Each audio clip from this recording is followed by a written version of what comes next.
Welcome to Fiction Audiobooks. If you enjoy the content, like and subscribing would be greatly appreciated.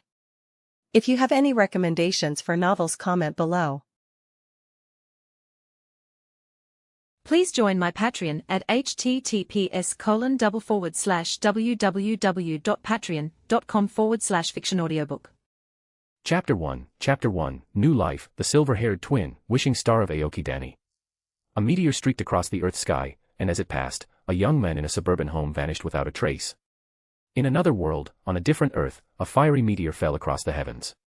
An inorganic voice echoed within the meteor. Significant rule loss detected, primary consciousness dormant. Subconscious activation initiated, simulating thought processes, deriving optimal recovery plan. In a small town called Aoki Danny, nestled among the mountains, a silver-haired girl gazed up at the meteor with a gentle smile. She clasped her hands together as if making a wish.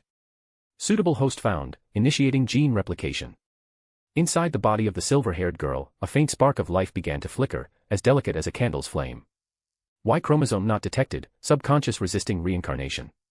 Reincarnation deferred, repeating process, integrating primary genetic material. A second faint life spark was quietly ignited within the girl. To prevent failure, executing contingency plan. A beam of light split off from the meteor. Reincarnation commencing. The meteor blazed across the sky as the silver-haired girl hummed a tune, descending from the mountain. 16 years later. Haru. Wake up, the bus is almost at Ashikaga City. A crisp, pleasant voice echoed in his ears. Abruptly awakened by the unexpected voice, the young man struggled to open his heavy eyelids. The first thing he saw was a stunning silver-haired girl.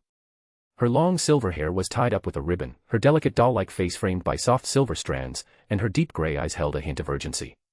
She wore a Gothic-style white silk dress, her cheeks flushed, exuding a unique charm. The bus rumbled on. What the heck? Confusion filled Haru's mind as he stared blankly at the beautiful silver-haired girl in front of him. A vein throbbed faintly on the girl's forehead. She lightly raised her slender foot, encased in white stockings, and then, she stomped down hard. Bang. Pain shot through his nerves, and Haru immediately crouched down, clutching his right foot, trying to ease the intense pain. What are you staring at? Hurry up and get your luggage, the bus is about to stop. The silver-haired girl blushed from being stared at so directly, her ears burning red. She quickly turned away, hiding her embarrassment, and walked briskly toward the bus door. Haru's head throbbed with pain. Shaking his head to clear it, he forced himself to wake up, grabbed his suitcase, and hurried after the girl. That's more like it. Seeing Haru's obedient behavior, the silver-haired girl's mood instantly brightened, as if the heavy clouds that had been weighing on her heart for days had finally dispersed. She teased him with a smile. The sound of water splashing came from the restroom at the bus station. Kasugano Haru was washing his face, his hands cupping the water as he tried to wake himself up. He looked at the pale, thin body reflected in the mirror, at the delicate features framed by silver hair. A sharp pain suddenly shot through his brain as 16 years of memory surged back into his consciousness, compressing his brain's nerves. The brief life of a Japanese boy, just 16 years old, flashed before his eyes, along with the intense emotions that came with it. Overwhelmed by the flood of memories and feelings, Haru completely absorbed the life of this young boy, losing himself in the process. He had been reincarnated into the body of Kasugano Haru from Yasuga no Sora, known by fans as Haru the Scoundrel, a seasoned veteran of forbidden romances. The stunning silver-haired girl who had just stomped on his foot was none other than his twin sister, Kasugano Sora.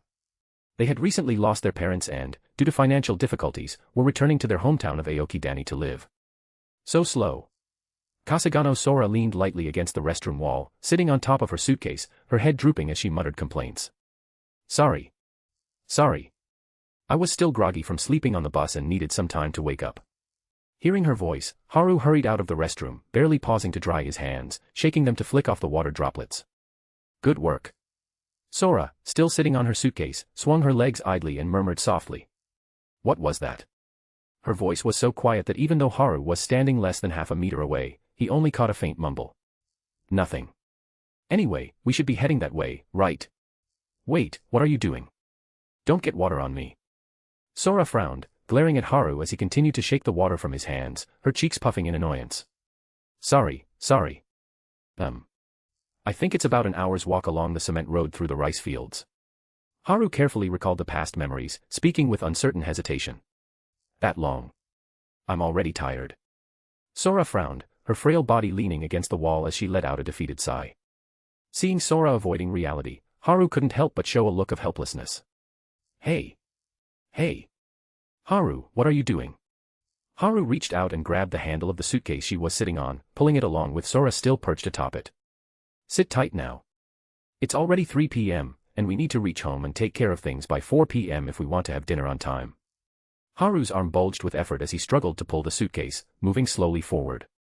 No worries, no worries. I brought plenty of snacks. As she spoke, Sora pulled out a bag of instant potato chips from who knows where, munching on them with delight. Hearing the squirrel-like munching sounds from behind, Haru stopped in his tracks, a vein throbbing on his forehead. Sora, noticing the suitcase had stopped moving, looked up at Haru's angry face and shivered slightly. Do you want some too? She asked in a cutesy voice. Chips confiscated. Haru, his brows twitching in irritation, snatched the bag of chips and poured the whole thing into his mouth, crushing them with a loud crunch. You are. 1.5 hours later. After an hour and a half, Haru and Sora finally arrived at their old home in Aokidani. What greeted them was a traditional Japanese wooden house. Due to years of neglect, the building looked somewhat dilapidated, covered in dust, with overgrown weeds in the courtyard. Spider webs clung to the eaves, and an old sign that read, Kasugano Clinic, still hung above the front door. Haru stood in front of the house, stretching his exhausted body, particularly his right hand, which had been pulling the suitcase.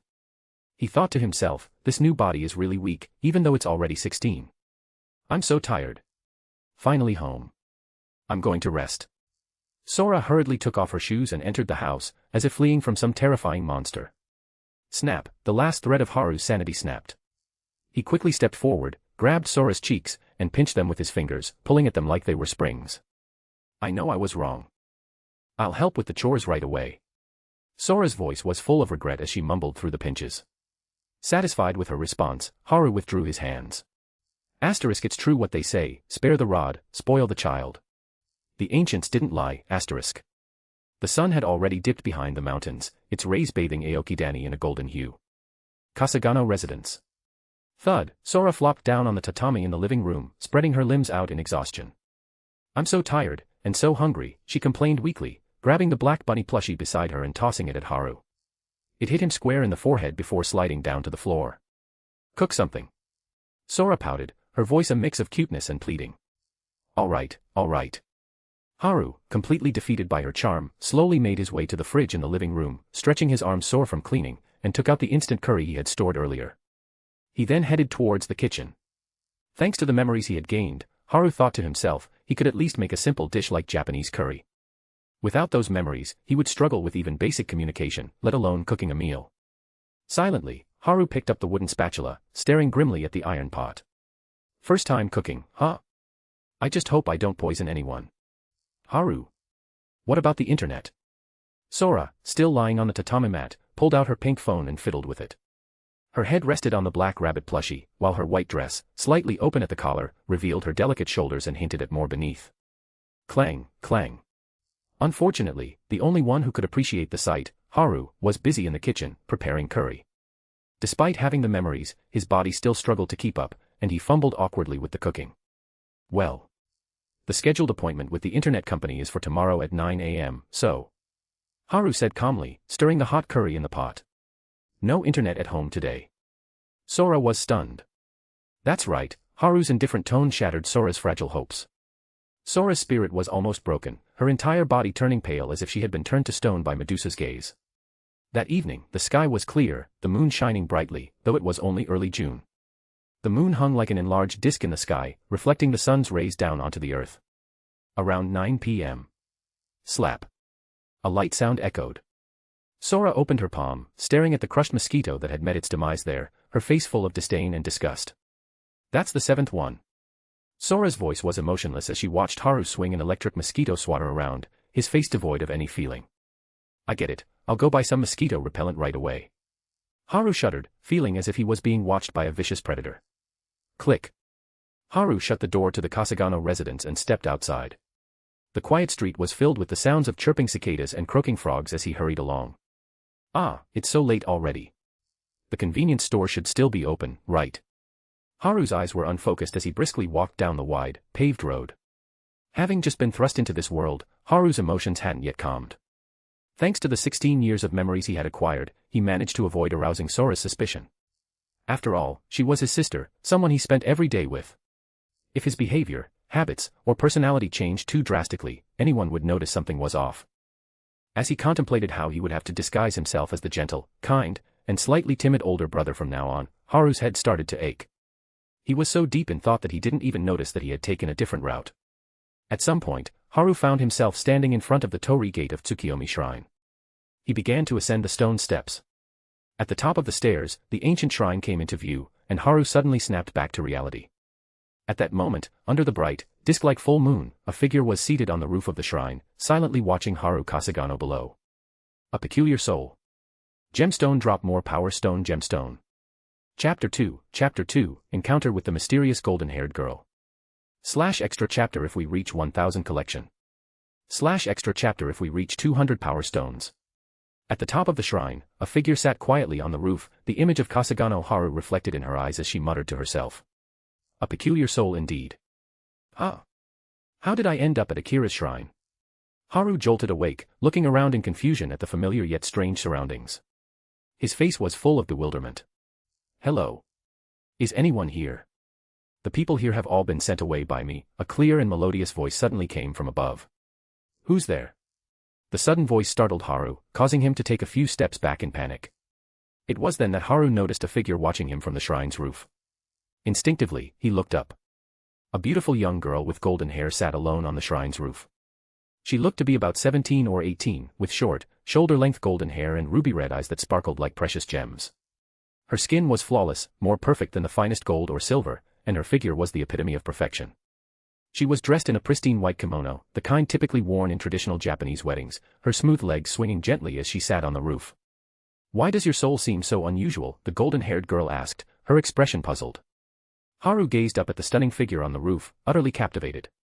Even though he had lived 2 lifetimes, this golden-haired girl was, without a doubt, the most beautiful person he had ever seen. No, wait. Haru's eyes narrowed. No matter how beautiful someone might be, they shouldn't have the power to enthrall him like this. Is this some sort of charm ability? Is she some kind of fox spirit? I've heard that Japan is full of such monsters. Mortal, answer my question. The girl's lips curved into a faint smile as she looked down at Kasugano Haru. What? Haru furrowed his brow, perplexed by her archaic way of speaking. In the modern world, no one talked like this anymore. He tried to decipher her words while subtly shifting his right foot, ready to make a quick escape if necessary. Why is your soul so unusual? The golden-haired girl repeated her question, her expression growing impatient as she emphasized each word in the ancient tongue.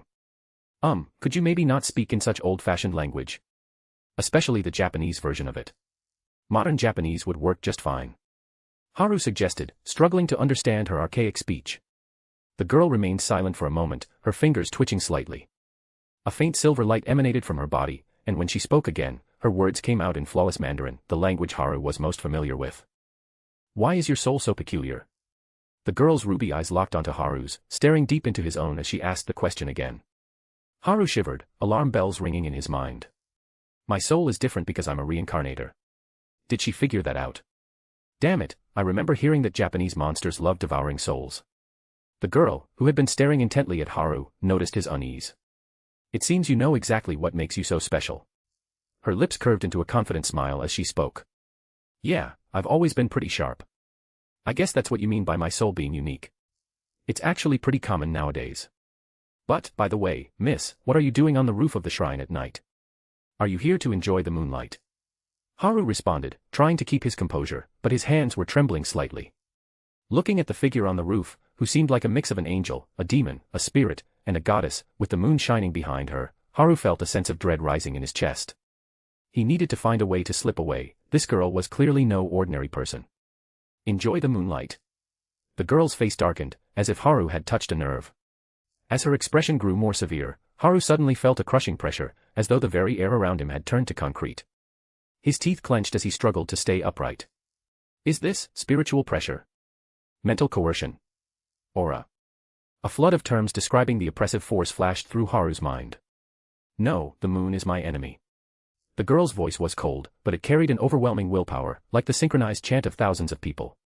It was like a national anthem being sung by an entire nation. Ugh. Suddenly, the girl let out a low groan, her pristine hand clutching her abdomen. Huh. Haru looked at her in surprise, his gaze shifting to where her hand was pressed against her stomach. The pure white kimono was slowly being stained with a brilliant gold, the color spreading from where her hand rested. Golden blood. Haru gasped, his pupils narrowing. This was no ordinary girl, her very existence defied reason. Has it really gotten this bad?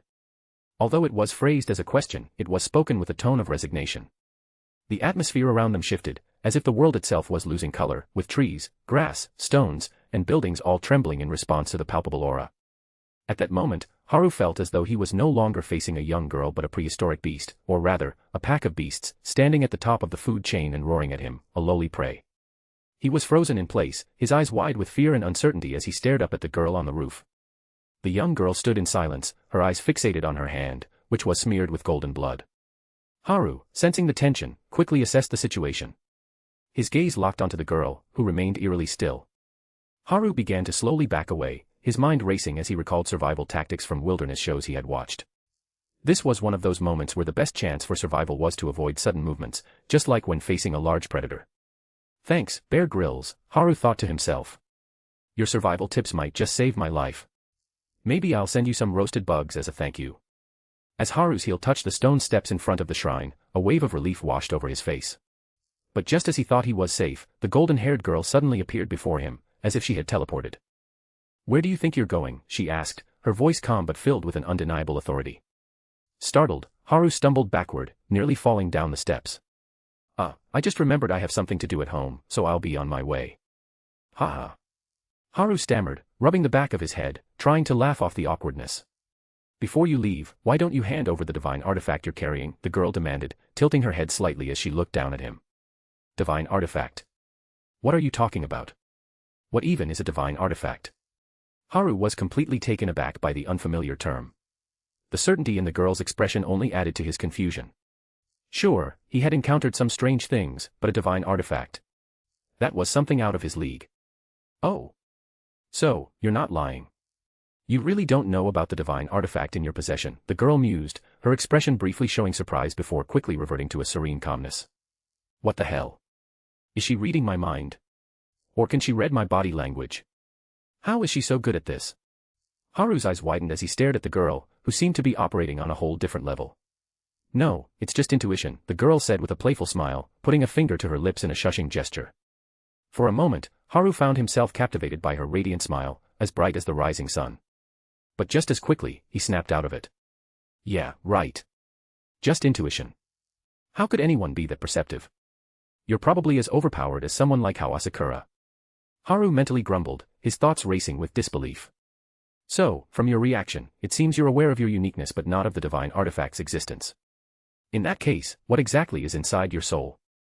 The girl's tone was light, almost teasing, but her curiosity was unmistakable. There's something in my soul. Could it be a cheat ability from transmigrating? Haru's shock was palpable as he suddenly remembered something important. Cheat ability? What's that? The girl asked, her head tilted in confusion. You know, like a hack or a system. Haru blurted out before he could stop himself. He had intended to stay silent, but his mouth seemed to have a mind of its own. Haru froze, his body trembling with fear as he realized what had just happened. He looked at the golden-haired girl in front of him with a growing sense of dread. That's right, you can't lie to me, the girl said, twirling around with a satisfied grin, as if she had just accomplished something remarkable. Without warning, the full moon in the sky began to grow larger. No, it wasn't just growing, it was descending toward the earth. As it drew closer, its light intensified, causing the shadows of Haru and the girl to fade away. The golden-haired girl shuddered as she sensed the change. It's already here. There's no other choice. Boy, I'm going to need to borrow your body for a moment. With those words, the girl leaned in and pressed her lips against Haru's. Gemstone drop more power stone gemstone. Chapter 3, Goddess Battle. Tsukimi no Mikoto vs Yukmachi. /extra chapter if we reach 1000 collection. /extra chapter if we reach 200 power stones. Already here. No choice then, boy, lend me your body for a moment. With that, the girl reached out and wrapped her arms around Kasugano Haru's neck, pressing her lips against his. Their lips connected in an instant. Kasugano Haru stared blankly at the perfect face so close to his pupils shrinking. Before his eyes, the girl's body slowly dissolved into light particles, merging gently into his own. Kasugano Haru's eyes changed, the originally dark gray pupils gradually shrinking, replaced by eyes as red as rubies, the very same eyes that belonged to the blonde girl from before. It's here, my fated adversary, Tsukimi. Haru, no, at this moment, it was the girl's clear, melodious voice that spoke. In an instant, the full moon hanging in the sky disappeared, replaced by a blonde beauty clad in a traditional white junihito kimono, the attire of ancient Japanese princesses and nobles. She appeared to be in her early 20s, with cascading golden hair reaching down to her waist, sparkling ruby eyes, and jade-like, translucent skin. Apart from her longer hair, she looked almost identical to the blonde girl from before, just a bit older. She hovered above the shrine, exuding an aura of reverence and majesty, as if a multitude of voices were chanting in her praise, celebrating her divinity. Tsukimi no Mikoto, the lunar deity, had descended. Are you done running, Yukmachi? After a moment, Tsukimi, standing in the sky, chuckled softly, her voice tinged with a sense of bewilderment. In my condition, where could I possibly escape to? A bitter smile crossed the face of Yukmachi, who had taken over Haru's body, as golden blood began to seep from her abdomen, slowly staining her clothes. If that's the case, then return to me, my other half. Tsukimi smiled sweetly as flowers bloomed across the land, trees swayed in the wind, and the entire world seemed to celebrate her smile. At the same time, the ground of the shrine began to tremble violently. A low rumbling spread out as a slight earthquake shook the entire area. Suddenly, a sharp spike emerged from the ground, transforming into a golden spear. The spearhead resembled a rice ear, with the shaft appearing identical to a rice stalk. It was about 2 meters long, 5 centimeters in diameter, and glowed with a brilliant vitality. Yukmachi grasped the spear, swinging it a few times as if familiarizing herself with its weight, before pointing it at Tsukimi above. Sorry, but this is the one thing I can't do. Yukmachi's face was resolute, her voice calm. Tsukimi's smile gradually vanished, her eyes igniting with fury as she gazed expressionlessly at the boy below, or more precisely, at the god hiding within him, Yukmachi. Moon. Tsukimi suddenly thrust out her hand, shouting sharply. A massive, proportionally scaled-down moon abruptly appeared above the shrine, about 20 meters in diameter, spinning in the sky like a real moon. Then, it suddenly plunged downwards, crashing into the shrine as if it were a comet hitting Earth. With a deafening roar, the shrine shattered as if made of paper. In the next second, the debris was crushed into powder by the moon's immense pressure. As the moon struck the ground, a shockwave followed, uprooting trees around the shrine, shattering stones, and spreading the impact as far as the torii gate at the shrine's base. The gate emitted a green light, forming a dome-like barrier that shielded the shrine's surroundings from the shockwave. Once the tremors subsided and the dust settled, an aerial view would reveal that the shrine had been replaced by a massive crater over 50 meters in diameter. The heat from the intense friction still radiated through the atmosphere. The impact was terrifying. With a thunderous boom, Yukmachi suddenly appeared behind Tsukimi, her spear aimed directly at Tsukimi's head, thrusting with all her might, piercing through Tsukimi's body. No sense of reality. Alarm bells rang in Yukmachi's mind, and she quickly deployed a defensive spell. Suddenly, Tsukimi appeared above Yukmachi, surrounded by 12 orbs, each a meter in diameter, rotating around her like satellites. These were miniaturized versions of the moon, just like the one that had just been summoned. Tsukimi raised her right hand and pressed down forcefully. The 12 orbs spread out, positioning themselves around the shrine's barrier. An invisible wave spread out, causing the surrounding wood, soil, and stones to either float into the air or suddenly shatter. Some trees even floated mid-air, their 3-meter-thick trunks compressed to just 1 meter in diameter under tremendous pressure. Within the confines of the shrine's barrier, Tsukimi had altered the gravity. As the gravity shifted, Yukmachi's body froze for a few seconds. Another full moon appeared in the sky, pressing down mercilessly on the immobilized Yukmachi. With a dull thud, the impact reverberated, and the spear in Yukmachi's hand glowed golden. Yukmachi gripped the spear tightly and swung it forcefully. The moon above, along with the clouds in the sky, was suddenly split in two, the atmosphere cracking open like a gaping wound. This strike tore through the stratosphere, allowing cosmic rays to pour down unobstructed onto the earth. Yukmachi's soot-covered figure shot up from beneath the split moon, now surrounded by orbs resembling mini-Earths, just like the ones Tsukimi had summoned earlier. The orbs shot forward, colliding with Tsukimi's moons, shattering them both in a fierce explosion. Gravity slowly returned to normal with a crunch, and the floating debris fell to the ground with a series of crashes. Another full moon appeared in the sky, and Tsukimi waved her hand, pressing down once more. Seeing this, Yukmachi vanished from where she stood, replaced by a miniature Earth that shot up like a cannonball towards the descending moon. The clouds split by the earlier impact were dispersed by the shockwave from the collision of Earth and Moon, clearing the sky of clouds for miles around. The cool moonlight, along with specks of starlight and cosmic radiation, bathed the land without restraint. As Earth and Moon collided, 12 more moons appeared around Tsukimi. The Earth and Moon simultaneously disintegrated, dust filling the air, reducing visibility to less than a meter. A flash of cold light swept by, and Yukmachi was suddenly at Tsukimi's left side, her spear darting towards Tsukuyomi's temple like a dragon emerging from the sea. The 12 moons scattered, followed by an intense repulsive force that pushed the air out, creating a powerful shockwave and forming a vacuum around Tsukuyomi. Caught off guard, Yukmachi was flung high into the sky. In a flash, Yukmachi twisted her body with all her might, focusing all her strength into hurling the spear towards Tsukuyomi's head. This move caught Tsukuyomi off guard, forcing her to tilt her head to the side at the last moment. The spear left a shallow cut on her right cheek, narrowly missing its target. The spear continued. The cold moonlight, carrying starlight and cosmic radiation, illuminated the earth without restraint. As the earth and moon collided, 12 moons reappeared around Tsukuyomi. The moon and the earth disintegrated simultaneously, dust filled the air, and visibility dropped to less than a meter. Swish. A flash of cold light, and Yukmachi had already appeared on Tsukuyomi's left side. Her spear, like a dragon emerging from the sea, stabbed toward Tsukuyomi's temple. The 12 moons suddenly scattered, followed by a strong repulsive force. The air was abruptly expelled, forming a strong shockwave, creating a vacuum around Tsukuyomi. Caught off guard, Yukmachi was flung high into the air. In an instant, Yukmachi twisted her body with all her might, focusing all her strength, and hurled the spear in her hand toward Tsukuyomi's head. This move caught Tsukuyomi off guard. In a panic, Tsukuyomi dodged to the side, but the spear grazed her right cheek, leaving a shallow blood stain as she narrowly avoided the strike. The spear continued past Tsukuyomi, piercing deeply into the distant ground, embedding half of its shaft into the earth. Tsukuyomi frowned and suddenly reached out, pulling the 12 spheres back toward her. They began to revolve around her, emitting intense gravitational waves, subtly distorting the space around them. Yukmachi, who had been flung away, abruptly halted in midair, her bones and flesh crying out in agony as she was forcibly pulled back. She spat out a mouthful of golden blood mixed with bits of flesh, clearly suffering severe internal injuries from the sudden switch between repulsive and gravitational forces. Driven by the overwhelming gravitational pull, Yukmachi's body rapidly approached Tsukuyomi. The 12 moons orbiting Tsukuyomi spun faster and faster until they became a silver band of light, emitting a screeching sound like a cutting blade. Just as she was about to be sliced, the blood Yukmachi had previously spat out transformed into a blood-red rope. One end wrapped around her waist, while the other dug deep into the earth.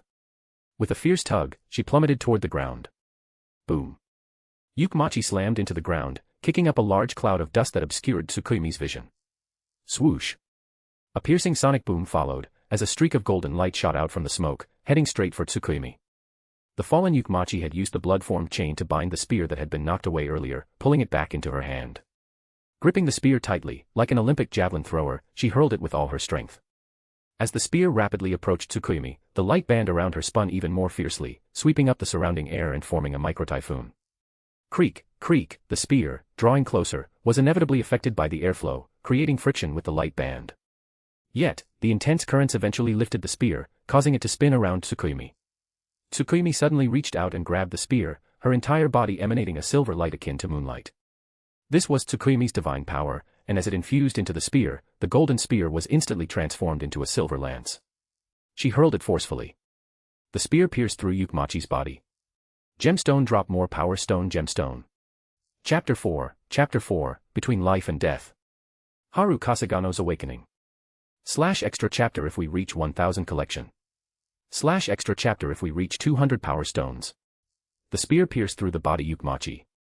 The crimson eyes gradually lost focus, and the frail body fell to the ground, raising a cloud of dust as the earth slowly became stained with blood. The divinity has been shaken by the power of the moon, and the godly force within me is fighting for control. But my divine power is almost depleted. Is this the end? Yukmachi's fading gaze remained fixed on Tsukuyomi, who was descending from above. With a soft thud, Tsukuyomi landed on the ruins of the shrine that had been created by the impact on the moon's surface. Step by step, Tsukuyomi approached Yukmachi. The moonlight shone upon Tsukuyomi, making her golden hair glow with a cold, holy light, exuding a sense of divine nobility and authority. With a gentle rustle, Tsukuyomi lifted Yukmachi's weakened body with one hand, as if she were holding a tattered cloth about to be blown away by the wind. Gathering the last remnants of divine power, power meant to control Haru Kasugano's body, Yukmachi threw a desperate punch at Tsukuyomi's head. Thud, the punch landed with a faint sound, and despair spread across Yukmachi's face as her divine power inexplicably dissipated. The silvery aura radiating from Tsukuyomi remained unscathed as she effortlessly withstood the feeble attack. Let us become one again, Tsukuyomi whispered with a slight smile, pressing her lips against Haru's. In a vast white space, Haru Kasugano opened his eyes and stood up. Where am I? Haru wondered aloud, bewildered as he looked around the blank expanse. Suddenly, an egg-shaped object appeared above him, emitting a brilliant light that illuminated the entire space. A message entered Haru's soul. It was the Dirac heart, a mysterious substance born from the collision of infinite negative energy within the Dirac sea. The egg, now residing in Haru's mind, held this mysterious power. The Dirac sea is a theoretical model of the electron vacuum as an infinite sea of electrons with negative energy, now called positrons. It was first postulated by the British physicist Paul Dirac in 1930, Wikipedia. Without guidance, Haru instinctively understood how to operate the egg, which was connected to the infinite negative energy of the Dirac sea. By simulating the energy within his body with negative energy and causing them to collide and annihilate each other, the rules of matter and energy would be revealed. The egg's primary purpose was to collect these rules and refine itself. In return, Haru would receive insights into the rules most suited to him. Essentially, the egg possessed the ability to allow Haru to bypass superficial appearances and directly grasp the essence of things. At the same time, the divine power Yukmachi had previously infused into Haru's body, the force used to control him, was activated. The egg sent a message asking if Haru wished to comprehend the rules based on this divine energy. Without hesitation, Haru agreed. The egg released infinite negative energy, simulating the composition of divine power, and then collided with it, causing annihilation. Countless pieces of divine information flooded Haru's mind, revealing the entirety of Yukmachi's existence. In the past, on the land of Yamato, people revered the snake that shed its skin and was reborn as a deity of the earth. As a result of the mingling of Earth's energy and human spiritual energy, an intangible force took on a personality, and Tsukuyomi first appeared, governing life and death on Earth, wandering ceaselessly like a serpent. However, as human civilization expanded and the boundaries of Yamato were established, the once boundless land that Tsukuyomi ruled over became restricted. Compared to the vast sky and the expansive sea, the limited Earth fell behind, and the strongest Earth Mother deity of Yamato was reduced to a mere Earth god. With a personality of her own, Tsukuyomi naturally resisted this fate. She shed her serpent form, abandoned her earth powers, and seized half of the sky that Amaterasu once ruled, becoming the deity of the moon and night, one of the three noble children. The shed serpent body continued to roam the earth as Yukmachi, ultimately creating a mythological tale. The egg continued to extract the rules and transmitted those best suited to Haru, the rule of Earth's life force and the rule of Earth's gravity, embedding them into his soul. Eventually, the rules merged with Haru Kasugano's soul. Thanks to this, Haru gained the authority, gravitational manipulation and life force manipulation, with the assistance of the world's rules. The last vestiges of Yukmachi's divine power were annihilated. The unfortunate Yukmachi was jointly eliminated by the egg and Haru Kasugano. When Haru Kasugano reopened his eyes, his pupils contracted sharply, taking in the sight before him, the beautiful woman, now in her adult form, with golden hair. She had her arms wrapped around his neck, passionately kissing him, their lips and tongues entwined. It feels like something is being drained from my body. As their lips and tongues intertwined, Haru became acutely aware of the changes within his body. A sharp, searing pain surged through Haru Kasugano as he felt the chilling wind pass through the gaping wound in his abdomen. The sensation was oddly refreshing, even as he became acutely aware of the severity of his injuries.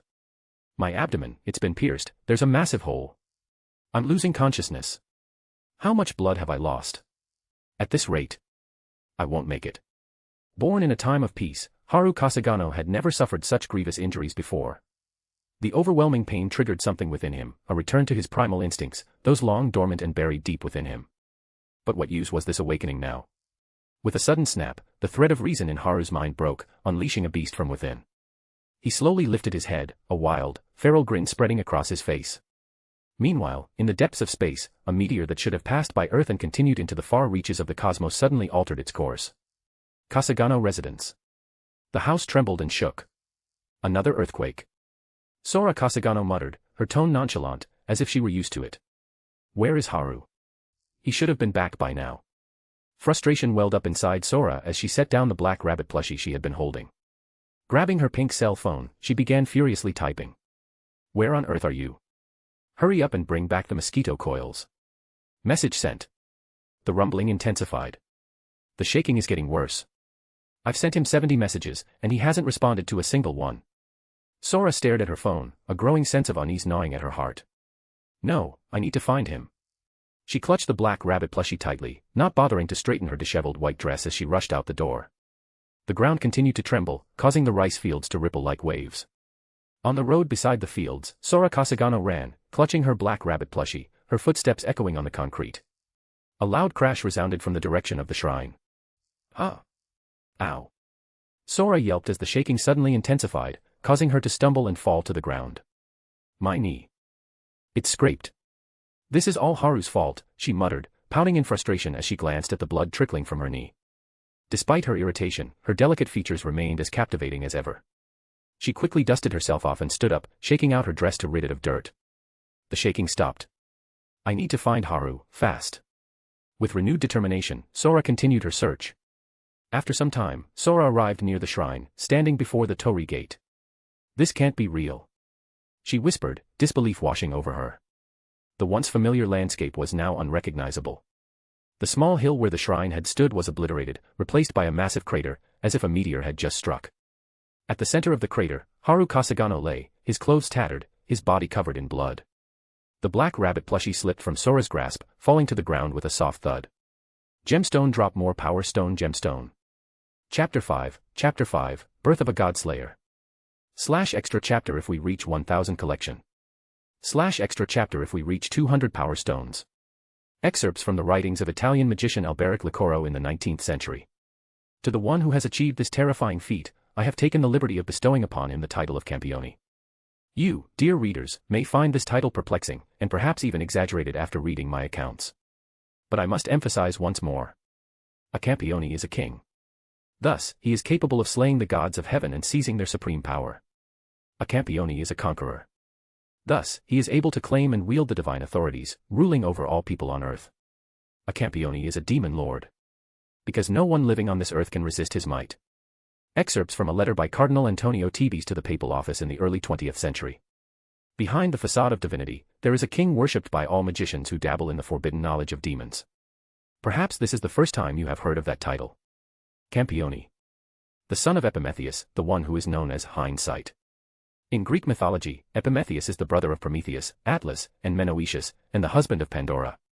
Together with Prometheus, he created humanity from clay. However, in ancient times, these two gods often symbolized human traits, Epimetheus representing human folly, while Prometheus represented human wisdom.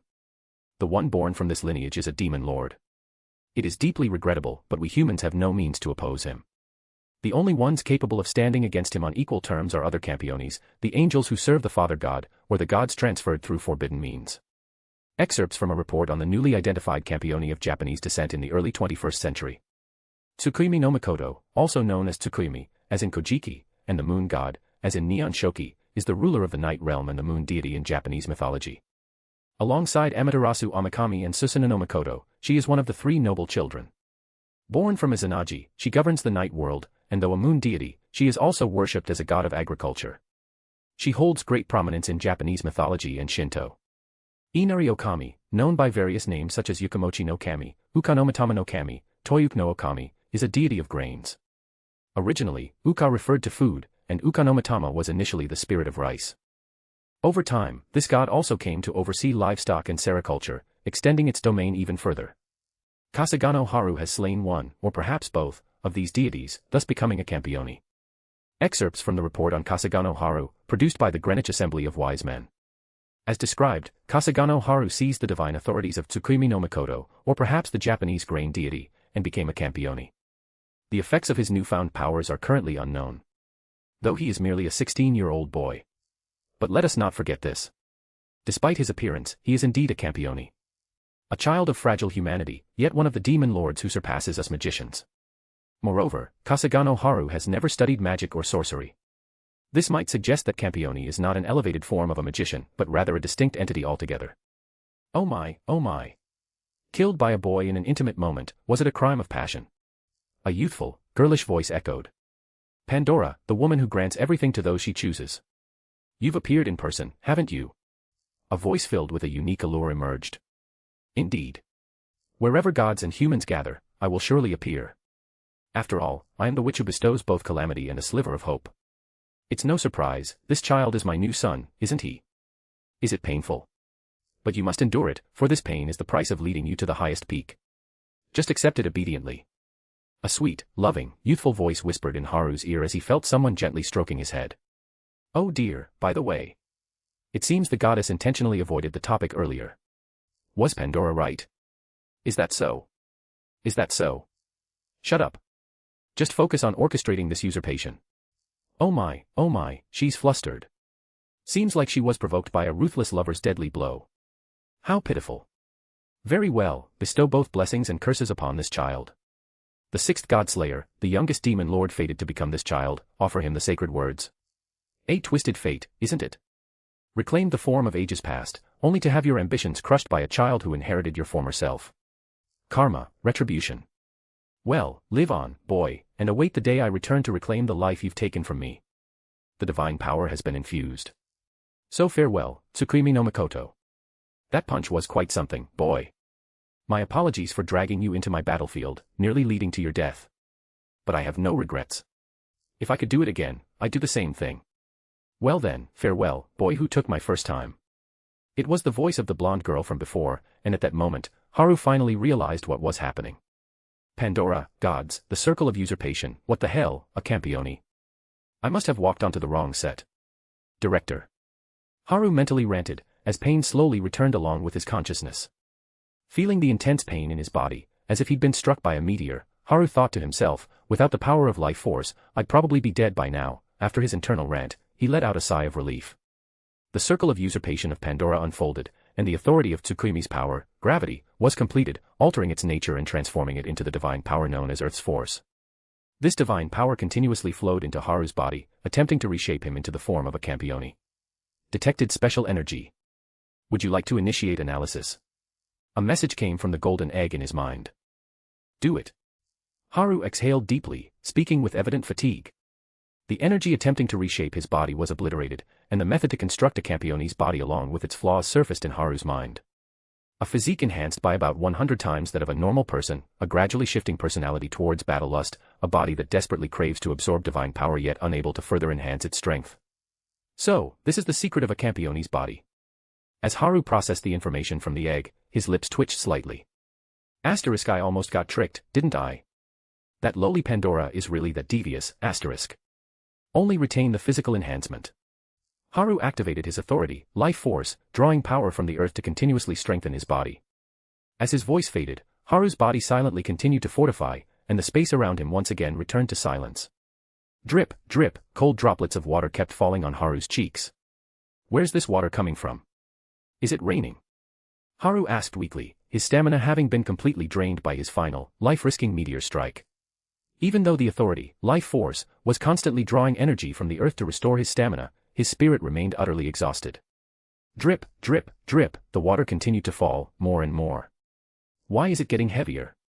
Haru struggled to open his eyes, raising his hand to his forehead, trying to shield himself from whatever it was. Sora. But when he opened his eyes, he was met with the sight of Kasugano Sora, crying her heart out. Haru's body froze. Haru. Sora sobbed as she threw herself into Haru's arms, resting her face against his shoulder, her arms tightly wrapped around his neck, sobbing uncontrollably. It's okay. It's okay. Your brother is fine now. Realizing the situation, Haru gently patted Sora's back, comforting her. I was so scared. I was so scared. Haru, you're the only one I have left in my life. So, I forbid it, I won't let you die. Sora clung tightly to Haru's neck, her words filled with fear and anxiety. All right, I'll never leave you, Sora. I'll never leave you. Haru reached out to stroke Sora's silver hair, whispering softly to soothe her. Don't leave me alone in this world. Yet, Sora's emotions remained turbulent, the veins in her arms bulging as she held Haru's neck even tighter. Haru gazed tenderly at the distressed Sora in front of him. He lowered his head and kissed her lips. Gemstone drop more power stone gemstone. Chapter 6, Godslayer Rise. Divine Visions. The Four Families. /extra chapter if we reach 1000 collection. /extra chapter if we reach 200 power stones. Tokyo, Japan, Chiyoda Ward, one of the 23 special wards of Tokyo, includes the residence of the Japanese Emperor, the Imperial Palace, the National Diet Building, Nagatacho, the Metropolitan Police Department, the Supreme Court, Yasukuni Shrine, and most of the central ministries located in Otemakai. As a result, this area is considered the political and economic center of Japan. However, in this densely populated and expensive city area, there lies a traditional Japanese-style building with a large area on 3rd Avenue. The building, covering approximately 5 acres, is entirely made of cedar wood and exudes a solemn atmosphere. In its kendo dojo, an elderly man was wielding a katana, repeatedly practicing slashing movements. The old man was deeply immersed in his swordsmanship, and the blade cutting through the air caused a series of whistling sounds. Suddenly, a black shadow flashed into the dojo. Upon arrival, the shadow stopped abruptly and knelt on one knee, bowing its head. This was a ninja dressed in black nightwear, with an oni mask covering their face. What is the matter, barging in here without notice in such a panic? The elderly man slowly sheathed his katana, and a voice, filled with authority and magnetism, echoed through the air. Report. The high-ranking Miko of the Nikko Toshogu Shrine in Nikko City, the Tsurugaka Hakamanga Shrine in Kanagawa, the Kasuga Taisha Shrine in Nara, the Fushimi Inari Shrine in Kyoto, and the Meiji Shrine in Tokyo received divine visions simultaneously at 8 p.m. tonight.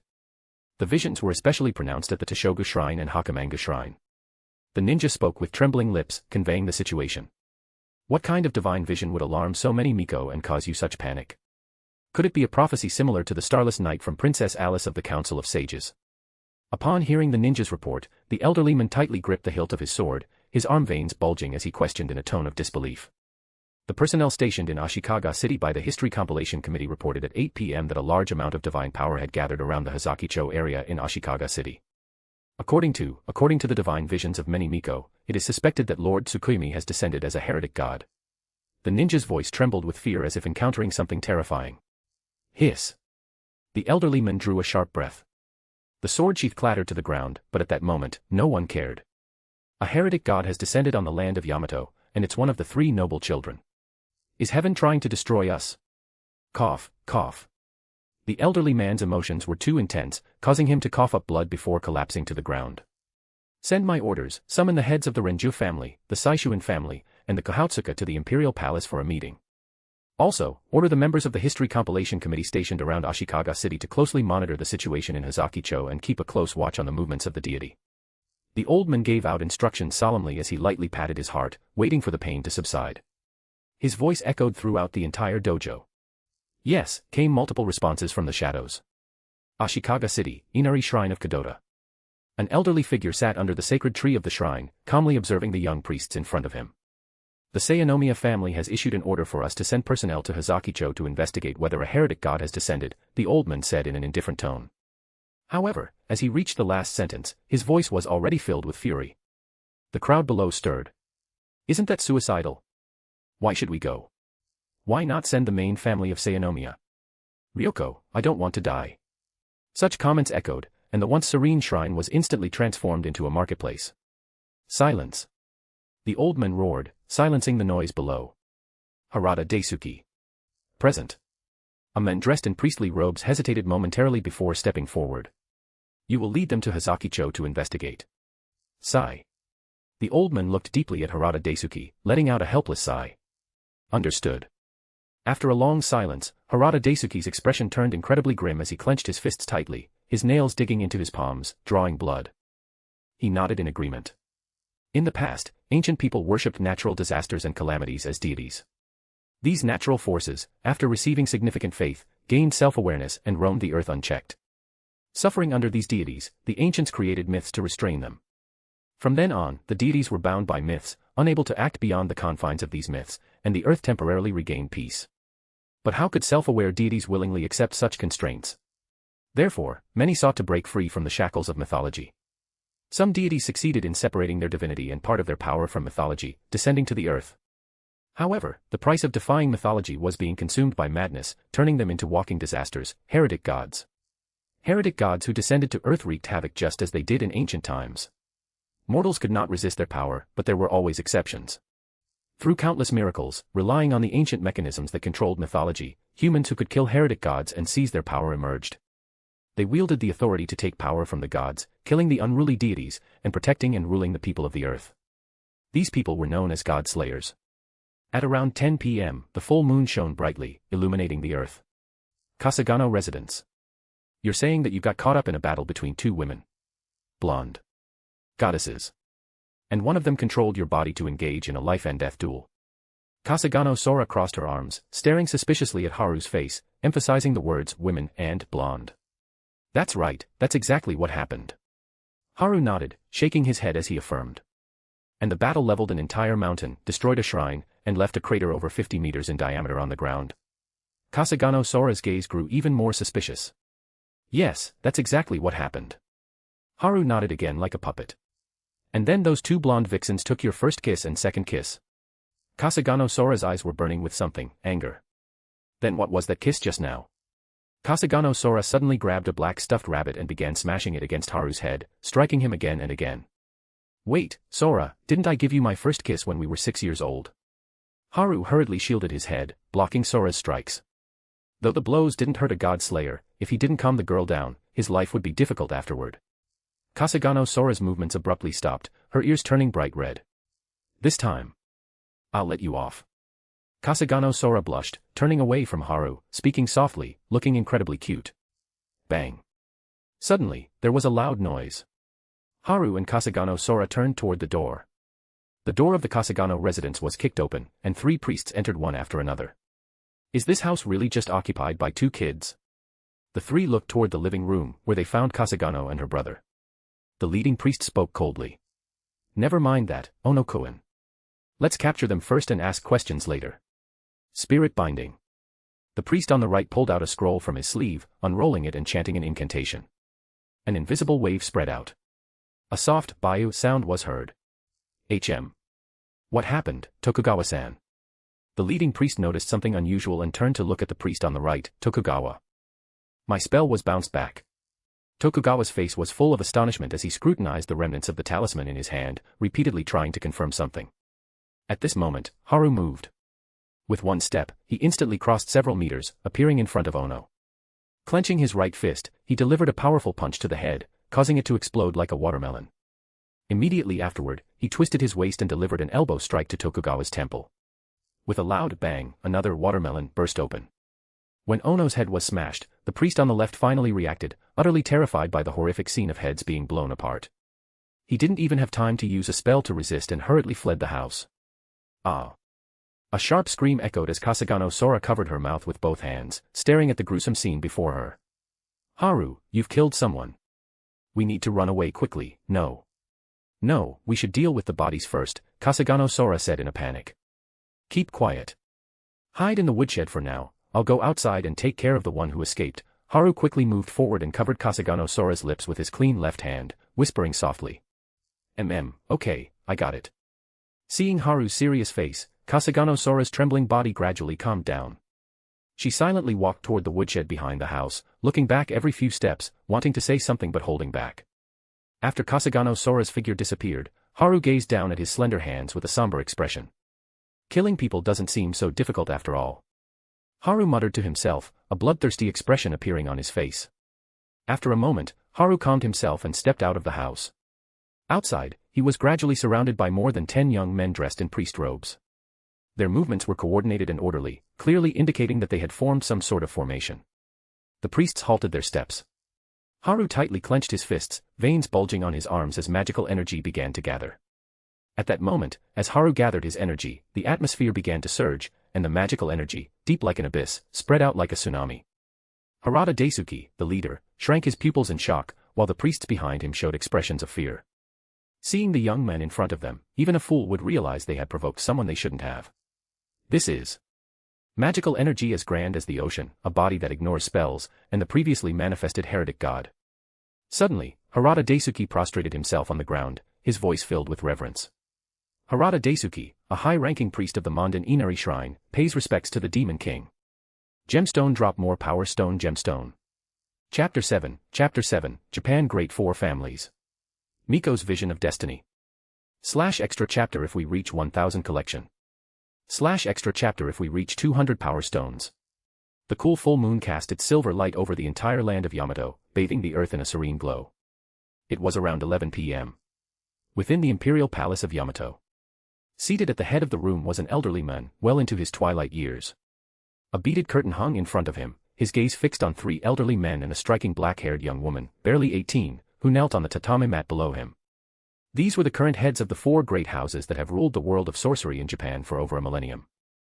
Aikichi Renju, Masaya Seinomiya, Tokuhiko Kohautsuka, and Ran Saishuin, along with the current emperor of Yamato, Matsuwa, the hidden ruler behind the nation's destiny, had all gathered in this small, tranquil room, barely 100 square meters in size. How long has it been since we last gathered like this? The emperor, Matsuwa, spoke with a tone that carried both gravity and an inexplicable authority. The last time was in the 90s, when we discussed how to handle the financial crisis. Masaya Seinomiya looked down at his wrinkled hands, lost in recollection. Is that so? Then, gentlemen. Since we were able to overcome that crisis, this time will be no different. Lay out your cards, Matsuwa said, sitting up straight, his tone stern and righteous.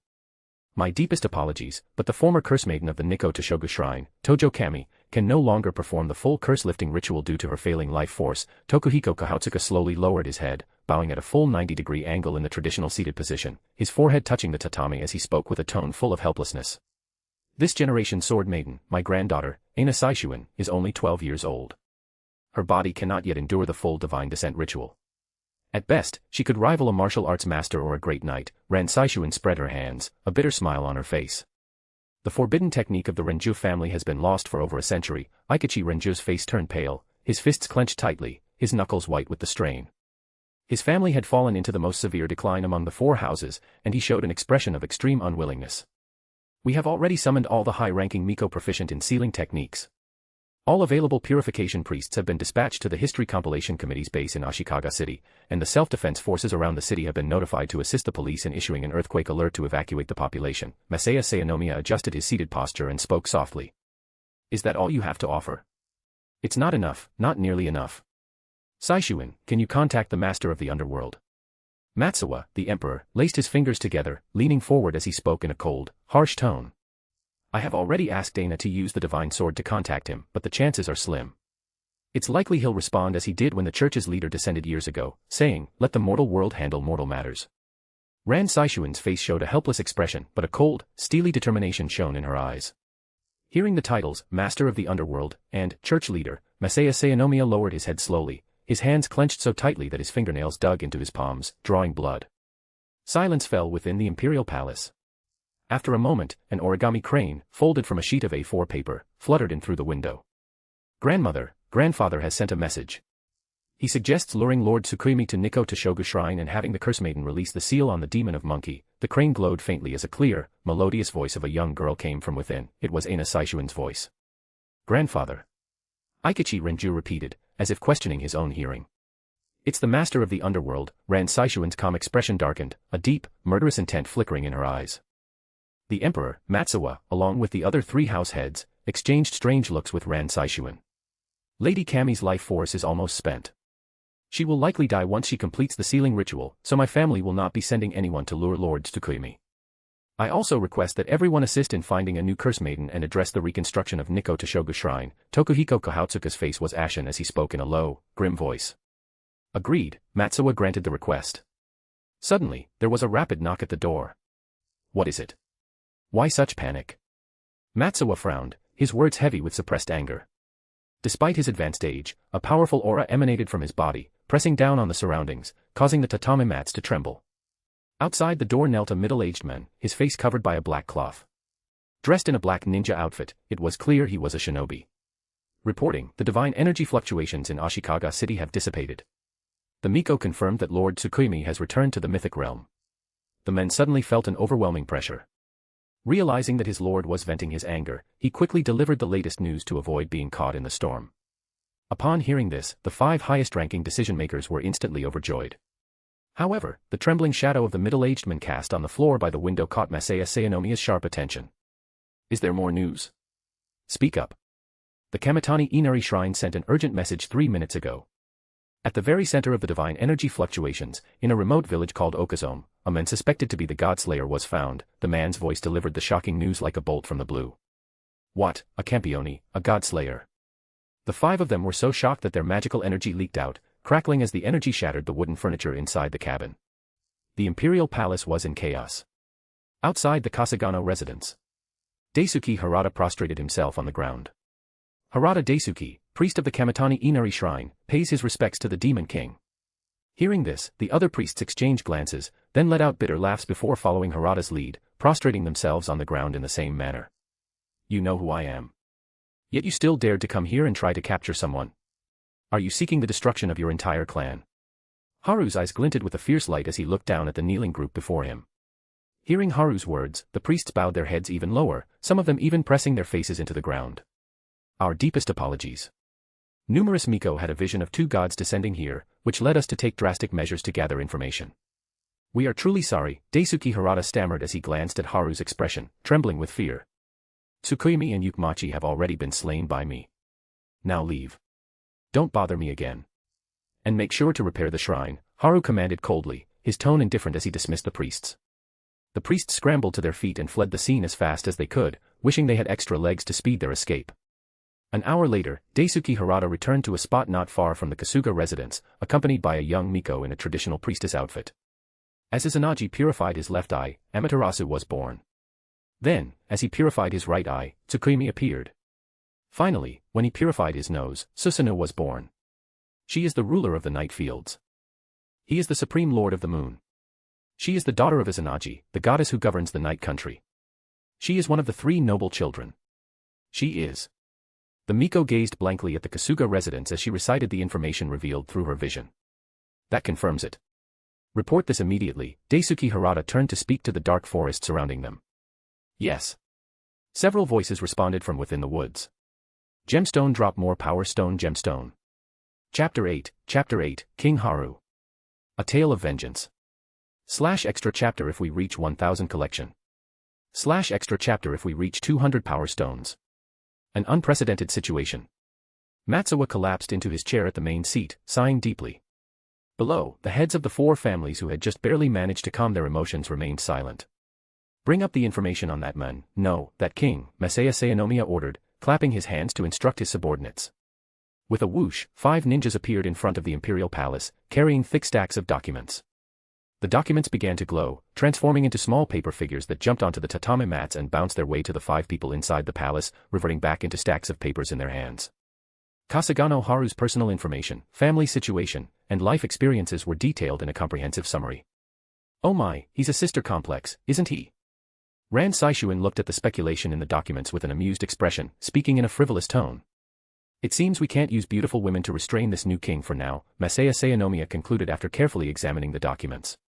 Perhaps we can use the matter of his parents to gain the new king's favor, Aikachi Renju mused, rubbing his chin. At least our mortal crisis has been averted, hasn't it? Tokuhiko Kohuka said with a bitter smile. Issue the order to bestow the title of Imperial Prince on Kasugano Haru, with hereditary status and treatment as a direct member of the imperial family. Also, have the History Compilation Committee prepared to dispatch a battalion of the self-defense forces to be stationed in Ukazome, following his commands. A range for Ukazome resource needs to be given top priority, Matsuwa instructed the ninjas outside, conveying his orders. Well then, gentlemen, our current task is to ascertain the king's exact personality and do our utmost to control his actions, or at least be able to exert some restraint. Meeting adjourned. The figure on the main seat stood up and slowly left. The heads of the 4 families exchanged glances. Troubled times indeed. 1 a.m. On a deserted beach by Tokyo Bay. Bang. A sack was thrown from a Hummer parked on the beach, surrounded by dozens of black Toyota cars. Groans could be heard from the sack as 100 burly men emerged from the Toyota vehicles, their movements coordinated and well-trained. The sack was opened, revealing the upper body of a middle-aged bald man. What are you doing? Why did you kidnap me from my home? The middle-aged man trembled as he looked at the muscular men wearing black sunglasses and suits, many bearing tattoos. The cold sea breeze constantly swept across the beach, making the bald middle-aged man shiver. You should know, I have close ties with Sakura from the Yamaguchi-gumi. If you dare to touch me, you'll end up at the bottom of Tokyo Bay. How much money do you want? I'm the president of Hiachi Corporation. Name your price, anything under 1 billion yen. At this moment, a woman dressed as a man stepped out from the crowd. It was Kaoru Sayanomiya, the 3rd-generation direct descendant of the Sayanomiya family. I don't know if they'll end up at the bottom of Tokyo Bay today, but you certainly will, Kaoru Sayanomiya said with tears in the corners of her eyes, yawning. Kaoru Sayanomiya gestured to her subordinates with her eyes. An empty oil drum, 1 meter tall, was unloaded from the Hummer. The bald middle-aged man's pupils contracted sharply, his eyes filled with fear as he seemed to realize something. No. Please, spare me. I'll give you 2 billion. 3 billion. I'll give you all my money. The middle-aged man was lifted by 2 suited strongmen and thrown into the oil drum with a clang. One by one, the men poured cement into the drum from plastic buckets. Splash. The oil drum was thrown into Tokyo Bay. That's what happens when you hit someone you shouldn't have. Even if the main responsibility doesn't lie with you, in the world of sorcery, being weak is a crime. Kaoru Sayanomiya opened the door of the Hummer and drove away from the beach. The waves tirelessly washed the beach, erasing all traces of the evil deed. 3 a.m. Tokyo, Chiyoda Ward, 3rd Avenue, Sayanomiya Residence. Sayanomiya Masaya sat upright in the kendo hall, gently caressing the katana placed before him. A middle-aged man, dressed in traditional Shinto priest attire, knelt before Sayanomiya Masaya. Father, all the sorcerers have been mobilized, and the Shinto priests proficient in weaponry have also been secretly deployed, the middle-aged priest said solemnly. Soon, I will take the fortune-telling strategy and the Futsunamatama sword and head to Ukazome, Sayanomiya Masaya said calmly, his eyes closed. Father, isn't the risk too great? Even with the secret arts of Saimai-sama and the divine weapon Futsunamatama, after all, he is the demon king. As a mortal, he fought and defeated gods, and now he possesses the body of a Godslayer and that divine authority that shakes the world, the middle-aged priest said hesitantly, trying to dissuade him. I understand. You witnessed that Marquis' hunting operation in Western Europe and clearly saw the terror of the demon lord. But, did I not also survive the demonic winds of the cult leader and live to this day to command the official history compilation committee and lead the Japanese sorcery world? Sayanomiya Masaya suddenly opened his eyes, looking at the middle-aged priest with a kind gaze. Then why? For revenge. 60 years ago, your grandparents were killed by that cult leader. Your great-grandfather chose seppuku to appease that cult leader's anger. I, as your great-grandfather's second, severed his head and, on my knees, carried it 30 miles to present it to the cult leader. Sayanomiya Masaya recounted the events of his youth in a calm voice, continuously stroking the blade of his katana. The sharp blade sliced his fingers, causing blood to drip onto the tatami mats. The middle-aged priest remained silent. Why hasn't the elder intervened? Have our 1,000 years of devotion from the four families not been enough to earn a single intervention? Because he's afraid of death, that crybaby. Sayanomiya Masaya's face darkened, becoming as terrifying as a demon from hell. The middle-aged priest fell silent once again. Rest assured, I've already made preparations. Little Kaoru has already dealt with that unlucky guy, so at least we'll gain some favor with the new king. If I fail, offer all the secret treasures. If that's not enough, send Kaoru to serve him. From now on, the Sayanomiya family will follow the new king without question. Sayanomiya Masaya looked at the middle-aged priest, his eyes filled with an inexplicable mix of emotions, including love, reluctance, hatred, disappointment, and many others. That night, word spread from the Sayanomiya family that the family head had stolen the Futsunamatama sword and the fortune-telling strategy. He was discovered by the shadow guards, fought his way out of the Sayanomiya residence, and disappeared without a trace. Gemstone drop more power stone gemstone. Chapter 9, Rolls-Royce Assault. Shinra Tensei. Ninjas and Guns. / extra chapter if we reach 1000 collection. / extra chapter if we reach 200 power stones. At around 8 a.m., Haru groggily opened his eyes. Morning already. Haru muttered lazily, gently nudging Kasugano Sora, who was nestled against his arm. Come on, Sora, we need to get up and head to Hozumi Academy to handle the transfer paperwork today, Haru said softly, still feeling the weight of sleep pulling him back into the futon. Even as he tried to wake her, it was clear that Haru himself wasn't quite ready to leave the warm cocoon of blankets. Just a little longer. Sora mumbled, clinging to him. The warmth of her embrace made Haru sigh in contentment. School could wait, sleep was much more appealing. He surrendered to the temptation, snuggling back into the futon and relishing the moment. Time slipped away unnoticed. By 10 a.m., the bright sunlight streaming through the window stirred Haru awake. He slowly sat up, carefully tucking Sora in with the air conditioner blanket, setting the temperature to a comfortable 27 degrees before quietly slipping out of the room. As soon as Haru left, Sora's eyes fluttered open, her cheeks tinged with a rosy blush. She pulled the blanket up to her nose, muttering to herself, how embarrassing. After freshening up, Haru stepped out of the house, determined to start the day. A sleek, black Rolls-Royce Phantom pulled up to the Kasugano residence. Haru opened the car door and lounged on the plush back seat. Hozumi Academy, Haru ordered lazily, still stretched out on the seat. The middle-aged driver, always on standby, responded immediately. Yes, sir. The Rolls-Royce glided smoothly down the road. As the scenery outside the window blurred past, Haru's thoughts raced. Am I really a Campione now? Just 2 days ago, Haru had been an ordinary person. Now, it felt like he was living in a dream. Shaking his head to dispel the surreal feeling, he thought, whether it's real or not, my peaceful life is over. Might as well embrace the chaos. A wild gleam of excitement flashed in Haru's eyes. Ever since he had survived a near-death encounter with Tsukuyomi, something inside him had awakened, driving him to embrace the insanity of his new life. The worldview he had held for over 20 years in his previous life as a pacifist had been shattered by Tsukuyomi's brutal attack. In the face of certain death, Haru had chosen mutual destruction without hesitation, summoning a meteorite from outer space to strike both him and Tsukuyomi. In what should have been a fatal situation, Haru had survived by forcefully activating his authority, power of life, in a desperate bid to stay alive. Haru wasn't one to forget a debt. Even though the mysterious egg had brought him to this time against his will, it had saved his life. Now, it was time to start gathering the information that the egg required. Glancing at the rearview mirror, Haru's face flickered with a mix of emotions, excitement, bloodlust, and anticipation. The middle-aged driver swallowed nervously, thinking to himself, maybe I should consider a career change. The Rolls-Royce drove past the familiar landscape, eventually arriving at the outskirts of a shrine. Observing the ongoing reconstruction of the shrine from the window, Haru turned to the driver. How did you manage to cover that up? Haru asked, reclining on the seat with a relaxed demeanor. Well, sir, we used the government's connections to control the narrative. When we detected the gathering of divine power, we issued an earthquake warning.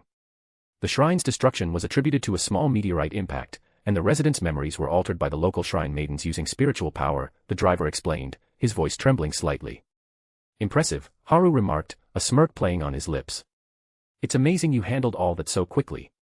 Maybe we should stir things up a bit more. Meanwhile, back in Yamato, the heads of the four great families shivered with unease. On a distant, desolate mountain. The target has entered the trap, a soldier whispered into his earpiece. His uniform bore the insignia of Yamato's special forces. Roger that, came the response through the headset. 10 meters to the designated location. 5 meters. 1 meter. Fire. From the surrounding mountains, a squad of soldiers armed with camouflaged Gatling guns emerged. With grim determination, they aimed at the speeding Rolls-Royce and unleashed a barrage of bullets. Haru, seated in the back, felt a sudden sense of danger, a Campione's instinct kicking in. The Gatling gun spun faster, unleashing a crimson rain of death. The deafening sound of gunfire echoed through the mountains as bullets, carrying terrifying kinetic energy, tore into the Rolls-Royce. The front windshield shattered instantly, and the front wheels were blown out, sending the car skidding wildly. The once pristine vehicle was quickly reduced to a bullet-riddled wreck. With a low whistle, a soldier hoisted a rocket launcher onto his shoulder. It was a high-powered model, designed for anti-tank warfare. The soldiers fired simultaneously, sending rockets streaking toward the car. Boom. The Rolls-Royce exploded in a fiery burst, flames engulfing the wreckage. As the fire raged, a figure emerged from the flames, glowing with a golden light. It was Haru, unharmed and standing tall amidst the destruction. Seeing this, the soldiers quickly repositioned, each aiming a portable rocket launcher at Haru. Fire, they shouted, unleashing another volley. Haru moved with lightning speed, dodging the rockets as he charged toward the mountains. Explosions erupted behind him, but he remained focused, his golden armor gleaming as he closed the distance. The Gatling gunners frantically adjusted their aim, unleashing a relentless hail of bullets. Haru's heart pounded, driving his magic to new heights. The golden armor surrounding him solidified, deflecting the bullets as he powered through the onslaught. Ding! Ding! Ding! Ding! Ding! Bullets clanged against something as hard as steel, flattening like coins before ricocheting away. As expected, just as my instincts told me, there's no danger here, Haru thought, his expression calm and composed, tinged with a playful smile as if he were just indulging a child. Haru charged through the hail of bullets, making his way up the barren mountain. He reached a man armed with a Gatling gun and punched him.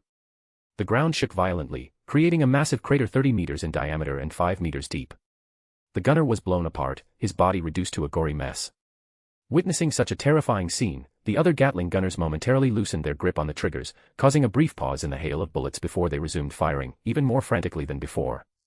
The battle raged on for over a minute. Haru drove his right hand through the chest of the last gunner. As the gunner fell, suddenly, a dozen Yamato ninjas wielding gleaming katanas emerged. Their swords, glowing with a blood-red curse, slashed toward Haru from all directions. Clang! Clang! Clang! The sound of metal clashing reverberated through the forest. Sorry, but you can't break through my defenses. Haru smirked, his expression turning into a bloodthirsty grin as he watched the ninjas' katanas shatter upon impact. The sight of their useless weapons made him laugh with unrestrained amusement. Haru extended his arms, grabbing two of the ninjas and using them as human clubs, wildly swinging them into the crowd. The ninjas, undeterred, continued slashing with their katanas. Swish. Swish. Swish. Their half-shattered blades left behind countless afterimages as Haru's living weapons were sliced into pieces. Losing his weapons, Haru clenched his fists and thrust them forward as if pushing a heavy truck. Boom. A sonic boom echoed, and the space around him seemed to tremble. The powerful shockwave spread out, pulverizing the assassins who couldn't escape in time. Looks like I'm pretty strong, ugh. Haru grinned with satisfaction, surveying the carnage. But as he looked at the scattered remains, his stomach churned, and he nearly vomited. Swish. Taking advantage of the moment, Saigwu Masaya suddenly emerged from the ground, his body radiating a silver glow. He held a blood-red, 1-meter-long wooden sacred sword, the Butsumitsu no Tsurugi, and thrust it toward Haru's back. The blade, incredibly sharp, tore through Haru's clothes, trembling violently as Masaya struggled to push it 1 millimeter into Haru's body. Seeing this, Masaya's face darkened. He immediately abandoned the Butsumitsu no Tsurugi and retreated 30 meters in an instant. Haru pulled out the Butsumitsu no Tsurugi, his expression dark and his eyes blazing with fury. Not bad, you actually managed to injure me. Are you happy now? Haru's eyes flashed with a dangerous light as he spoke calmly. After being subjected to gunfire, rocket attacks, and relentless slashing, anyone else would have lost their cool. With a sudden burst of strength, he crushed the sacred sword in his hand, the Butsumitsu no Tsurugi splintering into pieces. So, your authority must be something related to steel. Masaya speculated silently. This was troublesome. His hands were already numb from exhaustion. He had poured all his strength into that single strike, but it had only caused a tiny wound. I have no choice but to try this. Masaya said, his right hand forming a pentagram-shaped magic circle. He summoned an ancient-looking bamboo scroll and yanked it open. The first line of the scroll bore 4 ancient Chinese characters. Occupy and decide fate. Become my Shikigami. Masaya's silver aura flared up, transforming into raging silver flames as he burned through his life force to generate an immense amount of cursed energy. Invisible waves spread out, reaching Haru through the tiny wound and injecting a spell of control into his body. What is this? Haru's face paled as he felt the foreign energy invading his body, robbing him of control. Bypassing the defense of a Godslayer's body through this wound to cast a control spell, are you? Haru's face darkened as he locked his gaze on Masaya, his voice seething with barely contained rage. That's right. Everything was set up for this moment.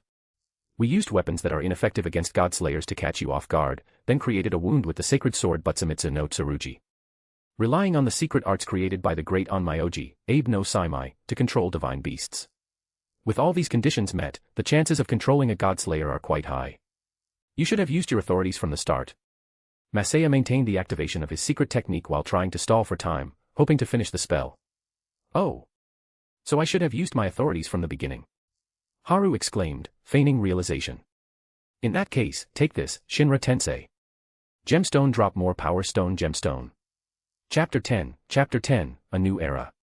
Haru's terrifying power. The authority of Earth. / extra chapter if we reach 1000 collection. / extra chapter if we reach 200 power stones. So take this. Shinra Tensei. Haru activated the combined power he'd usurped from Tsukuyomi and Yukmachi, the authority of Earth. 12 miniature, proportionally smaller moons materialized around him, rotating like protective satellites. Then, with Haru as the epicenter, an invisible repulsive force surged outward, radiating with terrifying power. The atmosphere roared. The clouds dissipated as if swept away by countless invisible hands, revealing a vast, cloudless sky. The barren mountain shook violently. Huge boulders crumbled to dust, trees were uprooted and torn apart, spraying splinters into the air and creating a scene of apocalyptic destruction. Seconds later, the tremors subsided and the dust cloud settled, revealing a transformed landscape. The barren mountain had vanished, leaving only a gaping crater 50 meters across and 10 meters deep, a testament to the sheer destructive power of the attack. The moment the attack was unleashed, the intense repulsive force had thrown Sayanomiya Masaya high into the air. Sayanomiya Masaya's body fell to the ground like a discarded rag, landing with a sickening crack 10 meters in front of Haru. His spine snapped on impact, and a cloud of dust erupted from the ground. My own doing, huh? Cough, Sayanomiya Masaya was covered in blood, his arms and legs crushed flat by the repulsive force, resembling a deformed wooden plank, oozing a gruesome trail of crimson. His appearance was absolutely horrifying. As he coughed violently, a piece of bloody flesh splattered to the ground, a piece of his internal organs ruptured by Haru's previous attack. Yet despite his catastrophic injuries, his face remained eerily calm, his lips curled into a faint, cold smile. His eyes flickered with a mixture of defiance and acceptance.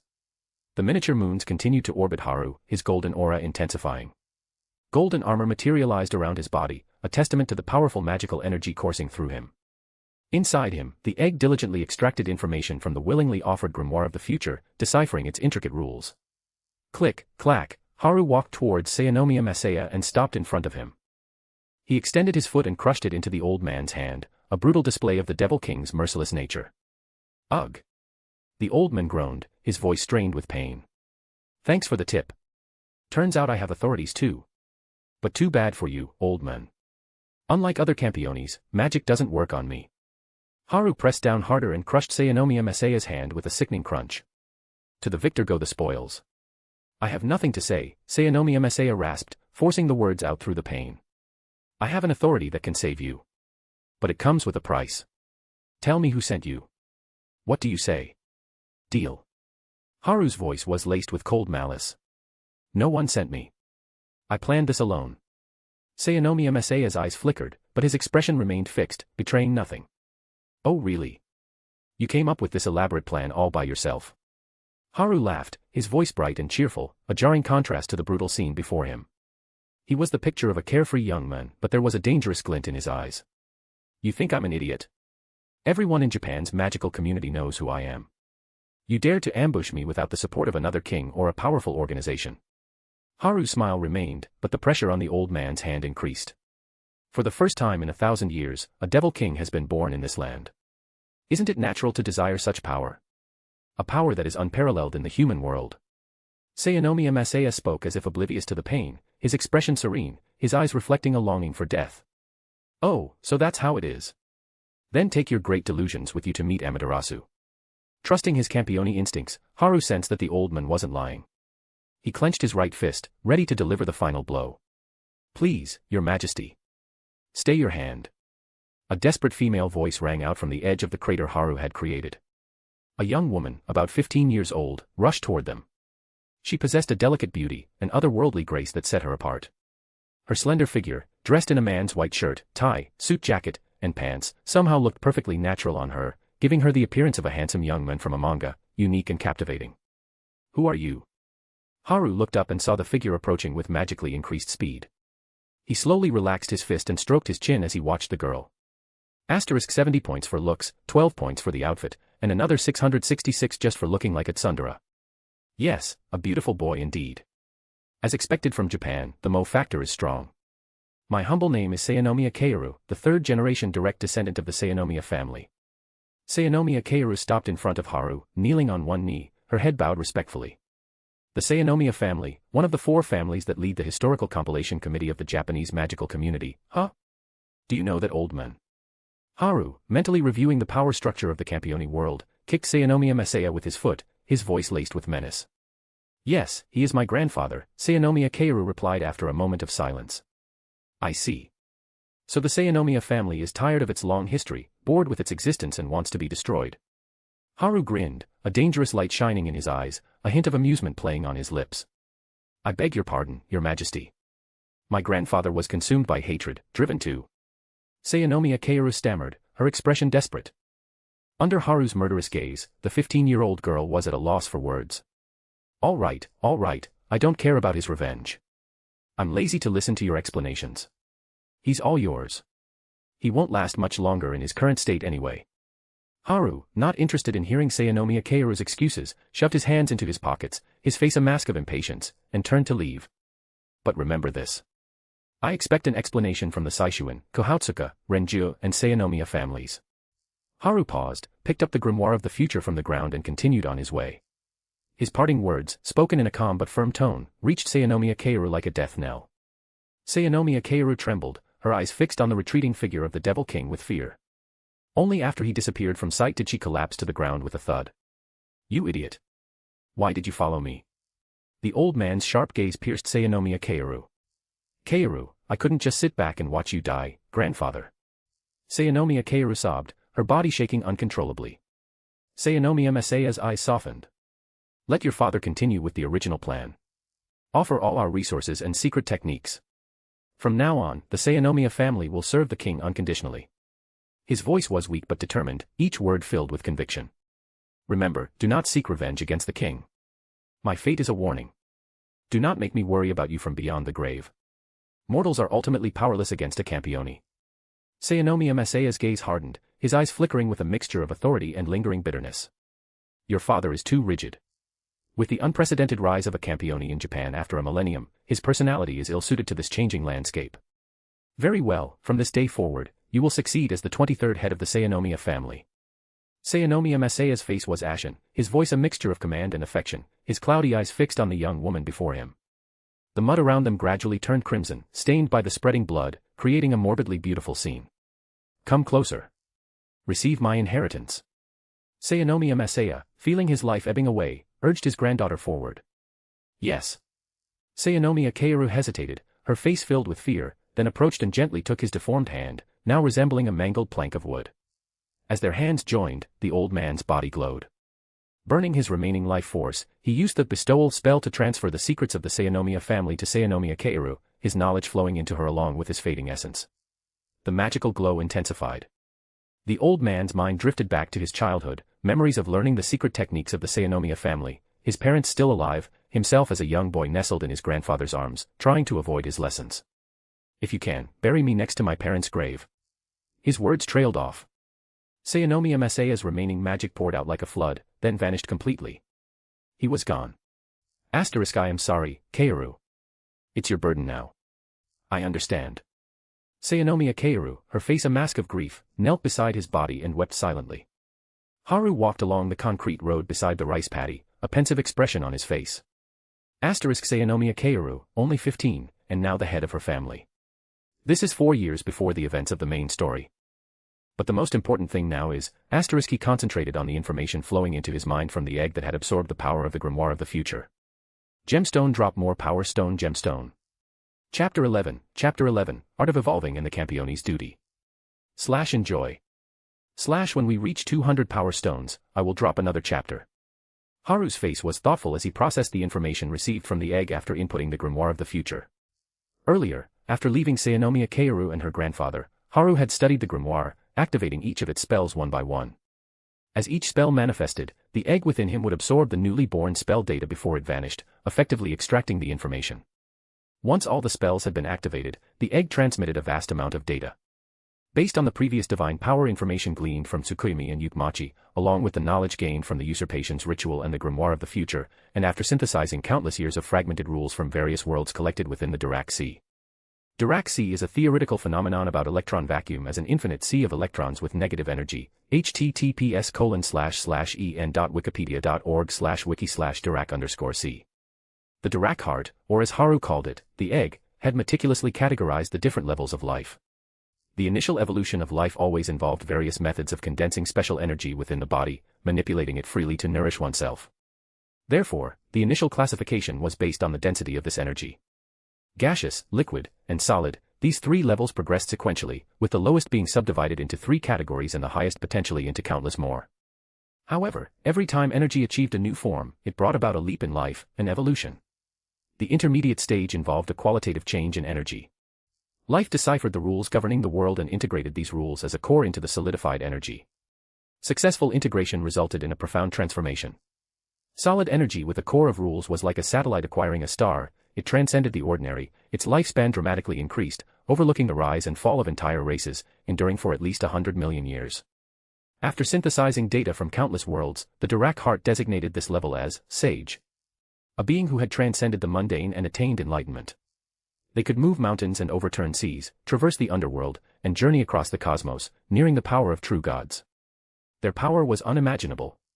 Then, the information abruptly stopped. The egg had left him hanging. Haru's forehead throbbed with a vein bulging. Even a damn inanimate object had learned the art of cliffhangers. At least give him the later stages of information. The egg transmitted a message, insufficient data, unable to form complete information. Then, a new piece of information flowed into Haru's mind, a technique called the art of evolving, derived from the divine powers of the 2 goddesses, Pandora's magic, and the body and energy strengthening rules. It was a secret technique that simultaneously enhanced the body and spirit, increasing energy density. This information only detailed the process up to the condensation of liquid energy, then nothing more. Haru's lips twitched uncontrollably. It seemed the egg, after tasting the world's rules, had become completely addicted, resorting to various tactics to obtain more rules to perfect itself. Unable to do anything about the gluttonous egg, Haru closed his eyes and carefully comprehended the art of evolving, internalizing the entire process of the egg's deduction method. After half an hour, he opened his eyes. "O Earth, grant me the power of life." Haru chanted the incantation, activating his authority, the power of life. Immense earth vein energy surged into his body. "Let's begin." Haru circulated the art of evolving according to the method in his mind. Boundless earth vein energy poured in, and his incredibly powerful Campione body continuously absorbed and converted it into golden, gaseous magical energy. The gaseous energy gradually thickened, consuming vast amounts of earth vein energy in the process. After approximately an hour, the magma level in Mount Fuji, the source of Japan's earth veins, had dropped by 50 centimeters. The dense magical energy reached a critical point, and a drop of liquid magical energy appeared. Then, like an avalanche, countless drops of liquid magical energy surged into Haru's center, located 3 inches below his navel, forming a pool with a 5-meter radius. The pool churned, splashing water that possessed the power to obliterate a 20-meter tall hill. It took 2 hours for Haru to completely liquefy his energy. With the completion of the liquefaction process, his Campione body, already 100 times stronger than an ordinary human, was further enhanced by the nourishment of the liquid magical energy. Aging cells rapidly perished, replaced by newly born cells of dramatically increased strength. By the time the enhancement was complete, Haru's physical abilities had tripled compared to his already enhanced Campione body. He could now proudly claim to possess the strongest physical body in the world of Campione. It was nearly noon, the sky clear and the sun shining brightly. Crap, it's already this late. I won't make it to school in time for registration. I need to go home and cook first, or the little princess will throw a fit. Recalling Kasugano Sora's tsundere personality from his memories, Haru felt a headache coming on. He quickened his pace, striding towards the Kasugano residence. Man, it's hot. After walking only a few hundred meters under the scorching midday sun, Haru, feeling like he was walking through a furnace, grumbled with a drooping face. Screech, a black Hummer screeched to a halt behind Haru. A young woman dressed in men's clothing hurriedly got out and knelt on one knee. I sincerely apologize for interrupting you. Sayanomiya Kaoru lowered her head, unable to meet Haru's gaze. Perfect timing. Give me a ride home. Haru frowned, looking at the humbled Sayanomiya Kaoru. The black Hummer slowly moved forward, its powerful engine kicking up dust on the concrete road. In the passenger seat, Haru leaned on his right hand, gazing out the window at the rapidly passing rice paddies. What does the Sayanomiya family have to say? Haru's voice was devoid of emotion. We are willing to offer all our secret techniques and pledge our allegiance for generations in exchange for your forgiveness, your majesty. Hearing Haru's cold and emotionless tone, Sayanomiya Kaoru trembled as she answered. Tick-tock, as the time on the car's clock ticked by, Sayanomiya Kaoru's anxiety intensified. Bring all the magical knowledge the Sayanomiya family can gather to me later. Then, keep a close eye on the movements of the Haim Miko clan of the Shishu Shrine and report to me immediately. After a long silence, Haru's calm voice broke through. Yes. Sayanomiya Kaoru responded hastily, her face filled with relief. The Kasugano residence. Kasugano Sora, dressed in a white nightgown and a black hairband, walked into the kitchen, her black rabbit plushie clutched in her arms. She watched Haru stir-frying chicken under the range hood. Leaning against the kitchen doorframe, Sora gently touched her lips, her gaze fixed on Haru as he bustled around. With a flick of the wrist, Haru turned to grab some seasoning and noticed Sora standing there. You're up. Perfect timing, let's eat. Haru looked at the girl with gentle eyes. Since their kiss, their relationship had clearly evolved. Although unspoken, they no longer saw each other as siblings, but as lovers deeply devoted to each other. Sora replied softly. After the meal, Haru looked at the delicate, silver-haired girl sitting opposite him, hesitant to speak. Just say it. Based on years of living together, Sora immediately sensed something was wrong. It's about being a Campione, Haru said cautiously, watching Sora's expression. Seeing her calm demeanor, he continued. I may need to go abroad soon, to fight against gods. Silence followed as Sora lowered her head, tears streaming down her cheeks. Can't you, not go? I don't want you to. Her pupils constricted. Sora remembered the image she had forced herself to forget, Haru lying unconscious in a pool of blood under the full moon at the shrine the previous night. Terror filled her eyes. She only had Haru left, her only remaining family. She was terrified of losing him, terrified of losing the meaning of her own existence. Sora, the truth is, no Campione has ever died of old age. Even if we don't seek out the heretic gods, those capricious deities will come looking for us. So, we can only survive by constantly slaying gods. That's why we're called Campiones. Haru lowered his head, unable to look at Sora's tear-stained face, muttering to himself. Hearing this, Sora gradually stopped crying and lifted her head. I'll go with you, she said, her deep gray eyes reflecting Haru's image, her voice resolute. Haru abruptly looked up, staring at Sora's unwavering expression, stunned. Even if it means death, we'll face it together. Sora's unwavering voice echoed in the air. Their faces slowly drew closer. Asterisk ding dong. Ding dong, asterisk the doorbell rang. Like startled cats, the two quickly separated. Gemstone drop more power stone gemstone. Chapter 12, going to Italy. Haru rapid ascent. Marquis on the move. / enjoy. / when we reach 200 power stones, I will drop another chapter. In the living room, Sayanomiya Kaoru sat nervously, facing the scowling siblings. Beads of sweat trickled down her forehead. Haru glared at her, his expression promising a swift execution if her news wasn't satisfactory. Kasugano Sora sat beside him, her face expressionless, as if she were already looking at a corpse. Well, the History Compilation Committee has received a report. The Yuri family, the Haim Miko clan who protect the Shishu Shrine, accepted an invitation from their magical colleagues in Austria. This morning, they departed for Italy on a family vacation to Europe. They have left the committee's intelligence network. Following Your Majesty's previous decree, I have come to report this immediately. Sayanomiya Kaoru emphasized her last sentence. You told me to report immediately, so it's not my fault. Please don't kill me.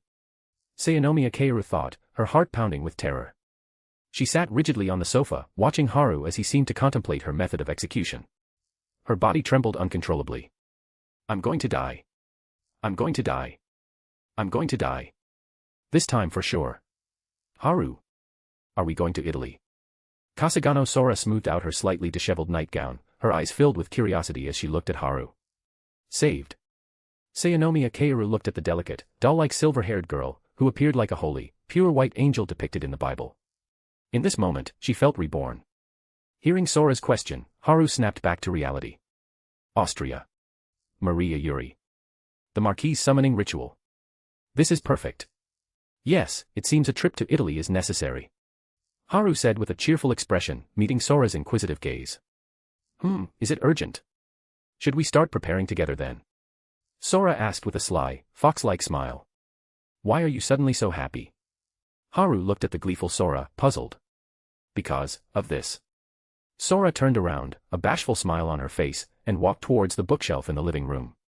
She pulled out a book with a beach scene on the cover and pointed at the title, Italy, the honeymoon destination of choice for couples, her voice sweet and coy. Ahem, it seems we do need to prepare thoroughly. Seeing the book in Sora's hands, Haru rubbed his chin awkwardly, nodding slightly, his ears tinged with red. The next morning, around 8 a.m., at Haneda Airport, Tokyo International Airport. Haru, pulling Sora's hand with his right and a suitcase with his left, strode towards the VIP lane. Standing in front of the VIP lane was a young man dressed in a black suit, white shirt, and black tie, resembling a typical company employee. He leaned against the wall, holding a laptop bag, seemingly relaxed. Despite standing in a conspicuous location, the young man's presence was strangely faint, like a fleeting reflection in a mirror or water, easily overlooked. He had clearly employed some form of concealment magic to hide his presence. Hearing footsteps, the young man slowly raised his head and looked towards the source of the sound. Upon seeing Haru's face, he jolted awake. It is an honor to meet you, Your Majesty, King Kasugano, and Your Highness, Princess Kasugano. The young man approached slowly, stopping before them. He stood at attention, placing his hands at his sides, then bowed deeply in a perfect Japanese manner. Please allow me to introduce myself. I am Amikasu Toma, the representative of the Tokyo branch of the Japanese History Compilation Committee. I have been dispatched by the committee to serve as your attendant and liaison during your trip to Italy with Princess Kasugano. Amikasu Toma spoke with a flattering smile, his tone servile, reminiscent of a court eunuch seeking to please the emperor. Princess Kasugano. Sora noticed the unusual title in Amikasu Toma's words and questioned him with a puzzled expression. Your Highness is perhaps unaware, but the day before yesterday, His Majesty the Emperor bestowed upon you the title of Imperial Princess, granting you the status of a direct member of the imperial family. Perhaps it would be more appropriate to address you as Princess now. Amikasu Toma rubbed his hands together, praising Sora effusively. In Japan, imperial status still carried significant weight and influence. Upon hearing this, Sora beamed, her arms tightening around Haru's right arm. Haru, I've been made a princess. You should do something to celebrate. Sora said, clinging to Haru's arm with a playful pout. Of course, my dear princess. I'll treat you to a feast in a few days. How about that? Haru gently scratched Sora's nose, his voice filled with affection. Watching the couple's affectionate display, Amikasu Toma quickly lowered his head, pretending to count the dust particles on the floor. Asterisk, it seems I can report the romantic relationship between the king and Princess Kasugano as confirmed information. Asterisk. After a moment of playful flirting, a stolen kiss on Sora's forehead elicited a cute squeak from her, and Haru turned to the bowing young man. How are the preparations for the information I requested from Sayanomiya Kaoru coming along? He asked, his voice flat. In response to Your Majesty, due to the limited time, we were only able to copy all the recorded basic spell data into a storage device. The more advanced and secret techniques, as they are not written down, can only be imparted to you through the bestowment spell by the Miko, Amakase Toma reported, then cautiously raised his head, observing Sora's expression. Seeing her calm face, he sighed in relief. Haru, who had been closely watching Amakase Toma, naturally noticed this. The bestowment spell. I remember that spell requires mouth-to-mouth transmission to bypass a Campione's magic resistance. Thinking this, Haru quickly glanced at Sora's face from the corner of his eye. Haru's repeated glances alerted Sora, despite her being immersed in the sweet interaction they had just shared. Haru, what's wrong? Is there something on my face? No, nothing. Do you mind having a third wheel with us, Sora? Haru quickly laughed, cleverly shifting the focus to Amakase Toma. We can just toss him out of the plane later. I don't mind. Although she hadn't noticed anything unusual, Sora's keen intuition sensed the source of Haru's unease and responded with a light-hearted, albeit seemingly cruel, remark. Please spare me, Your Highness. Amakase Toma immediately prostrated himself, bowing his head in submission. Hee. Seeing this, Sora giggled, clinging to Haru's arm. Get up. It's time to board. Haru instructed Amakase Toma, then led Sora towards the VIP lane. After Haru and Sora had passed, Amakase Toma quickly got up and wiped the sweat off his forehead.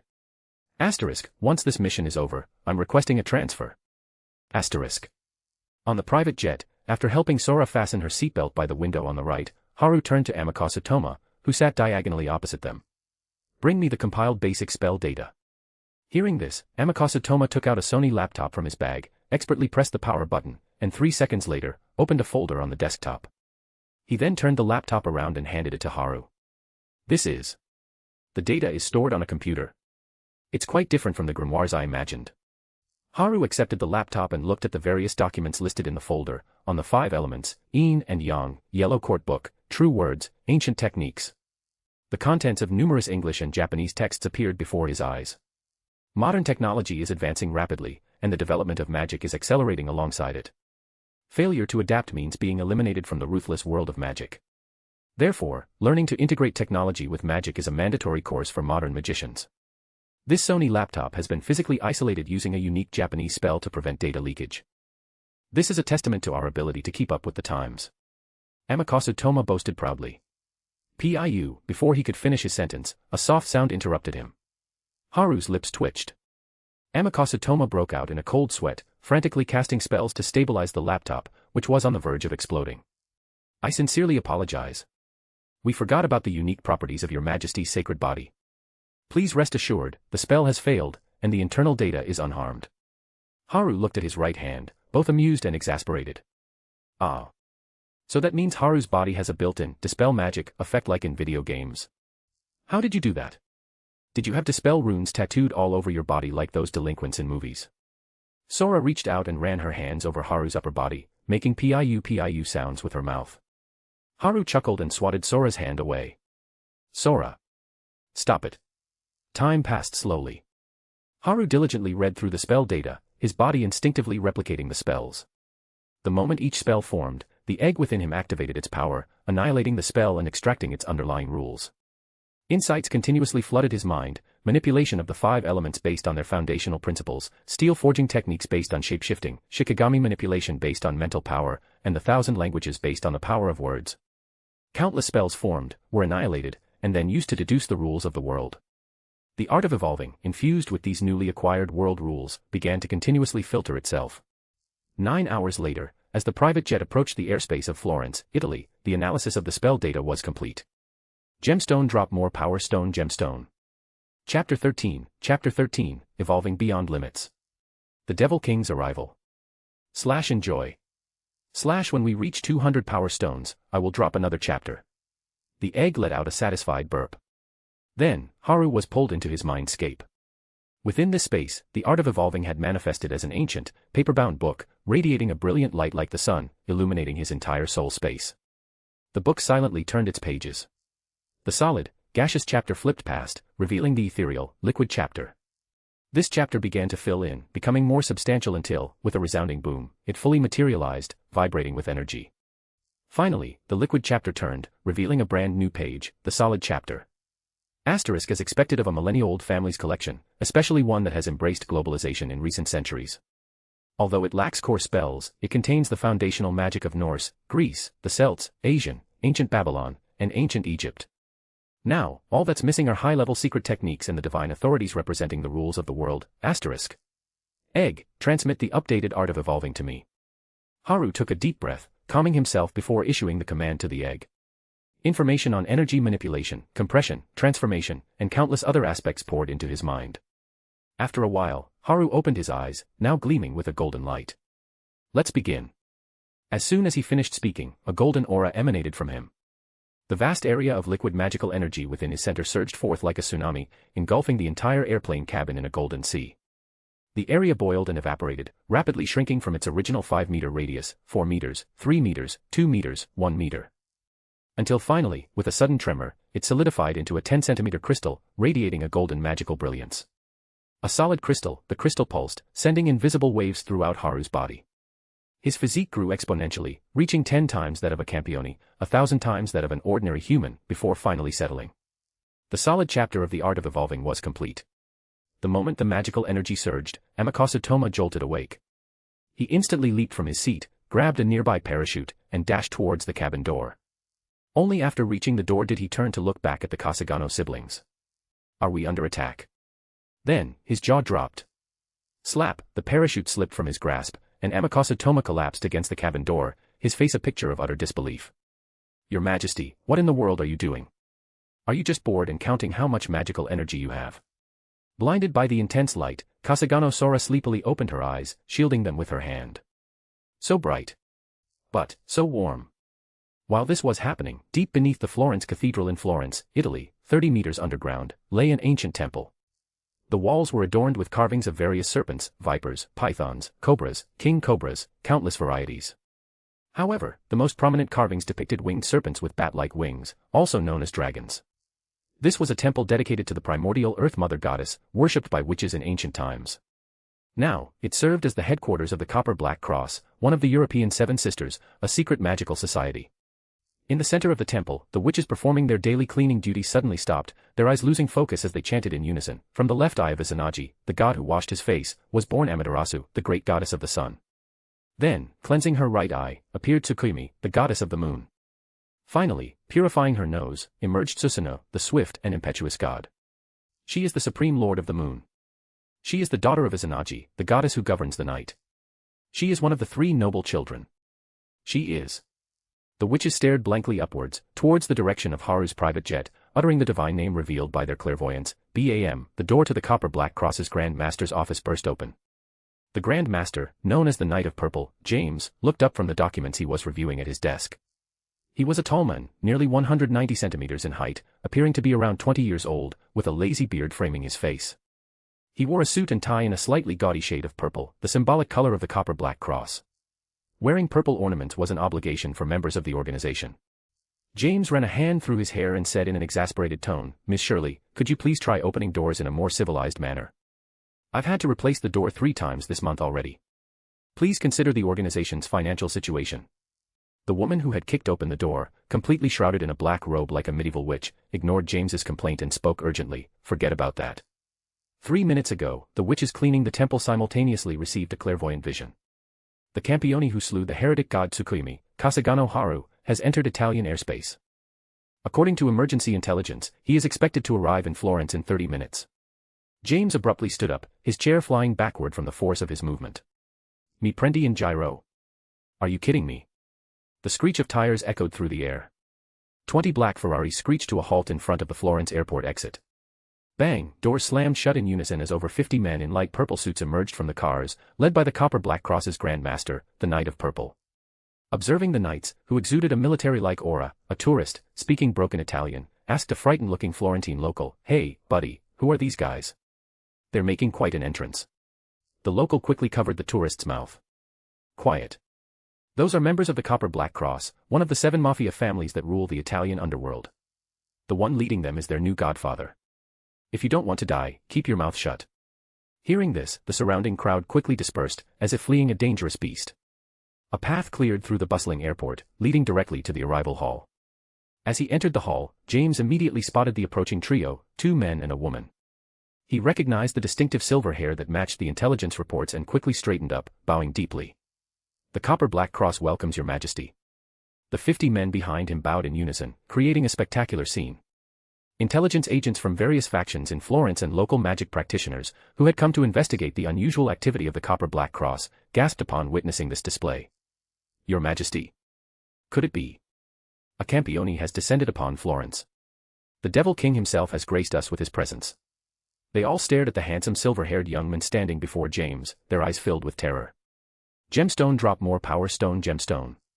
Chapter 14, Airport Greetings. Meeting Salvatore Doni. / enjoy. / when we reach 200 power stones, I will drop another chapter. Haru, holding Sora's delicate hand, walked into the airport lobby, chatting and laughing. Upon entering, they were met with the bowing members of the Copper-Black Cross and immediately stopped in their tracks. Haru. What are they saying? Sora frowned slightly, looking at the group of people in purple robes, bowing deeply as they spoke in Italian. She was frustrated by the language barrier. Sensing Sora's confusion, Haru's eyes flickered with golden light. With a thought, he activated a spell as if it were second nature, a technique honed through countless trials, 1,000 languages. This spell, born from the egg's ability to decipher the essence of magic, granted him mastery over any language. It's okay now. I used a spell. We should be able to understand them. Sora looked at him, puzzled. She had been about to ask him in Japanese, but the words that came out of her mouth were fluent Italian. Understand what? Huh. I think I just spoke Italian. Like Columbus discovering a new world, Sora, now brimming with curiosity, began peppering Haru with questions in Italian. Haru, how did you do that? Can you teach me? Haru patiently answered Sora's barrage of questions, a gentle smile gracing his lips. After a while, he turned his attention to the knight in purple before them. You're the local boss around here, right? Haru asked with a smile, but his eyes, fixed on James, gleamed with a sharp intensity. Yes. We are the Knights of the Copper-Black Cross. I am James, the current Grand Master. James straightened up, responding promptly.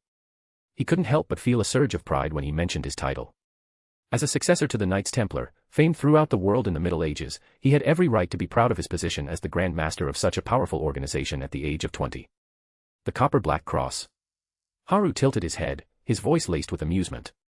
Amikasu Toma, who had been trailing behind the siblings, quickly stepped forward and whispered in Haru's ear, they are one of the 7 great magical families of Italy, and the secret society to which Southern Europe's strongest knight, Saint Raffaello, belongs. Hearing the name Saint Raffaello, Haru immediately recalled the legendary grimoire Erica and Liliana had obtained in the original story, the Deeds of David, guarded by Saint Raffaello and hidden in the subterranean temple of the Earth Mother Goddess beneath San Gimignano. It was the only human technique depicted in the story capable of harming a god, the ultimate expression of magical knowledge. Those who had mastered its spells, known as Holy Annihilators, were among Europe's most powerful knights, each with a history of repelling divine beasts and even wounding gods. This grimoire, a pinnacle of human wisdom and a crystallization of humanity's understanding of the world's rules, was the perfect nourishment for the egg within him. Where is this strongest knight, Saint Raffaello? Haru asked, fixing James with an intense gaze, his eyes glowing with magical power. James bowed deeply. In response to your majesty, Saint Raffaello is currently residing in San Gimignano. Shall we summon her to attend to you? No need. Take me to San Gimignano now. Haru took Sora's hand and strode towards the airport exit. San Gimignano, a historic city built in the 13th century, was known for its well-preserved medieval architecture and its status as a World Heritage Site. It was located a short distance from Florence, easily accessible by car in less than an hour. 2 young women and a young man walked along the ancient streets towards the outskirts of the city. One of the women, a girl of about 12 with hair like a golden crown, possessed an air of elegance and sophistication that belied her young age. The other girl, also around 12, had beautiful silver hair styled in a long, straight bob. Her delicate features and slender frame, combined with her refined attire, made her look like a moon spirit descended upon the mortal realm. But despite her youthful appearance, her face was serious, her eyes reflecting the unwavering determination of a knight. Erica Blandelli and Liliana Kranjkar, aspiring knights from the prestigious Italian magical families, the Copper-Black Cross and the Bronze-Black Cross, had come to the city seeking to inherit Saint Raffaello's twin swords. The golden-haired young man walking ahead of them ran a hand through his messy hair. He was strikingly handsome, but his face was haggard, lacking any semblance of authority. Despite his lean build, his physique hinted at years of training. This place looks familiar, he muttered, his voice filled with frustration. I have a feeling I went through a lot of trouble around here before, but I can't for the life of me remember what it was. The young man, claiming amnesia, continued to grumble to himself. Erica paid him no mind. Suddenly, Liliana's body stiffened. Her eyes lost focus, and she whispered, her voice filled with a distant echo. Ancient knightly techniques, ancient spells, treasures hidden within sacred grounds. It was a vision. Liliana had received a divine revelation. Those with a witch's aptitude often received such pronouncements when they approached places of mystical significance. Erica, long accustomed to Liliana's visions, immediately approached her friend, who was both a knight and a witch. It seems you've had a vision, Lily. Anything useful for us? Ah, yes, Erica. This is a place where ancient knights frequented. They built a temple near the fortress, in the deepest darkness. I received a vision with that impression. Interesting. A temple built in darkness. If we take the words literally, that would mean underground, wouldn't it? Erica tapped the ground with her toe. It wouldn't hurt to investigate a little. She exchanged a glance with Liliana, and they both cast a search spell. Indeed, there's a faint trace of magical energy emanating from directly beneath us. It seems suspicious. But we can't ignore even the slightest possibility. This place must be concealed by a barrier. Perhaps this underground temple is a secret sanctuary. It's a place that Mr. Amnesia frequented before he lost his memories, a place related to Saint Raffaello. In other words, there's a high probability of finding Saint Raffaello here.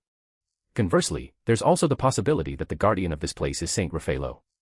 Though it was mere speculation, they continued to exchange ideas. The only way to confirm the truth was to investigate. They nodded in agreement. This place was undoubtedly strange. They needed to find a suitable entry point to infiltrate the underground temple. At that moment, the young man's flippant voice reached their ears. I must have done something here before I lost my memories. It definitely had something to do with someone related to a horse's tail. I want to call them, but I don't have their phone number or address. Should I consider using smoke signals or carrier pigeons, some classic method of communication? He rambled on, spouting nonsense. Erica and Liliana ignored him completely. After witnessing his numerous displays of idiocy, they had concluded that it was more productive to discuss their plans for infiltrating the underground temple than to engage in pointless conversations with the self-proclaimed amnesiac. But because of their dismissal, they missed a crucial moment. As they were deep in conversation, a terrifying surge of magical energy erupted. It was like a volcano erupting. Neither Erica nor Liliana had ever experienced such an explosive burst of magic in an instant. If they had to compare it to anything, it would be the force of a ritual spell performed by dozens of high-ranking mages working in unison. However, such a spell, requiring the combined power of so many mages, would take an immense amount of time and effort to prepare. It would be impossible to activate in an instant. What in the world happened? Erica and Liliana turned around simultaneously. They saw the young man, his sword raised towards the sky, having just swung it downwards. And they saw the tower of the medieval fortress, split cleanly in two, collapsing to either side. And the stone structures built on the hill. It was a massive building, covering an area of over 1,000 square meters. Yet it had been cut in half. As if cleaved in two by a gigantic sword descending from the heavens. The stone blocks crashed to the ground with a deafening roar. What happened? Erica, normally a paragon of grace and composure, was stunned, her voice a breathless whisper. Could it be that he did this? Liliana was equally dumbfounded. These were expressions unbecoming of talented individuals from prestigious magical families, especially those well-versed in the mysteries of the world. Sorry, did I scare you? No, actually, I was just wondering if I could do this instead of using a smoke signal to call out whoever is associated with this fortress. The flippant voice, of course, belonged to the amnesiac. Just who is this man? As the two girls stared at him, their gazes filled with fear for the first time, a horse galloped towards them from across the hills. It was a powerful steed, ridden by a beautiful woman with long black hair. Her face, with its strong features, hinted at Latin ancestry. Her hair was pulled back into a ponytail, resembling, as her name suggested, a horse's tail. I thought we were under attack by some magic society. To think it was Salvatore Doni all along. We had a brief association, you could even call it a master-disciple relationship, but what is the meaning of this? Depending on the circumstances, I might demand your head as compensation. The black-haired rider made her bold declaration from atop her horse. She was Saint Raffaello, a knight who had attained the glorious rank of paladin, the highest echelon of European swordsman, a knight of the Holy Grail. Boom, the sound of the right half of the collapsed tower being lifted from the ground. The four people engaged in conversation turned abruptly, their gazes fixed on the rising debris. Beneath the rubble, a motorcade appeared, completely unscathed. At the head of the convoy, a handsome young man with silver hair stood, his right hand raised, effortlessly supporting the 30-meter-tall tower. Good grief, the Italians are quite passionate, aren't they? The silver-haired young man grinned, a hint of menace in his smile. His entire body radiated a golden aura, a terrifying wave of magical energy that dwarfed Salvatore Doni's, as if continents were colliding. Gemstone drop more power stone gemstone. Chapter 15, Kasugano Haru vs Salvatore Doni. / enjoy. / when we reach 200 power stones, I will drop another chapter. A grand convoy of black Ferraris slowly made its way towards Sengimignano. Inside one of the Ferraris in the middle of the convoy, James, seated in the driver's seat, used the rearview mirror to observe the silver-haired siblings in the back, or rather, he was focused on Haru's expression. Sora gazed out the window at the imposing medieval fortress, admiring the unique foreign scenery. Wow. Haru, look. Haru, sitting to Sora's right, smiled gently, his eyes fixed on Sora's delighted face as she marveled at the unfamiliar sights. Suddenly, a shiver ran down Haru's spine. A sense of foreboding washed over him. Crash, with a deafening roar, the right half of the ancient structure, the section with the tower, collapsed toward the motorcade. The drivers slammed on their brakes. Instantly, Haru's body was enveloped in a golden aura. He flung open the car door, stepped out, and with a single stride, teleported to the front of the convoy. He raised his right hand, his movements fluid and precise. Asterisk boom. Asterisk. His right hand made contact with the mountain of stone, golden magical energy spreading across the tower, reinforcing it into a single, solid mass. With a thunderous roar, Haru caught the falling stone tower, his legs sinking slightly into the earth as he absorbed the impact. His eyes gleaming with a sharp intensity, he sensed something and looked towards the group of 3 women and 1 man standing several hundred meters away. Good grief, the Italians are quite passionate, aren't they? Haru grinned, his head filled with question marks, a hint of menace in his smile. His body radiated an intense golden aura, brighter than the midday sun. It was a terrifying wave of magical energy that dwarfed Salvatore Doni's power, like the collision of continents. With a powerful heave, Haru hurled the stone tower towards the 4 figures like a javelin. The massive stone structure hurtled towards them with a deafening roar, carrying the force of thunder and wind, an unstoppable force of nature. Salvatore Doni smirked and stepped forward from the group. His flesh and blood hand, starting from the hand, gradually transformed into a mysterious silver metal, until it was completely encased in a silver metallic gauntlet. Doni swung his cheap knight sword with his silver arm, chanting the incantation. I swear, nothing shall exist that my blade cannot cleave. Therefore, this sword can cut and sever all things on this earth, an invincible blade. In that instant, Doni swung his sword, seemingly slow, yet in reality, unleashing hundreds of sword flashes, forming an impenetrable net of blades that sliced through the oncoming stone tower with terrifying speed. The tower was neatly diced into 10 cubic centimeter blocks, then crumbled into countless fragments. The small stone pieces, carrying immense kinetic energy, continued hurtling forward, further disintegrating from the friction with the air, scattering as even smaller shards. A hail of debris rained down on Haru. His core pulsed violently. He clenched his right fist and swung it forward, creating a vacuum in the atmosphere. The vacuum shattered, ripping a hole in space itself. The sonic boom reverberated through the air, the shockwave annihilating the billions of stone fragments. Haru grinned, looking at the disheveled, sword-wielding blonde young man across from him. He sensed a familiar aura, the unmistakable presence of a fellow Campione. Fancy meeting a compatriot here. Nice to meet you. I'm Kasugano Haru, a Campione from the Far East. A Campione. And there are 2 of them. Erika and Liliana gasped, their eyes widening in shock. At that moment, Erika remembered something. Yesterday, before setting out, she had glimpsed a report from the Wise Men's Council on her uncle's desk. It mentioned a boy named Kasugano Haru in the Far East who was suspected of being a Campione. So it's true. The black-haired paladin, Saint Raffaello, muttered to herself. Salvatore Doni's terrifying display of power, cleaving the ancient fortress with his silver arm and cheap knight sword, was something she recognized. Throughout her long life, fighting alongside those who bore the title of Saint Raffaello, she had witnessed many such displays of supernatural power. De Janstel Vauban, who controlled wind, rain, thunder, and lightning, commanding a legion of wolves and wielding hellfire that had scorched the earth, creating vast, barren wastelands. The beautiful Luo Hao, wielding unmatched fists and chanting devastating verses, summoning supernatural flowers that spread across the land. And now, there was the Sword King, who could cleave all things, and the King of the Far East, who wielded punches that shattered the very air. Ah. Thanks to my long life, I've been fortunate enough to witness the birth of Epimetheus's bastard son, even if only as a brief student. Saint Raffaello exclaimed, addressing the swordsman with the silver arm, Hey, idiot Doni. Where the hell did you disappear to? I feel like I fought someone somewhere, but I can't quite remember. But it doesn't matter. All I want now is to fight you. I feel like I'll remember everything once we've had a good brawl. Doni pointed his sword at Haru. At that moment, Liliana and Erika rushed forward, standing back to back, facing Kasugano, Haru and Doni respectively. They dropped to one knee. "We beg you, please stop. This is still within the city limits of San Gimignano. If you two were to fight here, it would result in countless casualties. Please, have mercy and cease this conflict. Sorry about that. Could you two step aside for a bit?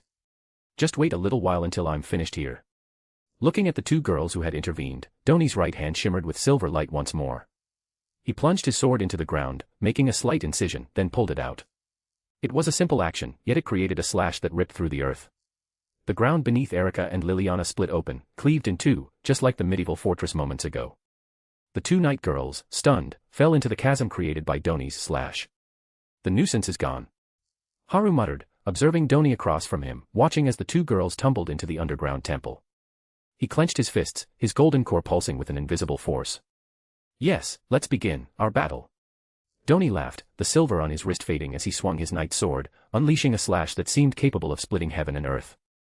Haru's body trembled, and the ethereal armor he wore materialized. With a single step, he sidestepped the earth-shattering slash, then, in another stride, he crossed the 100-meter distance, facing Salvatore Doni head-on. He unleashed a straight punch, carrying the force of a howling wind, aimed at Doni's forehead. "Your technique is sloppy. Too many openings." Seeing the ferocious punch coming towards him, Doni was not afraid, but rather, delighted. He pulled his right hand back, along with his sword, positioning the lower half of the blade behind his waist. He ducked, narrowly avoiding Haru's powerful right fist. Then, with a swift thrust, he plunged his sword into Haru's left abdomen, exposed from the momentum of the previous punch. "Got you." Blood stained Haru's shirt crimson. His face took on a demonic expression. He grabbed the blade with his left hand, then, with a sonic boom, slammed his right fist into Doni's head. Doni's head deformed slightly. His body was sent flying hundreds of meters, crashing into a distant hill. Trees snapped in half along his trajectory, rice paddies were cleaved in two, and the air filled with the sound of collapsing structures. Finally, Doni slammed into the mountainside, forming a crater shaped like a large X, 50 meters deep. However, in the split second before Haru's fist connected, Doni, sensing the imminent danger, channeled his magical energy, forming a thin veil around his body. The magical veil acted like a cushion, absorbing and deflecting Haru's immense strength.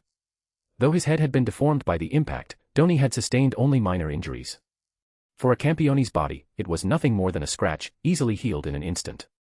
But the blow triggered something within him. "Ah, now I remember."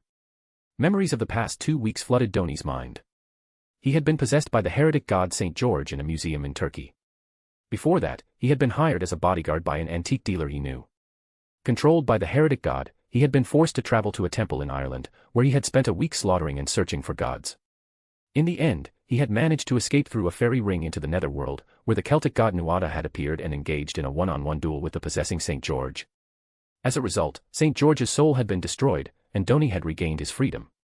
With the lingering divine power, he had then challenged Nuada to a battle. "I returned to Italy through the netherworld, and ended up back in that village, huh?" Doni shook his slightly dizzy head.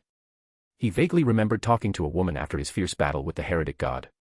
"Your memories will likely be jumbled for a while after you return to the mortal world. Even though you'll be reborn as a Campione after going through my ritual, a lousy magician like you will likely suffer brain damage from staying in the realm between life and death for so long. If you lose your memory, find someone to give you a good whack on the head."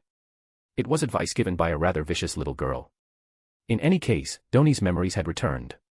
But memories didn't matter to him. All he cared about was the sword and the thrill of battle. Crawling out of the crater, Doni realized he had lost his sword during his flight. He casually picked up a dead branch from the ground. The branch was instantly enveloped in silver light. With that simple branch, he unleashed another earth-shattering slash. "Bring it on." Haru laughed, taking a step forward. The ground cracked and crumbled, sending debris flying as he dodged Doni's attack. He punched towards Doni's head once more. Watching the two figures in the distance, casually unleashing attacks that split the earth and shook the air with sonic booms, Saint Raffaello couldn't help but sigh. As expected, all Campiones are monsters. A saber who wields a blade that cleaves all things, and a berserker who fights solely with his fists. Gemstone drop more power stone gemstone. Chapter 16, Godslayer's Power and the Aftermath. / enjoy the extra chapter for reaching 200 power stones. / I will drop another after 400 horsepower. What happened? Why did the stone tower suddenly collapse? Did you do it? Sora, clutching her black rabbit plushie, asked worriedly as she looked towards Haru, who was engaged in battle in the distance. She approached Saint Raffaello, peppering her with questions. Amikasa Toma and James, the Knight of Purple, followed closely behind Sora, maintaining a distance of 3 meters. Who are you? Saint Raffaello, mounted on her warhorse, turned her head and looked at the delicate, silver-haired girl. Saint Raffaello, this is the younger sister of the King of the Far East, Kasugano Sora. James, noticing Saint Raffaello's puzzled expression, quickly stepped forward to explain. Oh. The King's sister. What brings the Grand Master and yourself here so suddenly? Saint Raffaello dismounted and addressed the 3 of them. Haru seems to want something, Sora replied, her tone uncertain as she recalled Haru's earlier expression. Something a God-Slayer desires. If it's something I possess, then it must be the deeds of David, the grimoire capable of harming gods. Saint Raffaello and James exclaimed simultaneously, exchanging glances. Saint Raffaello rubbed her forehead, her expression troubled. So be it. I've had enough of those prying eyes. I'll just hand it over to the king. Ugh, I absolutely refuse to guard that book any longer. It's such a pain. Excuse me. You haven't answered my question yet. Did you destroy the stone tower? Sora frowned, her eyes fixed on Saint Raffaello, her tone laced with displeasure. Seeing Sora's displeasure, Saint Raffaello shrugged helplessly. Well, to be precise, it was my foolish student's idiotic attempt to draw me out. Doesn't he know that doing something like that would provoke a fight? Sora stared at the blonde idiot in the distance with an incredulous look. Even if he did, both sides would be ecstatic to use it as a declaration of war, wouldn't they? Saint Raffaello said with a grimace, her voice tinged with despair.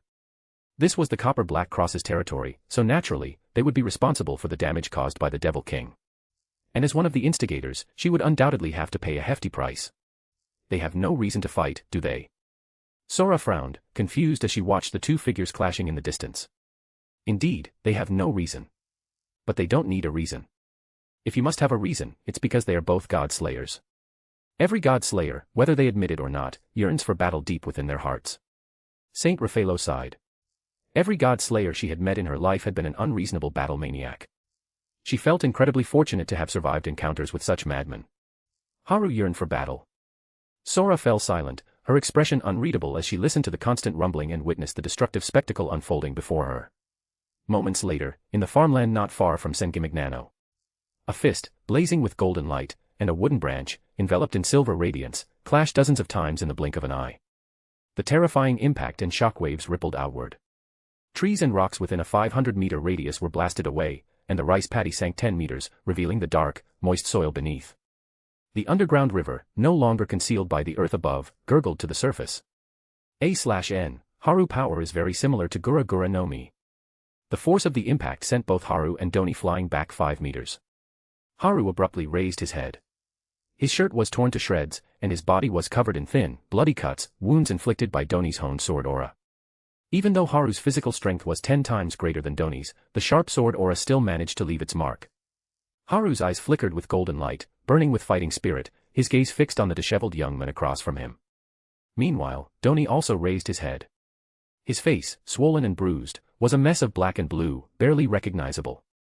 He seemed to be attempting a wry smile as he mumbled, "Do we have some deep-seated grudge? Why do you keep hitting my face?" Haru's lips twitched as he suppressed a laugh at the sight of the bruised Doni before him. The anger he had felt at being nearly buried alive finally began to subside. Seeing that the earth tremors had stopped, Saint Raffaello mounted her horse, cracked her whip, and galloped towards the battlefield. "How about we call it a truce, you 2 devil kings? We understand the purpose of Kasugano's visit. We'll hand over the sacred book shortly. Please, your majesty, stay your hand. And Doni, it's time to rein in your battle lust." Puffed. Ha ha ha ha. Saint Raffaello shouted, attempting to mediate a ceasefire. As she approached the center of the battlefield, she caught sight of Doni's bruised and swollen face and burst into laughter, tumbling off her horse. She rolled on the ground, unable to contain her mirth. Witnessing Saint Raffaello's reaction, Doni touched his face and winced. "That hurts." He glared at Haru with resentment. Seeing such a terrifying look, Haru quickly retreated 10 meters. At that moment, a Ferrari, swaying precariously, made its way through the cratered battlefield, coming to a stop in front of Haru. Sora immediately flung open the door and rushed into Haru's arms. She wrapped her arms around his waist, her eyes scanning his body, taking in the numerous cuts that oozed blood. She pulled a handkerchief from her pocket and began to wipe away the blood, her face etched with worry as the fabric turned crimson. "Does it hurt?" It's fine, it's fine. This was just a friendly greeting. Haru shrugged, feigning indifference. Sora stared at him blankly, then looked around at the ravaged farmland, a 500-meter radius stripped of 10 meters of topsoil, the underground water slowly flowing through the wreckage, the ground littered with broken stones and shattered branches. For the first time, she truly grasped the meaning of the word Devil King. Even if it was just a greeting, you went a bit overboard, wouldn't you say? Doni, normally indifferent to anything unrelated to battle, couldn't help but feel indignant. He pointed at his battered face and mumbled, his words slurred by his swollen lips. Puffed. Sora turned to face the source of the voice, her eyes widening at the sight of Doni's swollen face. She quickly buried her face in Haru's chest, giggling uncontrollably. Amikasa Toma and James, standing by the Ferrari's door, lowered their heads, their lips twitching, their bodies trembling with suppressed laughter. They didn't dare laugh out loud, fearing that the sword aura that could sever anything might target them next. After all, those who had dared to mock Doni were his master and the younger sister of another Devil King. They, holding much lower positions, couldn't afford to overstep their bounds. Clang, a sudden sound of a sword being drawn. The massive boulder, 30 meters away from the battlefield, was sliced into tiny pieces by a flurry of flashing sword light. With a soft thud, the fragments were blasted away. Two figures emerged from the crater beneath the boulder and rushed towards Haru and the others. It was Liliana and Erika, who had been buried underground. Then, a rumbling sound. The ground around the pulverized boulder, a 20-meter radius, began to collapse. The tremors continued for several minutes before gradually subsiding. The two girls, having narrowly escaped being buried alive, collapsed onto the ground, their elegant composure forgotten as they gasped for breath. We almost got buried alive in that temple. They sighed, relieved to have survived the ordeal. Gemstone drop more power stone gemstone. Chapter 17, Raffaello's observation. Trial of Knights. / extra chapter every 200 power stones. / enjoy reading. Well, it seems you managed to escape from the underground temple. Saint Raffaello, looking at the two disheveled female knights, quickly got up and dusted herself off, attempting to maintain her composure as a senior figure. However, her earlier slip-up had left her ears burning crimson.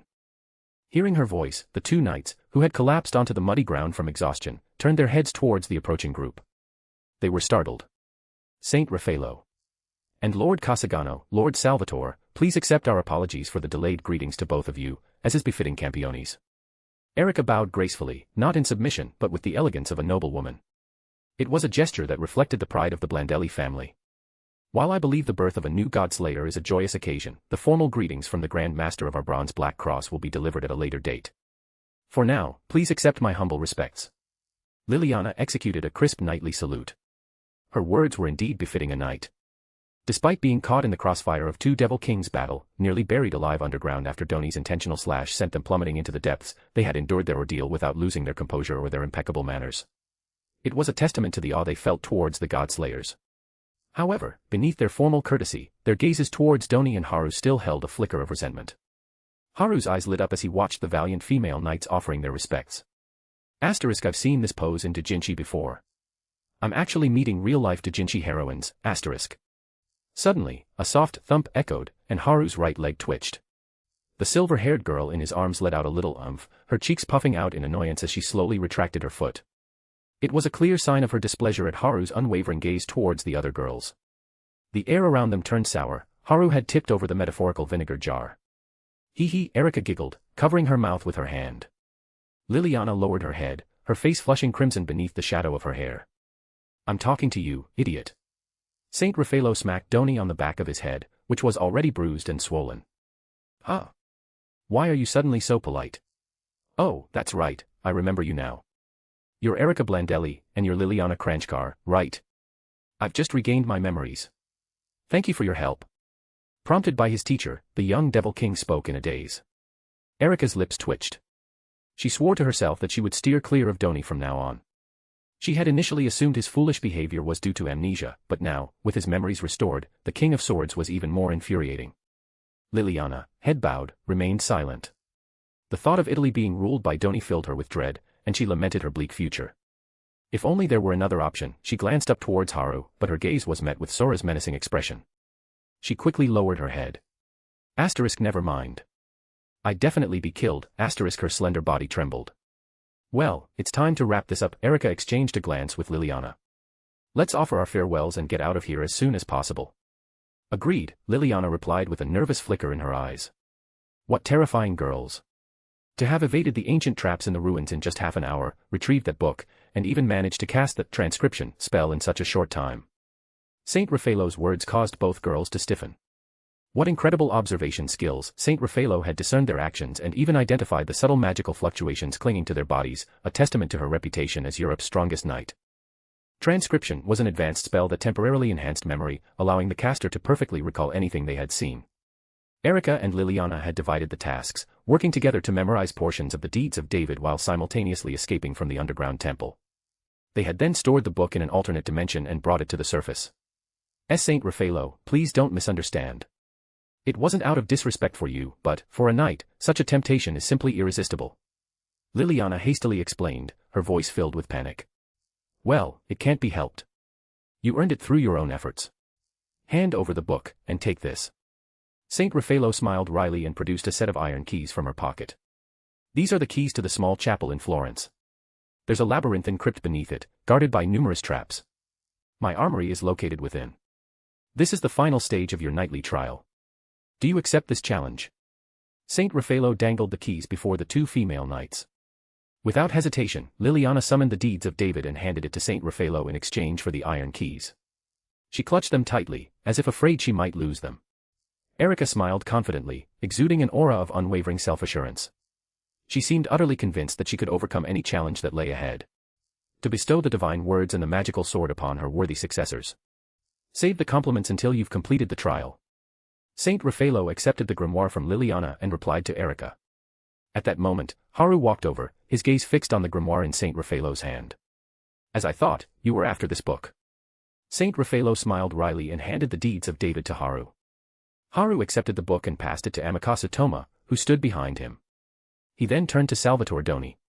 Let's have a real fight next time. Use your sword authority. Doni grinned. So you're eager for a fight too, huh? I'm really sorry about this time.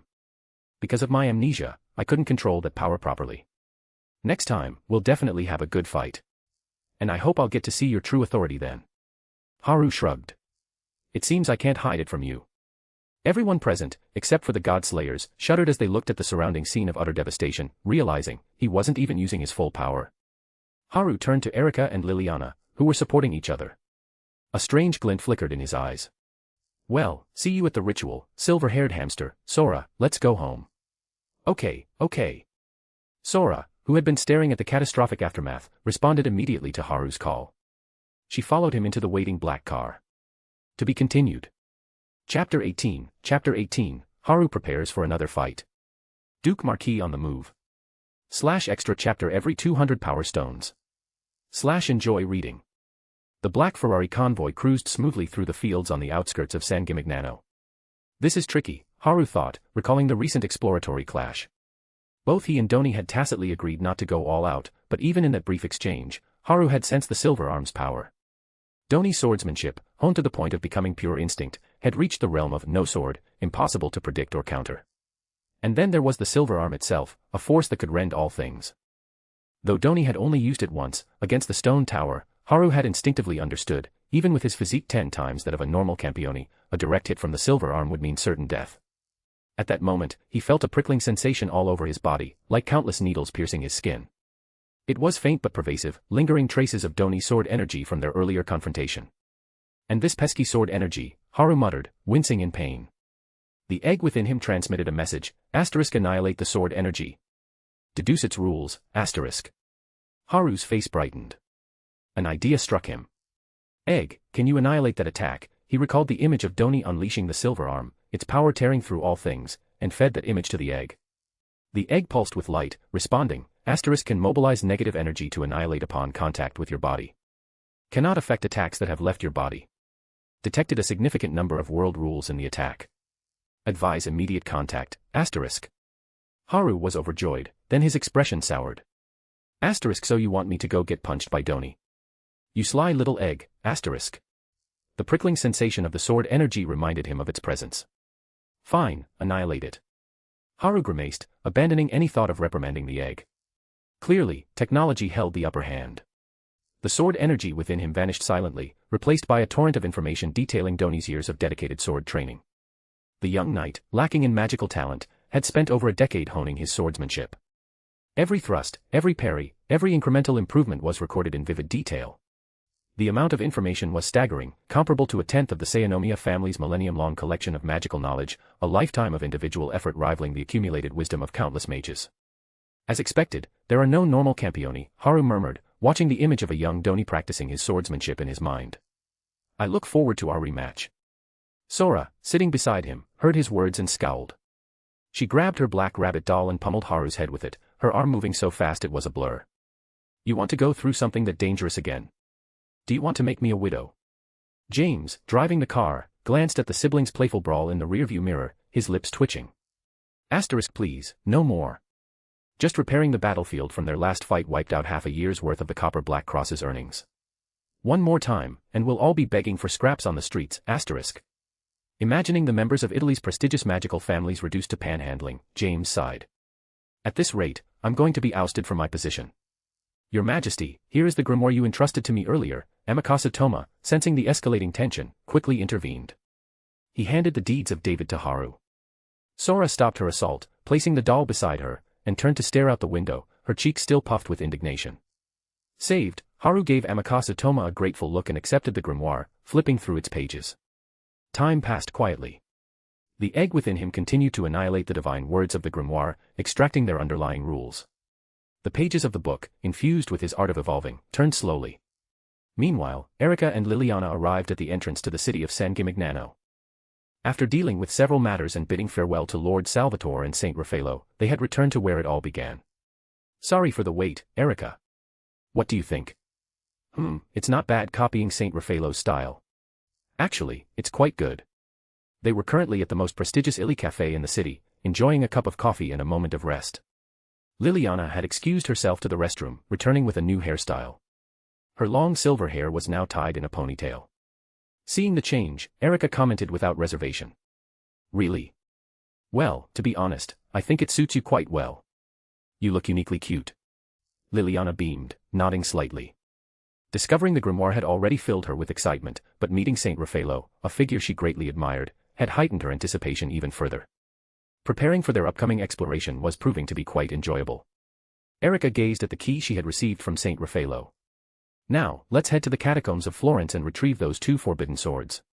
We'll make our talent known throughout Italy. Yes, I hope so. But... Liliana nodded, then sighed. Even acquiring a great accomplishment wouldn't be as shocking as the news of not one but two devil kings being born. And to think that someone so young could succeed in slaying a god. And we don't even know what kind of god he fought. They recalled the two young men they had recently parted ways with. The Sword King, wielding the power to rend all things with his silver arm, and the King of the Far East, shattering space with his fists. They couldn't help but feel a profound sense of awe. At that moment, Liliana's phone rang. It's grandfather. Please excuse me for a moment. What is it? That. His lordship requires us, the witches and priestesses, to assemble. After a brief conversation, Liliana hung up. She had heard something that couldn't be ignored. Erica immediately pressed her for details. What's wrong? When you and your grandfather refer to his lordship, does that mean you have some connection to Marquis Vauban? Yes, Liliana said hesitantly. It seems he requires the presence of dozens of priestesses in the near future. I told grandfather that I would accompany him once our current task here is complete. His lordship needs priestesses. It's truly difficult to fathom the motives of the Devil King of the Balkan Peninsula. To be continued. Chapter 19, 3 Godslayers meets. The Balkan Showdown begins. /extra chapter every 200 power stones. /enjoy reading. It was midday. Sunlight streamed through the glass windows of a luxurious hotel restaurant in Florence. Haru and Sora were enjoying an Italian meal. Prosciutto and fresh seasonal vegetables were served as appetizers, followed by the main courses, deep-fried lamb brains, a local delicacy, sausages prepared with a secret recipe by a renowned chef, and Florence's unique thin-crust bread. The table was laden with an array of dishes, a truly sumptuous feast. Although the flavors weren't entirely to their Eastern palates, the food had a unique charm. As they savored their lunch, a shadow emerged from the ground, gradually taking the shape of a human. It was Amakasa Toma, the ninja agent of the History Compilation Committee. Haru put down his knife and fork, wiping his mouth with a napkin. He had a feeling he knew what this was about. What is it? Something that requires reporting at this hour. Your Majesty. The ninjas tracking the Hime Miko clan have sent a report. Maria Yuri has been forcibly abducted by a local secret society in Austria. Due to being on their home turf, the ninjas have temporarily lost track of her. Amakasa Toma knelt on one knee, his face grim. Such a major blunder on his first mission, he could already imagine the punishment he would face from the History Compilation Committee upon returning to Japan. But his immediate priority was to appease the king's anger. So, the Wolf King has taken the bait. Haru said, his face lit up with excitement. Hearing the unique title Wolf King and Haru's words, realization dawned on Amakasa Toma. He stared at Haru in shock. Fabricate a reason and notify Vauban to release Maria Yuri. Also, have James come see me. Haru gave his orders, a wide smile on his face. Haru, what are you planning? Another fight?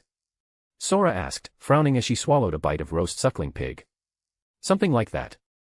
This time, I'm going to beat up an old man. Haru looked at his lover with apologetic eyes. Despite her dislike for trouble, she always indulged his antics. Hearing that his opponent was an old man, Sora felt reassured. An old man shouldn't be too dangerous, she thought.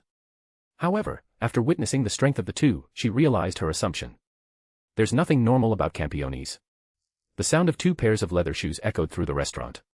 James, the Knight of Purple, followed Amakasa Toma into the dining room, stopping before Haru. My deepest apologies for keeping your majesty waiting. No worries, James. The copper-black cross must have people monitoring Marquis Vauban's movements, right? Haru asked, his eyes gleaming with a sharp intensity despite his friendly smile. James fell silent. While monitoring Devil Kings was common practice, even a necessity, no secret society would dare admit to it openly. Doing so would invite swift and brutal retaliation. No individual or organization, apart from gods and fellow Devil Kings, could withstand the wrath of those who ruled the earth. So, James remained silent, tacitly acknowledging the truth. I need his current location, as precise as possible. And arrange for access to a few surveillance satellites equipped to detect magical phenomena. Haru finished his request, ignoring James's troubled expression, and resumed his lunch with Sora. In a remote mountain range in the Balkans, the weather was dark and oppressive. Black clouds blanketed the peaks, punctuated by flashes of lightning and rumbling thunder. Halfway up the mountain, nestled within a sprawling, opulent Western-style castle that covered an area of 5,000 square meters. In a dimly lit, damp meeting hall, flickering candlelight bravely illuminated the space, providing a meager source of warmth and light. At the head of the table sat an old man, his eyes closed peacefully. He was dressed in a black suit jacket, a crisp white shirt, and a tie, his hair neatly combed back. He exuded the air of an intelligent, elderly gentleman. The old man opened his eyes, revealing a pair of emerald green irises. However, unlike those of an ordinary human, his pupils were vertically slit, like those of a wolf, radiating a powerful will and a hint of madness. Sasha de Janstel Vauban, the oldest living Campione, over 250 years old. He was a wild and powerful devil king, possessing superhuman strength, the agility of a wolf, and an insatiable thirst for battle. Are they all here? The witches. Vauban's voice, cultured and refined, echoed through the empty hall. A figure materialized behind him, her body covered in countless cuts, as if from various bladed weapons, a testament to a life of countless battles. She wore a tattered tunic and a broken witch's hat, her attire clearly identifying her as a witch. But her most striking feature was her deathly pallor. Her face was expressionless, her eyes wide and vacant, making her appear almost corpse-like, except for the lack of decay. They are all present. The flow of the earth veins and the alignment of the stars will reach their optimal positions in 2 hours and 43 minutes, the pale death witch said, her voice filled with an immeasurable sorrow. After a moment's hesitation, she added, according to reports from my subordinates, one of the priestesses appears to be connected to the newly born king of the Far East. He has requested her return. Ignore the newcomer. If he wants the priestess, let him come and take her by force. Vauban dismissed the matter casually. If we succeed in summoning the heretic god this time, I will release you from my control. Vauban's voice was indifferent. The death witch's dilated pupils contracted sharply, filled with a desperate longing and a glimmer of madness. Now, let's go and inspect the offerings. Vauban rose from his seat and walked towards the castle's main hall. The previously dim hall was now brightly illuminated by countless candles. Dozens of young women, clad only in rough burlap sacks that barely covered their bodies, huddled together in small groups, seeking warmth and comfort. Each of their faces was etched with anxiety. The grand doors creaked open, and Vauban entered, his wolf-like green eyes sweeping over the assembled women. The priestesses trembled, as if under the gaze of a predator, their eyes filled with fear as they looked at the old man standing before them. Greetings. I trust introductions are unnecessary. I have gathered you here to fulfill a long-held ambition of mine, and for that, I require your assistance. Vauban spoke with a sincerity that suggested a man burdened by a lifelong dream. Seeing that the Devil King was not as brutal as the rumors suggested, one of the witches gathered her courage and spoke up. "Could you please let me go home? My mother is gravely ill." Before she could finish her plea, she lost all color, turning into a white statue of salt. "I have not granted you the right to bargain with me," Vauban said, his voice cold. The remaining witches stared at the oldest Devil King in terror. "Follow me." The Death Witch materialized, leading the women away. Meanwhile, Salvatore Doni, searching for his friend Andrea, had lost his way and was unknowingly approaching the mountain range. Haru and Sora, riding in a luxurious SUV, sped towards the mountains as well. 3 Devil Kings converged upon the Balkan Peninsula. The curtain was about to rise. To be continued. Chapter 20, Haru vs. Heretic God Siegfried. /extra chapter every 300 power stones. The sky, shrouded in a thick blanket of dark clouds, loomed over the Balkan Peninsula like a vast, ominous curtain. In a mountain basin somewhere in the Balkans, a group of witches performed a ritual dance, their movements a prayer to the gods. Etched on the ground was a massive and intricate magic circle, composed of countless nodes that emitted a faint, ethereal glow. Each node in the circle corresponded to a specific star in the celestial expanse. The arrangement of stars had been meticulously replicated, etched onto the nodes of the Earth's ley lines. This ritual mirrored the ancient concept of the 3 powers, heaven, earth, and man. The arrangement of stars represented heaven, the Earth's ley lines represented earth, and the witches themselves embodied the concept of man. At the center of the magic circle lay an ancient stone tablet. Carved upon its surface was the story of the Nibelungenlied, an epic saga from Germanic mythology. Its weather-beaten appearance spoke volumes of its long history. Before the tablet, a witch, controlled by Vauban's death authority, gazed at the stone with an expression of fervent devotion.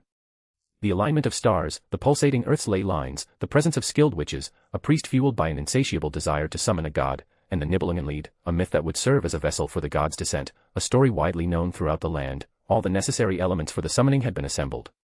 A majestic figure, drawn by an unseen force, descended from the realm of the dead, falling towards the world of the living, towards the realm of myth. On the edge of the basin, Haru and his companions hid within a lush forest. James, leading a team of scientists and Copper Black Cross members, supervised the installation of advanced equipment. Devices with a futuristic aesthetic, seamlessly integrated into the natural environment, were connected to specialized surveillance satellites orbiting in space. Sora, you'll be monitoring the surveillance feed. If you detect any signs of a god or any unusual activity from Vauban, report the location to me immediately through the communication device. Remember, speed is paramount. Haru, his face serious, handed Sora a headset. Sora nodded resolutely, then her brow furrowed with confusion. "Why don't you observe the situation yourself?" "I can't. Or rather, only I can't.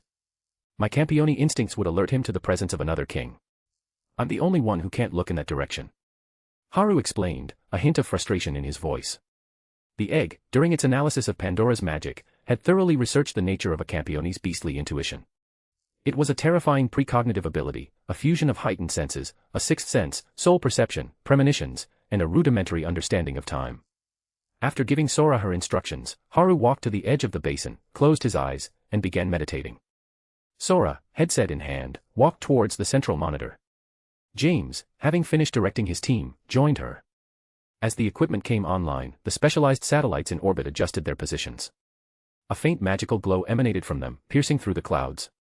The live feed, transmitted via radio waves, flickered to life on the monitor. An image of the Balkan Peninsula appeared, then zoomed in, focusing on the basin. "This is..." Amikasu Toma, who had just entered the monitoring room, seemed to have noticed something. "Zoom in on the top right corner," he shouted to the technicians. The technicians, caught off guard by Amikasu Toma's overstepping of his authority, looked at each other, then turned to James for guidance. "Do as he says," Sora said, her voice flat, her gaze fixed on James. "Yes. Right away." James, acknowledging the princess's command, immediately instructed the technicians to adjust the satellite feed. The image on the screen zoomed in on the top right corner of the basin. A young man with golden hair appeared, lying on the ground, wearing a tattered white coat that was caked in dirt and grime. He had a western sword strapped to his back. "It's Lord Salvatore." James's eyes widened in recognition. This is the worst-case scenario. 3 Devil Kings gathered in one place. Is the Balkan Peninsula about to sink? Amikasu Toma exclaimed, his voice trembling as he frantically wiped the sweat from his forehead. Why does he always have to be involved in such dangerous situations?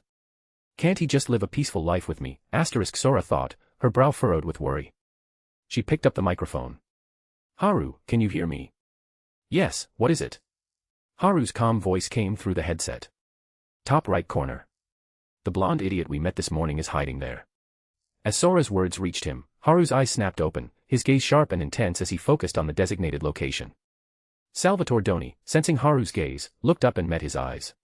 A look of surprise crossed his face, then he placed a finger to his lips, signaling for silence. He mouthed the words, "May the best man win." Haru nodded, then closed his eyes once more.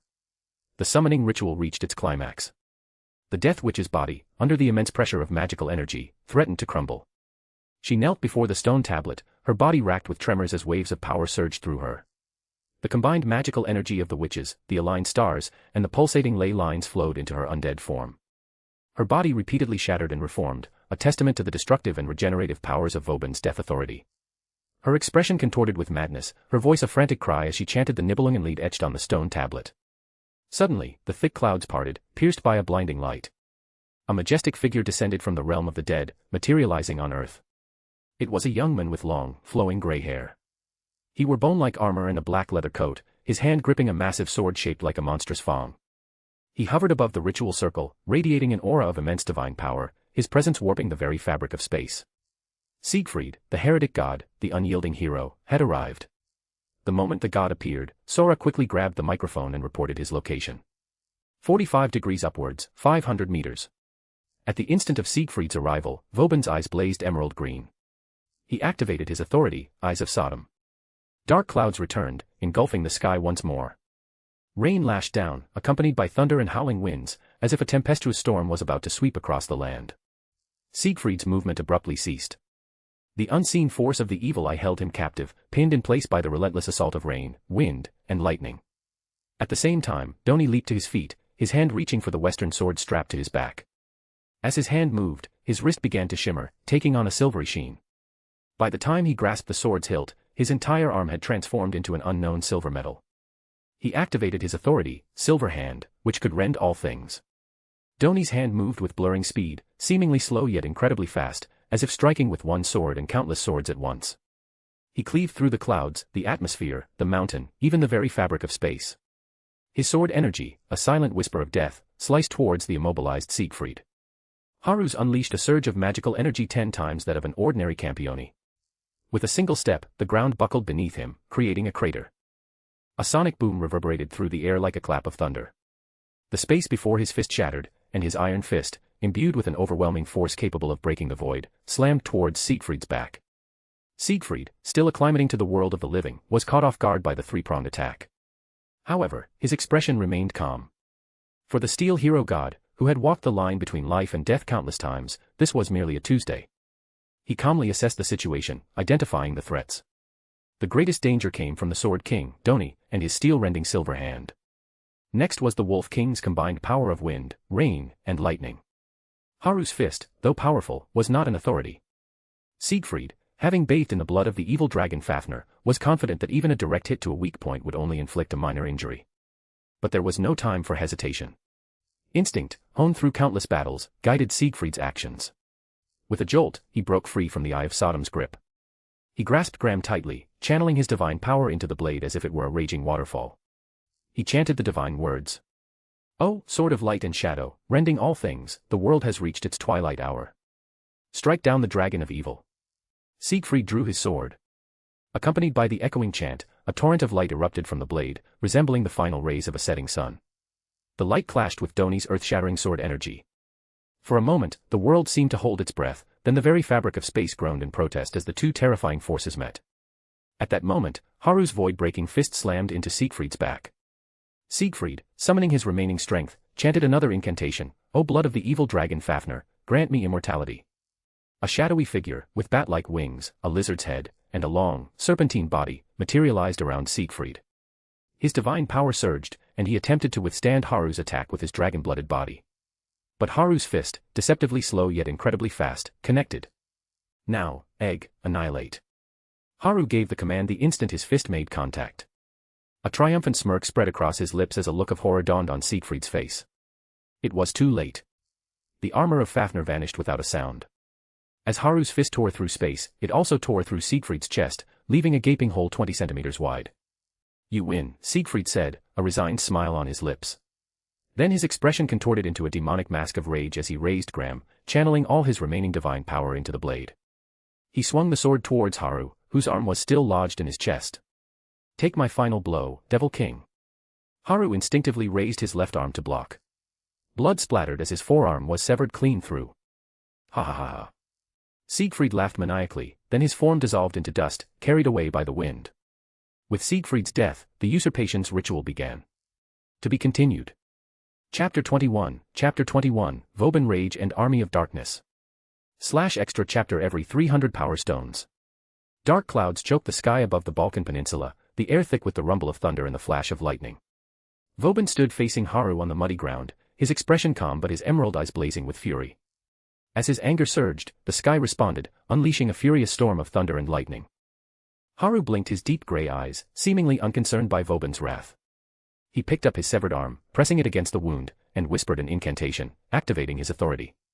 O Earth, grant me the power of life. In an instant, the arm reattached itself seamlessly.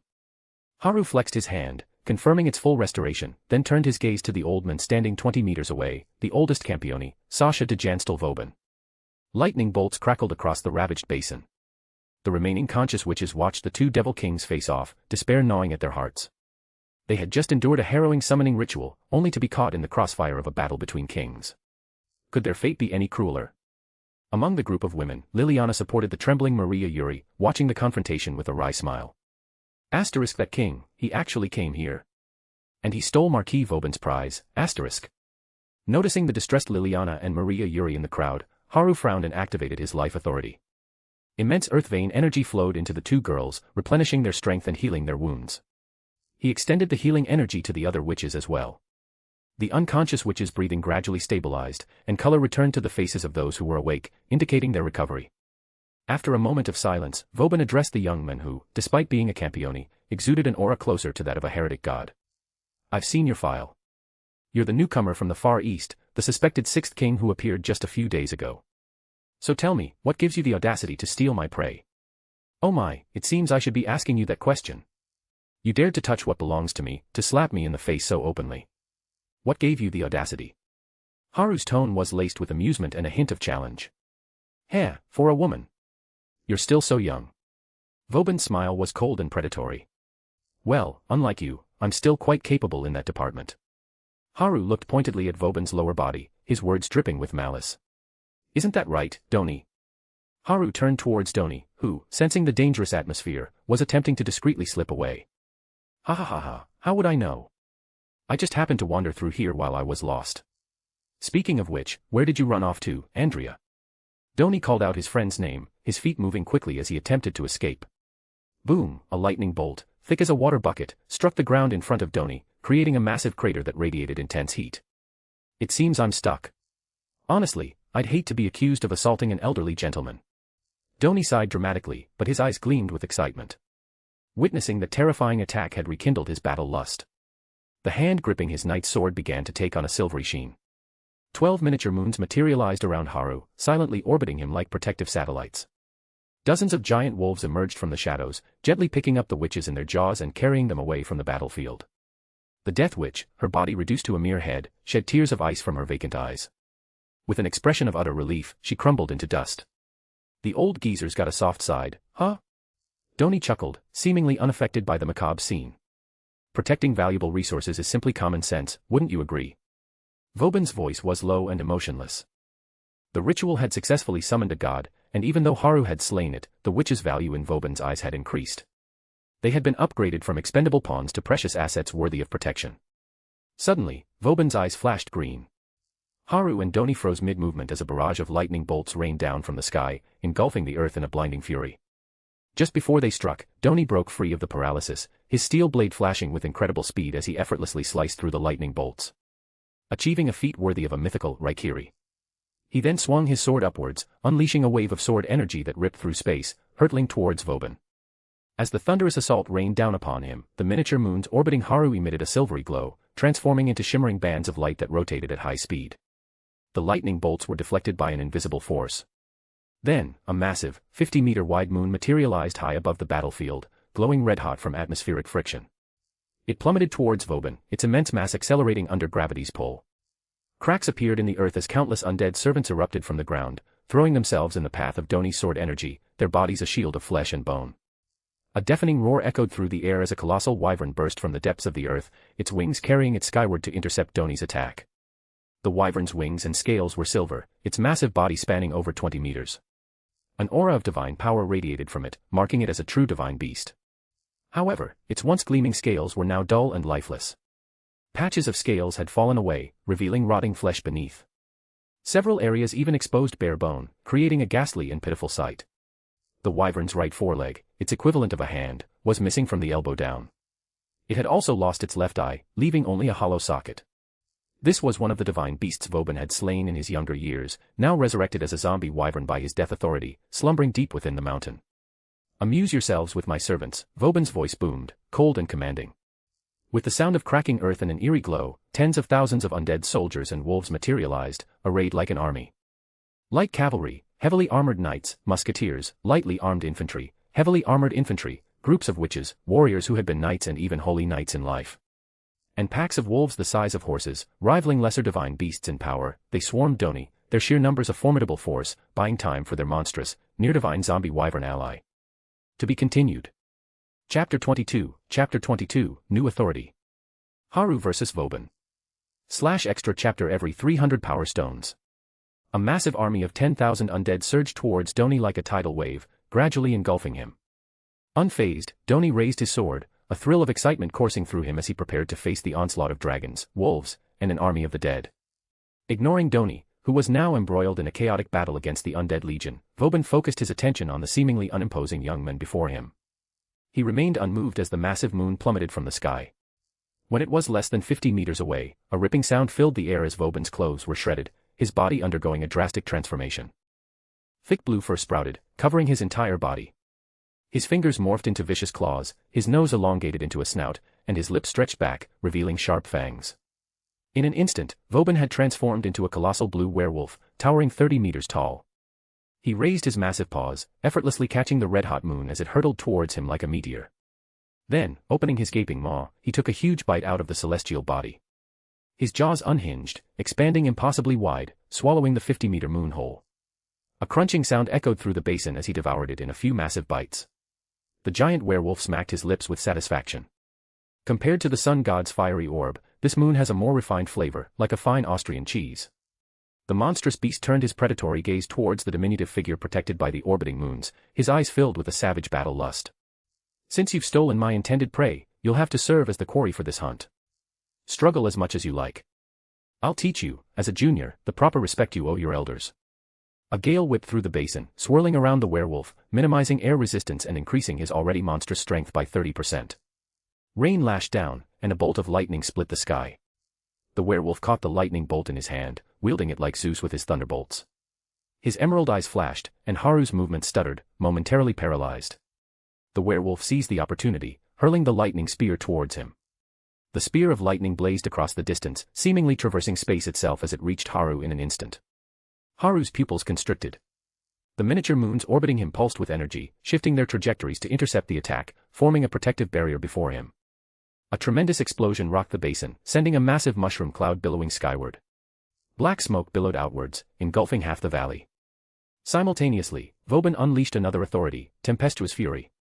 He commanded the wind and lightning, bombarding Haru with a relentless barrage of 10 billion-volt lightning bolts and razor-sharp wind blades capable of slicing through diamond. An infinite, invisible force pulsed outwards. The black smoke, the raging lightning, and the razor-sharp wind were all disrupted by the terrifying power of repulsion.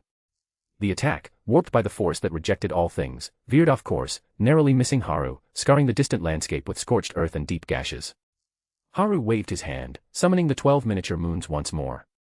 They scattered outward, distorting the surrounding space, sending out invisible waves that disrupted the gravitational field. Vauban, caught in the sudden gravitational flux, froze mid-stride. Within Haru's body, his golden core pulsed violently.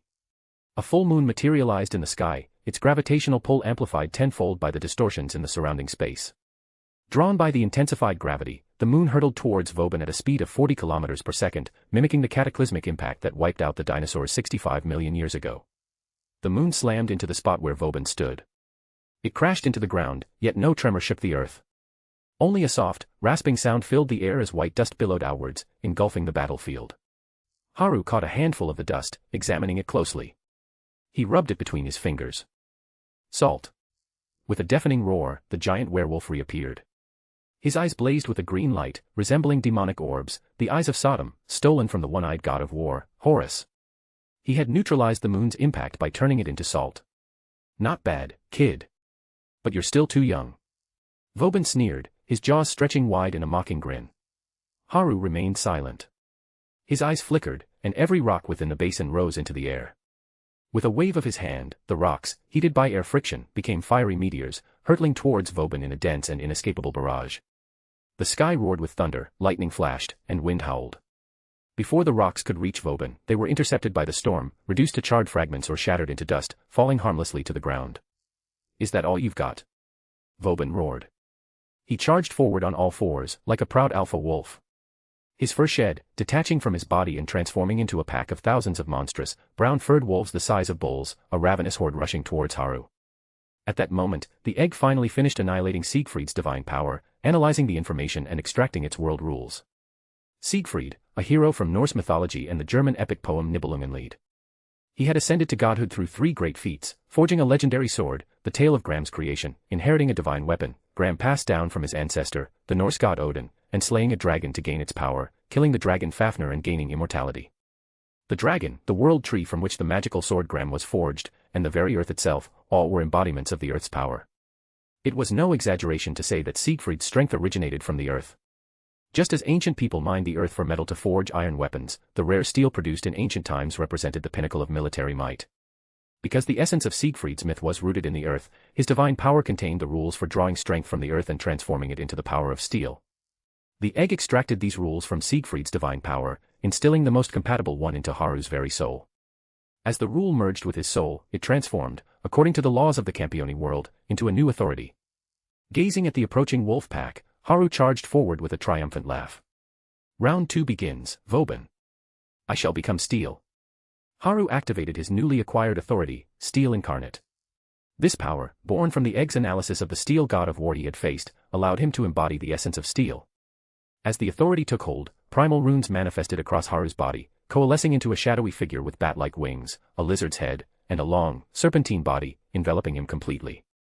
It was the same form Siegfried had taken when he bathed in the blood of the dragon Fafnir, achieving his immortal, steel-infused body. This terrifying power doubled Haru's already enhanced physique, which was 10 times that of a normal Campione. He felt a surge of strength so immense he believed he could lift Mount Everest. His body glowed red-hot as he took a single step, breaking through 100 times the speed of sound. The shockwave from his movement alone, like a roar from the heavens, pulverized Vauban's monstrous wolf pack into a bloody paste. Haru unleashed a devastating right hook. His fist, moving faster than the human eye could perceive, blurred into a series of afterimages. It was a single punch, yet it seemed like countless punches at once, a manifestation of the principle of 1 becoming 2, 2 becoming 3, and 3 becoming all things.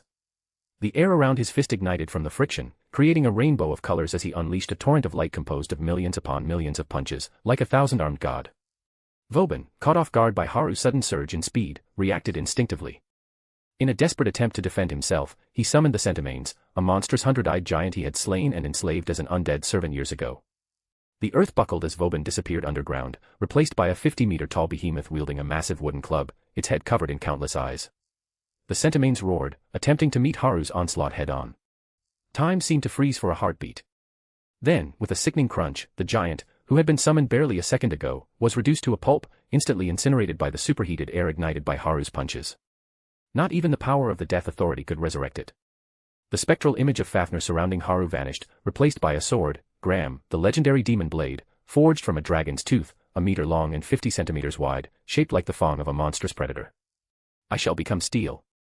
O sword of light and shadow, rending all things, the world has reached its twilight hour. Strike down the dragon of evil, asterisk. Chanting the incantation, Haru swung Gram, the demon blade of twilight. A dazzling torrent of light blasted towards the darkened depths of the earth, pursuing Vauban. The brilliant light illuminated the underground cavern. In the center stood the 30-meter-tall werewolf, his jaws stretched wide in a defiant grin. Using light as your trump card against me? That's your biggest mistake. Devour it, wolf of greed. The werewolf's maw expanded impossibly wide, swallowing the torrent of light whole. TCH. Graham vanished from Haru's hand. The spectral image of Fafnir reappeared, and he unleashed another torrent of punches toward the depths, a divine king descending from the heavens, his power capable of shattering the earth. Trying the same trick twice. Tempestuous fury.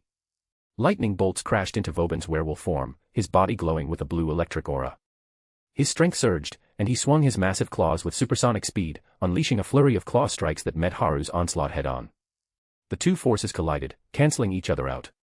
However, the impact triggered a magnitude 8 earthquake, causing the cavern to expand dramatically. The ground beneath Haru crumbled, sending him plummeting into the depths along with a shower of debris. Before Haru could regain his footing, Vauban attacked, swinging a massive claw 3 meters wide.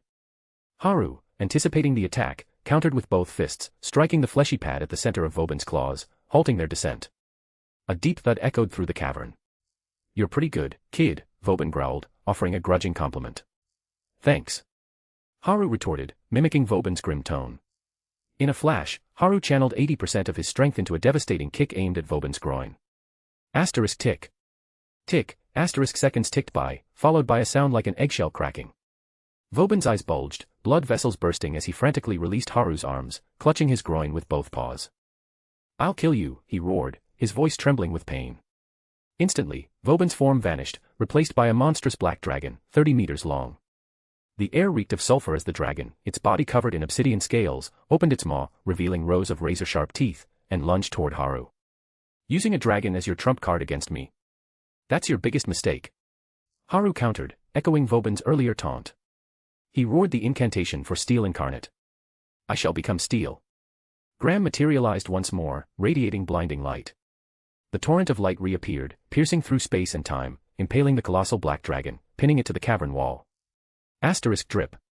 Drip, asterisk black dragon blood splattered across the ground, sizzling and dissolving the rock, leaving the cavern floor pockmarked with corrosive craters.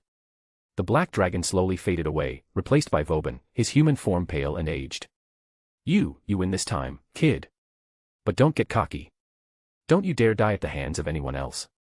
The silver-haired old man snarled, his voice echoing through the cavern as his form retreated into the netherworld. Moments later, a voice called down from above. "Hey, buddy, it seems you've acquired a rather interesting authority, haven't you?" With a thud, a young man with golden hair dropped into the cavern from the opening above. It was Salvatore Doni, the silver-armed king of swords. "That is a pretty cool ability. How about we spar sometime?" Doni said, eyeing the spot where Vauban's dragon form had been pinned, his face alight with excitement. "Get lost, you idiot. You got held up by a bunch of cannon fodder." Exhausted from the intense battle, Haru slumped to the ground, weakly cursing Doni. Sorry. The old man's ancient knights had some pretty impressive sword techniques. I had to spend some time learning them, you know. But thanks to him, I hit the jackpot this time." Doni laughed cheerfully, genuinely happy with the progress he had made in his swordsmanship. Hey, you're not thinking of testing those new techniques on me, are you?" Haru scowled, watching the idiotic swordsman gesture at him with his blade. "Is that a problem?" Doni replied with a blank stare. "Get the hell out of here. I'm going home." Haru stood up, brushing the dust off his clothes. With a few powerful leaps, he reached the surface and sped off towards the spot where he had left Sora. "Wait for me." Doni's shouts echoed through the cavern as Haru disappeared. To be continued. Chapter 23, The King's Return and the Jealous Queen. Back to Japan. /extra chapter every 300 power stones. Ding-a-ling, at 7 a.m., the alarm clock blared. Boom, a muffled explosion cut the sound short. Haru's iron fist had mercilessly smashed the alarm clock to pieces. Sora, sporting dark circles under her eyes, opened her eyes and grabbed the black rabbit doll beside her futon. She flung it at Haru's forehead. "So noisy." Haru opened his eyes, bloodshot and dazed, ignoring Sora's attack. "Sorry, I forgot to set the alarm last night." After their battle with Vauban, Haru and Sora had enjoyed an 11-day honeymoon in Italy, filled with intimate moments. However, their trip had been plagued by constant challenges from Italy's battle-crazed King of Swords, Doni. Haru, who had long coveted the secrets of Doni's authority, the silver arm that tore through all things, had readily accepted each challenge. Their attempts to provide demolition services to the Italian people had been repeatedly thwarted by Sora, Doni's close friend Andrea. Their efforts to curb the Devil King's destructive tendencies had earned them the peculiar nicknames Devil King Inhibitors and the King's Butlers among Europe's bystanders. Rumor had it that they were even registered as such by the Greenwich Assembly's Council. Even after their Italian honeymoon, Haru hadn't found a single opportunity to be alone with Sora. They had returned to Japan the previous night, and now he was suffering the consequences of jet lag. I'll go get breakfast. You can sleep a bit longer, Sora, Haru said, scratching his head in frustration. His head was still spinning from the disrupted sleep schedule. He trudged towards the bathroom. An hour later, in the dining room of the Kasugano residence. Haru and Sora sat at the dining table, both still half asleep, yawning. Sayanomiya Kaoru, dressed in a black butler's uniform, efficiently set the table with the breakfast Haru had specifically requested: crystal shrimp dumplings, meat buns, and soy milk. Who is she? Sora, now fully awake, pointed at Sayanomiya Kaoru, who was still bustling around, her voice filled with indignation as she glared at her beloved brother. Oh, just a subordinate, Haru said between yawns, taking a large bite out of a meat bun. Sora eyed Haru suspiciously as he focused on his food, scrutinizing him for a few seconds before picking up her chopsticks and grabbing a crystal shrimp dumpling. She settled into enjoying her breakfast. Beads of cold sweat formed on Sayanomiya Kaoru's forehead. Just 2 days ago, she had been ordered by the elders of the History Compilation Committee to seduce the new king. Looking at the silver-haired girl's vigilant gaze, Sayanomiya Kaoru felt a wave of despair. How am I supposed to interrupt the lovey-dovey routine of a Siscon brother and his Brocon sister? Someone help me, please. This is urgent. Speaking of which, Sora, would you like to go to school? Haru asked, dipping a fried breadstick into his soy milk.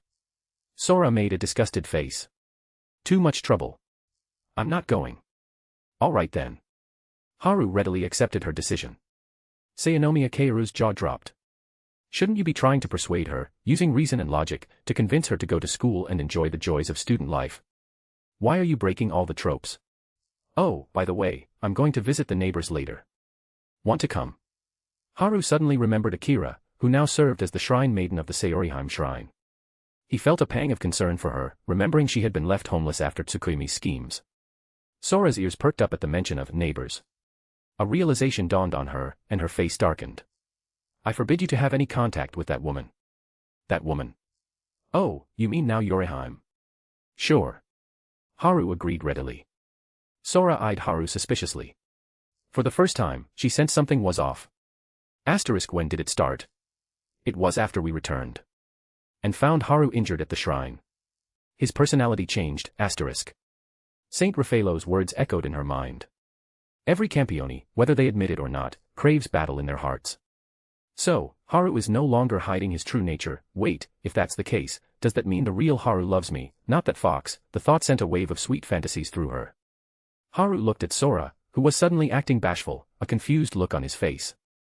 So, are you coming with me to visit the neighbors? Sora snapped out of her reverie, her cheeks flushing as she realized she had been caught daydreaming. I think I'll stay home. Harera. Welcome back, Haru. It's been a while since you were last here, last year's summer vacation, wasn't it? Yes, it's been a year. You've grown quite a bit, Haru. If you need anything, just ask us for help, okay? Of course. Haru responded with a polite smile to the elderly Furukawa couple. I need to visit some other neighbors as well, so I'll take my leave now. Haru excused himself with a Japanese bow and headed towards the Saoriheim shrine. That child, he's truly strong, the old man said, watching Haru's retreating figure. Yes, after all, I heard from Dr. Kasugano's cousin that both his parents passed away in an accident, the old woman said sadly.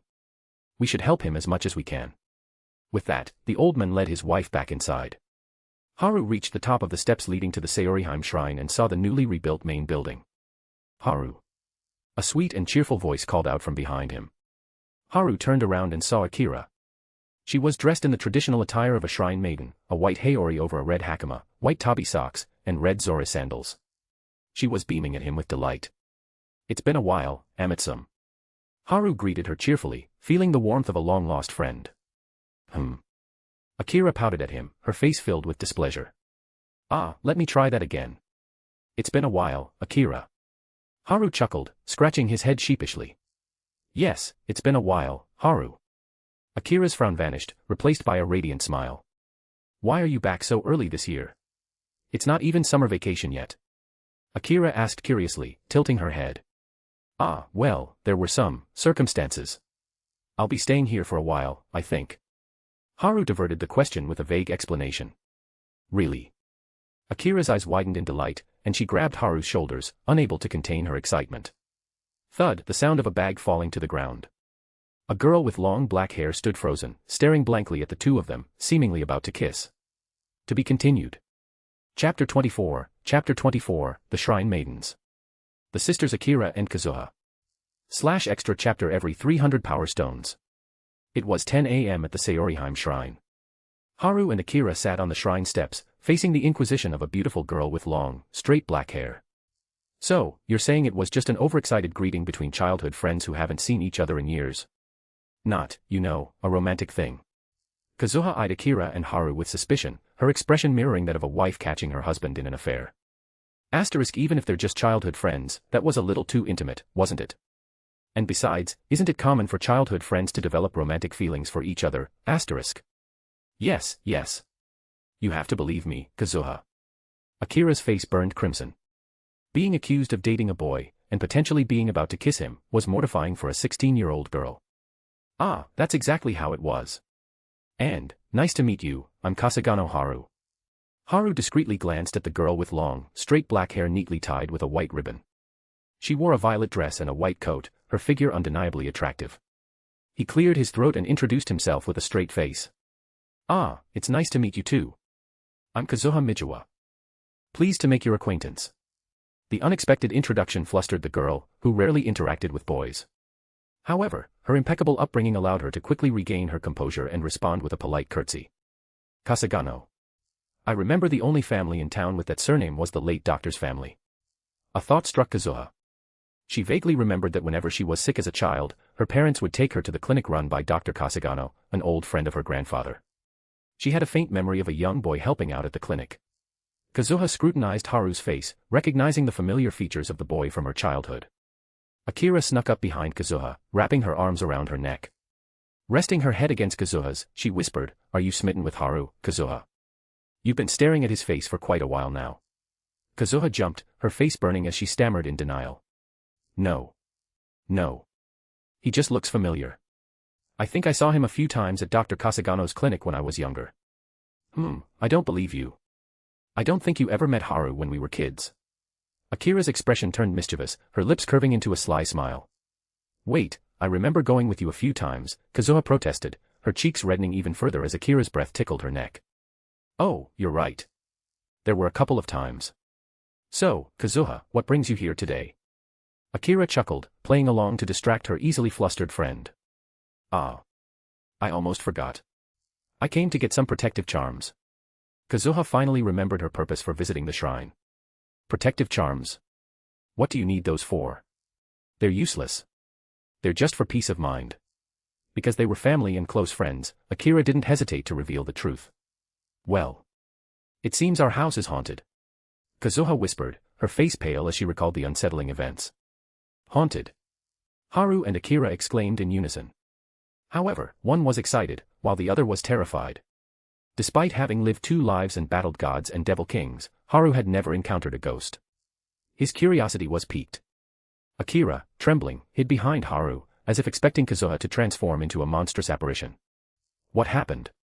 Kazuha glared at Akira, who was avoiding her like the plague. Does she think I'm the ghost? It started with Grandpa, our butler, seeing an unknown figure.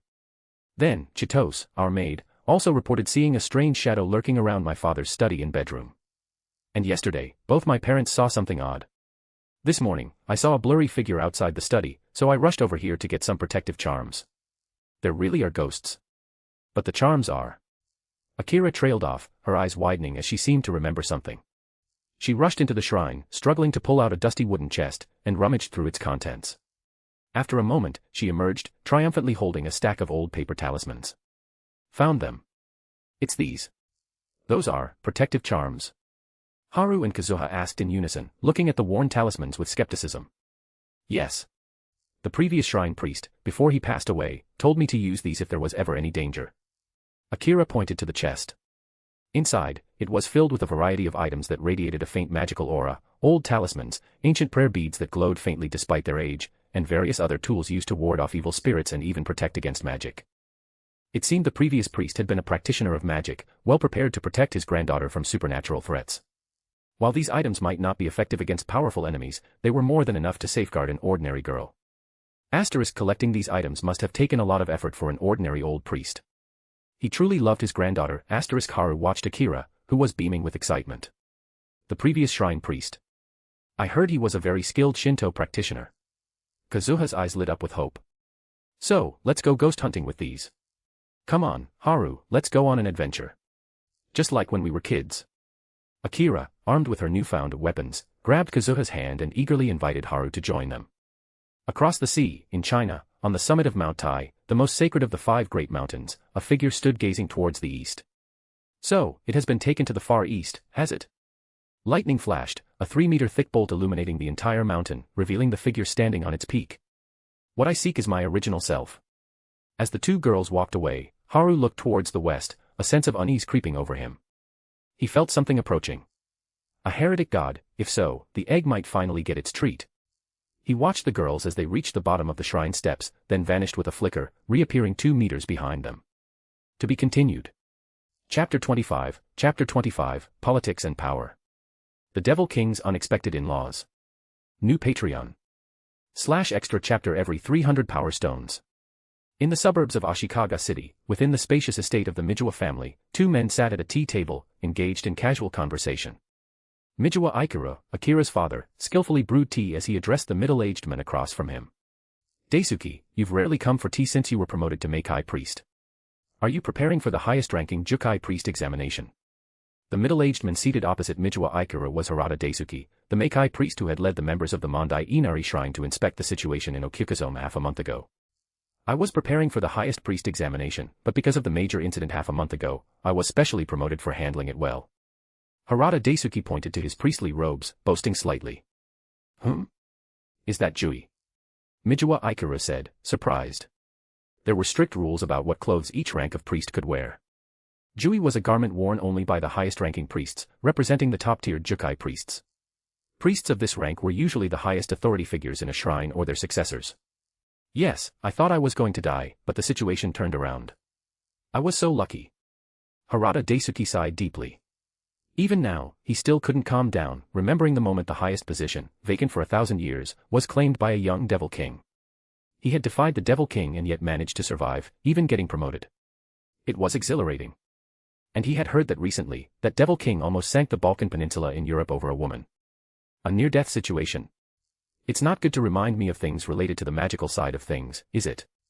Mijiwa Ikura surveyed his surroundings, confirming that no one else was present before relaxing and looking at his childhood friend.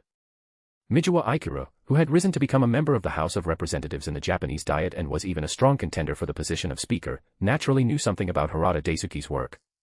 Although information control had been imposed on the general public for 1,000 years, those who carried out the control tasks were usually influential Diet members like him. Therefore, Diet members were considered insiders when it came to the world of magic. It's all right. I came here to inform you about some things because you've been involved in this major incident. Harada Daisuke said helplessly. If he could, he wouldn't want his good friend, who had taken care of him during their youth, to be involved. But recently, while organizing information about the people around the Godslayer, he discovered that his friend's illegitimate daughter, whom he had been secretly protecting, could be considered a potential concubine candidate for the Godslayer. As the Godslayer's potential father-in-law, it was impossible to say he wasn't involved. I'm already involved. Are there any negative consequences? Mijiwa Ikura's pupils constricted. Knowing something about the magical world, he understood its ruthlessness. Clan extermination was commonplace in the magical world. Recently, there were even rumors that some centuries-old families had been wiped out for challenging the status of the legendary Kyoto 4 families, the Seinomiya family. There probably won't be any negative consequences. In fact, your chances of being elected Speaker of the House of Representatives are practically guaranteed. It's just that it's directly related to Akira, Harada Daisuke said thoughtfully. Akira? What happened to her? Is she all right? Upon hearing the name he cared deeply about, Mijiwa Ikura ignored the information about his guaranteed election as Speaker. He felt immense guilt towards the child his beloved had risked her life to bear for him, enduring gossip and defying danger years ago. Suddenly hearing that his daughter seemed to be involved in the ruthless world of magic, his concern overwhelmed him, and he couldn't help but ask repeatedly. That child has been noticed by a very important person at the heart of this incident. Harada Daisuke carefully chose his words, preparing his friend for what was to come. Important person. Who? Hearing that his daughter had only been noticed by an important person and wasn't in any immediate danger, Mijiwa Ikura's tense heart relaxed. Sipping the slightly bitter tea, he inquired further. That important person's status, in today's Japan, is equivalent to the emperor's significance in ancient Japan. Harada Daisuke's face was etched with a wry smile and a hint of mockery. He and his friend had supported each other to reach their current positions. One was about to become speaker, and the other was about to succeed as the highest priest of the shrine. They were both on the verge of reaching the peak of their lives, and it was all because of the Godslayer. Success was so simple, yet opportunity often came with extreme danger. He knew countless people envied their positions and would have acted against them if not for the king's influence. But they both knew their own situations well. They could say they were connected to the Godslayer, but the king probably didn't even know who they were. To solidify their current positions, it seemed they had to start with that poor child. He just didn't know if his friend could be ruthless enough. Mijiwa Ikuru gasped, understanding the significance of the important person's status. His years of political experience helped him grasp their current predicament. Use Akira to get closer to that important person. After abandoning her in her youth, leaving her to live alone at the shrine for 16 years, I have to sacrifice her future happiness as well. Mijiwa Ikuru's hands trembled uncontrollably. The image of his deceased lover flashed through his mind. He couldn't overcome the barrier in his heart. If we don't sacrifice her, both of our families will be facing death. Besides, marrying her childhood sweetheart isn't necessarily a bad thing. We're just giving them a little push, Harada Daisuke said, understanding his friend's feelings. He had been present during the incident years ago and had even advised Mijiwa Ikuru's former lover's parents to maintain their marriage for Akira's sake. Childhood sweetheart. Hearing Harada Daisuke's words, Mijiwa Ikuru's eyes widened. Based on his understanding of someone with emperor-like status, he naturally thought of the current Emperor Yamato, an old man in his 90s, taking an interest in his illegitimate daughter. What father would be happy about that? Oh. Look at my memory. Let me explain in detail about the Devil King on Earth. Seeing Mijiwa Ikuru's expression, Harada Daisuke knew he had misunderstood. He slapped his forehead and began explaining the Devil King's story. The heretic gods, who defied mythology and descended upon the earth to wreak havoc, and the mortals who rose up to resist their tyranny. Each of their stories was like a series of miracles, with weak mortals defying the odds to defeat the omnipotent gods who wielded divine authority, usurping their powers to rule over all things on earth, becoming devil kings revered by all. You're saying that Dr. Kasugano's grandson killed a god and became the Godslayer, thus ruling over Japan? Mijiwa Ikuru stared at Harada Daisuke, dumbfounded. If they hadn't been friends for decades, he would have suspected Harada was some kind of Kigong master sent to prank him. Don't be so skeptical. That's exactly what happened. Remember the meteorite impact incident at the shrine where Akira was staying half a month ago? That was actually the king's god-slaying battle. Kasugano, the king, faced the boundless divine power of Tsukuyomi at the shrine and slew him as a mortal, Harada Daisuke said, sensing Mijiwa Ikuru's doubt. He quickly provided an example as proof. Think about it. With technology and magic so advanced, if a meteorite were to hit here, the government would have issued an evacuation notice hours in advance. They wouldn't have just notified you to make an announcement after the fact. Harada Daisuke argued passionately, his voice filled with conviction. He was a legitimate priest. I was in Tokyo preparing for the speaker election at the time. I didn't handle the cover-up, so I really didn't know. Mijiwa Ikuru responded, still in a daze. Just then, a knock sounded at the door, and the old butler's voice came through. Sir, Mr. Harada, Miss Mijiwa, and Miss Akira have brought Dr. Kasugano's grandson to visit. Nani. https://patreon.com/dragons. Chapter 26, Haru caught in a love triangle. /extra chapter every 300 power stones. Inside the living room, Mijiwa Ikuru and Harada Daisuke exchanged glances. You don't think Akira brought him here to meet us already, do you? Upon hearing the news of the Devil King's arrival, Harada Daisuke was utterly astonished. He and Mijiwa Ikuru hadn't even figured out a suitable way to sell Akira to curry favor with the Devil King and secure their positions. Knowing Akira's personality, it's actually quite possible, Mijiwa Ikuru said, thinking of Akira's energetic and decisive nature. Did you want to get your father's approval, Akira? Come on, Daisuke. We just have to adapt to the situation. Patting himself down, Mijiwa Ikuru stood up and walked out of the living room. I have to see for myself what kind of person wants to marry my daughter. He has to pass my test. With a determined expression, Mijiwa Ikuru headed for the entrance. This. Remembering the time he almost offended the Devil King and died on the street, his head still throbbed with pain from that encounter, Harada Daisuke stood up, trembling. Old friend, you're the father-in-law, so you're not afraid, but I am. After a moment of hesitation, Harada Daisuke followed Mijiwa Ikuru. The black Toyota slowly came to a stop in front of a Japanese-style wooden mansion. Click. The car door opened, and Haru, Akira, and Kazuha stepped out. Haru looked around at the building, his eyes shimmering with a faint golden light. That's strange. I don't sense any energy. How could it be haunted? But the earth veins seem a bit off. Am I imagining things? No. If I can sense something unusual, there must be something here. A pair of delicate hands gently wrapped around Haru's neck. It was Akira, her small hands clutching old talismans. Come on, stop looking. Let's go inside and catch the ghost. Thank you for parking the car in the garage, Chisaka-san. Wait a minute, Akira, that's a bit too intimate. Girls should be more reserved. Mijiwa Ikura, who had been greeting the driver, Najizaka Chisaka, turned around and saw their intimate actions. His face flushed with embarrassment. Haha, Kazuha is jealous. Don't worry, I won't fight you for Haru. Akira teased Kazuha mercilessly. Fight for who? We've only just met. Kazuha retorted, picking up her small bag and lightly hitting Akira's head. Her girlish heart fluttered, and her face flushed. She snuck a few glances at Haru's profile. After all, his handsome, boyish features were quite appealing to a young lady from a wealthy family. At that moment, Mijiwa Ikura and Harada Daisuke walked out of the front door and towards the trio. Good afternoon, father, Uncle Harada. Kazuha greeted them with a graceful curtsy. Akira panicked upon seeing the two men and hid behind Kazuha, whispering in her ear. Kazuha, you tricked me. Shouldn't father be out at this time? And Uncle Harada is here too. I don't know. Father wasn't home when we left, Kazuha replied, reaching behind her to hold Akira's hand and calm her down. Akira had always come to their house when her parents were away.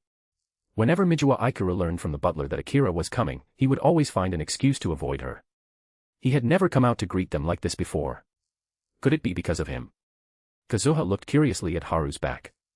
Mijiwa Ikura and Harada Daisuke approached Haru and bowed deeply at a 90-degree angle. Their faces were plastered with flattering smiles. Your Majesty, it is an honor to have you grace our humble abode. Hey, is that really my father? Akira stared, dumbfounded, at the two men, who were behaving like servants. I don't think so, Kazuha responded, equally bewildered. Mijiwa Ikura, who had always been a strict figure to them, was now bowing and scraping before Haru, along with Harada Daisuke, almost like servants attending to a king. The once imposing image of her father crumbled in Kazuha's mind. Haru, watching the two men bowing before him and sensing the strange gazes from the two girls behind him, felt his lips twitch uncontrollably. I shouldn't have come. I should just solve this quickly and leave. Your Majesty, please come inside. Mijiwa Ikura gestured invitingly. No need.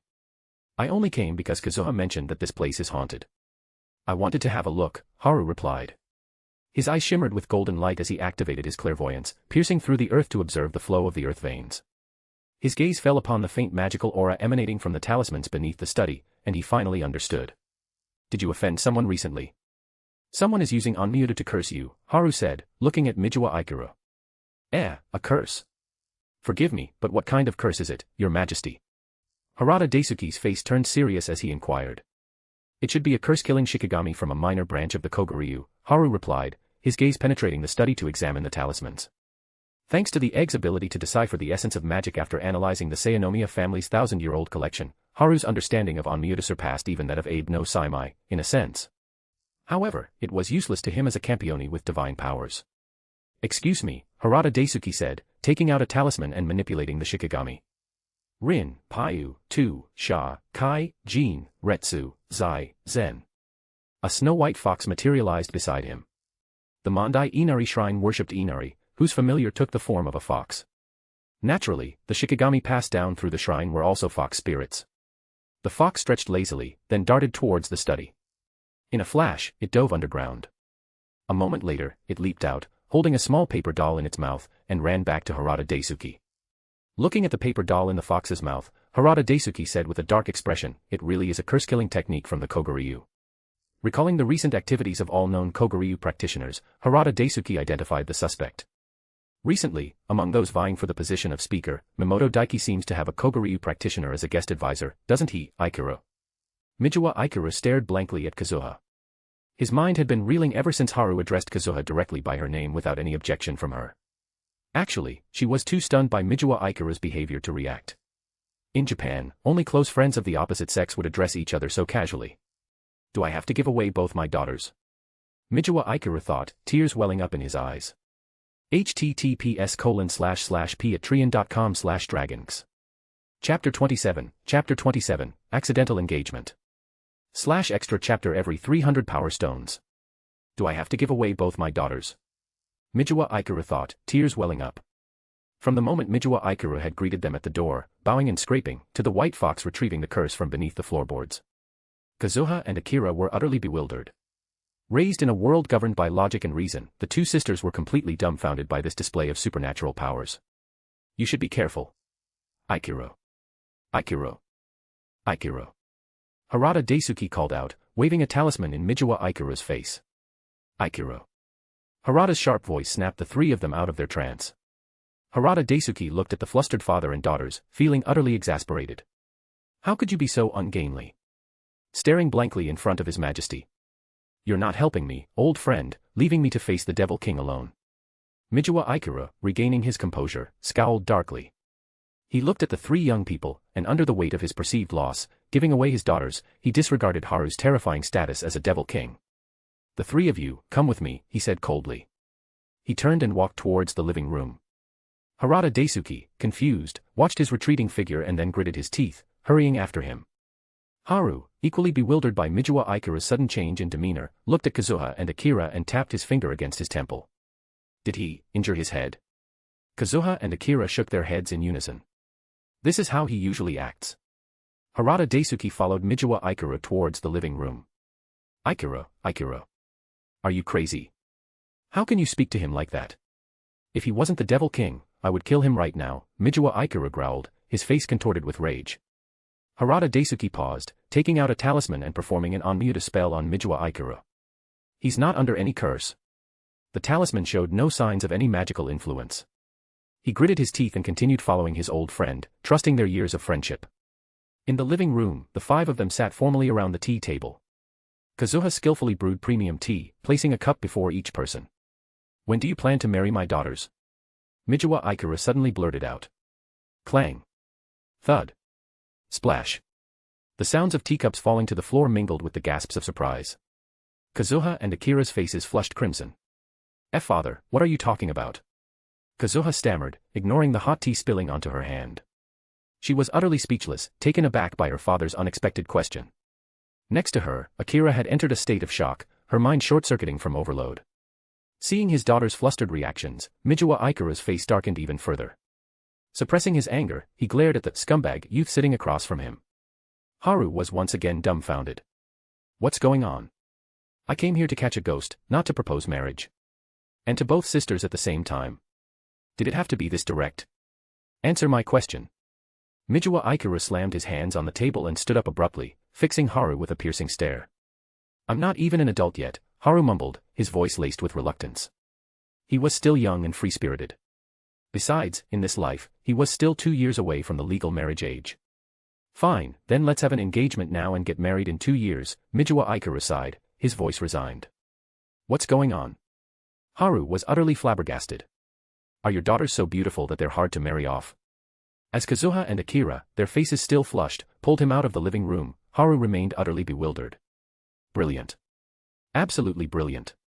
I finally understand why I was stuck at the Meikai rank while you were already preparing to run for speaker. This move is masterful. Back in the living room, once the younger generation had left, Harada Daisuke gave Mijiwa Ikuru a thumbs up, his face full of admiration. He had only suggested that one daughter marry the Devil King, but his friend had gone ahead and offered both of them. Their positions were now more secure than ever. There was no other way. The king clearly intended to have both of them. It's better to go along with his wishes than to resist. At least my daughters might have a better life that way, Mijiwa Ikuru said, a bitter expression on his face as he recalled Haru's reaction. By the way, what should we do about my opponent using a curse to try and kill me? Although it was a personal matter, matters of the magical world had to be dealt with within the magical world. Mijiwa Ikuru sought Harada Daisuke's advice. Do we even need to do anything? Just spread the news of Kazuha and Akira's engagement to the king. There will be plenty of people willing to deal with him, Harada Daisuke replied dismissively, as if his opponent was a mere insect.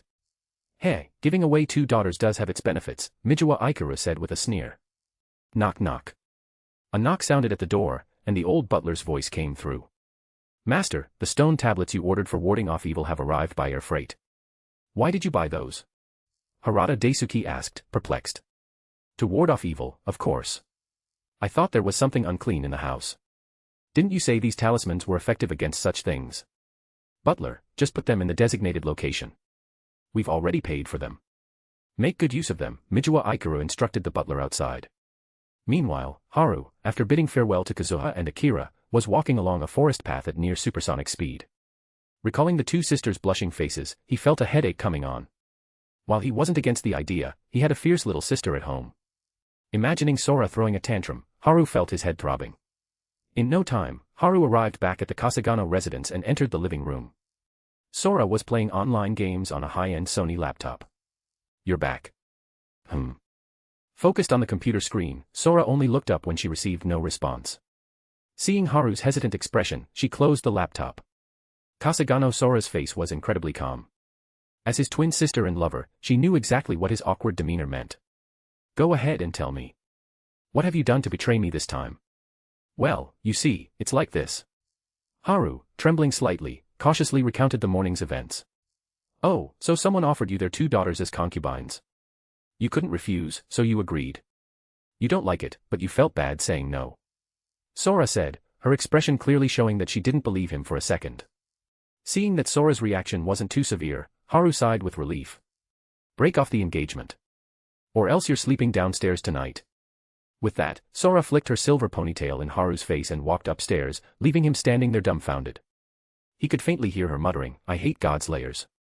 https://patreon.com/dragons. Chapter 28, A Heretic God Descends on Okukazome. /extra chapter every 300 power stones. Over the East China Sea, dark clouds filled the sky, yet the surface of the water was calm and still. An eerie atmosphere hung heavy over the sea. A dark figure sped across the water at the speed of sound, leaving a trail of splashing water as sonic booms erupted in its wake. Close, very close. The figure accelerated, churning the sea into a frenzy. In its wake, countless fish, croaker, hairtail, eel, squid, pomfret, sharks, whales, even a giant squid, floated belly up, the surface of the sea eerily silent. In Okukazome, late at night, inside the Kasugano house. Sora descended the stairs silently. She saw Haru asleep on the sofa, bathed in the warm glow of the living room lights. A flicker of anger crossed her eyes, quickly replaced by a wave of tenderness. Come upstairs and sleep, she whispered. Without waiting for a response, she turned and went back upstairs. Meanwhile, at the Mijiwa residence. In the living room, Mijiwa Ryoko glared furiously at her husband, Mijiwa Ikuru, who sat calmly sipping his tea. Her forehead was creased with anger. Kazuha and Akira huddled together in a corner, trembling. After being forced into an engagement, Akira, mortified, had tried to flee several times, only to be held back by Kazuha. Kazuha.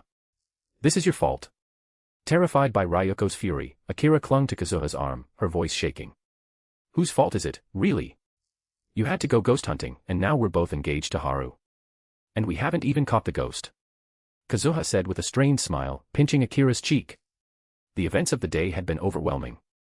To be suddenly engaged to a boy she barely knew, after meeting him only once. Pinching her friend's cheek was the only way she could express her frustration. Ikuru. You need to explain yourself. How could you arrange Kazuha's engagement without consulting me? And Akira's too. To the same person, no less. Ryoko slammed her hand on the table and demanded an explanation from her husband. Calm down, Ryoko. The matter is settled, Mijiwa Ikuru replied calmly, sipping his tea. You gave away both of my daughters without even asking me, and you're acting like nothing happened. Ryoko's anger escalated, reaching a boiling point. Mijiwa Ikuru sighed. The elders in both our families have agreed. They support my decision. Ryoko felt as if she had been struck by lightning. She slumped to the ground, defeated. How could they? They interfered with my marriage, and now they're controlling Kazuha's life, too. Mijiwa Ikuru looked at his wife with sympathy. Years of marriage had fostered genuine affection between them, even though their union had been a political arrangement. They had both suffered through arranged marriages and had wanted their children to experience the freedom of choosing their own partners. But the pressure this time was immense. Nearly all of Japan's elite supported this engagement. As a couple from prominent families, facing the combined pressure from the political, business, and magical worlds, they were powerless to resist. The only consolation, perhaps, was that both parties seemed to have some genuine affection for each other. Mijiwa Ikuru sighed, looking at his daughters. We can at least save one of them, right? He seems to be interested in Kazuha. That means we can protect Akira, can't we? the law wouldn't recognize a marriage to two sisters, would it? Ryuko clutched her hand so tightly that her knuckles turned white. She knew the law might not apply to these powerful families, but she clung to this hope like a lifeline. Akira stared at Ryuko, stunned. This was the first time she had felt maternal love from her. She had always believed that Ryuko ignored her because she was an illegitimate child, but now she realized she had been cared for all along. Kazuha, seeing Akira's tears of joy, felt a pang of happiness. Even though they were both engaged to the same man, at least their family was united. As she thought this, Haru's face flashed through her mind, and her cheeks flushed. Engaged after just one meeting. How embarrassing. That person, with a single command, he could change the laws of this country. No one can oppose him except those of equal power. After a long silence, Mijiwa Ikura revealed the truth. The 7 individuals who wielded divine power stolen from the gods, the rulers of Earth, each possessed the might to subjugate all of humanity. The 3 women, listening to this fantastical tale, were speechless. None of them could have imagined that the quiet, even timid, boy from their childhood would commit such a daring act as killing a god. You can never truly know a person, they thought. Found it. A towering figure hovered 1,000 meters above the ground, standing on a cloud, gazing at the traditional Japanese house below, the Mijiwa residence. The figure turned, surprised, and looked at the silver-haired young man who had appeared behind him. Haru's eyes sparkled with excitement, his face lit up like a hunter who had cornered his prey. He stared intently at the imposing figure before him. Earlier that morning, his Campione instincts had alerted him to the presence of a powerful being observing Okikazome. The egg within him had thrummed with anticipation, signaling the presence of a god. He had been on high alert ever since, waiting for the opportunity to confront this being, and now, he had finally caught his big fish. The figure had a dark complexion and wore a purple-gold crown with fragrant pouches hanging from each side to protect his ears. He was dressed in a wide-sleeved robe with a ruffled collar, adorned with an embroidered black python. Ancient boots covered his feet. And most importantly, a crescent moon adorned his forehead. The mere sight of him evoked a feeling of one's sins being laid bare, judged by a stern figure in a court of law. An ordinary person would have their soul dragged to hell upon witnessing his presence. Haru had seen images of this figure. The crescent moon mark, the dark complexion, the aura of righteousness and justice, as if standing in a grand courtroom. Judge Bao from Kaifeng. Thunder roared, lightning flashed, and dark clouds churned across the sky. The heretic god, who resembled the Song dynasty official, Baojing aka Justice Bao, stood before Haru. Black myth, Wukong fight about to happen. https://patreon.com/dragons. Chapter 29, Haru vs Yama. /extra chapter every 300 power stones. The sky thundered and roared, dark clouds gathered, and a fierce wind howled. A heretic god, resembling the legendary Song dynasty judge, Baojing, appeared before Haru. That appearance. Looks like Yama himself. Haru said, his expression a touch unhinged, his eyes gleaming with bloodlust. In China, across the sea from Japan, a popular folktale depicted the renowned judge, Baojing, being appointed as Yama, the king of hell, after his death. He continued his just and impartial judgment, only the source of his subjects changed from the wicked living to the sinful souls suffering in the underworld. Haru was well acquainted with the famous Chinese Yama, Baojing. The current emperor, is it? The last time I encountered one was 1,000 years ago during the Song dynasty, when I still possessed my complete form. Yama's voice was flat, tinged with a hint of nostalgia. He looked at the young man before him with a hint of surprise, his divine power extending to probe Haru's figure. How peculiar, Emperor. Your aura is truly strange. Even at such close proximity, I can only sense a faint trace of a Godslayer's presence, and an even stronger earthly aura, surpassing even the magical treasures I seek. Yama pondered, his face thoughtful. Compared to the emperor he had fought before, Zhao Kuangyin, if he remembered correctly, this one didn't even provoke his fighting spirit when they were face to face. If not for the faint scent of bloodlust and extreme danger in Haru's aura, he might have mistaken him for an ordinary sorcerer. I shall become steel. Haru ignored Yama's question and muttered the incantation. The authority bestowed upon him by the egg, steel incarnate, activated. Oh, Fafnir, the evil dragon, grant me your immortal body.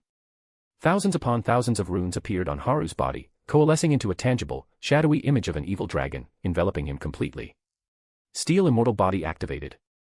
Witnessing Haru wielding the stolen authority, Yama had no doubt about his identity as the emperor. He withdrew his probing divine power. Oh. It seems you are using some authority to conceal yourself. I can clearly sense the mad fighting spirit of a Godslayer facing a god. Then, as a response, I shall unleash the great summoning hell. Yama's final words were a harsh roar. He spread his arms wide, as if embracing the sky. Behind him, a ghastly blood-red world of darkness slowly materialized, enveloping the sky above Okyukazome. The residents below instantly fell into an eternal slumber. Within this dark world, towering ancient cities stood, stained with crimson blood. Inside, rows upon rows of old courtyard houses formed the pattern of a skeleton, stark against the eerie backdrop of this hellish realm. Countless skeletal remains floated in the air, and 7 enormous mountains of bone towered over the scene. Rivers of blood flowed beneath the ancient cities, courtyards, and bone mountains. Wukong versus 4 heavenly kings. A cold, damp black wind, filled with the wails of ghosts and the yearning of the dead for the world of the living, surged from this dark world. It was the wind of death from the underworld. The vibrant forest instantly turned pitch black, the golden rice paddies lost their luster, and the residents ceased breathing, turning Okyukazome into a realm of the dead. Haru frowned, looking down at the darkened Okyukazome, and sighed. "Oh, immortal earth, grant me the power of life." In the blink of an eye, the forests and fields regained their vitality, and even the lives that had been extinguished were rekindled with the light of life. The pitch-black wind of death lingered in the sky, plunging the already dark sky into absolute darkness. It relentlessly attempted to penetrate Haru's immortal body. The shadowy dragon surrounding him emitted a low growl, forming an impenetrable barrier that the black wind couldn't breach. Yama took a step forward, seemingly traversing multiple dimensions, and appeared behind Haru. A dark wind gathered in his hand, coalescing into a jet-black gavel. He casually tossed it, and the gavel flew towards the back of Haru's head, silently and swiftly. Haru felt a chill run down his spine, a premonition of danger. The core within him pulsed, radiating brilliant light. Magical energy surged, strengthening his steel immortal body several times over. A metallic clang rang out. Haru staggered, his head buzzing from the impact. Ignoring the pain, he turned and threw a punch. A sonic boom erupted as his fist, carrying immense force, aimed for Yama's chest. Yama stood unmoving, allowing the steel fist to pierce his chest. Haru's right forearm passed through Yama's chest as if striking a fleeting cloud. The wound radiated a faint black mist, lacking any solidity. Yama stared at Haru impassively, his eyes filled with indifference, completely disregarding the gaping hole in his chest, silently mocking him. Haru's veins bulged as he clenched his fists, his eyes burning with unrestrained fury. "I'll give you something to remember." A sudden inspiration struck him. "Egg, annihilate him." An endless stream of negative energy surged into Haru's right hand, clashing with Yama's ethereal form. Yama stared in disbelief as a large hole, 10 centimeters in diameter, appeared in his chest. The underworld energy that made up his body was completely annihilated by the negative energy of the world's enemy. With a single blow, Yama was severely wounded. He instantly turned into black smoke, dispersing into the air. High above, within the summoning hell, his figure reformed. But his once dark face now had a yellowish tinge. Having lost a portion of his elemental body, he had transformed from a black man into an Asian man. "So much for your elemental form. That's what I'm least afraid of." Haru taunted, looking at Yama hiding in his hellish realm. "You're a god, yet you're sporting a black face. What's the meaning of that? Look, I even gave you a makeover, closer to the masses, right? This time, it's free of charge." Hearing this, Yama clenched his fists, his eyes blazing with uncontainable rage. A murderous divine aura filled the sky.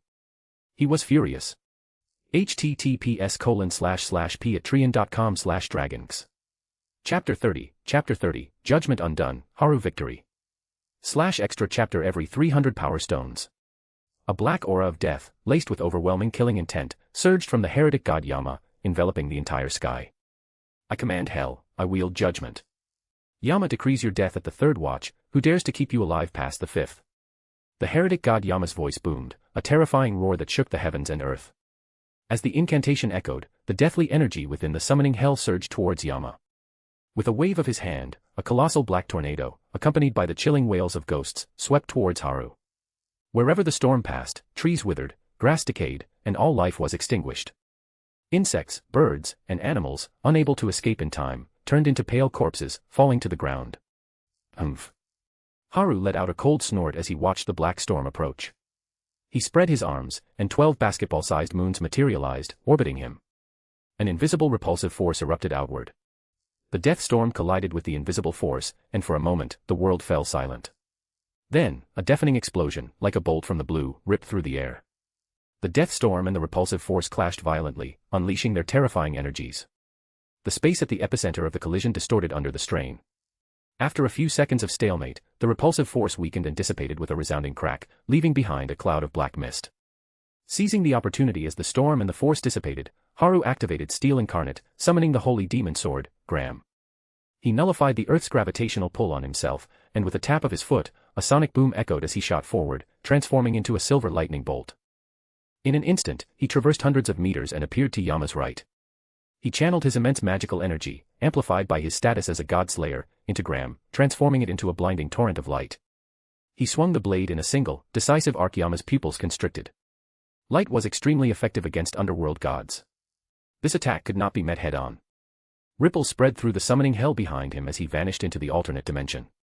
A moment later, the torrent of light arrived, silently piercing the summoning hell and striking the earth in the distance. A bottomless black hole appeared, the surrounding rock melted into glass, radiating intense heat. Tisk. Haru frowned, looking at Yama, whose form had become ethereal and indistinct after retreating into the summoning hell. The core within him spun, slowly at first, then rapidly accelerating.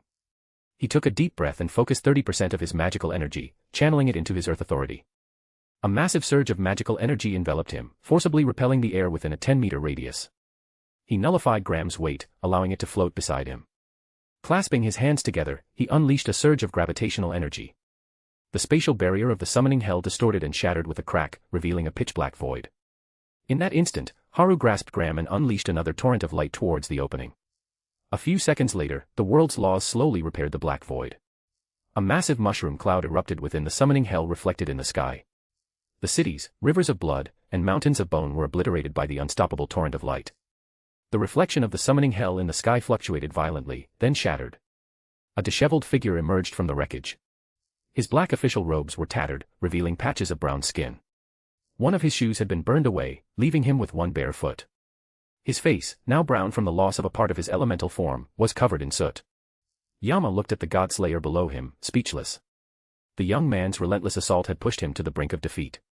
With the summoning hell destroyed, he had no escape route. Gritting his teeth, Yama attempted a last stand. He forced the shattered summoning hell to reform, gathering the remaining deathly energy. He activated his divine power, Judgment of Sin, born from the people's belief in his infallible judgment as Baozheng. Countless mournful figures materialized around Yama. They were dressed in rags, their bodies mutilated. Each had a gaping hole in their chest, revealing a heart ripped into pieces. Their abdomens were split open, intestines spilling out and wrapped around their arms.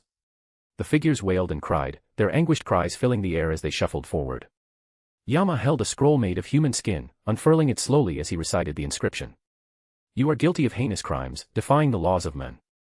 You attempted to marry your own sister, used violence against the weak, and tempted others to sell their children for survival. Your sins are unforgivable. You shall be punished by disembowelment and heart extraction. Invisible chains, forged from the world's laws, bound Haru. A shadowy black energy surged into his body, coalescing into a ghostly black hand with blood-red fingernails at his heart. The hand grasped Haru's heart. Ugh! Haru's face contorted in pain as his heart was seized by the ghostly hand. The hand slowly tightened its grip. Just as his heart was about to be crushed, Haru cried out, "Egg, quick! Annihilate it!" The radiant, golden egg-shaped Diraxi within Haru's mind dimmed, an invisible wave spread outward. The negative energy hidden within the dark side of the universe invaded the mortal realm, mimicking the energy fluctuations of the ghostly hand. The positive and negative energies clashed, and the ghostly hand vanished instantly, revealing the faint glimmer of the rules it embodied. Looking up at Yama, who continued his judgment above, Haru seized the opportunity. He poured half of his magical energy into the holy demon sword, Graham, and chanted the incantation to amplify its power. "O, sword of light and shadow, severing all things, the world has reached its twilight hour. Strike down the dragon of evil." An infinite torrent of light erupted from the blade. Yama, caught off guard, was engulfed by the blinding brilliance. High above, the sky churned and roiled. "It's over," Haru muttered, slowly descending to the concrete ground. He braced himself on his knees, panting heavily, unaware of the faint wisp of black smoke escaping from the sky. In the forest on the outskirts of Okikazome, a pair of green eyes watched Haru from the shadows. Guess who? https://patreon.com/dragons. Chapter 31, Battled a God, Now a Werewolf. /extra chapter every 300 power stones. Minutes later, on Highway 104 near the rice paddies, Haru gasped for breath as he slowly relaxed his tense muscles. The recent life-or-death battle against Yama had left his blood racing, but after a grueling fight and using every trick up his sleeve, he had finally managed to defeat the heretic god. Or so he thought. Haru's face suddenly paled. Despite believing he had successfully slain the god, he hadn't felt any influx of power, nor had the egg given him any notification. To avoid misjudging the situation, he quickly entered his soul space to check the egg's analysis. The only rule regarding death energy within the egg confirmed Haru's fear: the heretic god Yama wasn't dead. The core within him slowly revolved, his body emitting a faint green glow. He activated his life authority, despite his fatigue, and the earth veins slowly replenished his depleted energy. Sensing the clear anomaly, Haru became wary, his body tensing up. Thud, thud. Footsteps echoed behind him. Haru spun around to face the approaching figure and gasped in shock. "It's you." The newcomer wore a black suit jacket, a crisp white shirt, a tie, and his hair was neatly slicked back. He looked to be around 70 years old, resembling a wise and intellectual gentleman. But what stood out most were his piercing emerald eyes, like those of a wolf. Sasha de Janstel Vauban, also known as the Marquis Vauban, the oldest Devil King, whom Haru had fought to a standstill on the Balkan Peninsula half a month ago, had returned. "Oh, you have keen senses. Did you detect my interference in your final attack?" Vauban's aged yet powerful voice, tinged with madness, echoed through the air. Vauban frowned. Having lived for over 200 years, his mastery over his authorities had reached its peak. It was he who had meticulously manipulated his tempestuous fury authority to disrupt the power of Gram, allowing the heretic god Yama to escape. Logically, a fledgling king, lacking experience, shouldn't have been able to perceive such a subtle action. Wait. The authority. Recalling Pandora's ritual, Vauban suddenly understood. "I merely intended to get revenge on this kid for stealing my target, Siegfried, but I ended up exposing myself. No matter. Let the carnage begin." Having grasped the situation, Vauban threw back his head and laughed. He stretched his arms, ripping his clothes to shreds. The ground trembled as he transformed, a 30-meter-tall werewolf standing before Haru. "Ha! Fight you in this state? You think I'm an idiot?" Haru scoffed, giving the shameless old man the middle finger. Fighting the Marquis at full strength while fatigued and wary of a potential counterattack from Yama. Only a fool would do that, and Haru knew he wasn't one. He discreetly activated his authority, nullifying his own gravity, preparing to make a run for it. "Oh." Vauban smirked, shaking his head, and gestured behind Haru.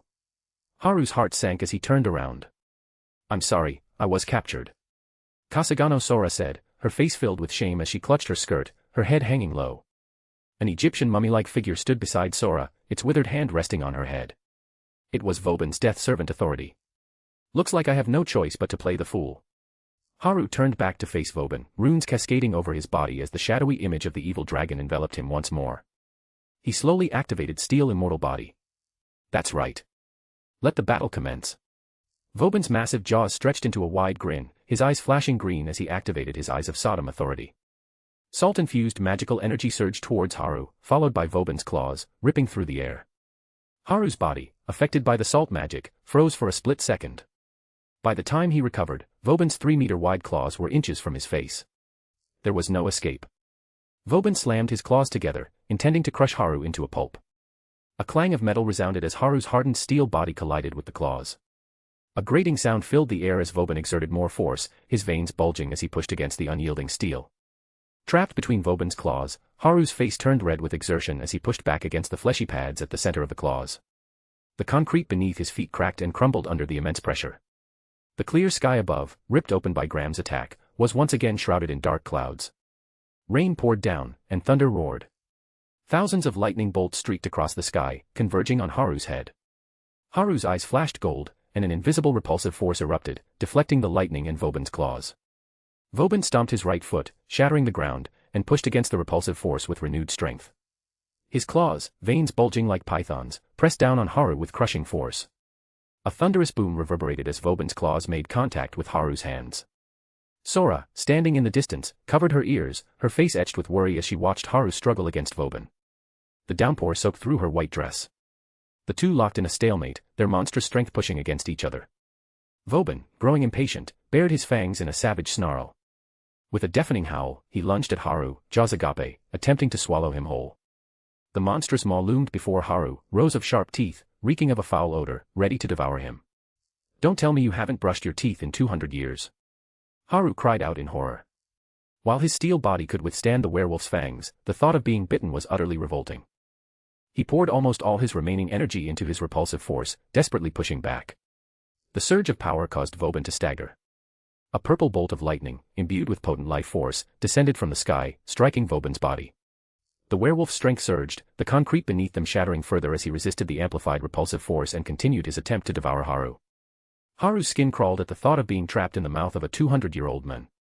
As the jaws closed in, his face turned green, his mind racing for a solution. The werewolf's maw was upon him. https://patreon.com/dragons. Chapter 32, A Humiliating Escape and Narrow Victory.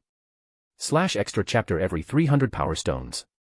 The wolf's maw, reeking of a pungent, fishy odor, rapidly approached Haru's neck, its rows of sharp teeth growing larger and larger in his eyes. The stench washed over him. He frantically squeezed every ounce of magical energy from his golden core, pouring it into his authority. The ferocious repulsive force slammed into Vauban's wolf form, crushing his powerful, blue-furred muscles as if they were made of paper. The werewolf's flesh caved inwards, distorting grotesquely. Thick veins bulged on Vauban's powerful legs as he dug his claws into the ground. With a thunderous roar, he sank his lower legs deep into the earth, sending tremors through the ground. Using his anchored legs as leverage, Vauban forcefully resisted the repulsive force, inching his jaws closer to Haru's neck. Haru's blood ran cold as he stared at the gaping maw inches from his face. His enhanced Godslayer body screamed with primal instinct, warning him of the deadly danger. This bite, without a doubt, would be fatal. Understanding this, Haru's mind raced, desperately searching for a way out. In this life-or-death crisis, a sudden inspiration struck him. He redirected the terrifying repulsive force from Vauban to the earth itself. The immense force attempted to push the earth away, causing the ground beneath Okukazome to sink by 20 centimeters. However, even with the power of his authority, it was impossible to overcome the earth's sheer mass. The repulsive force, unable to move the earth, rebounded back onto Haru, amplifying the pressure on his body. Feeling the crushing force, a sly smile spread across Haru's face. His steel body, hardened to an incredible degree, resisted the crushing pressure. Harnessing the force of the rebound, Haru's feet left the ground. Like a rocket launching into the sky, he shot upwards, leaving a trail of dust and debris in his wake. Freed from the repulsive force, Vauban's wolf form surged forward, his jaws snapping shut where Haru had been just a moment ago. But Haru, propelled by the rebound, rocketed skyward, his hardened shoulders colliding with Vauban's sharp teeth. A horrifying crunch echoed through the air. Boom. A thick stream of blood, over 10 centimeters long, erupted from Vauban's mouth. Aurgai. A blood-curdling howl tore through the air. Haru winced as he hung suspended in midair, staring at the massive tooth embedded in his shoulder. He yanked it free, tossing it aside, and looked down at Vauban. The colossal werewolf hunched over, clutching his bleeding jaw with his monstrous claws. Tears streamed down his face as he writhed in pain, his emerald eyes blazing with fury. "Well done, kid," he snarled through gritted teeth. Haru grinned mischievously at the enraged werewolf. "Sorry about that, old man. First time as a dentist. Hope I didn't hurt you too much. You little brat." Rumble. Thunder roared in the stormy sky as if mirroring Vauban's rage. Vauban pulled his claws away from his jaw, revealing the gruesome wound. He straightened up, his face contorted with fury. The concrete beneath his feet exploded, creating a crater several meters deep. His once emerald eyes glowed crimson, and a dark green aura erupted from his body like a volcano. 3 imposing figures materialized behind Vauban. They were the 3 gods of disaster he had slain and enslaved in Korea, the Wind God, the Rain Master, and the Thunder Lord. The entire sky above Okukazome, and even a portion of the East China Sea and the Pacific Ocean, was blanketed with thick, swirling clouds. This large-scale atmospheric manipulation was Vauban's signature move, a terrifying power he had acquired after slaying the 3 gods of disaster, tempestuous fury. Vauban raised his claw, and the wind howled, thunder roared, as if responding to his command. Then, with a swift downward motion, he unleashed his attack.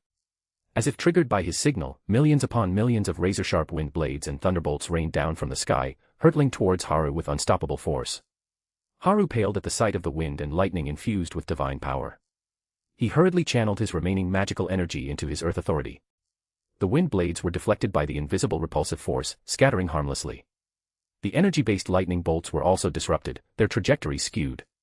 However, the repulsive force couldn't completely negate the lightning, and a few bolts managed to penetrate his defenses, striking his body. Haru, his internal organs protected by his steel body and its near invulnerability, withstood the immense voltage of the lightning bolts. "It's working." Then. Vauban, seeing the successful hits, grinned savagely. His wolf form glowed with a brilliant green light as he poured even more magical energy into his tempestuous fury authority. The number and intensity of the lightning bolts increased exponentially. Countless bolts streaked across the night sky, turning night into day. Thousands upon thousands of blue lightning bolts, each capable of splitting mountains and shattering stone, crashed down on Haru, colliding with his steel body with thunderous booms. Haru's face darkened as the relentless assault of billions of volts of electricity surged through his steel-hardened body. The searing heat, infused with divine power, raised his body temperature from 98.6 degrees Fahrenheit to over 5,400 degrees. Flames raged within him, scorching his insides. Even with his internal organs reinforced by steel, the intense heat was excruciating. Haru decided to use his trump card. Egg, Annihilate. A pitch-black flame, composed of pure negative energy, erupted from Haru's mind, instantly consuming all foreign energy within his body. The raging inferno within him vanished. The abyssal black flames engulfed Haru's body, clashing with the relentless onslaught of lightning bolts. The seemingly delicate flames, surprisingly resilient, neutralized the powerful attacks. Energy nullification. Vauban snarled, his emerald eyes flashing. He narrowed his gaze, watching Haru plummet several meters. A vicious grin spread across his wolfish face. No, that's not right. The impact force is still there. The immense force of the lightning bolts relentlessly hammered Haru, driving him from the sky to the ground. He poured his dwindling magical energy into maintaining his steel immortal body, protecting his internal organs from the crushing impact. Vauban, unable to move while maintaining the high-powered lightning storm, and Haru, pinned to the ground by the barrage, were once again locked in a stalemate. Ha ha ha, kid, after all those battles, how much magical energy do you have left? 10%. 20%. Vauban taunted, his face contorted with a manic grin. Tisk. Bathed in the blinding light of the lightning, Haru's face darkened. He glanced at Sora, her face pale with worry, and his bloodshot gray eyes were consumed by a chilling madness. An invisible force emanated from Haru, spreading outwards, piercing through the atmosphere and reaching out into the vast emptiness of space. Vauban's laughter died in his throat as he witnessed this. As a seasoned Devil King, having lived for hundreds of years and encountered every living Godslayer, Vauban understood the true terror of these beings. They were monsters who could seize victory from the jaws of defeat, slaying heretic gods against all odds. Unless absolutely necessary, Godslayers avoided fighting each other to the death. These monsters possessed a plethora of deadly techniques. A fight to the death between them was a gamble, with the odds always at 50-50. In the end, it was just one stolen heretic god. He wasn't about to risk his life just to taste Haru's ultimate move. Thinking this, Vauban subtly glanced at the death servant holding Sora hostage. The withered corpse instantly released Sora and, under Vauban's command, shot towards Haru with incredible speed. Sora, watching the corpse retreat, realized its target and shouted urgently, "Haru, behind you." Haru whirled around. The corpse, having been discovered, lunged at Haru. A gust of wind swept through the air as it delivered a perfect groin kick. Ha ha ha ha ha, kid, we're even now. Boom. The moment the corpse struck, Vauban, fearing Haru's potential retaliation, transformed into a monstrous black dragon. His 30-meter-long body slithered like an eel, twisting and vanishing into the netherworld, fleeing the battlefield. Sora stared, speechless. That idiot didn't even wait to see the outcome, Haru muttered, looking down at the withered leg trapped between his thighs. Did he think that Haru, who grew up in a country where even elementary school kids knew how to deliver a groin kick, wouldn't have a countermeasure? With a flick of his wrist, Haru severed the corpse's head with a swift chop. A cracking sound filled the air. Thud. The corpse's remains and Haru, exhausted from the battle, collapsed to the ground. Sora scrambled across the ravaged terrain, rushing to Haru's side. She helped him up, her voice filled with concern. Are you all right? I'm fine. Luckily, I reacted quickly. Haru said, forcing a casual smile despite his pale face. Hearing this, Sora visibly relaxed, relief washing over her. Then, she lunged forward, burying her delicate, doll-like face in Haru's chest, her slender arms wrapping tightly around him. Looking down at Sora, clinging to him with unwavering determination, Haru's expression softened. He gently stroked her head, his voice soothing. I said I'm fine. Why are you holding on so tight? I need to make sure, she mumbled against his chest. Haru sighed, then wrapped his arms around her slender waist. After a moment, having recovered somewhat, Haru smiled playfully. Our clothes are soaked. Let's go home and take a bath. We can leave these remains for the committee to deal with. Sora slowly raised her head, her face flushed, and looked at Haru's teasing expression. Her misty gray eyes reflected his image as she whispered, together. https://patreon.com/dragons. Chapter 33, The Search for a Miko with Spiritual Vision. A/N, if you got spare power stones drop some, gemstone. Dawn broke over the Kasugano residence. The warm sunlight streamed through the bedroom window. Perhaps due to the heavy rain and wind the night before, Okukazone was blessed with a pleasantly cool morning.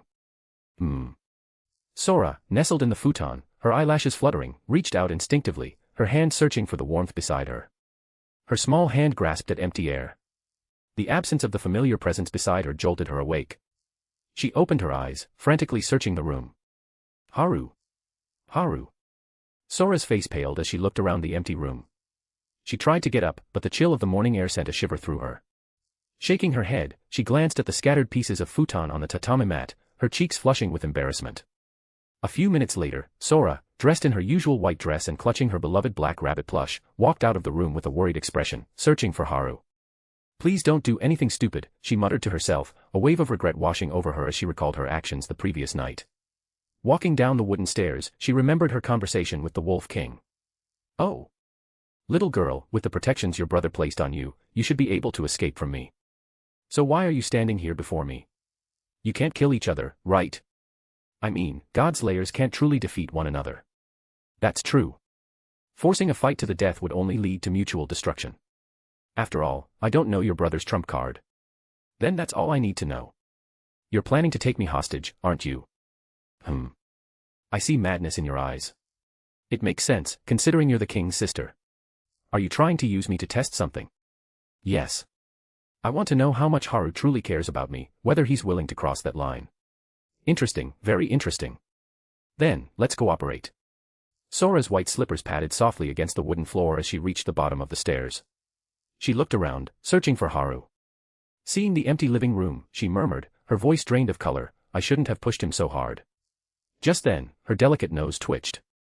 The scent of rice, she said, her face lighting up with surprise. A wave of joy washed over her, and she hurried towards the kitchen. Haru stood by the stove, sweat beading on his forehead. He wiped it away with the back of his hand as he stirred the red rice porridge simmering in the pot over a blue flame. Sora, standing by the kitchen door, felt a wave of relief wash over her.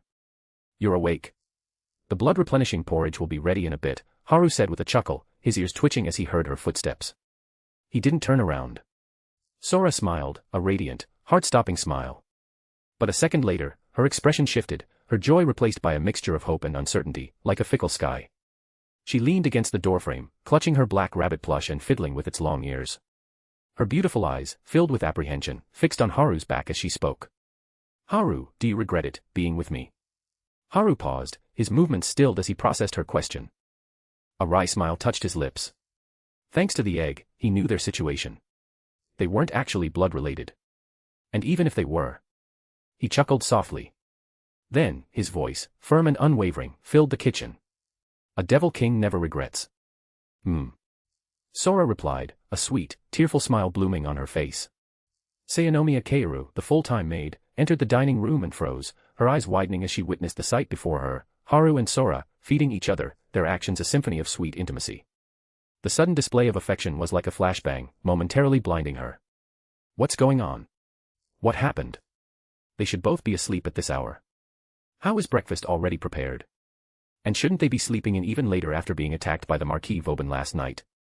As she watched, Haru accidentally spilled a bit of porridge on Sora's face. He reached out, wiping it away with his finger, then popped it into his mouth, eliciting a giggle from the silver-haired girl. The relentless barrage of sugary sweetness was too much for Kaoru's young heart. She clutched her chest, her face contorted with indignation. You'll die from showing off your love. Have some decency, you incestuous siblings. I'm still a child. Why are you torturing me like this? The lovey-dovey feeding frenzy continued for half an hour, until all the food was gone. Only then did Haru and Sora notice Kaoru, standing by the door, massaging her temples with a pained expression. Oh, it's been quiet lately. You don't need to come here anymore. Right, bring Amiko with strong spiritual vision tomorrow. I need her abilities, Haru said flatly, looking at Kaoru as if she were an annoying fly, his words devoid of warmth. Kaoru's veins bulged on her forehead as she glared at the callous Devil King, her mind filled with a torrent of hashtags and her heart burning with indignation. She had been trying to get their attention for ages, making all sorts of noises and even banging her head against the door 3 times. But these two were so engrossed in their feeding ritual that they only noticed her after they were finished.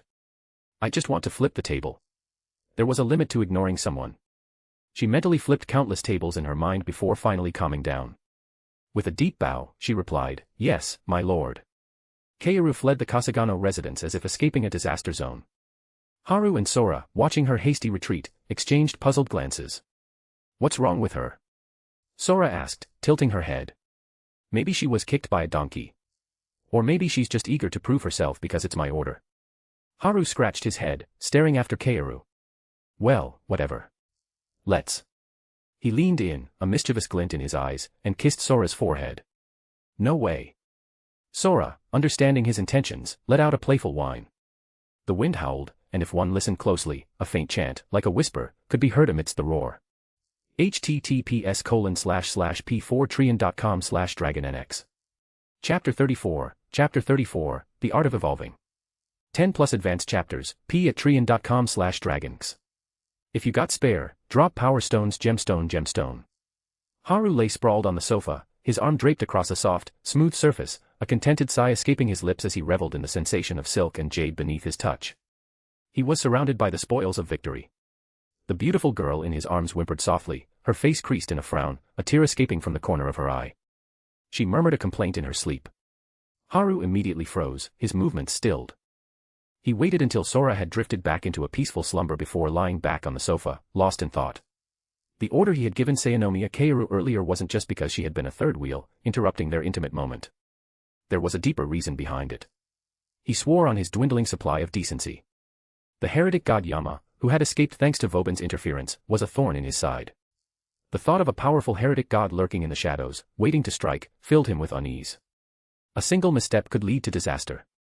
That was why he needed a Miko with strong spiritual vision. Her abilities would allow him to quickly track down Yama and uncover his motives. Haru refused to believe that a powerful heretic god would randomly appear in Okukazome without a reason.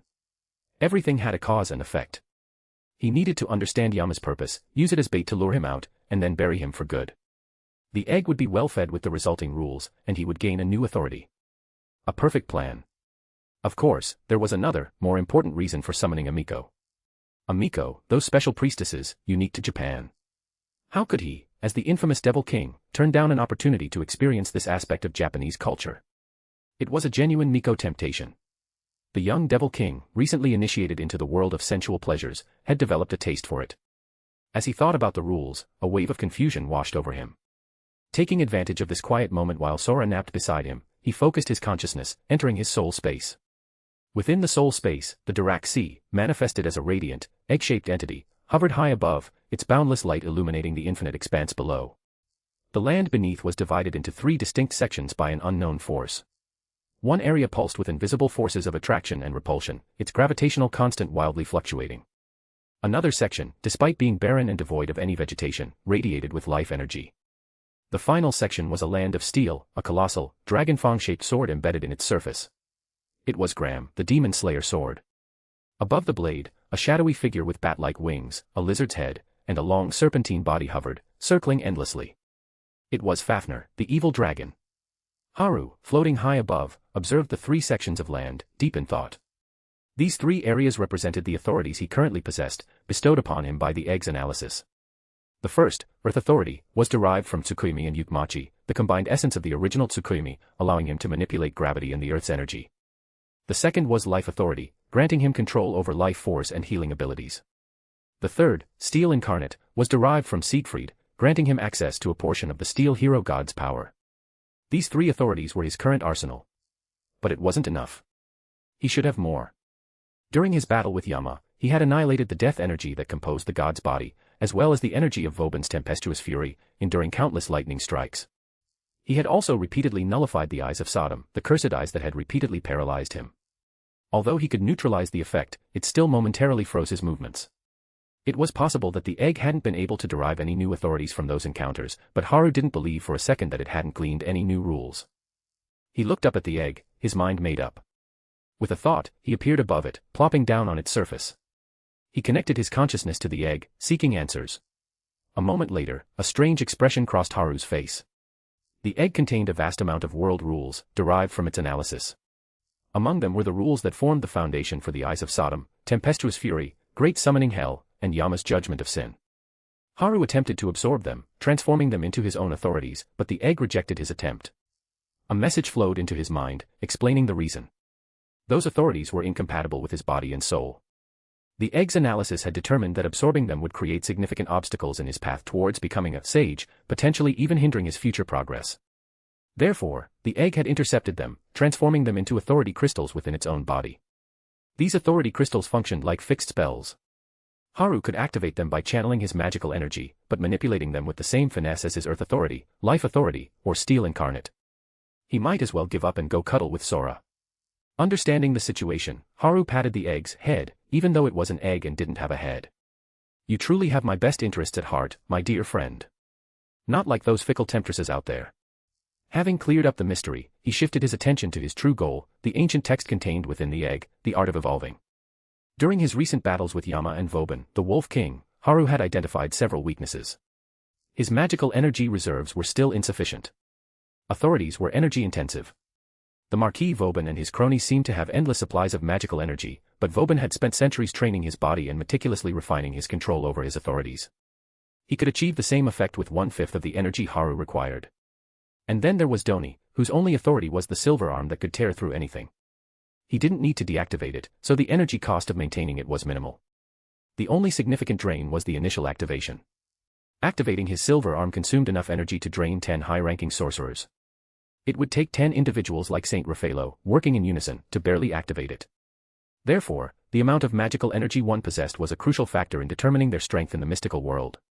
He recalled the Holy Grail War, where the infamous Magus killer, Kiritsugu Amiya, went to extreme lengths to obtain the Grail, which granted unlimited magical energy. Another issue was energy efficiency.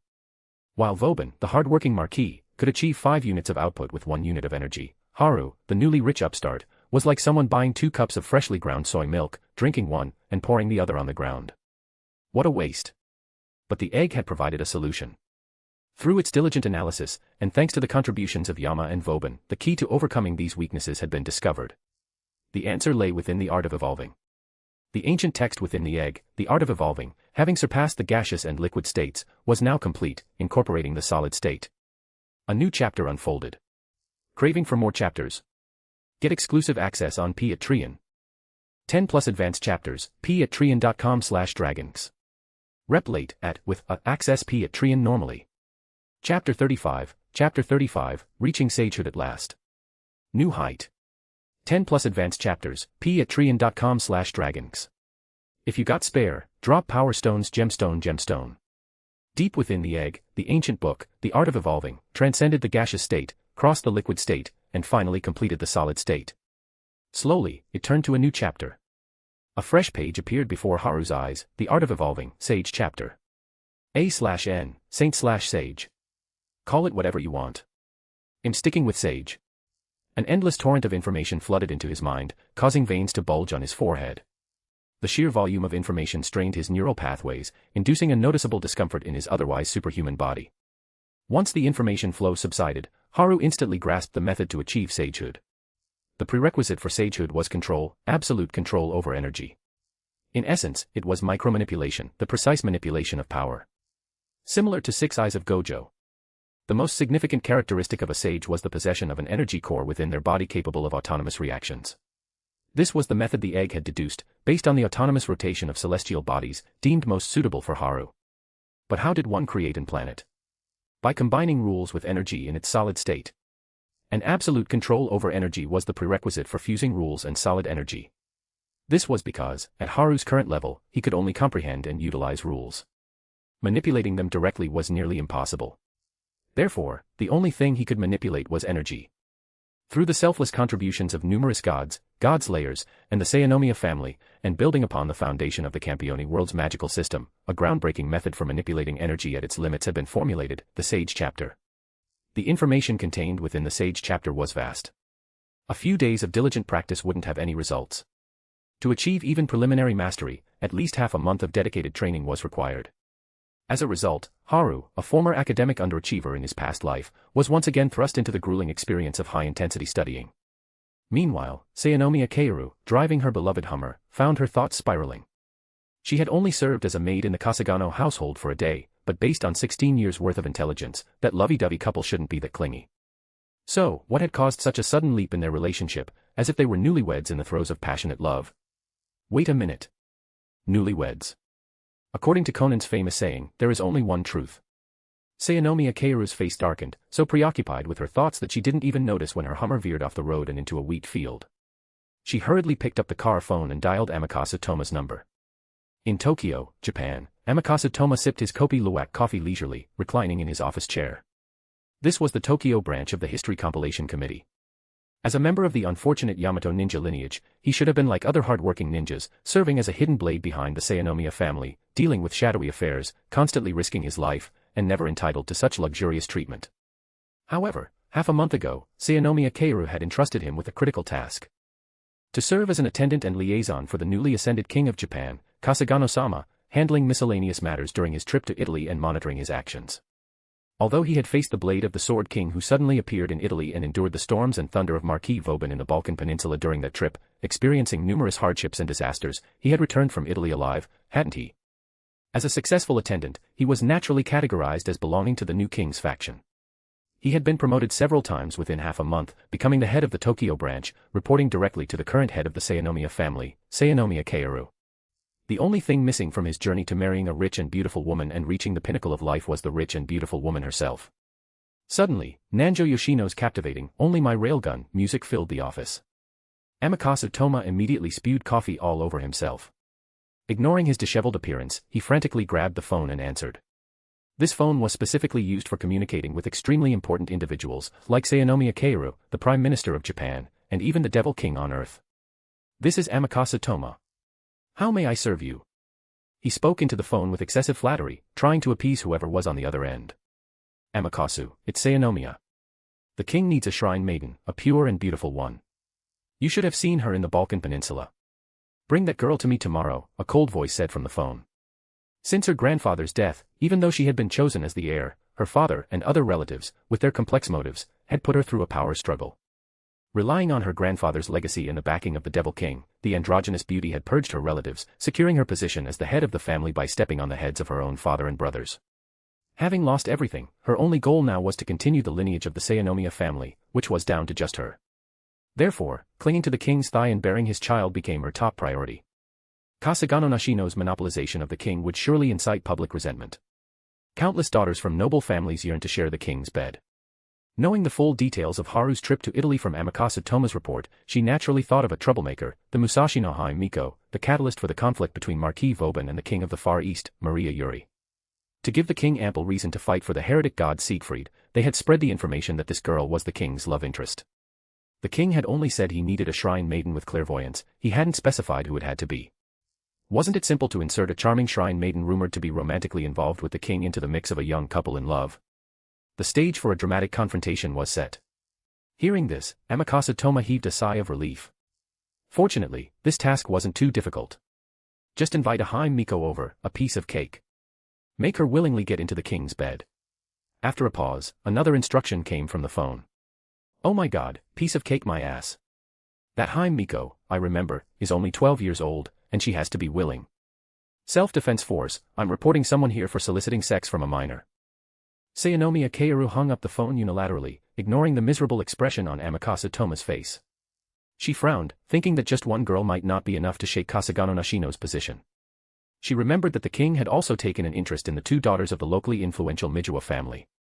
She might as well bring them along as well. Bang. Bang. Bang.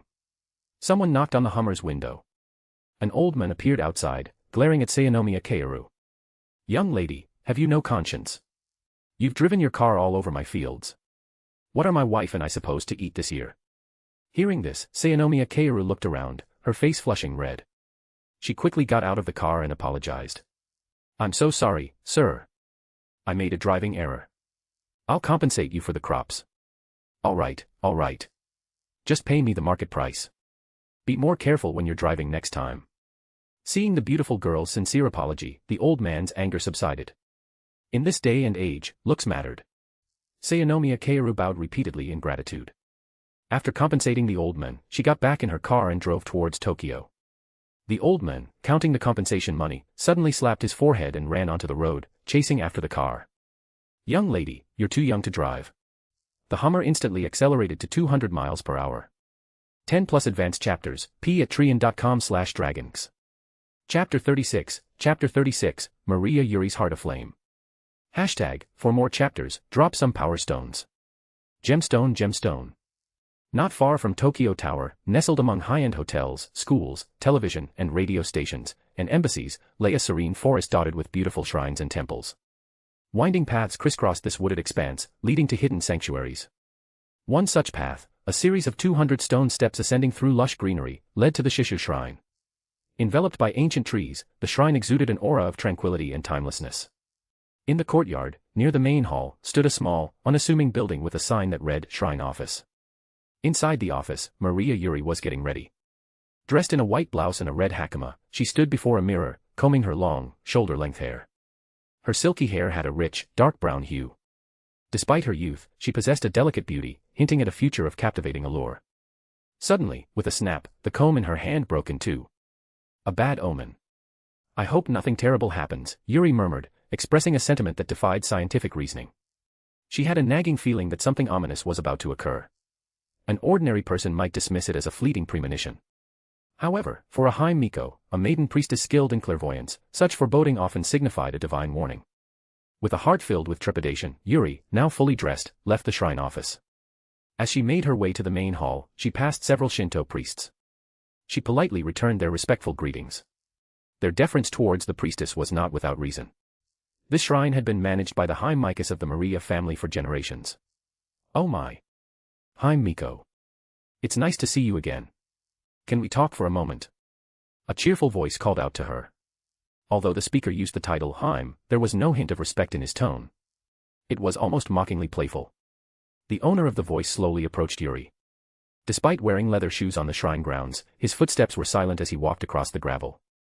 Witnessing the man's stealthy gait, the signature of a ninja's assassination technique, Yuri's unease intensified. May I ask who you are? Ah, my apologies. I haven't introduced myself yet. My name is Amikasu. It's an honor to meet such a beautiful High Miko. Let's get acquainted. As Amikasu introduced himself, he walked up to Yuri and presented her with a business card. Yuri accepted the card and glanced at it. It bore the ordinary name, Amikasu Toma. However, what caught her attention was the title printed below the name, head of the Tokyo branch of the History Compilation Committee. A member of the History Compilation Committee. What business do you have with me? Yuri asked, puzzled. Dressed in an ill-fitting, ordinary suit, he looked like an unassuming young man in his early 20s. However, he was the head of the Tokyo branch of an organization that governed the entire Japanese magical community. Yuri had to be cautious and interact with him carefully. Despite her young age, Yuri knew something about the world's cruelty. The sudden visit of a high-ranking member of this committee. It can't be good, Yuri thought to herself. Don't you remember me? We met once on the Balkan Peninsula, Amikasu Toma said, his voice light and teasing, but his words struck Yuri like a cruel blow. Yuri's mind was flooded with memories she had tried so hard to suppress. Her trip to Europe half a month ago, her capture by a secret society in Austria, being offered as a sacrifice for a heretic god summoning ritual, witnessing the brutal battle between 3 devil kings. It was a horrifying experience for a young girl. Selective amnesia had been her coping mechanism, but now, this young man had torn away that protective veil. Seeing the trembling girl before him, Amikasu Toma sighed. The king wishes to see you. Yuri's body jolted, and her pupils dilated as she looked at Amikasu Toma as if he were a demon under the command of a devil king. Which king wants to see me? Wasn't the heretic god already summoned? Her voice cracked with fear, and tears streamed down her young face. It's the Godslayer who rules over Japan, the one who rescued you, Amikasu Toma clarified. Yuri's terror was giving him a headache. He was a ninja, not a therapist. This wasn't his forte. Hearing Amikasu Toma's words, Yuri stopped sobbing. In a hoarse voice, she said, is it another heretic god summoning ritual? Then, Mr. Amikasu Toma, after I'm gone, please take care of my parents and my sister. Amikasu Toma felt a surge of frustration. Suddenly, an idea struck him. Hi Miko, have you perhaps misunderstood something? Misunderstood? Is there something I don't know? Yuri asked, puzzled. It seems you've misjudged His Majesty. Amikasu Toma said with a wry smile. He gestured to a nearby bench and sat down. Please tell me more, Yuri said, taking a seat opposite him. Why do you think 3 devil kings engaged in a bloody battle in the Balkans? Amikasu Toma asked, his gaze fixed on Yuri.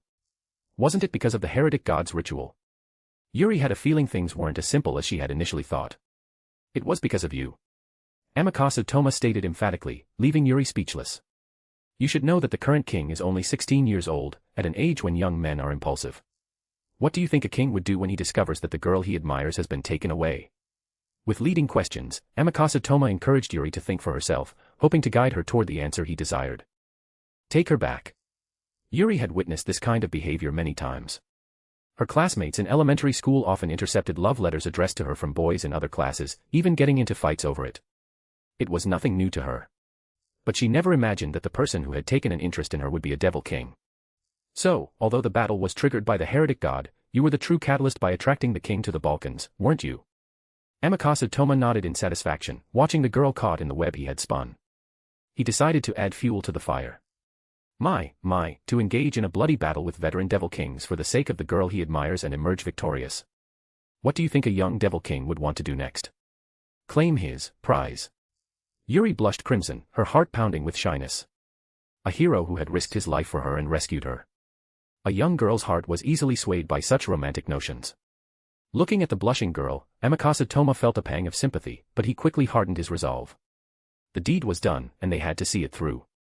The magical world was a dark place, and perhaps only those 7 supreme beings could truly ignore its shadows. Support and read 10 advanced chapters. https://patreon.com/dragons. Chapter 37, The Harem Assemble. # For more chapters, drop some power stones. Gemstone. At dawn, around 7 a.m., warm sunlight bathed the earth. On the outskirts of Ashikaga City, a Hummer was parked on National Route 104. The road was surrounded by farmland. As a major textile city, Ashikaga was enveloped by lush cotton fields. Okyukazome, located at the end of Route 104, was the city's agricultural center, providing the staple food for almost 80% of the urban population. Sayanomiya Kaoru sat in the driver's seat, smoking a cigarette. As a Hime Miko, she wouldn't have touched such things before, but since half a month ago, she had gradually become addicted, believing that smoking was indeed the best way to relieve stress. Since she was the only remaining member of the Sayanomiya main family, many smaller families tried to overthrow the Sayanomiya's position among the 4 families and climb to the top of Japan's power structure. She had experienced countless assassinations and counter-assassinations. Only since the Devil King's return a few days ago had those petty scoundrels not to act. Therefore, she had been residing in Okyukazome recently. To get close to the Devil King, she had even volunteered to be his maid. Okyukazome had become the Devil King's personal territory, or even a forbidden zone in Japan's economic, political, and magical circles. No one dared to act recklessly here. Those who had were now sleeping eternally beneath Tokyo Bay. Today, the person Sayanomiya Kaoru was waiting for on the side of the road in Okyukazome was none other than the Hime Miko requested by the king, Maria Yuri, as well as the Mijiwa sisters, who were recently rumored to be the Devil King's mistresses. She was here to escort them to the Devil King's castle. A Toyota screeched to a halt in front of her. Amakase Toma, along with Kazuha Mijiwa, Akira Amitsum, and Maria Yuri, stepped out of the car. Amakase Toma quickly approached and bowed deeply at a 90-degree angle. I have brought Kazuha Mijiwa, Akira Amitsum, and Maria Yuri as requested. Sayanomiya Kaoru flicked her cigarette ash and exhaled a plume of smoke. Tell them to get in the car. I'm in a hurry. Amakase Toma quickly turned and opened the rear door, gesturing for them to enter. Please, get in. The 3 girls got into the Hummer one after another. Sayanomiya Kaoru slowly started the car, glancing at the 3 girls in the back seat through the rearview mirror. Say, is all this really necessary for going to Haru's place? Akira looked at Sayanomiya Kaoru in the driver's seat, her voice laced with curiosity. The series of transfers had piqued Akira's curiosity. First, she was woken up at dawn and attended to by dozens of maids who helped her bathe. Then, she was escorted by a group of men in black, military soldiers, in a special vehicle from the main house in Ashikaga to the outskirts of the city. Along the way, they were even escorted by the self-defense forces, special police, and other police officers. She even saw a few senior police superintendents, probably equivalent to police sergeant/lieutenant in USA, directing the escort, people she had only seen on TV. Then, they had to transfer to Amakase Toma's car 200 meters before reaching Route 104. While things had become simpler, even now, as Akira looked out the window, she could see more than 10 helicopters in the sky on alert. Noticing Akira's gaze, the pilot saluted her. It wasn't originally this troublesome, but too many people who challenged me, Sayanomiya Kaoru, have been wiped out recently. There might be some survivors who want to take a risk. Speaking of which, Yuri, why have you been blushing this whole time? Sayanomiya Kaoru's tone was flat and emotionless, yet it carried the weight of countless bloodshed. As she finished speaking, she noticed Yuri's demeanor. It's been a while, Kaoru. Maria Yuri stammered, her face flushed as she fiddled with her fingers. What's going on? Why are you so shy? Although Sayanomiya Kaoru had previously ordered Amikasa Toma to bring Maria Yuri as if she didn't care, they were actually close friends. They were both Haim Miko from Musashina and had often met during the Musashina Miko training sessions, developing a deep friendship. They were truly close confidants. It's so impure to meet like this. For a pure-hearted girl, encountering her childhood friend right before meeting the boy she liked was incredibly embarrassing. Don't be shy. Everyone in this car, including me, is his mistress. There's nothing to be embarrassed about, Sayanomiya Kaoru said as she extinguished her cigarette and placed it in the car's ashtray. Ah. X3-inch The three girls in the back seat were stunned. Kaoru, what do you mean? Why are you saying we're all mistresses? What are you thinking? Standing outside the gates of the Kasugano residence, Maria Yuri repeatedly questioned Sayanomiya Kaoru. Her previous words had left her dumbfounded, and she only came to her senses after arriving at their destination. I told you, we're all his mistresses, Sayanomiya Kaoru said, looking at her friend with a helpless expression. It had been like this since they were young. Whenever Maria Yuri got excited, she would forget everything and start lecturing. She would often lecture Sayanomiya Kaoru and the stray cats of the Saishuin family for hours. She was so energetic despite her weak constitution. It's just too impure. After explaining for a while, the pure-hearted Haim Miko blushed even harder. Kazuha Mijiwa hugged Akira, her face grim as she watched the two girls arguing by the gate of the Kasugano residence. Akira, this doesn't seem like the Haru you described to me before. Akira Amitsum was equally stunned. She recalled Haru's past behavior. When he came back last summer vacation, he was the same as usual. He seemed so pure and innocent to me. Would a pure and innocent boy take 4 mistresses at once? Kazuha Mijiwa sighed. She had a rough idea of her future miserable life now. No wonder her father wanted both sisters to come. Wasn't this a common scene in palace dramas? 2 sisters supporting each other in the harem, vying for the emperor's favor. Forget it. I'll go ask Haru what's going on. Thinking of the jerk Haru, who had gotten engaged to her sister and was still collecting beautiful girls, Akira stormed towards the gate of the Kasugano house and flung it open. The sight that greeted the 4 girls was the figures of a silver-haired brother and sister, constantly overlapping, in the grand entrance hall. The 6 people were stunned. Haru looked utterly bewildered. What the hell? Why didn't you knock? Ah. X4-inch. Support and read 10 advanced chapters. https://patreon.com/dragons. Chapter 38, Innocent Until Proven Guilty. Hashtag, for more chapters, drop some power stones. Gemstone. In the spacious living room, 6 people sat in a circle on the floor. Sayanomiya Kaoru, Maria Yuri, Kazuha Mijiwa, and Akira Amitsum glared at Haru, who held his sister in his arms, their eyes filled with the disdain reserved for the worst kind of scoundrel. The main actors of the scene had just changed into new clothes. Ahem, the changing time had taken a full 30 minutes, as Haru insisted on making sure Sora was comfortable before coming downstairs. As a result, the 4 girls, who had listened to 30 minutes of live erotic audio, were now blushing furiously, their eyes fixed on Haru with judgment. How long have you 2 been, like this? Kazuha Mijiwa asked, her face crimson. Despite her embarrassment, she couldn't help but be curious. 5 pairs of eyes turned to stare at Kazuha. What? Why are you all looking at me? Kazuha quickly lowered her head, feeling like she was surrounded by wolves. No, we just didn't expect you to be this kind of person. The girls said in unison. Just these past 2 days, Haru replied casually, not showing any shame for his little movie. Perhaps it was because the audience consisted of girls he planned to make his own. If it were anyone else, he would have blasted them with Gram without hesitation. Maria Yuri clenched her fists. The previous scene was too stimulating for this traditional girl. It had sent her into a 30-minute faint, and she had just woken up. Immediately, she began to reprimand the hentai siblings. This kind of thing is not allowed. Your siblings. It's illegal. Sora remained expressionless. Though she was slightly embarrassed that their intimate moments had been witnessed, it was nothing more than a minor inconvenience. Hearing Yuri's words, she replied nonchalantly. The law only prohibits siblings from getting married. It doesn't say anything about what we're doing. The 4 girls were stunned into silence. Her logic was impeccable. They had no counterargument. Kaoru, it would be troublesome if the law didn't recognize our relationship. Tell the Prime Minister to change the law. Haru pondered for a second and came up with a brilliant idea. Don't change the constitution for something like this. X4-inch the girls roared in unison. Sayanomiya Kaoru covered her face, remembering the young devil king's status. Why did a person like this slay a god? Then, she sighed in resignation. If you want to register your marriage, I'll inform the government agencies to approve it, and the law will recognize it. But changing the constitution is out of the question. That's right, that's right. Changing the constitution would influence too many people's preferences. It would be a terrible influence, Akira quickly agreed, nodding along with Sayanomiya Kaoru. No one present doubted that the Devil King, Haru, could change the constitution if he wanted to. Therefore, they all agreed to keep this matter under wraps. If all of Japan started engaging in sibling love, the consequences would be too terrifying.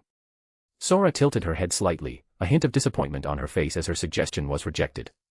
Then, she looked at the girls with confusion. By the way, why aren't you more surprised about my relationship with Haru? Although the girls had been shocked earlier, it was only because they had witnessed their intimate moment. Akira quickly hugged Sora, her expression filled with sympathy. You poor thing, Sora. You have to deal with a brother like this. Yeah, being alone together like that.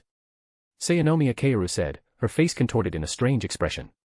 She's still young, and boys can't control their hormones at that age, Kazuha Mijiwa sighed, her image of Haru plummeting. She must have been forced.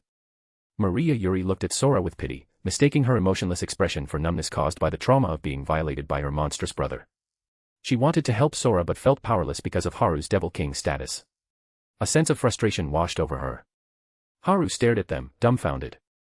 We're in love. It's consensual.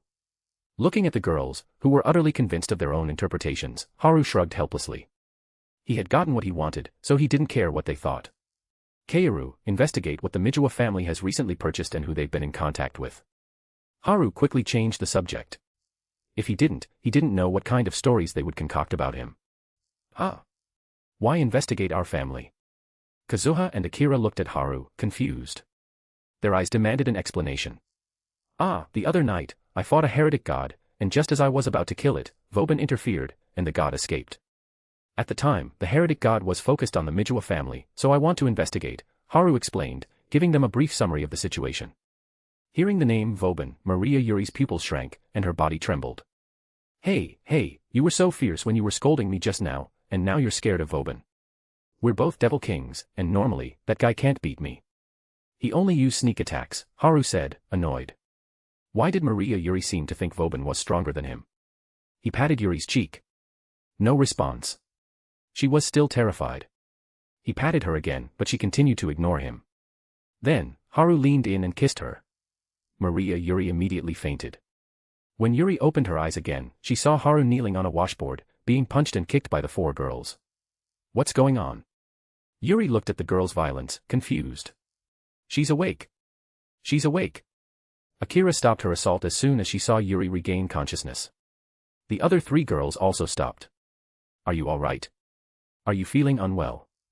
Sayanomiya Kaoru embraced Yuri, asking with concern. It's nothing. Just a little kiss. See, she's not scared anymore, Haru said nonchalantly, fueling the girls' anger. Sora glared at Haru, her face like a demon's. She grabbed her black rabbit plushie and whacked Haru's head with it. The plushie let out a faint whimper. Did you stick your tongue in? Haru immediately shut up and started counting ants. Remembering the deep French kiss, Maria Yuri's face flushed crimson. After a while, she calmed down. I'm fine now, Kaoru. I'm okay. Sayanomiya Kaoru sighed in relief. Seeing that Yuri had recovered, Akira approached her, her expression troubled. Yuri, could you help Kazuha and me with something? While Yuri was unconscious, the girls had learned about the situation from Haru. The heretic god Yama had taken an interest in something belonging to the Mijiwa family. Haru wanted to use Yuri's clairvoyance ability to find it, lure Yama out, and then destroy him. Thinking that a heretic god was after their family, Kazuha and Akira were incredibly uneasy, especially since their loved ones lived there. Upon learning the situation, Maria Yuri clenched her fists. I'll do my best. Haru stared at Maria Yuri, who had transformed into a ball of energy, mesmerized. Thwack. The black rabbit plushie, accompanied by a whimper, smashed against his head. Support and read 10 advanced chapters. https://p@trian.com/dragons. Chapter 39, Taizen Fukuin. For more chapters, drop some power stones. Gemstone. Beneath a clear blue sky, the sun shone brightly, casting its warm rays upon the earth.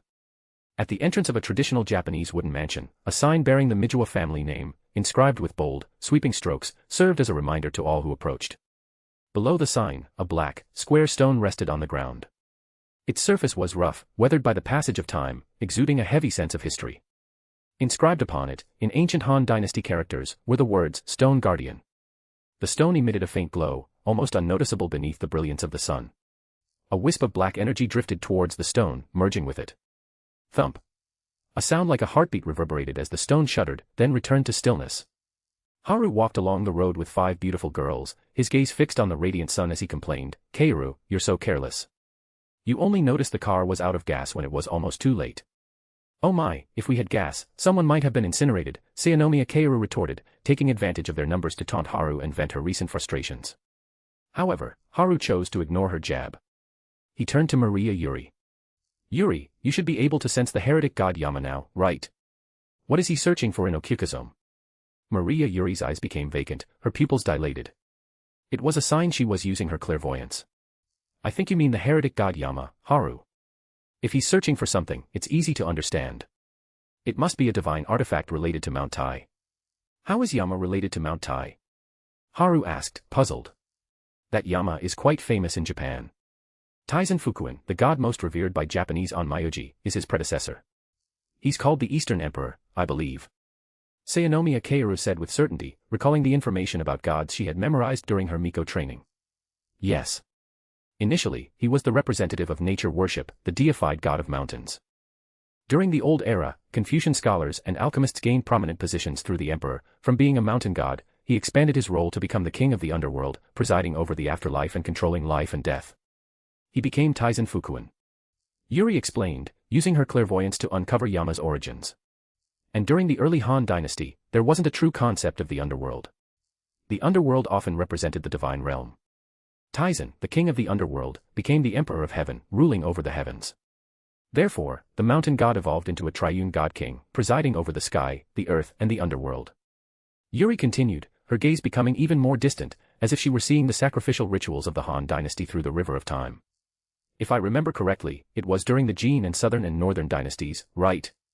Buddhism began to spread widely in Asia, and mythology was altered by Buddhism. From being the supreme god-king, saw his authority gradually shrink. Eventually, his divinity was split by Buddhism into 2 gods, Yama and Taizen, with their powers divided among the various gods of the underworld, Sayanomiya Kaoru added, rubbing her chin thoughtfully. So, you're saying that Yama came to our house to find something that would restore his status as Taizen Fukuin? Kazuha Mijiwa exclaimed, surprised. I've never heard of anyone in the family going to China, let alone having anything related. Father loves calligraphy and paintings, not stones, Akira Amatsume said, puzzled.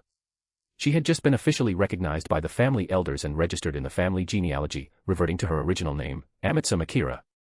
However, she had always acted as the shrine maiden who conducted the family rituals, essentially the eldest daughter of the Mijiwa family. It was only because of Kazuha's mother that she hadn't been officially acknowledged. Then it's certain. The item related, that was received recently must be the divine artifact Yama is looking for, Sora said calmly. All 5 girls turned to look at Sora. What's wrong? Sora asked, tilting her head in confusion as she looked at the 5 pairs of eyes staring at her. We're just wondering, Sora, you're so smart, how did you get tricked by that jerk Haru? Akira asked curiously. He forced me, Sora mumbled, turning away with a strange expression, her voice trembling slightly. Haru received 4 consecutive death glares. Ahem, even if you know all this, it's useless to me. I still have to rely on my instincts to fight him, Haru said, coughing awkwardly and trying to change the subject.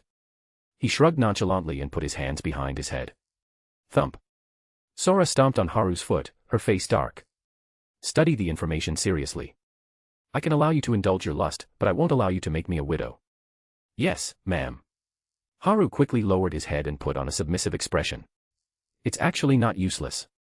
We can deduce Taizen Fukuin's approximate divine powers, Maria Yuri said, her vacant eyes gazing towards the Mijiwa residence. Yes, we can speculate about his divine powers based on his origins. He likely has resurrection, restoration, judgment, sky, underworld, and primal mountain god powers, at least 6 different types, Sayanomiya Kaoru said, combining Yuri's clairvoyance results with mythological records and unofficial histories. So, when he was Yama, he only used underworld, judgment, and resurrection powers. Once he recovers, he'll gain sky, mountain god, and restoration powers. That's really helpful, Haru said, recalling his battle with the heretic god Yama. Based on Yuri and Sayanomiya Keiru's deductions, his powers did indeed fall within that range. So that's how it is. Haru grinned, revealing a bloodthirsty smile. I know your trump card now, Yama. You're doomed. Whack. A black rabbit plushie hit Haru on the head. You're smiling too creepily, you pervert. The Mijiwa residence was shrouded in a thick black mist, death energy clinging to the entire building. The main gate was wide open. And inside, servants lay scattered on the ground, their faces pale and lifeless, emanating a strong sense of death. A single figure stood on the eaves above the entrance. It was the defeated heretic god Yama. This was the scene that greeted Haru and the others when they arrived. No way. Kazuha Mijiwa and Akira Amatsum stared in horror at the two figures lying in the courtyard. Father. Mother. Support and read 10 advanced chapters. https://patreon.com/dragons. Chapter 40, Heretic God, Heavenly Emperor. Hashtag, for more chapters, drop some power stones. Gemstone. Oh. You arrived just in time. Any later, and these people would have been corroded by the black wind emanating from me. The heretic god Yama spoke casually, gazing at the group before him. Except for Haru, everyone else seemed like mere ants in his eyes. He was like something straight out of mythology, with finely sculpted features and an aura of overwhelming power that radiated from within. Most importantly, no matter how savage, brutal, or violent he appeared, one couldn't deny the sheer divinity of his power. He was like an embodiment of Akala, the immovable wisdom king, Vidyaraja. Just standing before him, an irresistible urge to kneel and bow in submission arose. Fear welled up from the depths of their hearts. It was scary. And all this from just being in his presence. Everyone, except for Haru, was facing a god for the first time, experiencing the dread of divine power firsthand. He simply stood on the eaves of the house, yet they were frozen, unable to even blink. If not for Haru standing before them, shielding them from the brunt of his divine might, they wouldn't even be able to stand. For mortals to stand before a god was a miracle in itself. No matter how talented or monstrous they were, in the face of a god, they were no more significant than pebbles on the roadside. Is this the kind of monster Haru has been facing all this time? The mere sight of him had paralyzed them, and seeing Haru's bloodthirsty and battle-hungry demeanor, Sora felt a pang of fear for the first time. She felt inadequate, unworthy of the boy standing before her. The fear of losing him gripped her heart, and she clenched her fists. The heretic god Yama noticed Sora's movement. Such potential. Young lady, even if it's just a sliver, you are able to move before me. Very well. I grant you permission to witness this. Witness this moment, as the ancient heavenly emperor descends upon the mortal realm once more. Yama's voice grew louder, booming like thunder. But no matter how loud his voice became, everyone understood his words perfectly. This was the language of divine will. If a god allowed you to listen, you would hear. If not, unless you had reached the realm of gods, you would be deaf to any sound. Go forth and proclaim this, mortals. Etch this sight into your memories, as the ancient heavenly emperor returns to earth to weave a new myth. I command the earth, rule the underworld, grasp the heavens, and govern the three realms. I now cast aside the mantle of Yama, returning to my origin. I am the East Peak Heavenly Sovereign, the benevolent sage emperor. The heretic god Yama, holding the stone amulet, roared deafeningly. As his divine roar echoed, the form of the heretic god Yama changed. His appearance transformed, becoming incredibly handsome, his features rivaling Adonis, Greek god of beauty and desire. He wore a black and gold robe embroidered with dragon patterns, a black crown adorned his head, and the stone amulet transformed into a miniature mountain. About 10 centimeters tall, radiating boundless and heavy divine power, no, it was more accurate to call it the weight of imperial might. Haru stared, dumbfounded, as the ugly, charcoal-like Yama evolved into an impossibly handsome being. Then, Haru's eyes shimmered with golden light as he gazed intently at the heretic god Yama. No, he should be called the heretic god Heavenly Emperor now, and the miniature mountain in his hand. His eyes glowed with a fervent light. An ugly, charcoal-like Yama, someone who could never be considered handsome, had become so attractive using this divine tool. Wouldn't he become even more irresistible if he used it? He could probably just snap his fingers, and countless beauties would line up, begging to marry him. Haru nodded to himself. This heretic god Heavenly Emperor was despicable. He acted recklessly, killed indiscriminately, trampled on flowers and grass, and destroyed buildings. Such a vile god deserved to be eliminated. Therefore, he would strike first. I shall become steel. Oh, Dragon Fafnir, grant me the fate of immortality. He activated steel immortality, and the phantom of Fafnir enveloped him. My magical energy consumption has decreased by 30%. The sagely scripture techniques are indeed effective. Haru thought to himself. Now, activate the authority, power of life.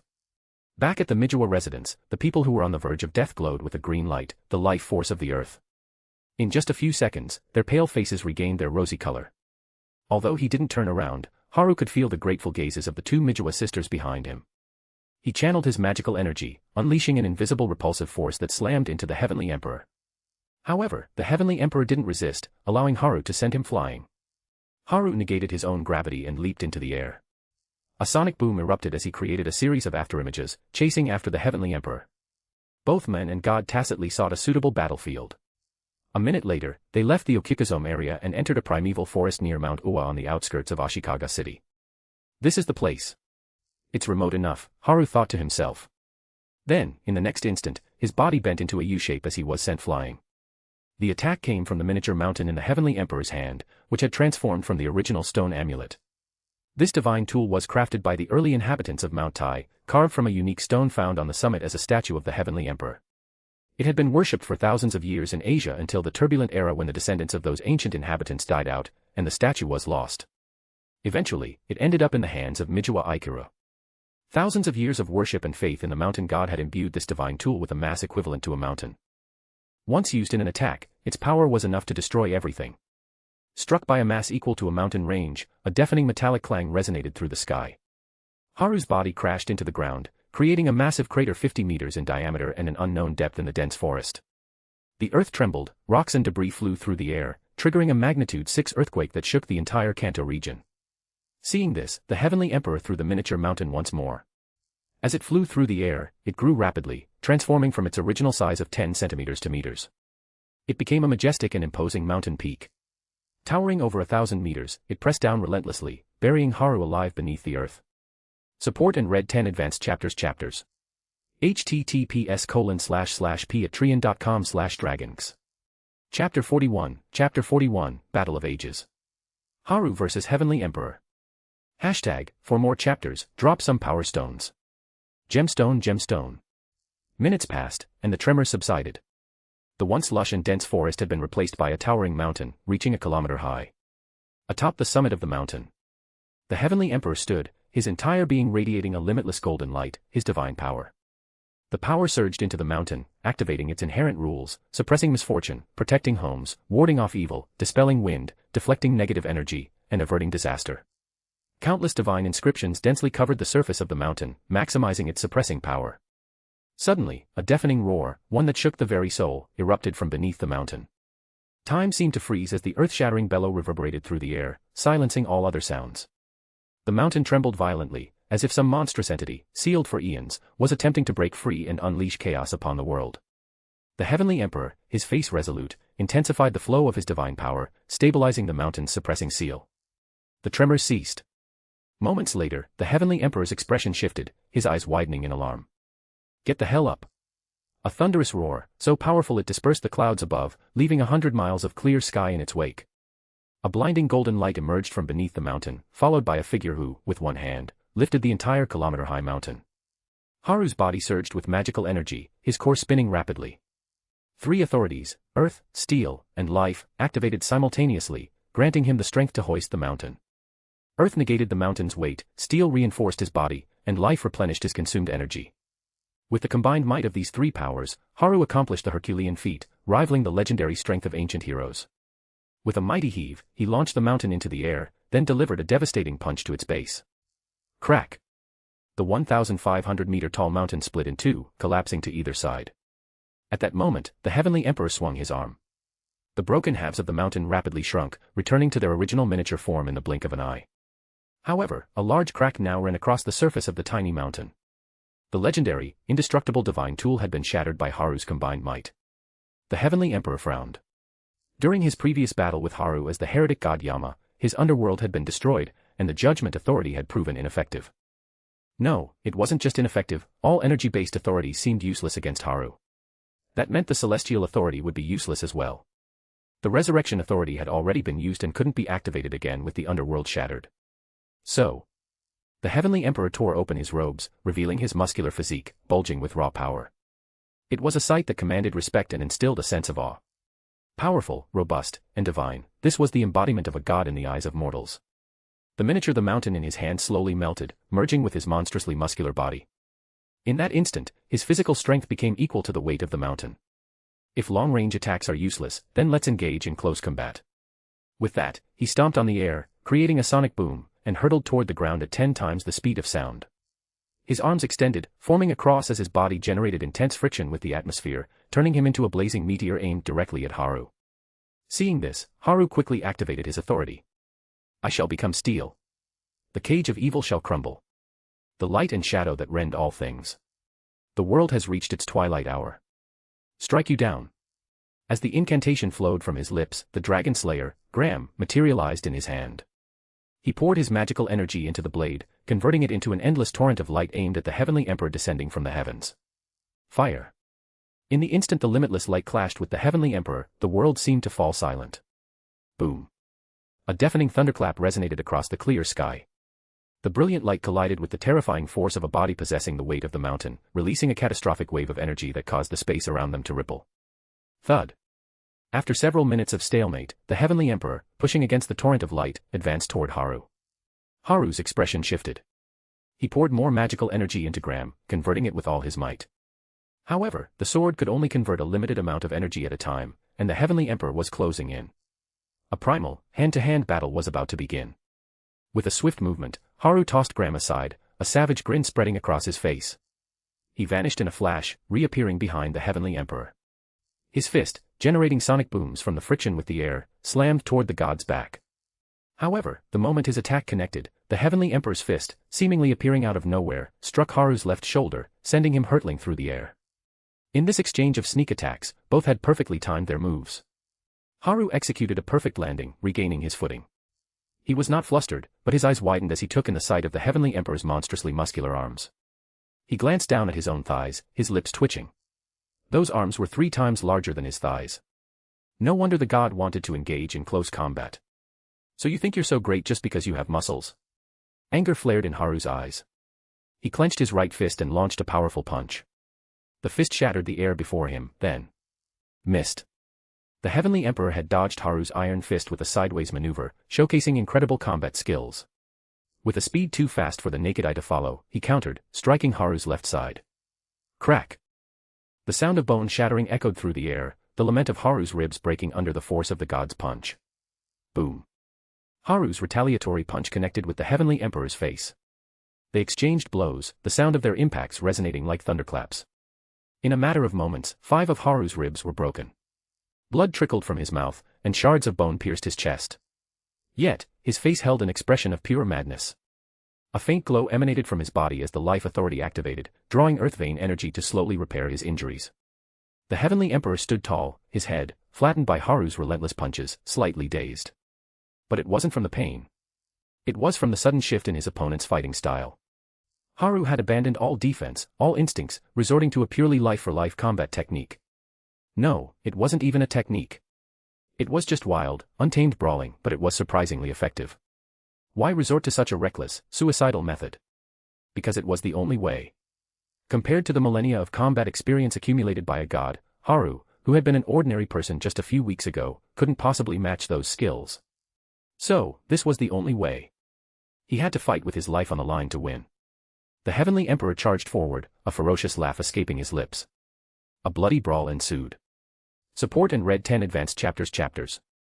https://patreon.com/dragons.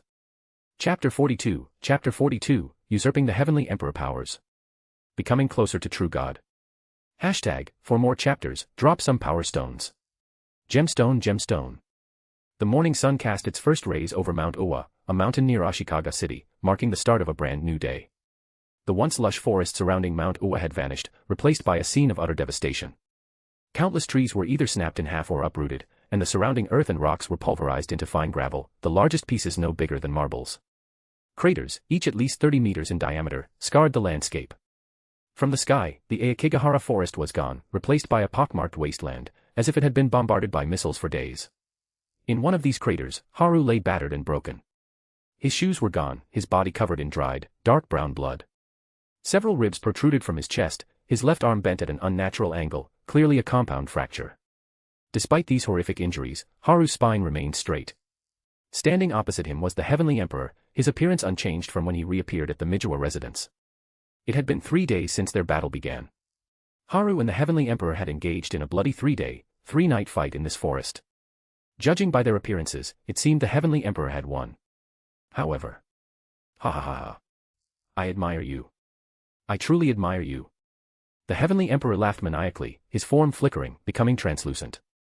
With our authorities activated and our physical abilities nearly equal, you dared to engage in a war of attrition against me, a Heavenly Emperor. You even managed to exhaust me to the point of death. Compared to the you who fought my fallen form before, the you now is a true warrior, a true Godslayer. Now, take it. Usurp all that I have. I look forward to our next battle. With a final burst of laughter, the Heavenly Emperor's form turned to dust, scattering in the wind. What a monster. That guy actually managed to deplete 80% of my magical energy. That's the equivalent of 8 Godslayers. Haru's voice was slightly slurred, the result of countless blows to the face during their 3-day battle. Fortunately, he had won, and as the victor, he survived.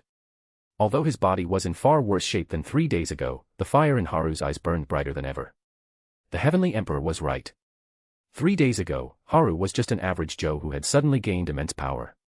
Although he was a bit crazy, he was still within the realm of ordinary humans. But now, after 3 days of relentless battle, his body and spirit tempered by hardship, he had become a true warrior, a true devil king. Haru's body slowly slumped, and he fell into a deep sleep. Oh, Earth, grant me the power of life once more. Haru found himself in a place that was nowhere and everywhere. It wasn't a place that existed on Earth. It was a world of gray, a gray space stretching to the horizon. However, there was one exception. We finally meet. A young girl stood before him. She was about 10 years old, with delicate features and a slender, almost childlike frame. Despite this, her long golden hair was parted to the sides, and she wore a thin white dress. Though she appeared young, her eyes held a captivating, almost seductive quality that surpassed any woman he had ever met. For a moment, Haru couldn't place her, but then it hit him. Her name was Pandora. Well, well. Looks like you slept your way to your mommy's place. Is that so? Haru said wearily. That's right. My good son. Pandora beamed. Although she was their mother in name, Godslayers, with their disdain for gods, rarely showed her any respect. Being berated by her other 6 children was a common occurrence. It was refreshing to meet such an obedient child. As I thought, you are the most special child. Pandora said, gently cradling Haru's head in her lap as they talked. Oh. Special? Haru asked, looking at the youthful goddess. Yes. You have none of the drawbacks from the ritual and are even stronger than the others. Would you tell Mommy how that happened? But it's okay if you don't. Mommy likes children with secrets. Pandora inquired with a gentle smile. Despite her youthful appearance, she exuded a powerful maternal aura. Oh, that. It's hard to explain. Let's just say my body absorbs the benefits and discards the drawbacks, Haru said after a moment of thought. He decided to reveal a bit of the truth, but not the whole story. I see. So that's why you've become like this.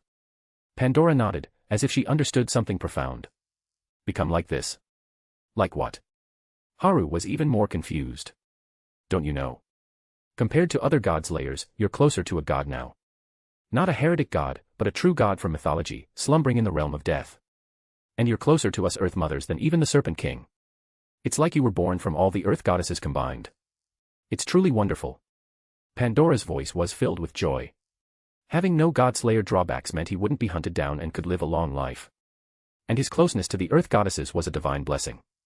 In her eternal solitude, she had finally found a family member to keep her company, a true family member, not just one in name. Will you become my real child? Pandora asked, her eyes filled with longing and hope as she gazed at Haru. Sure, why not? This body is already yours in name, so it doesn't really matter. Haru shrugged, his expression nonchalant. His soul, after all, belonged to someone else. And then, Pandora kissed him. Divine blood flowed into his body, transforming him completely. https://patreon.com/dragons.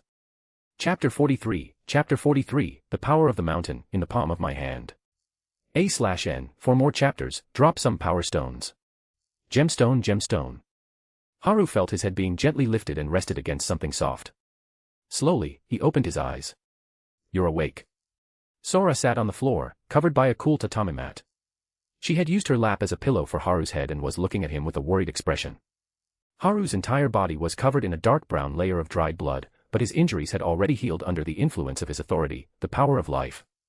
Only his outward appearance remained disheveled. "Yeah, I'm awake," Haru replied, sighing in relief. If Sora had seen the immediate aftermath of the bloody battle, she wouldn't be looking at him with such concern. "I don't want to see you hurt, not even a little bit." His perfectly healed body had successfully deceived Sora, but the dried bloodstains served as a subtle reminder that the battle with the heretic god, the Heavenly Emperor, had been far more brutal than she could imagine. Haru wisely agreed. He wouldn't be so foolish as to engage in such a reckless, head-on battle again. It had been excruciating. He had experienced near-death states hundreds of times over the past 3 days. If not for the power of life and his tenfold amplified Campione magical energy, he wouldn't have been able to drag the Heavenly Emperor to his demise. At that moment, as he relaxed, a sticky, uncomfortable sensation spread throughout his body. When Campiones entered a battle state, their senses dulled, allowing them to ignore pain and fight more effectively. However, this came with a consequence. Once they exited the battle state, the accumulated discomfort would come rushing back. Haru quickly got up and began rubbing his body. Pieces of dried blood fell to the floor. In just a short while, he had rubbed off a full 2 kilograms. "Sora, where's the water? I want to wash." Seeing Sora backing away from him, her face contorted in disgust, Haru felt tears welling up in his eyes. "You didn't mind using your lap as a pillow before. What's wrong now? You're so dirty." Sora frowned, looking at her clothes in disgust. Some of the dried blood had gotten on her. "Go home. Take a bath. Scrub 10 times. No, scrub 100 times. Yes. Yes. I was going to do that anyway." Okyukazome, the Kasugano residence. Gulp, gulp, ah. Having just finished his bath, Haru took a carton of fresh milk from the refrigerator and chugged it down. "That's refreshing." He lay down on the sofa, naked and relaxed, a contented expression on his face. It was already 10 a.m. While he was showering, Sayanomiya Kaoru had taken Sora out to buy groceries. He was alone in the house, which was why he dared to be nude. Sinking into the sofa, he focused his mind on the center of his golden core, where a vibrant green light pulsed. Haru's mood brightened even further. Amazing. During the 3 days and nights of bloody battle with the heretic god, the Heavenly Emperor, his power of life had been constantly controlling, resonating with, and utilizing the energy of the earth veins. Through countless uses and refinements, a tiny portion of the rules governing the power of life, roughly 1/10 billionth, had merged with his golden core. With this spark of insight, Haru had directly bypassed the first step to becoming a sage, energy micromanipulation. He had taken the second step, rule fusion. When the rules of the power of life completely fused with his golden core, he would face the final step, the tribulation of the heart demon. Once he overcame his heart demon, he would achieve true sagehood. The heart demon referred to the evil thoughts that existed in everyone's subconscious. When the rules fully integrated with his golden core, an invisible force would enhance his body. Because this enhancement was comprehensive, his evil thoughts would also be amplified, assaulting his conscious mind. Resisting these thoughts and not being controlled by them was what it meant to overcome the heart demon. The ever-reckless Haru thought, "Heart demon. That's nothing. I survived a bloody battle. I can overcome this in a heartbeat." After relaxing for a while, Haru adopted a comfortable, reclined position and focused his mind on his soul space, intending to examine the spoils of war that the egg had processed. Inside the soul space, Haru's figure materialized and plopped down on the egg, treating it like a sofa, as his mind sank into its depths. An endless sea of negative energy constantly simulated the divine power of the Heavenly Emperor, which had been infused by the usurping ritual, and then clashed with it. Equal amounts of negative and positive energy violently collided, annihilating each other. As they vanished, the information contained within the divine power was revealed, and the egg devoured it, using it to deduce the laws of the Campione world and then pulling them out. Haru's face darkened, and his lips twitched uncontrollably.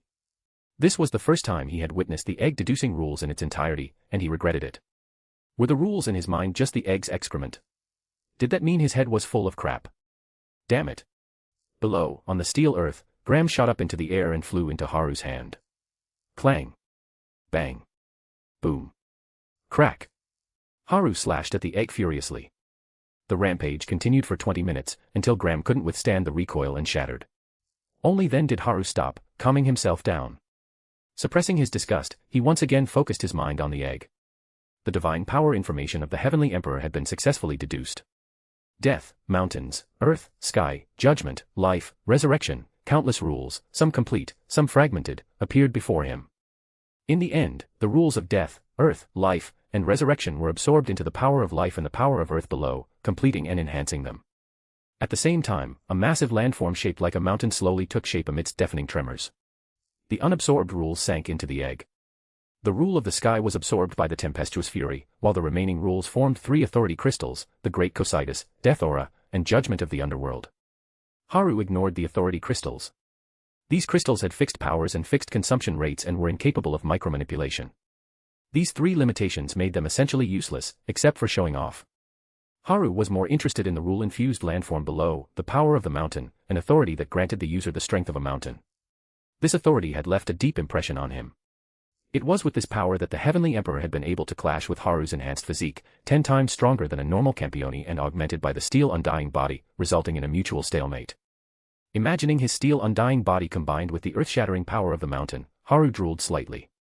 The power of life, having fused with the rules of death, life, and resurrection, had not only gained enhanced healing capabilities but, more importantly, the ability to resurrect. Upon death, his soul would sink into the earth and draw upon the power of life to return to life. Although there was a 3-hour cooldown, it was a small price to pay for resurrection, an extra life, infinitely renewable. After examining the changes in his authorities, Haru turned his attention to a peculiar droplet emanating divine power within the egg. What is this?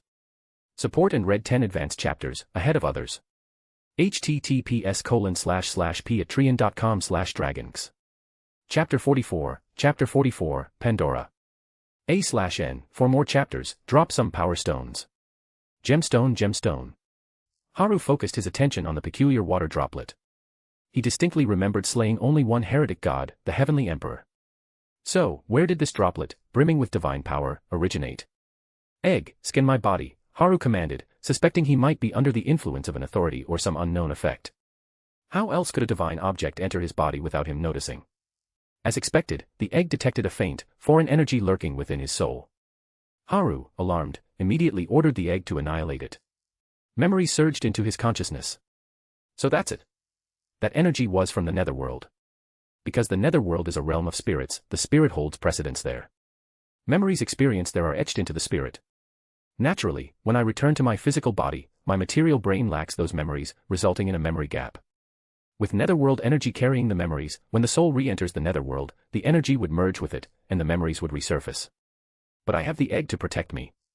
It annihilated that energy and transmitted the memories back to me. He remembered being kissed in the netherworld. By Pandora. Pandora had bitten her tongue, drawing blood, and then, using the only method that could affect a Godslayer, ingestion, had transferred her blood to him. The transfer process had taken a long time, almost an hour. His bloodline had been completely altered. Then, a beauty, more alluring than any other woman, with a charmingly childlike face and physique, had kissed the scum Haru. What would be the consequences? He couldn't control himself and had forced himself on her. By the time he realized it, it was already over. Why didn't you resist? Scum Haru asked the goddess in his arms. Why should I resist? Isn't this a sign that Haru-chan likes me? The lowly goddess, Pandora, responded with a blank stare. Is that so? Then, how about another round? Haru, receiving such a strange response due to their different values, continued down the path of scumbaggery. Okay. As many times as you want. Mama loves Haru-chan the most. Pandora's cheerful tone was like adding a heart symbol at the end of her sentence. The unique perspective on relationships held by the Greek gods had benefited the current scum Haru. Their pleasure continued until Haru was expelled from the netherworld. If possible, please don't fight the Earth Mother goddess. It would be too cruel for Mama to be killed by her child. Pandora's final words echoed in his ears as Haru slapped his forehead. Damn, I'm getting further and further down the path of depravity. After my little sister, now my foster mother. Why did the thought excite him so much? Scum Haru ultimately accepted the truth of his scumbag nature. Haru noticed something amiss in his memories. When he forced himself on Pandora, she had bled. Are you kidding me? The Mother of Gods actually bled like that. Egg, annihilate Pandora's blood, then apply the benefits to me. Most importantly, this time I want to review all the information. Haru, true to his habit of consulting the egg when confused, sought its guidance. As Pandora's blood essence naturally contained information about her entire life, Haru had previously chosen to receive only the rules deduced by the egg and block out the specific information, except for the first time he had slain the unruly Tsukuyomi.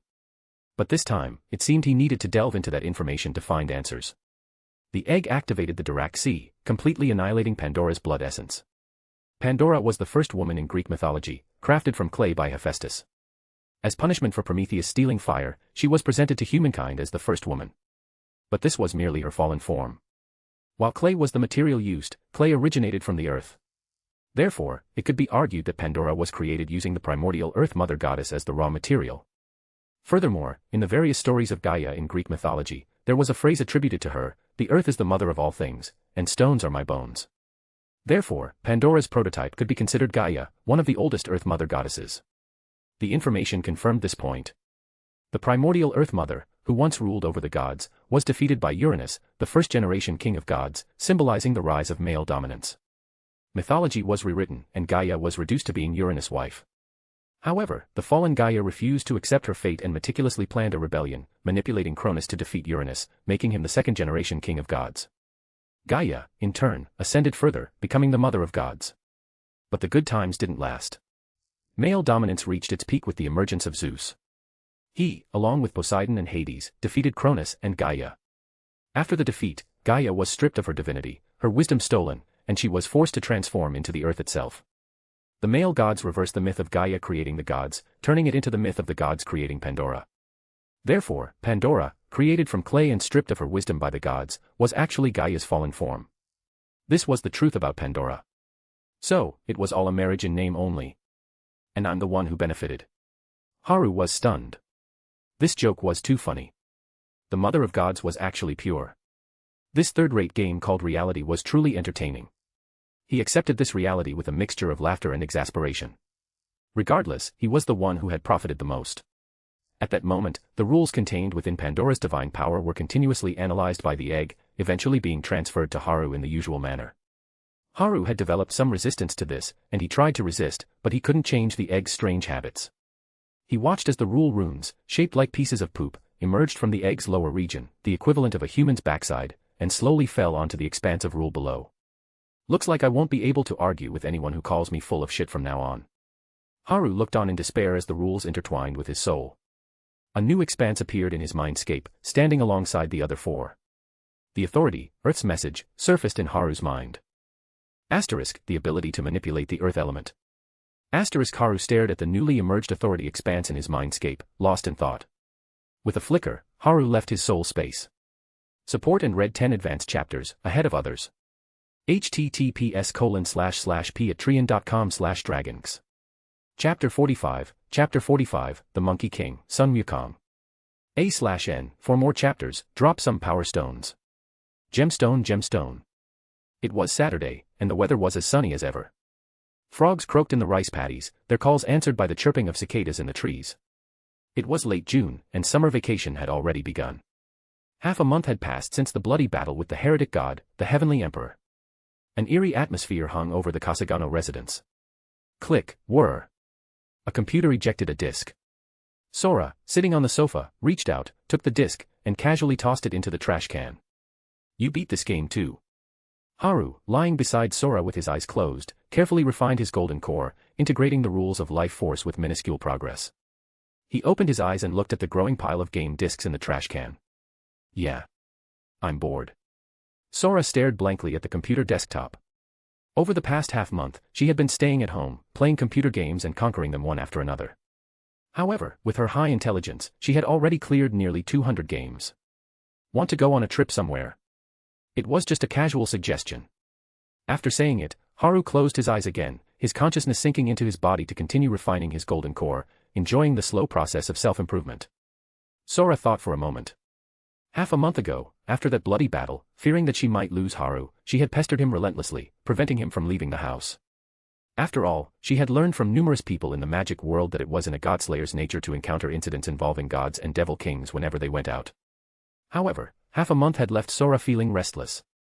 Her cosmetics and bags needed to be replenished. She decided to visit the nearest major tourist spot and stock up while they were there. This time, she would buy a year's worth. Creak. At that moment, Sayanomiya Kaoru returned from her shopping trip, pushing open the living room door. Kaoru, do you know the nearest tourist spot to Okyukazome? Sora delegated the troublesome task of deciding on a travel destination to Sayanomiya Kaoru, the only servant in the house. Nearest. The closest tourist spot to Ashikaga would be Nikko Toshogu Shrine in Nikko City. Sayanomiya Kaoru tilted her head, recalling information about regional tourist spots, casually mentioning Nikko City. Okay, let's go there, Sora declared, reaching a final decision. Wait. Are you sure about going there? The unruly monkey living there will probably pick a fight with me. Haru looked at Sora with a bewildered expression, his face etched with concern. Did you forget? You've been restricting me for half a month because you were afraid I'd go looking for a fight with a god. And now you want to go to a god's territory? Thud. Hearing the term, unruly monkey, Sayanomiya Kaoru's grip loosened, and the groceries she had just bought scattered across the floor. Nikko Toshogu Shrine, guarded by the Kohatsuka family, one of the 4 families, housed the Seitan Palace, where the unruly Sun Wukong was sealed using the Baimoan curse. Due to the overwhelming power of gods compared to mortals, the Kohatsuka family, and even Japan, considered the magic that borrowed Sun Wukong's divine power through the Baimoan curse to be their greatest trump card. Wait a minute. Don't tell me you didn't know that Sun Wukong is sealed there.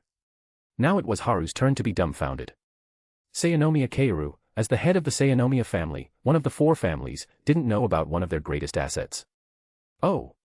I remember now. It was recorded in the inherited memories, but to enter the abode of that monkey god, the seal must be opened by a Magutsui Miko. However, the position of Umiko in the Kohatsuka family has been vacant for nearly 100 years. Sayanomiya Kaoru rubbed her forehead, trying to alleviate the pain. She possessed a vast amount of inherited memories, and to access specific information, she had to use the advanced mental magic, recollection. However, recollection caused a sharp, stabbing pain when activated. She endured the pain as she searched her memories. A Magutsui Miko referred to a Miko who possessed the Magutsui ability. Magutsui was a rare ability that allowed one to nullify magical energy and spells, rendering them ineffective. Only one girl with this ability would appear among the High Miko every 100 years. It was considered the rarest superpower in Japan. Umiko referred to the highest-ranking Miko in a shrine, or even the highest authority figure. Do you believe that nonsense? The Kohatsuka family would have been devoured long ago if they didn't have some hidden agenda. They've been guarding Nikko Toshogu Shrine for 300 years, right? And they haven't found a single way to use Sun Wukong's power in 300 years. Search your memories again. Haru looked at Sayanomiya Kaoru with disdain. She was one of the heads of the 4 families, and she was this clueless. If Sun Wukong's power were so easy to borrow, wouldn't the Kohatsuka family have taken advantage of it? To say they hadn't conducted any research in 300 years was simply unbelievable. Provoked by Haru's disdainful gaze and realizing the ridiculousness of her previous statement, Sayanomiya Kaoru gritted her teeth and glared at the silver-haired boy lounging on the sofa. It was unbelievable that such a jerk could slay gods. She sighed in frustration and activated recollection once more. 15 minutes later. Found it. The previous Umiko, Tuzumiki, is still alive, though she has retired and is living in seclusion. The Kohatsuka main family does possess techniques to borrow the monkey god's power, but only a Magutsui Miko can reach him. Sayanomiya Kaoru clutched her head, massaging it to alleviate the spell's side effects, and glared at Haru. Wait, didn't you say the Umiko position has been vacant for 100 years? The previous one is still alive. How old is she? Haru was astonished. Could she be an old hag from the same era as the oldest Godslayer? She should be 230 years old this year. Lady Tuzumiki. Sayanomiya Kaoru was also shocked. If she hadn't seen the images of Tuzumiki conversing with her grandfather, Sayanomiya Shuya, in her inherited memories, along with records of Tuzumiki's life, she wouldn't have believed that a human could live that long. Even the purest magic users could only live to the human limit of 150 years. She really is an old hag from Vauban's era. Haru was speechless. Just then, Sora spoke with a serious expression. In that case, let's change our travel destination to Kyoto. Haru's face fell, and he looked at Sora helplessly. Damn it, I shouldn't have mentioned it. Once Sora learned that there was a god in Nikko City, she would never let him go near the place. Suddenly, an idea flashed through Haru's mind. Sora, you know. Haru said, his voice taking on a coaxing tone, like a sly wolf. Sora tilted her head, her expression innocent and adorable. That Tuzumiki probably still looks like she's in her prime. Don't you want to know her secret to eternal youth? She's 230 years old this year. Before he could finish his sentence, Sora's eyes sparkled with anticipation. She dashed out of the living room and up to her room on the 2nd floor. The sounds of rummaging and packing came from upstairs. Sayanomiya Kaoru looked at Haru, who was lying on the sofa, a sly grin on his face, and asked, "How do you know what Lady Tuzumiki looks like?" I guessed. Magically pure Miko can maintain their physical vitality, so I figured that Miki would still look young. Women, right? Haru replied casually. That afternoon, the group set off on their trip to Nikko City. Support and read 10 advanced chapters, ahead of others. https://p@trian.com/dragons. Chapter 46, The King Arrival. Monkey God's Shrine. A/N, for more chapters, drop some power stones. Gemstone. Mount Nikko, home to Toshogu Shrine, Fudoraisen Shrine, and Rennoji Temple. It was a popular tourist destination during Japan's consecutive holidays. As it was peak tourist season, Mount Nikko was teeming with visitors. Men and women, old and young, individuals and families, couples, foreigners, all sorts of people were there. Within Toshogu Shrine, in a sanctuary closed to the public, a young woman stood barefoot beside the sacred spring of Mount Nikko, preparing to purify herself for a ritual bath. The crystal-clear spring water flowed gently, reflecting the girl's image. Her deep purple hair, as soft as clouds, cascaded down to her waist. She was dressed in a pure white Hime Miko outfit, a scarlet ribbon tied around her waist. She had a delicate, oval-shaped face, slightly rounded, with playful dimples on her cheeks. Her skin was as white as snow, her face perpetually adorned with a smile. She was truly beautiful. Her bright eyes, however, held the wisdom of years, yet also a spark of childlike innocence. The young woman extended her slender hands, about to untie her clothes. Crack! A soft sound. The scarlet ribbon tied around her waist cracked, almost snapping in two. A sign of great misfortune. The purple-haired girl untied the ribbon and carefully examined the crack. For an ordinary person, it might have been a random accident. But for her, a Hime Miko of the highest rank, such an accident was impossible. It happened once before, 100 years ago. It was the same omen as when that Pope arrived. She murmured softly, then summoned a talisman with a spell. Gently placing it in the spring water, she watched as it changed color from deep purple to flax, a symbol of ancestral bloodline regression and the mark of a high-ranking Miko's power. Channeling her magical energy, she began a divination. The talisman gradually absorbed the cool spring water. On its blank surface, 2 ancient seal characters appeared, Great Misfortune. But before the character for Misfortune could fully form, it faded away, and the character for Fortune emerged. As the phrase, Great Fortune, solidified, the talisman shimmered with a faint golden light. Invisible waves spread outwards, and the talisman leaped from the water like a paper fish, crashing against a sacred pillar beside the spring. Looking at the talisman embedded in the pillar, the young woman blushed deeply. Lady Tujo. The Devil King is coming. The monster from Ashikaga is here. He must know about the divine presence. A frantic voice called out from outside the shrine as a figure rushed in. It was a young Miko with neat brown hair, around 10 years old. Her normally cute face was crumpled with anxiety. The news of the Devil King's arrival had terrified her young heart. Kiyo, come with me to greet His Majesty, Tujo said, her head lowered, her purple hair hiding her expression as she quickly left the shrine. Yes, Lady Tujo. Wait, why are your ears so red? The little Miko followed closely behind, noticing Tujo's unusual behavior from their long-standing familiarity. It's nothing. Tujo's face flushed as she denied it. Because she had been in seclusion for a century, the world had forgotten her existence, and naturally, her abilities as well. All that remained was the impression of Tujo as the Miko of calamity. However, compared to her power to bring disaster, Tujo's true talent lay in divination. The divination technique she had just performed was called water divination. The characters on the talisman were marks etched by heaven and earth themselves. The shift from Great Misfortune to Great Fortune was a prediction of the outcome of the Devil King's arrival, signifying danger averted. But what made Tujo blush furiously was the talisman's final action. Due to the environment, the only accurate high-level divination she could perform was water divination. And in the interpretation of water divination, a talisman embedding itself in a sacred pillar symbolized the red thread of fate, a sign of destined love. Does this mean the king will fall in love with me at first sight? Tujo's heart pounded with panic. Since childhood, she had served as the Miko of the West Heaven Palace, dedicated to the monkey god, for over 200 years. As a Miko serving a god, she was required to maintain both physical and spiritual purity. But Tujo's lifespan was nearing its end. After centuries of suppressing her desires, her maiden's heart, once as still as water, had been completely disrupted by this sign of fate. Meanwhile, Haru and Sora, riding in Sayanomiya Keiru's Hummer, entered Nikko City, heading straight for Toshogu Shrine. Are we here? Sora asked sleepily, rubbing her eyes as she looked at Sayanomiya Keiru in the driver's seat. Haru also opened his eyes, looking out the window with a sense of unease. Did I feel something watching me? Was it that monkey? We should be there in about 10 minutes. I've already notified the people at Toshogu to welcome us, Sayanomiya Keiru said, her eyes focused on the road, her hands gripping the steering wheel tightly. Despite being underage, Sayanomiya Kaoru had been driving for 5 years and was already an experienced driver. 10 minutes later, the Hummer slowly came to a stop, and the three of them got out. Bang. As the car doors closed, Sayanomiya Kaoru led them towards the abode of the monkey god. Nikko Toshogu Shrine was a mausoleum dedicated to the deified Tokugawa Ieyasu, known as Tasho Daigongen. It was a magnificent and opulent shrine, frequently visited by school trips.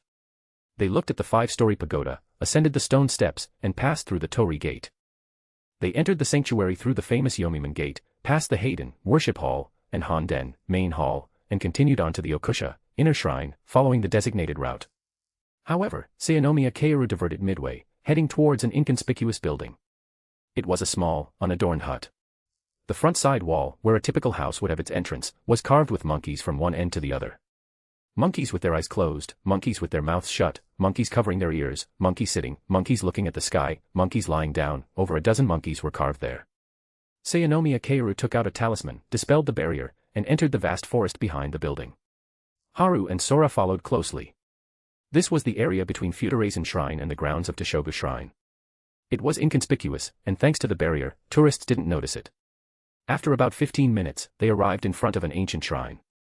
"Welcome to the West Heaven Palace, Your Majesty, the Devil King." A deep purple-haired Miko, leading a small brown-haired Miko, greeted them with ancient Japanese noble etiquette. As the greetings ended, Tujo and Kiyo raised their heads. Tuju Miki. Support and read 10 advanced chapters, ahead of others. https://patreon.com/dragons.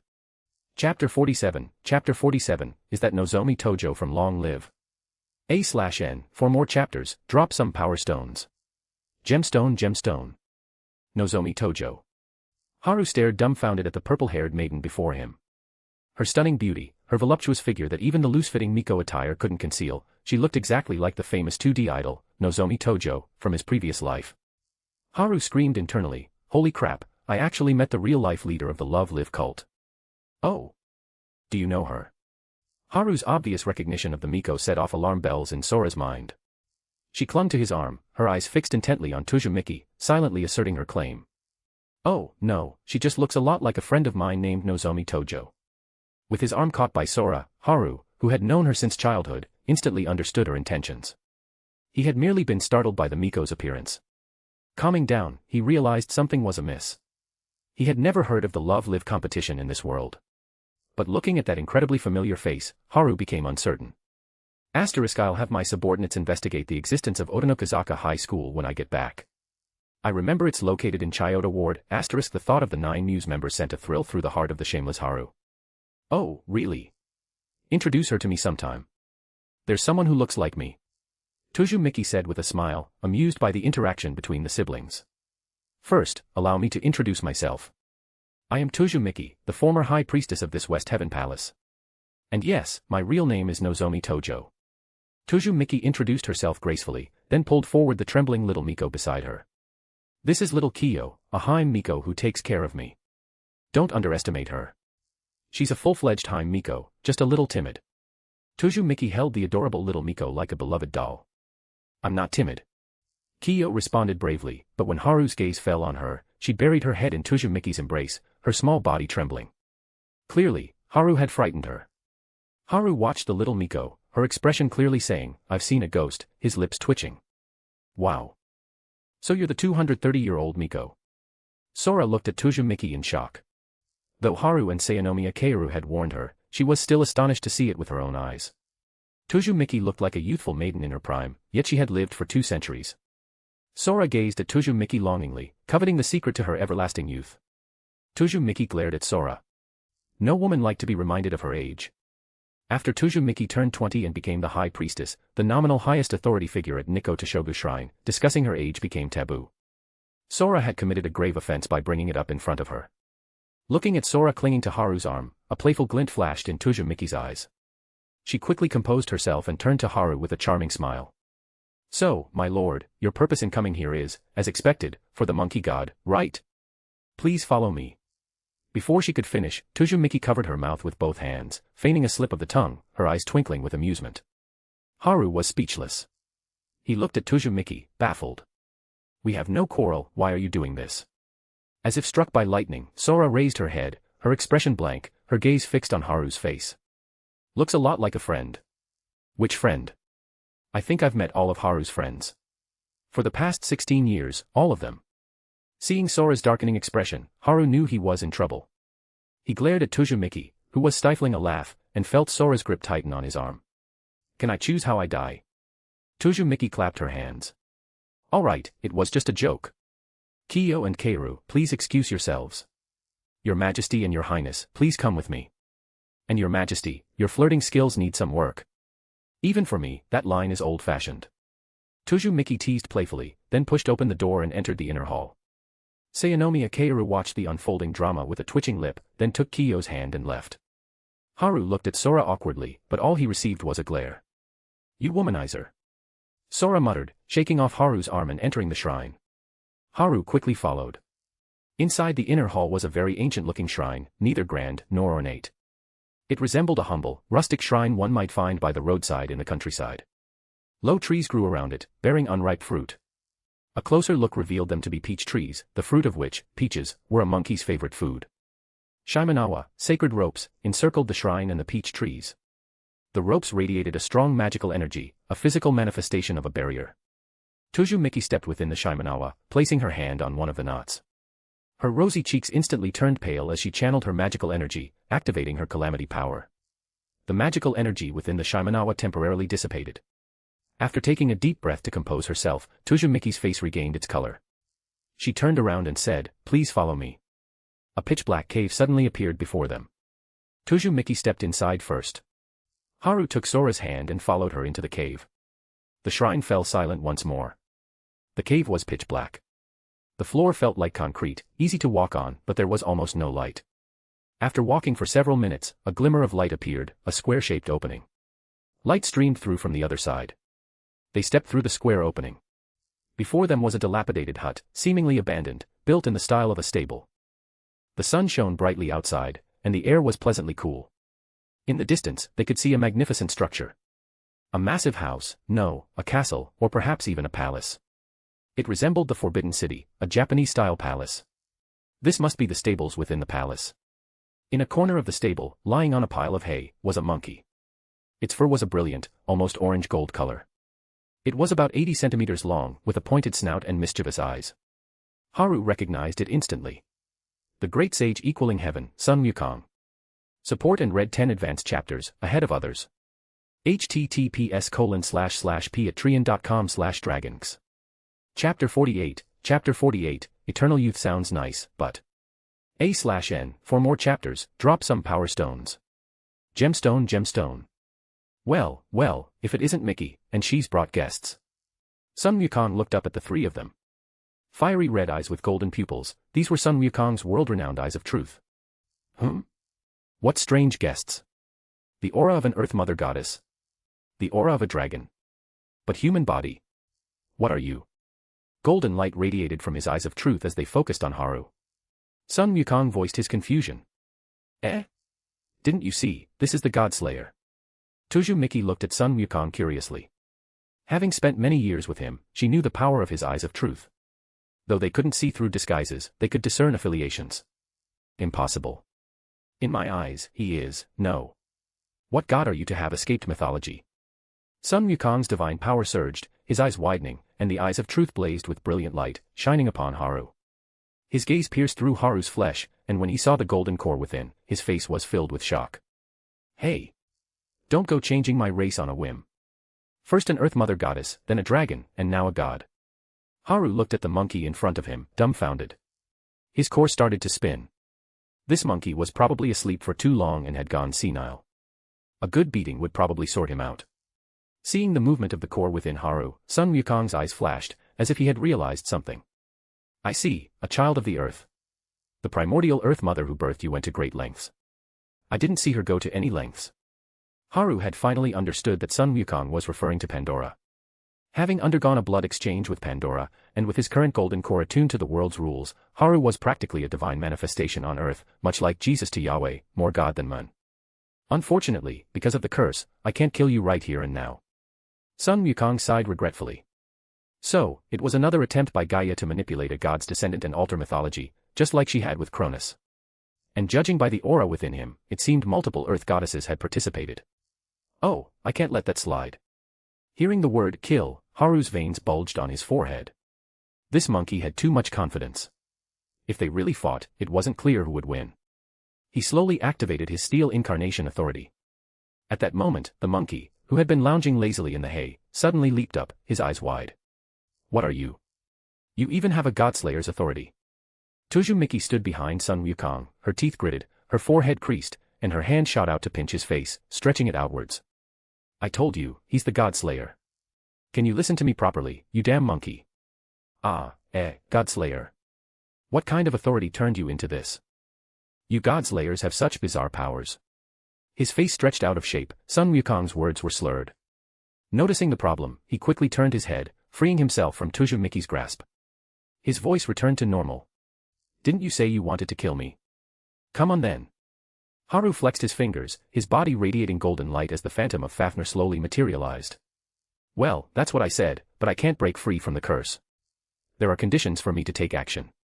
Although the Miko of Calamity is here, she hasn't brought the sacred blade, and we're missing the most important element, the dragon manifestation. Sun Wukong turned around and sprawled back on the hay, speaking in a flat tone, completely unlike his heroic image from mythology. He sounded like a weary old man. Besides, if you use the Calamity power one more time, you'll die, little Mickey. That's right, the last time we met, according to the human calendar, was 100 years ago. You've only managed to live this long thanks to Toshogu Shrine concentrating the spiritual energy of all the ley lines in the Far East. Sun Wukong looked at Tuzumiki with indifference. As a god, he had witnessed countless human deaths. Even the imminent passing of a longtime companion couldn't move his heart. Sora stared at Tuzumiki, shocked. She couldn't believe that the young woman in front of her, so radiant and beautiful, was actually on the verge of death. Tuzumiki is so young, how could she be dying? No, as long as you enhance your magical energy to the purest state, you can maintain your youth, but death is inevitable. If you want to learn, I can teach you when we get back. Tuzumiki explained. Seeing Sora's eyes sparkling with interest when she mentioned eternal youth, she knew what Sora was thinking. With a wry smile, she agreed to teach her. I know a way to break the curse on your body, Haru said confidently, looking at Sun Wukong. As long as the curse was made of energy, his egg could annihilate it in an instant. Tuzumiki looked at the confident Haru, her face filled with panic. Because of the lack of a dragon, she had assumed Haru couldn't break the seal. Which was why she had dared to bring him here. She hadn't even brought the sacred blade, clearly not wanting Sun Wukong to be released. But now, seeing Haru's demeanor, it seemed he had come prepared. She felt a deep sense of unease. If I knew where it was, I would have found a way to break the curse myself. Do you think I'd wait for you? Sun Wukong looked at Haru with disdain. After all, Sun Wukong had enhanced his magic under the tutelage of the cult leader Subhuti, mastering 72 transformations. He had also studied Buddhist Dharma, and his mastery of magic was second to none among the gods. Haru was dumbfounded. If he didn't know the location of the curse, even his egg couldn't do anything. Was this all for nothing? Looking at Sun Wukong's amused expression, Haru felt his lips twitch. His attempt to show off had backfired. What should he do now? The egg was already trembling, eager to eat, but he couldn't make a meal out of this monkey. That's it. Haru suddenly had an idea. He grabbed Sun Wukong's arm and let the egg activate its annihilation power. Sorry, just testing something. Sun Wukong stared in shock at his left arm, where there was now nothing. Calamity, he cried out in alarm. Support and read 10 advanced chapters, ahead of others. https://patreon.com/dragons. Chapter 49, Haru Choice, Fate Unravels. A/N, for more chapters, drop some power stones. Gemstone. Sun Wukong stared in shock at his left arm, where there was now nothing but empty space. Calamity, he exclaimed. Calamity was the power to nullify the effects of magic, while the egg's annihilation ability mobilized the world's opposing negative energy, simulating the characteristics of energy, causing positive and negative energy to collide, thus annihilating and returning to nothingness. The effect was very similar to Calamity, which was why Sun Wukong mistakenly thought Haru had used it. Tuzumiki's mouth dropped open, staring at Haru in astonishment. She never expected him to possess the same ability as her. But Calamity is a power only Miko can have. Haru is a boy. Sora was bewildered. A Miko's power appearing on Haru was a bit too much information to process. No, Calamity can appear in descendants of the divine ancestor, but with this kid's bloodline density, it wouldn't be surprising if he were the child of the Earth Mother Goddess. It's not impossible for him to have Calamity. No wonder the Godslayer aura on you is so thin. You used Calamity to erase the negative influence, didn't you? Sun Wukong looked at Haru, his face full of excitement. The combination of Calamity and a Godslayer was enough to make him go all out. The centuries of confinement had long bored the steel god. Perhaps using the Godslayer's power to drive Calamity could completely break the seal. Thinking of this, Sun Wukong instantly used his divine power to restore his missing left arm. Hey, kid, try using Calamity on my whole body. Maybe it can break this damn seal. Then we can have a real fight. Sensing the incomplete rules deduced by the egg, Haru grinned and said with a laugh, I'd love to. Evening. Haru sat dejectedly on a park bench in front of Nikko Toshogu Shrine. Tojo Miki slowly walked out of the shrine, her emerald green eyes fixed on Haru. Still troubled by the inability to break the seal. A little. I didn't expect the curse to be so insidious. Haru recalled the scene of trying to break the seal in the afternoon. With Sun Wukong's cooperation, Haru had annihilated his entire body, but unexpectedly, the curse wasn't attached to Sun Wukong. Thinking about it, if it had been on his body, the monkey would have definitely sensed something was wrong and broken the seal. I never imagined that the object of the curse would be the entire space. That's a really big move. Haru smiled wryly. With the egg's ability, it would take a little time to annihilate the entire netherworld space, but then what? If the space disappeared, they would fall into the turbulent flow of space and time. Everyone would die together. Both sides had been doused with cold water. Both Sun Wukong and Haru craved a passionate battle, not a silent death in the turbulent flow of space and time. In the end, they had no choice but to give up and withdraw from the divine dwelling. However, the main goal had been achieved. Looking at the two new symbols that had appeared on the land in his soul space, representing the authorities, Iron Skin and Bones, and Jingu Bang, derived from the Steel Incarnation Authority, Haru felt a sense of satisfaction. Speaking of which, where's Sora? Isn't she learning magic from you? Haru turned to Tojo Miki.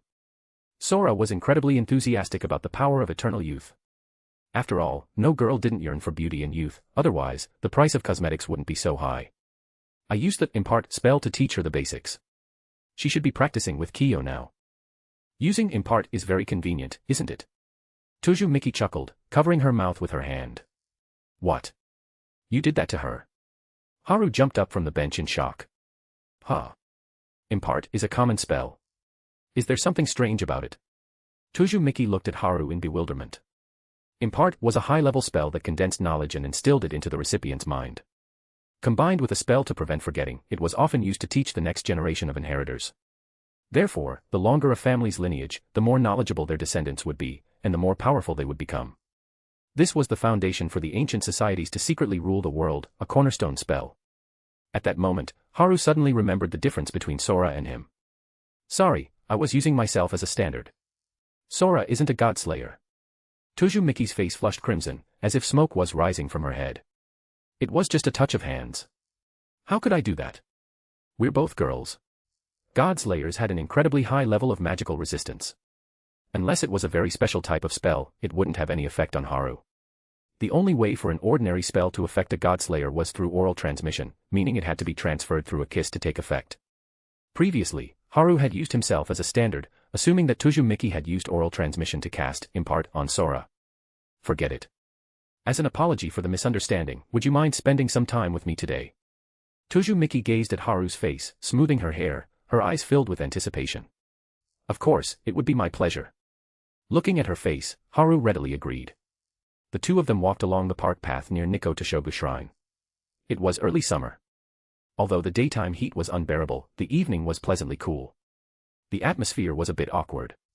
After all, when they first met, Haru had acted as if he knew her, which was quite presumptuous. For a devil king like a Godslayer, it wouldn't be difficult to obtain information about Tojo Miki. Combined with Haru's recent reputation for pursuing girls, she probably thought he was attracted to her beauty. Does that girl, Tojo Miki, really look so much like me? Seemingly sensing Haru's awkwardness, Tojo Miki asked with a smile. Ah. You believe me? Haru was taken aback. He hadn't expected the Hime Miko to believe him. Don't be fooled by my youthful appearance. I've experienced a lot. I can tell if someone is lying. Tojo Miki chuckled, covering her mouth, her eyes twinkling with amusement as she looked at the stunned Haru. Well, our appearances are basically identical. We're like twins. Her hobbies are napping and divination. Her favorite foods are all kinds of grilled meat, and she hates caramel the most.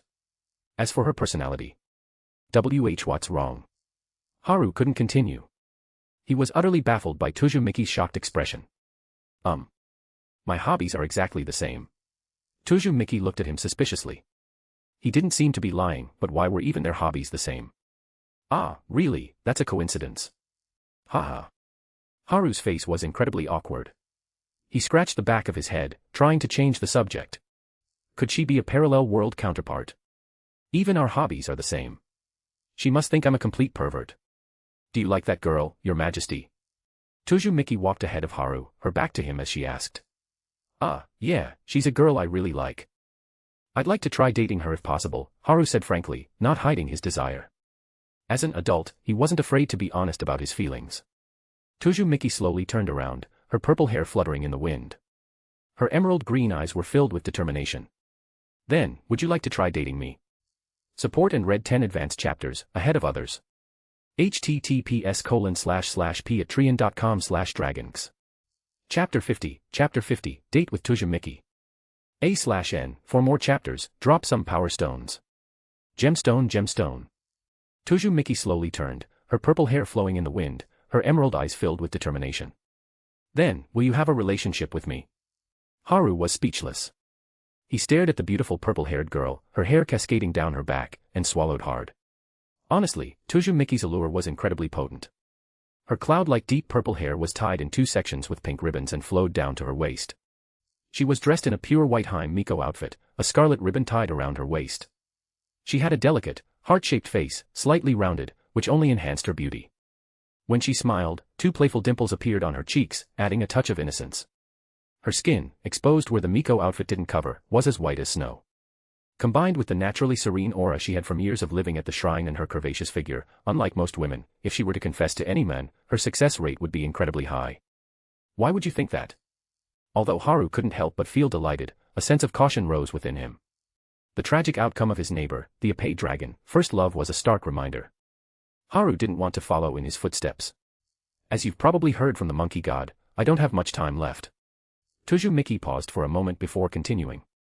I remember, when I was 6 years old, the Kohatsuka family, who were traveling the country at the time, discovered my power of calamity. I was then forced to serve the monkey god. It's been over 200 years now. Miki frowned, her face etched with resignation as she recalled her past experiences. Actually, you're the only boy I've ever been close to. Miki winked playfully at Haru, who was staring at her in a daze, and couldn't help but laugh. What the hell? That's not possible. You're already, how old are you again? Haru looked at Miki in disbelief. 230 years old, and this was her first close encounter with a boy. It seemed too absurd to be true. I'm a Miko serving a god, so purity of both body and mind is mandatory. Thanks to that, I'm still single. At this point, I'm practically unmarriageable, Miki said, her face darkening as she mentioned her age, a sensitive topic. So, because you don't have much time left, you want to experience love before you die. You should know that my appearance fee is quite high. Haru unabashedly scanned Miki's body. Did she expect a devil king to let go of meat that was already on his plate? Did she think he was a vegetarian?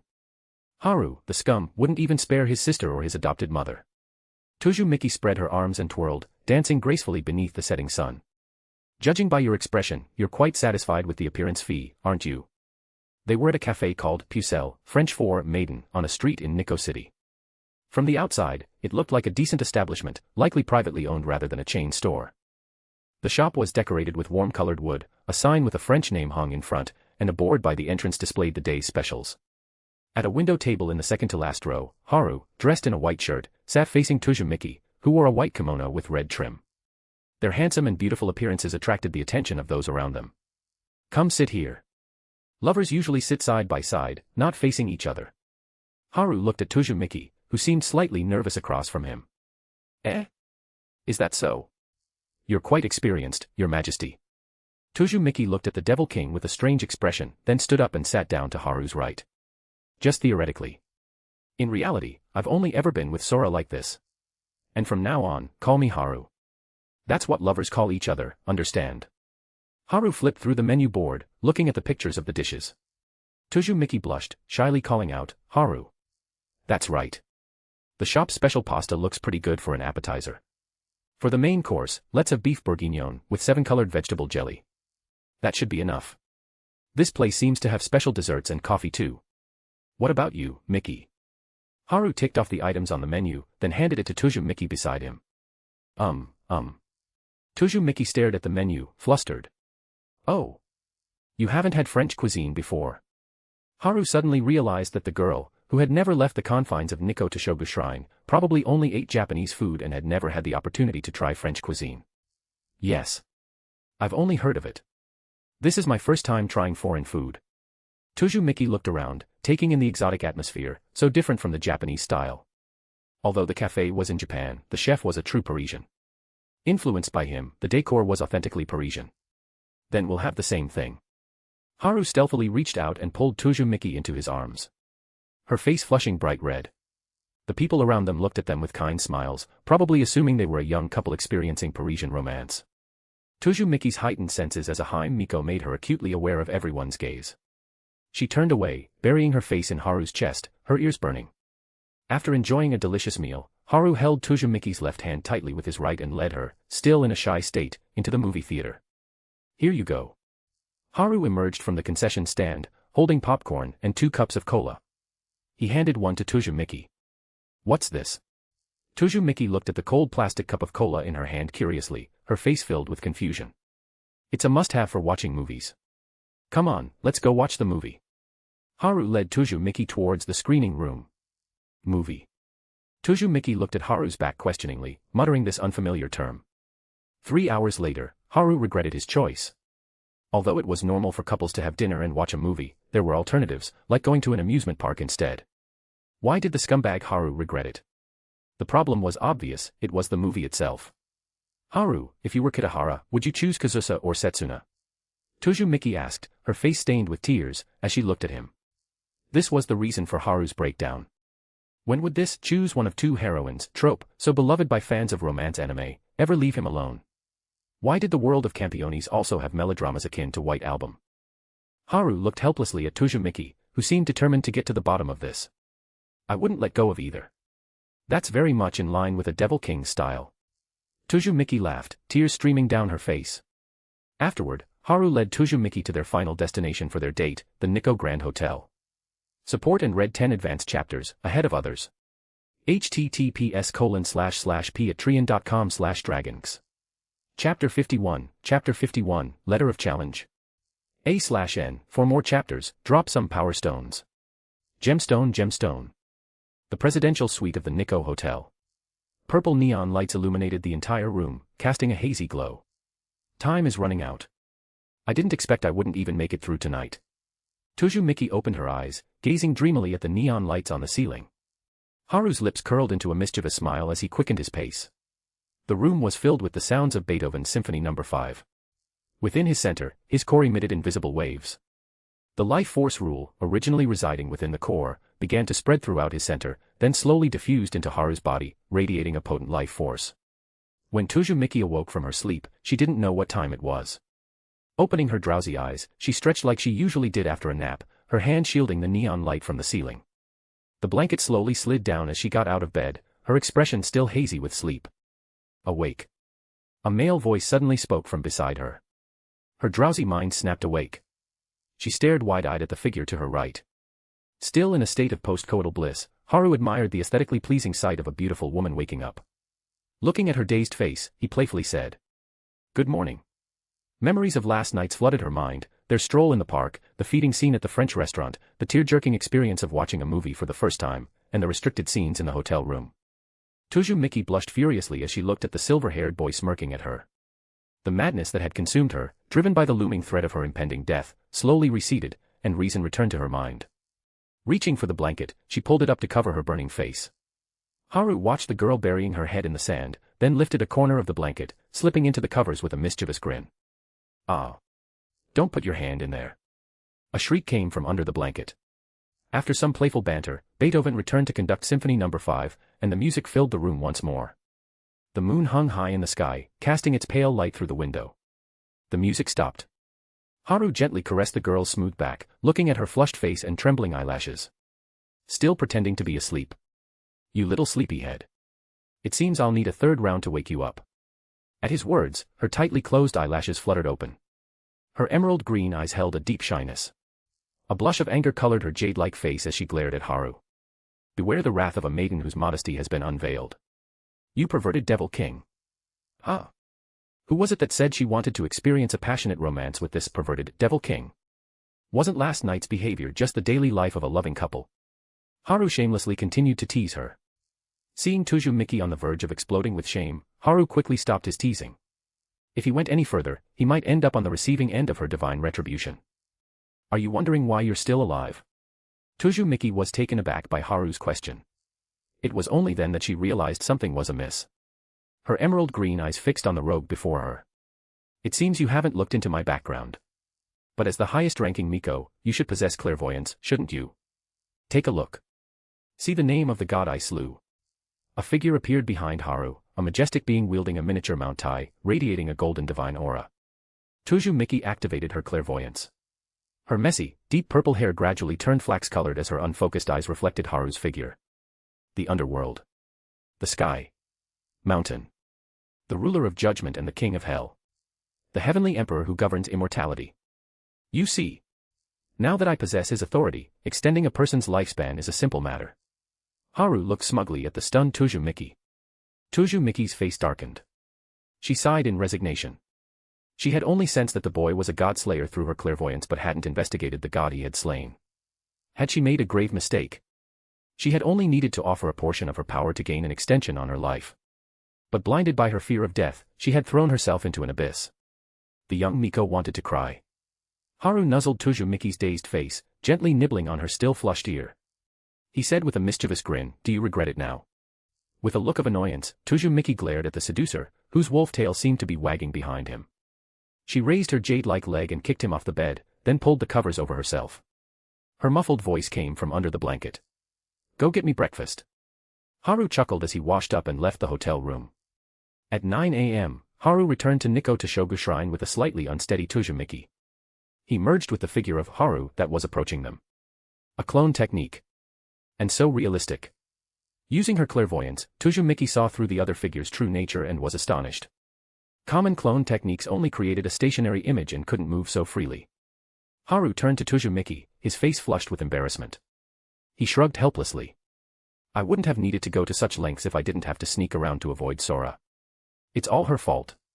Tuzumiki stared blankly ahead. Seeing her dazed expression, Haru felt a wave of unease. He slowly turned his head. Kasugano Sora stood there, her face expressionless, staring at the two figures that had merged together. The ears of the black rabbit doll in her hands creaked as she squeezed it tightly, crushing the stuffing inside. I'm sorry.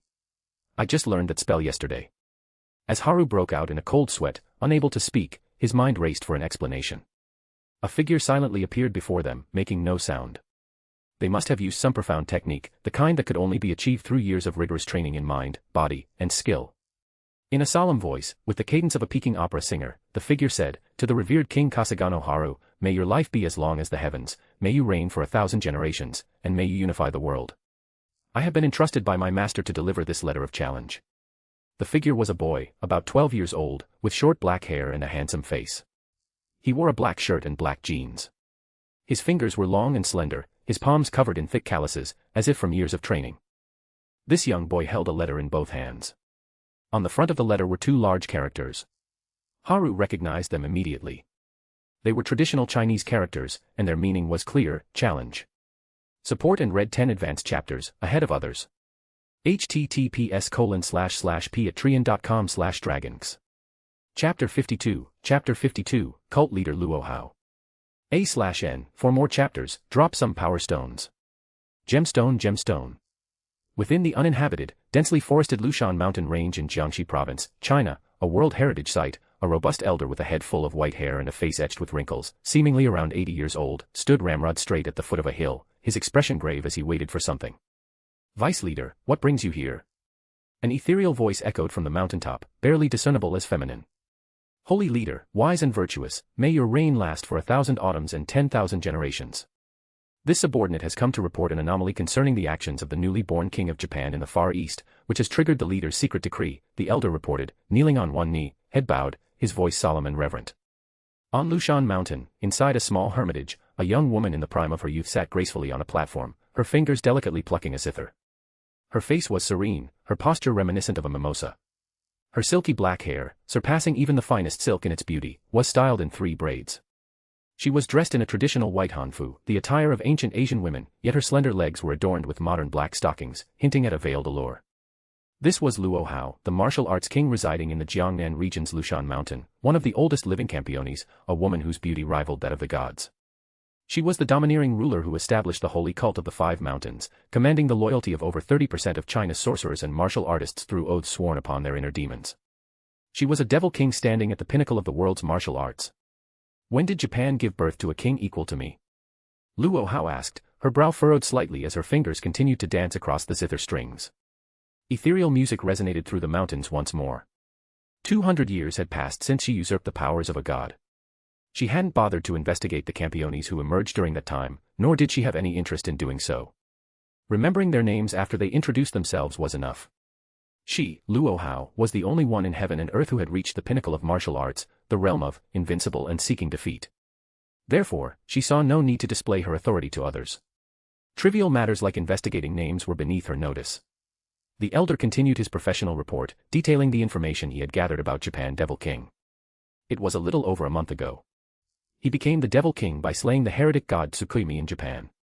A month later, he defeated Marquis Vauban in the Balkan Peninsula, seizing and slaying the god Siegfried, whom Vauban had summoned.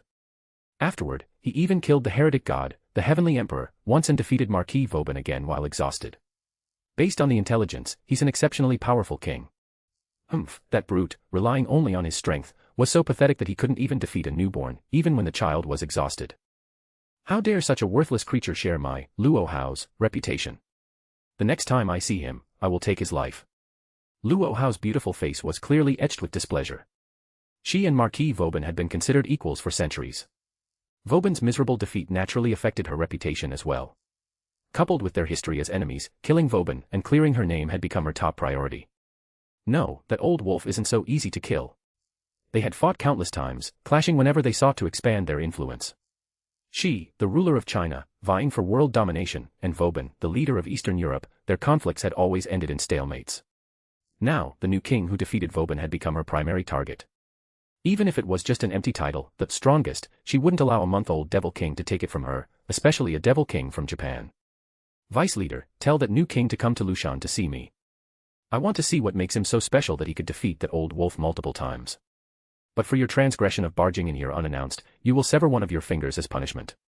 Luo Hao channeled her energy, projecting her voice to the old man at the foot of the mountain with a technique called 1,000-mile voice transmission. The elder's stern face paled at the order to sever his finger. He quickly spoke up. Leader, I barged in without permission to report this because the new king went to Nikko Toshogu Shrine yesterday. It seems his target is the sealed monkey god. Upon learning this, I rushed here without delay to demonstrate my unwavering loyalty to you, risking the possibility of offending you with my presence.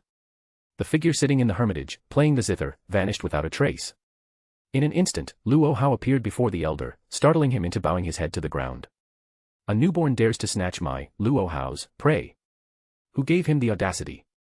Has Japan, whose army of 2 million I slaughtered just a century ago, forgotten the pain already? Luo Hao's face was filled with murderous intent. The veins on her fair wrists bulged, a clear sign of her fury. The elder below trembled, barely managing to control his body, fearing that even the slightest movement would result in his immediate death. How dare that little Japan king presume to meet the eyes of the leader?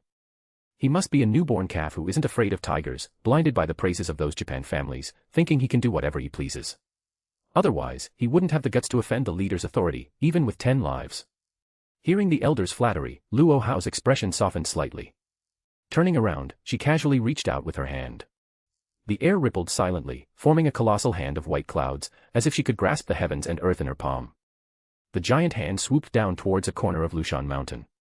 A young boy's figure was snatched by the cloud hand and pulled towards Luo Hao. He landed with a thud before her. This was Lu Yinghua, the eldest son of the Lu family from Hong Kong, her test subject, or rather, student.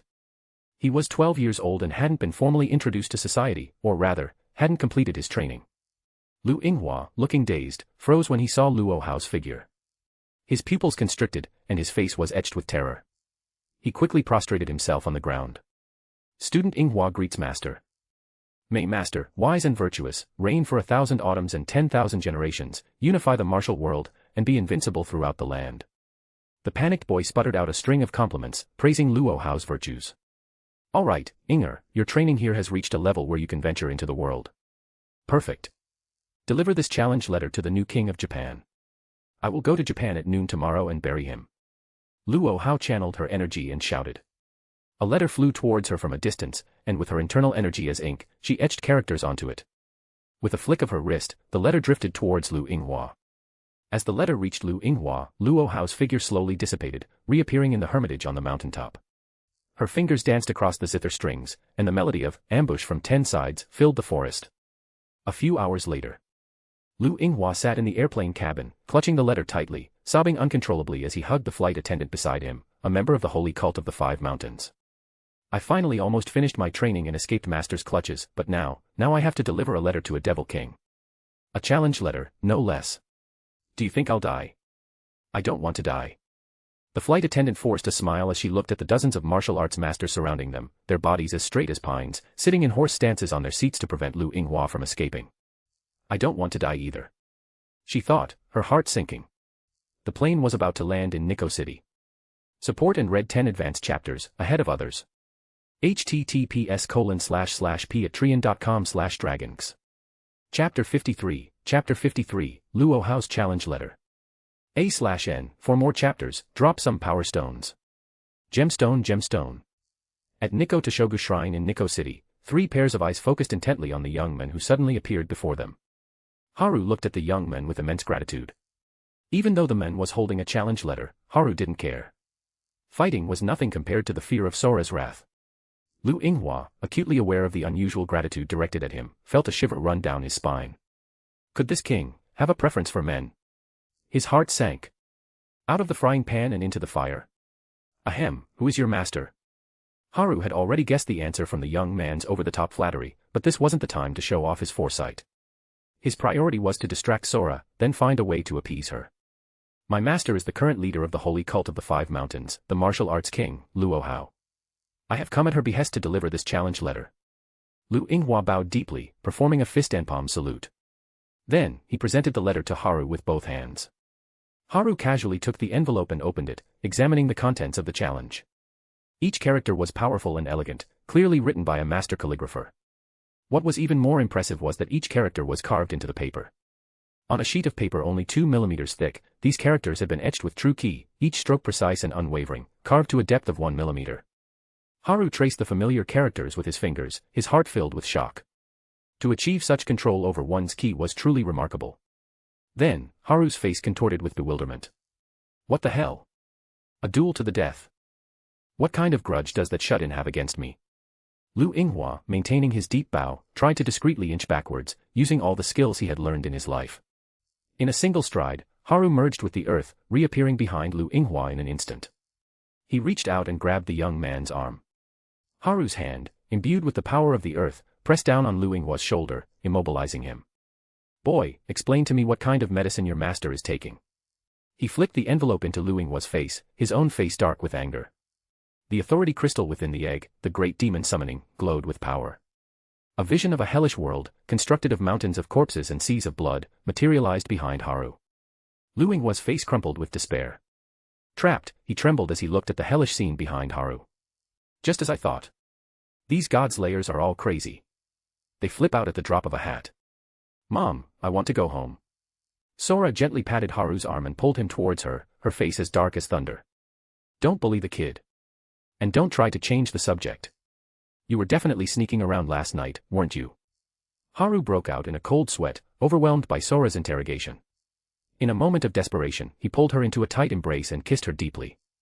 They were soon lost in a passionate embrace. Lu Yinghua stared at them, dumbfounded, as they ignored his presence and continued their intimate display. Why are you doing this to me? I'm just a kid. 2 hours later, Lu Yinghua sat on the tatami mat, his eyes darting around the reception room, taking in the layout. It was a reception room in a restricted area of Nikko Toshogu Shrine. The shoji doors were made of cedar wood and paper. In the center of the room, a high-quality wooden tea set sat on a tea table made of camphor wood. Opposite the seating area hung an unknown painting depicting bamboo and rocks. The shoji door slid open, and Tujumiki entered, leading a refreshed-looking Haru, who smelled faintly of bath soap. Haru's eyes darted nervously towards Tuzumiki as she skillfully prepared tea. What exactly did your master say? Ah, yes, your majesty. It was like this, Lu Yinghua stammered, momentarily caught off guard by the sudden question. He quickly composed himself and answered. Deliver this challenge letter to the new king of Japan. I will arrive in Japan tomorrow at noon and bury him. Those were my master's exact words. Lu Yinghua sat up straight, repeating Luo Hao's words verbatim. That's it. What's gotten into that beauty? Haru recalled the information he had on Luo Hao. A master of all Chinese martial arts and magic, the leader of a holy sect that ruled over the Chinese martial world, he shouldn't have had any interaction with her. His eyes continued to dart nervously, captivated by the sight of Tuzumiki gracefully preparing tea. Suddenly, it hit him. The monkey god. That monkey was Luo Hao's sworn enemy. She must think I came here to steal her kill. Tuzumiki's hands moved gracefully as she chuckled, watching the realization dawn on Haru. Remembered now. That god is considered a must-kill target by your master. When she learned about your visit here, she naturally saw it as a challenge to her authority. Issuing a challenge isn't that surprising, is it? You little brat. I was nice to you this morning, and now you're getting cocky. You knew all along but decided to keep quiet. It seems I need to teach you a lesson tonight. Haru said, his eyes narrowed playfully as he scanned Tuzumiki's body, as if contemplating what kind of position, no, what kind of punishment he should use. She responded with a playful giggle. Lu Yinghua wasn't stupid. If he, a prodigy of the martial world, had been stupid, Luo Hao would have killed him long ago. Watching the pair flirting before him, and remembering the silver-haired girl from before, he understood the situation. But wasn't the beautiful purple-haired woman before him the previous generation's divine Miko of West Heaven Palace? He remembered she was the same age as his master. Japanese people have strange tastes. Speaking of which, you should know something about Luo Hao, right? Haru looked at Tuzumiki. He remembered Luo Hao visiting West Heaven Palace a century ago. Surely, Tuzumiki knew something about her. As for Lu Yinghua, asking him would be pointless. I met her 100 years ago. She wiped out the 2 million-strong army that tried to invade the mainland. She even went to Japan and destroyed nearly a 100,000-year-old families. Tuzumiki said, bringing a finger to her lips in a cute gesture. Invade the mainland. Hearing this intriguing phrase, Haru pressed for details. Oh.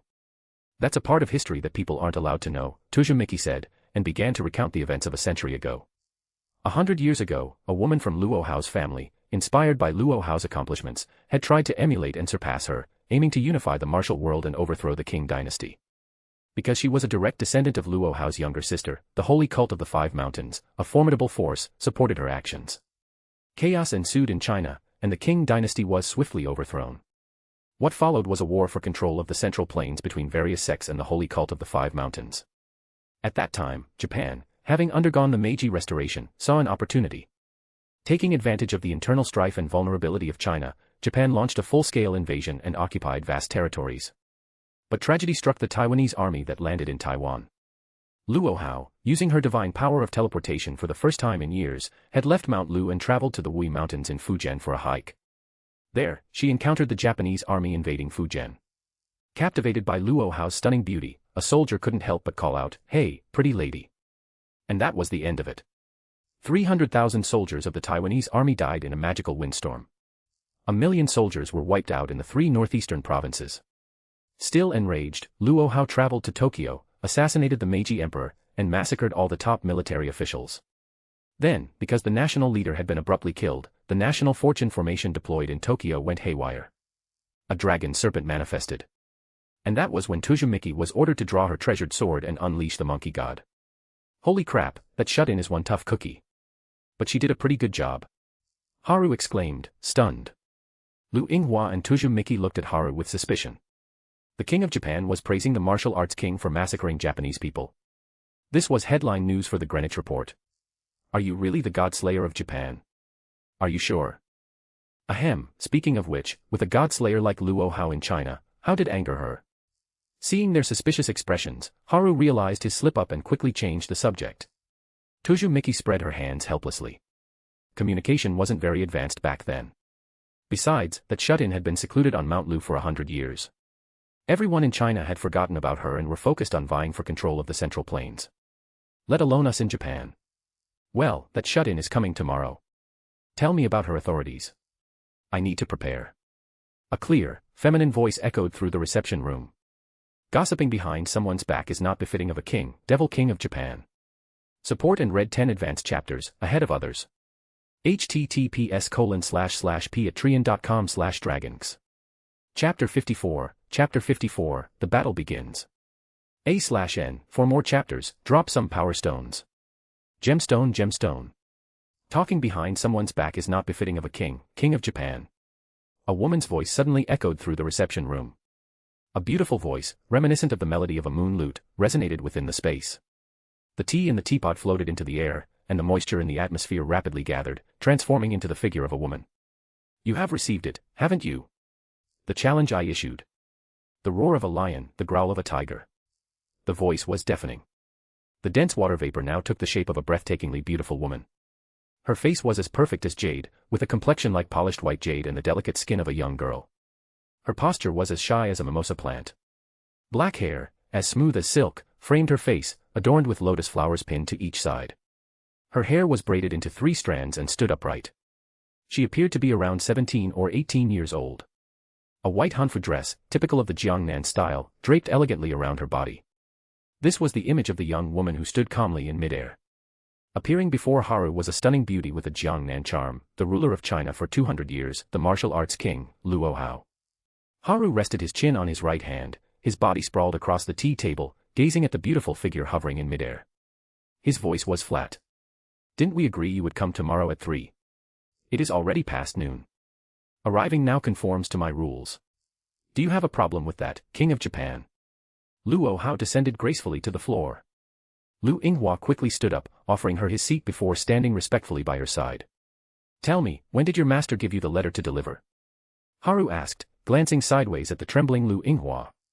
Yesterday at 4, along with the imperial edict issued at Mount Lu in China, Lu Yinghua replied, cautiously glancing at Luo Hao's expression. Seeing no reaction, he continued. Oh, it must have been a tough journey for you. Rushing all the way from China to Nikko City in Japan within half a day is no easy feat. Haru's gaze softened, acknowledging Lu Yinghua's efforts. Enough with the unnecessary chatter. King of Japan, choose your method of death. Luo Hao stared directly at Haru, her voice cold and clear. She raised her hand slightly, her internal energy slowly circulating within her body. How about dying in your bed? Haru grinned, a mischievous glint in his eyes. Insolent fool.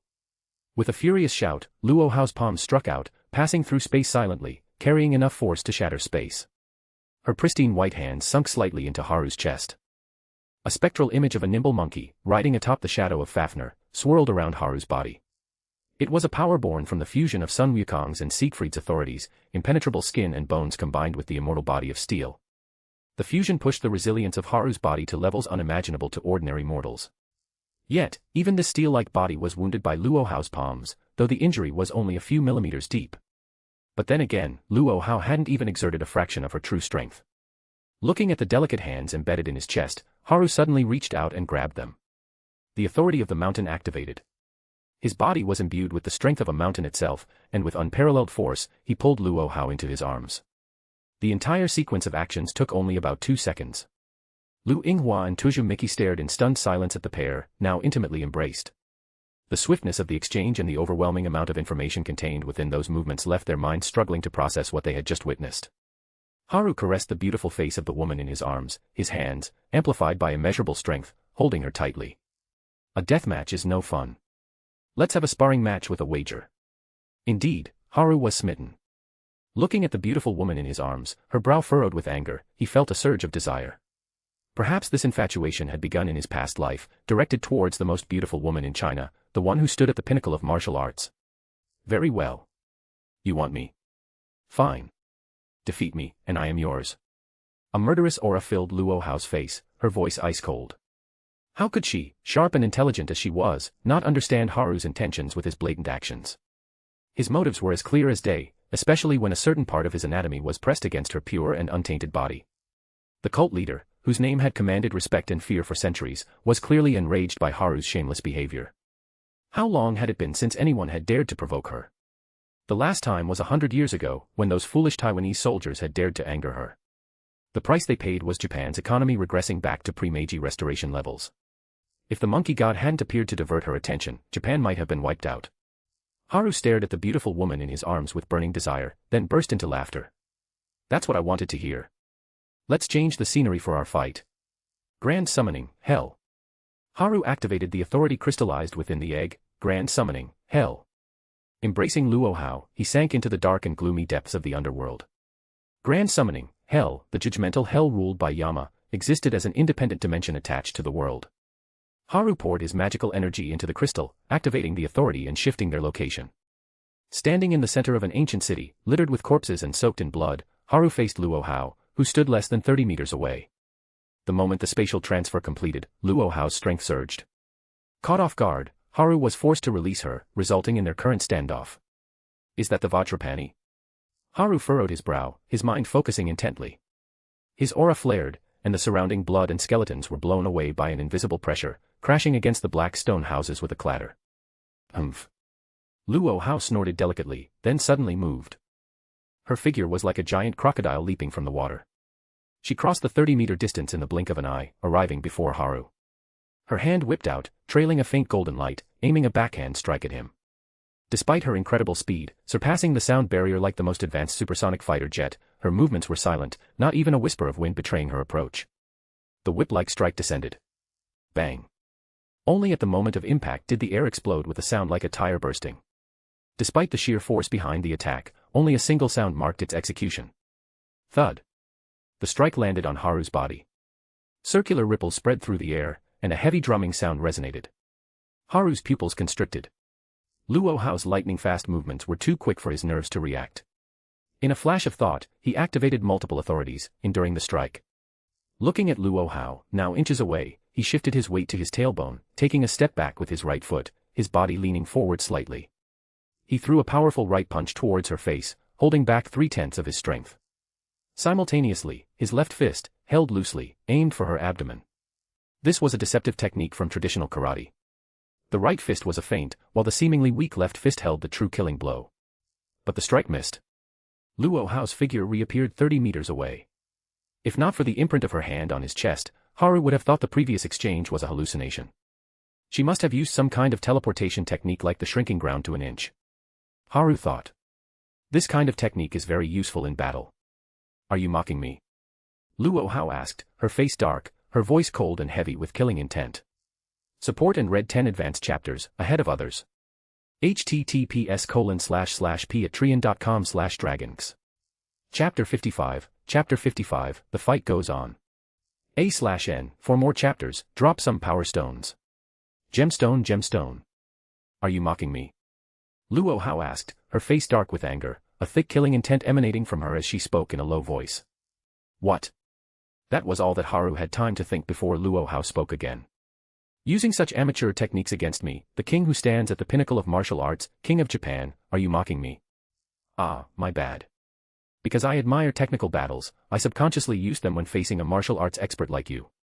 I apologize. I should have used my own preferred fighting style. Hearing the girl's rebuke, Haru suddenly realized his mistake. In a life-or-death battle with a master of martial arts, using the basic techniques of a novice was clearly an insult, like saying even a beginner flailing randomly could defeat Bruce Lee. Haru relaxed his entire body, standing as if casually, with a slight hunch in his back, a common and unremarkable posture. Yet, Luo Hao smiled. She stretched out her slender arms, her palms grasping at the air. With a bang, she seemed to shrink, her feet sinking deep into the rocky ground of the underworld city as she channeled her power. In a flash, she reappeared on Haru's right side, a palm strike aimed at his chest. Her palm, imbued with the authority of Vajrapani's power, struck Haru's chest with a soft force. Haru didn't resist, taking the blow directly. His authority-level gravity manipulation activated instantly, disrupting Luo Hao's movements. He punched her left cheek, sending her flying. Luo Hao crashed into a nearby stone house, raising a cloud of dust. Haru raised his right hand, clenching and unclenching it several times. Did I just hit cotton? No, it was softer than that. A technique for redirecting force. Scary. It completely neutralized my punch, even with multiple authorities amplifying it. A figure emerged from the dust, reappearing beside Haru in the blink of an eye. Her movements were fluid and unpredictable. Sometimes striking, sometimes dodging, sometimes close, sometimes distant.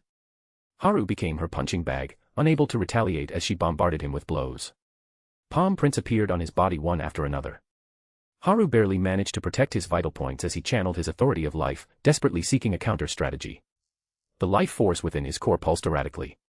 The fusion of the rules and his core accelerated subtly as he repeatedly used his powers. I've got it.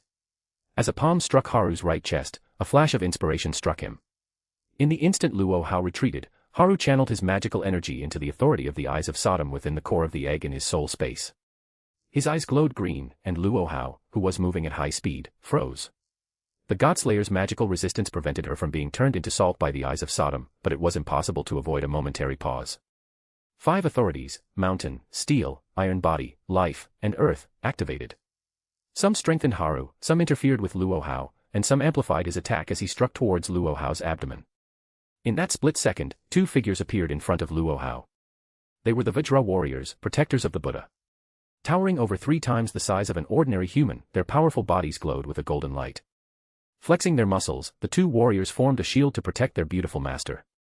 The warriors lay on the ground, using their chests to block Haru's iron fist. The price was severe. One warrior's body was pierced, and the other's chest was shattered, his bones visible. They were clearly grievously wounded. Ha! Luo Hao stood up, exhaling deeply. Her face was still flushed, but her posture was slightly disheveled, dusted with stone powder. Was that the old wolf's authority? No, a Godslayer's authority cannot be the same. It must be a similar control-type authority. Luo Hao's face was cold, but her eyes burned with a ferocious battle intent as she looked at Haru. Spatial manipulation, gravity disruption, that eye-like control, and body enhancement. You might even have a regenerative authority. It's impossible to see you as a Godslayer who's only been born for a month. Luo Hao's voice was filled with surprise as she listed Haru's potential authorities. According to the norms of the Godslayer world, killing a god granted only one perfect authority that suited the Godslayer's nature. Haru, who had been born only a month ago, had too many authorities. Gods were not so easily killed. Even Vauban and Luo Hao, who were recognized as having the most authorities, only had a 70% chance of victory against a god. And gods could flee when the situation became unfavorable. Why would a god run away? If it were a human, they wouldn't run. But a Godslayer had to.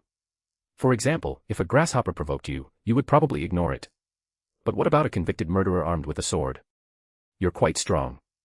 My overall physical strength is about 10 times yours, but apart from defense, my strength and speed are inferior to yours. And the defensive gap is negated by your force redirection techniques. Chinese martial arts. I'd heard they were powerful, but this is beyond broken. Haru smiled wryly. He had known Luo Hao was a tough opponent, but that was just from observing her. In reality, she was far more formidable. She had figured out and countered most of his authorities after just one encounter. He could only grit his teeth and fight a war of attrition. Haru began circulating his life force faster. Planning a war of attrition. A sly smile played on Luo Hao's lips as she looked at Haru with an enigmatic expression. It was far easier to deduce someone's intentions from subtle expressions than to predict their next move based on their body language. Luo Hao moved. Her movement was like a phoenix taking flight, swift and silent. Her hanfu fluttered soundlessly. Despite moving at over 10 times the speed of sound, the high air pressure seemed like a gentle breeze brushing against her. Wielding her steel fists and executing graceful movements, perfectly combining action and stillness, even interchanging them, like the opposing forces of yin and yang. This was the ultimate technique of the king standing at the pinnacle of martial arts, Luo Hao's flying phoenix palm, a technique surpassing even the thoughtless and emotionless techniques of the gods.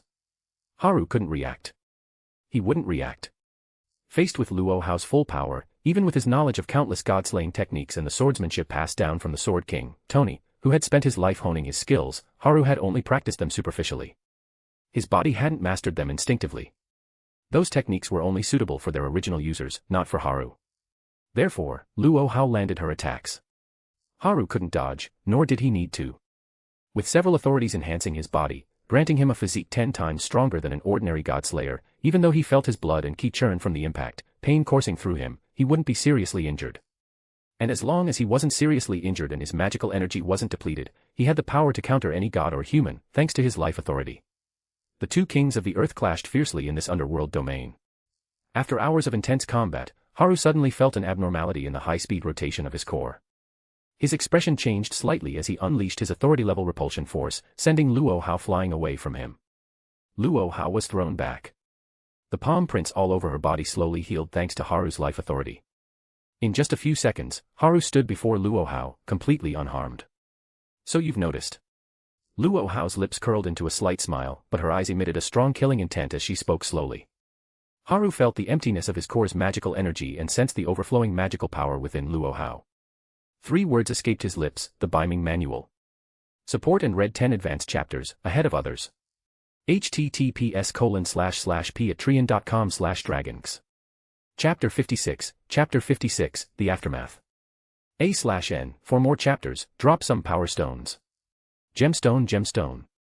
Haru felt the emptiness of his core's magical energy and the almost overflowing magical power emanating from Luo Hao before him. 4 words escaped his lips, the Biming Manual. Oh. What kind of technique is that, to be named a divine skill? The one I'm using is the soul-absorbing and martial art that allows me to extract ki from anyone I touch with my hand. If you hadn't planned for a battle of attrition, I wouldn't have needed to resort to such a technique.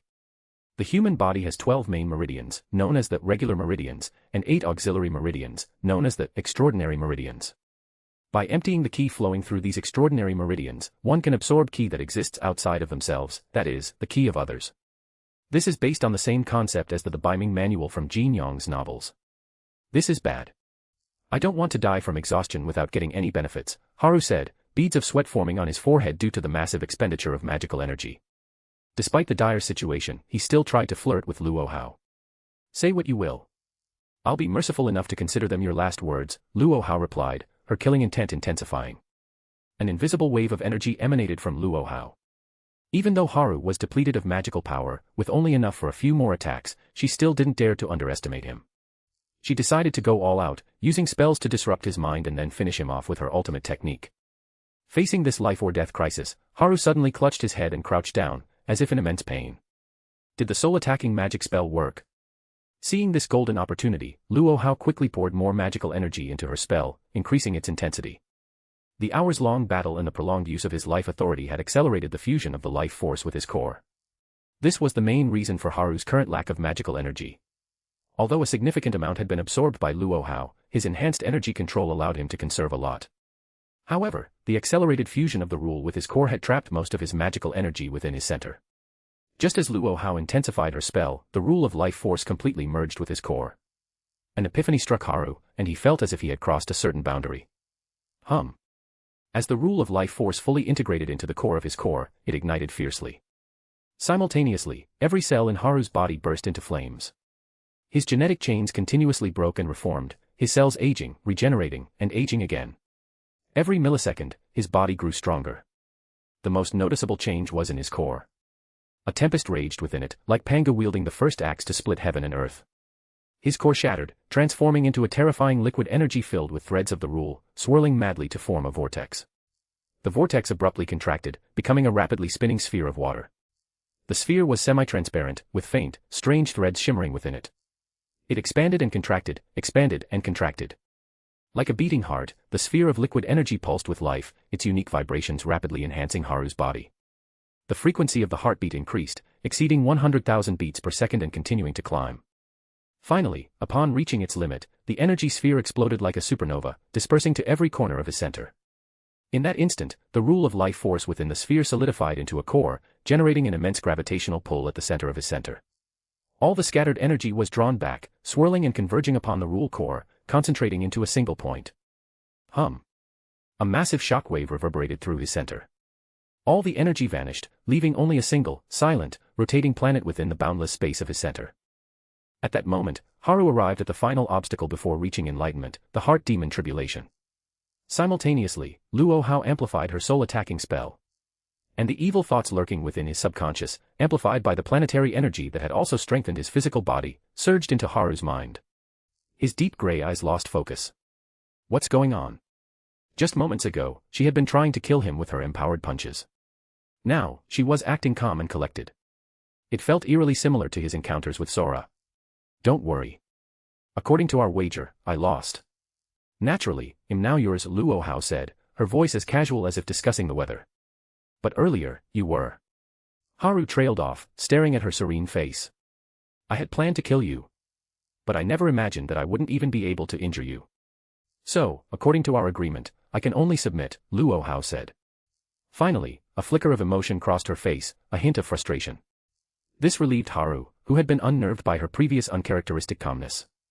He had a feeling something bad was about to happen. Haru took a deep breath, calming his restless body. After a moment of hesitation, he told her about some aspects of the sage. Oh. A method of combining magical energy with authorities. A heart demon strengthened by the overall enhancement of the body. That makes sense. Luo Hao said, recalling Haru's fighting style when he had lost control and his terrifying movements that defied the limits of his physical body. Was he ignoring his instincts because his subconscious was controlling his body? No. He was controlling his instincts freely. Support and read 10 advanced chapters, ahead of others. https://patreon.com/dragons. Chapter 57, the main story begins. A/N, for more chapters, drop some power stones. Gemstone. When you were possessed earlier, I tried to use a spiritual empathy technique to awaken your consciousness. I came into contact with some things you've hidden deep within your heart. Luo Hao said with a knowing look. This young man was a powerful monster. She had no regrets losing to an ancient sage who got stronger enough to the point of transmigration. How much do you know? Haru's expression was serious, but his heart was filled with panic. It was only natural to be apprehensive when someone discovered a secret hidden deep within one's soul. Don't worry, it doesn't involve the secrets of your whole life. Just a few things. Luo Hao, interpreting Haru's thoughts based on her own way of thinking, their powers were highly confidential and rarely shared. She would be cautious when faced with the possibility of such secrets being leaked. Even her own punch technique had been leaked before. Of course, everyone involved was eradicated afterwards. Therefore, she understood Haru's concern, even if it was a misunderstanding. That's good. Haru breathed a sigh of relief. With Luo Hao's self-absorbed, even narcissistic, personality, she wouldn't stoop to lying. In any case, the egg's secret hadn't been revealed, and that was enough. It didn't matter if his past life's name was known. He could always find a way to explain it. And since things have come to this, I won't hide it from you. I didn't kill the Monkey King, but I've already obtained everything of value from him. Do you need help? As soon as Haru finished speaking, he realized his mistake. Considering Luo Hao's pride. There's no need for my husband to intervene. I, Luo Hao, have my own way of slaying the great sage, Luo Hao said with a frown. Although she had acknowledged her status as Haru's wife, she wasn't a weak woman who relied on others for everything. Haru looked at Luo Hao with a deadpan expression. If you had your own way, why haven't you done it in the past 100 years? You only rushed over for a life-or-death battle when you heard I had claimed the Monkey King for myself. Suit yourself. The monkey is there. Do whatever you want with him. At 8 p.m., Saonomiya Kaoru watched the three people before her, their faces calm and composed, and couldn't help but frown, her lips twitching. Lu Inghua, your teacher is in a bloody battle, and you're calmly drinking tea and reading manga. And Tuju Miki is actually learning how to play games on a phone from Kasugano Sora. Weren't you two acting like you couldn't stand each other this morning? Is no one here concerned about the duel between the two devil kings? It's a life-or-death battle. Is there even one normal person here? Aren't you concerned about the outcome? Lu Inghua took a sip of tea, a disdainful expression on her face. I've never heard of Master losing, nor have I heard of Godslayers easily determining life or death in a battle. It's only been 8 hours. It's still early. Haru promised me he wouldn't die. That's all that matters. It would be best if that leader beat him to a pulp so that he wouldn't go around flirting with other girls. Although she had calmed down, Kasugano Sora was still full of complaints. Ahem. Tuju Miki coughed, not daring to respond to such a statement. Space ripped apart as Luo Hao and Haru stepped out side by side. In that instant, Lu Inghua casually tossed her manga under the tea table and leaped back a meter, kneeling on one knee, her hands clasped in a fist and palm salute. Student Inghua congratulates Master on defeating the Japanese king today, slaying the sacred monkey tomorrow, and unifying Takamagara in the near future. Your student is quite amusing. With their keen eyesight, Haru and Luo Hao could see Lu Inghua's every move. That poor girl, reacting instinctively before even seeing who it was. Hearing this, Lu Inghua quickly looked up towards the source of the voice. Japanese. King. Slap. The last word, king, came as she was sent flying through the air. In an instant, Luo Hao struck Lu Inghua, sending her 3 meters away. Thankfully, the reception room of the Nikko Toshogu Shrine was large enough, or she would have crashed into a wall. As a result, Lu Inghua only suffered minor facial swelling. She executed a defensive maneuver in midair, maintaining her balance as she landed. She looked at Luo Hao, her face filled with confusion. What just happened? You should address him as Grandmaster. Do you understand, Inger? Student understands. Lu Yinghua instinctively responded with a fist and palm salute. Eh. The four people waiting in the reception room exclaimed in surprise. They stared at Luo Hao, who was performing a traditional tea ceremony, completely stunned. Please enjoy. Luo Hao's voice brought them back to their senses. Thud. What's going on? First Tuju Miki this morning, and now this. Sora shouted, her cheeks puffed out in anger.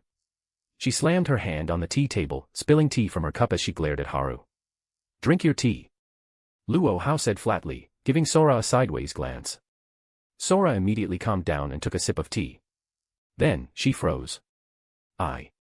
It's just a purification spell. Your brother and I wagered our future together on a battle. I lost, so I agreed to be his wife. What's wrong with that? Luo Hao said, her voice as calm and natural as if she were stating a simple fact, like, gravity doesn't exist on Earth. Haru smiled wryly at Sora, who was on the verge of tears from Luo Hao's words, and pulled her into a hug. Let's go get our marriage license tomorrow. Eh. Really? Kasugano. Sora calmed down instantly, her eyes sparkling with delight as she hugged Haru's neck. Lu Yinghua, watching this display of affection, was dumbfounded. She turned to Sayanomiya Kaoru and Tuju Miki. Is Grandmaster always this smooth with girls? The two women smiled wryly and face-bombed. We can't speak for others, but with Sora, yes, he's quite practiced. Luo Hao finished washing the tea set with graceful efficiency. She frowned as she looked at the lovey-dovey couple. Now that this matter is settled, I will return to China and announce to the world that I will await my husband's proposal there. Kasugano. Sora clung to Haru's arm, her eyes fixed on Luo Hao. Yes, I'll choose an auspicious date. Haru said, revealing his cunning nature. Sora looked confused. She only understood Italian and Japanese. Although she felt that Haru's reply was important, the language barrier was an obstacle. Luo Hao left using her holy power, bidding farewell to everyone. Haru picked up Sora and headed towards the guest room. Next, I need to research more about the sages. This research took 3 years. Support and read 10 advanced chapters, ahead of others. https://patreon.com/dragons. Chapter 58, Chapter 58, Erica Blendelli. A/N, for more chapters, drop some power stones. Gemstone. Milan, a cosmopolitan metropolis in northern Italy. It was widely known as the center of Italian culture, economy, fashion, sports, and more. In Italy's magic circles, those who knew Erica Blendelli recognized that she was the embodiment of Milan's essence. The eldest daughter of the Blendelli family, a prestigious Milanese lineage for generations. Beautiful in appearance, with a noble bearing, she had received a thorough aristocratic education from a young age. She was a brilliant and intelligent girl, as beautiful and radiant as a rose. Erica smiled gracefully. But her smile, rather than that of a rose, resembled the smile of a lioness on the savannah. She exuded the aura of a proud and powerful queen of beasts. Seated before her was her uncle, Paolo Blendelli. With a face as stern and dignified as a sculpture, he emanated intellect and authority. His body, honed to steel-like strength beneath his black suit, befitted his title of highest-ranking knight. Italy's strongest knight was undoubtedly the King of Swords, Salvatore Doni. However, it was Paolo Blendelli, her uncle, who held the title of the highest-ranking knight. No magician would dispute this fact. While Paolo always humbly denied it, the other party involved, the King of Swords Salvatore, simply smiled and acknowledged the truth. They were currently seated in a corner of a cafe in Milan. Family members who should have been living together in the Blendelli family mansion were separated recently due to Paolo's busy schedule. After a month of relentless work, Erica contacted Paolo, and they agreed to meet here today. Uncle, have you heard about the incident in Sardinia? Yes. According to the reports, there's a high probability of a heretic god's descent. Since our leader, Lord Salvatore, is currently on an expedition in South America, it will be a while before he returns. For now, the society will focus on gathering intelligence and investigating the local situation. Then please grant me the duty of reconnaissance. Uncle, no, Supreme Commander Blendelli, leader of the Copper Black Cross, Knight Erica hereby petitions you. Terrifying surges of divine power had been detected in Sardinia, the southernmost island of Italy, suggesting a possible battle between gods. This report had reached the Copper Black Cross 2 days ago. It was top-secret intelligence, submitted by a member who happened to be on vacation there. As a result, the incident remained unknown to the public, with only the Copper Black Cross, among Italy's powerful magic societies, privy to the information. This was why Erica had come up with this idea, to request permission to go to Sardinia. Paolo shook his head sternly. You are my treasure, Erica. I acknowledge your potential as a genius who will one day lead the society. But personally, I hope you will refrain from such reckless behavior. You haven't encountered a god before, have you? That's true, but precisely because I haven't, I need to gain experience this time, Erika interrupted, stating her case firmly.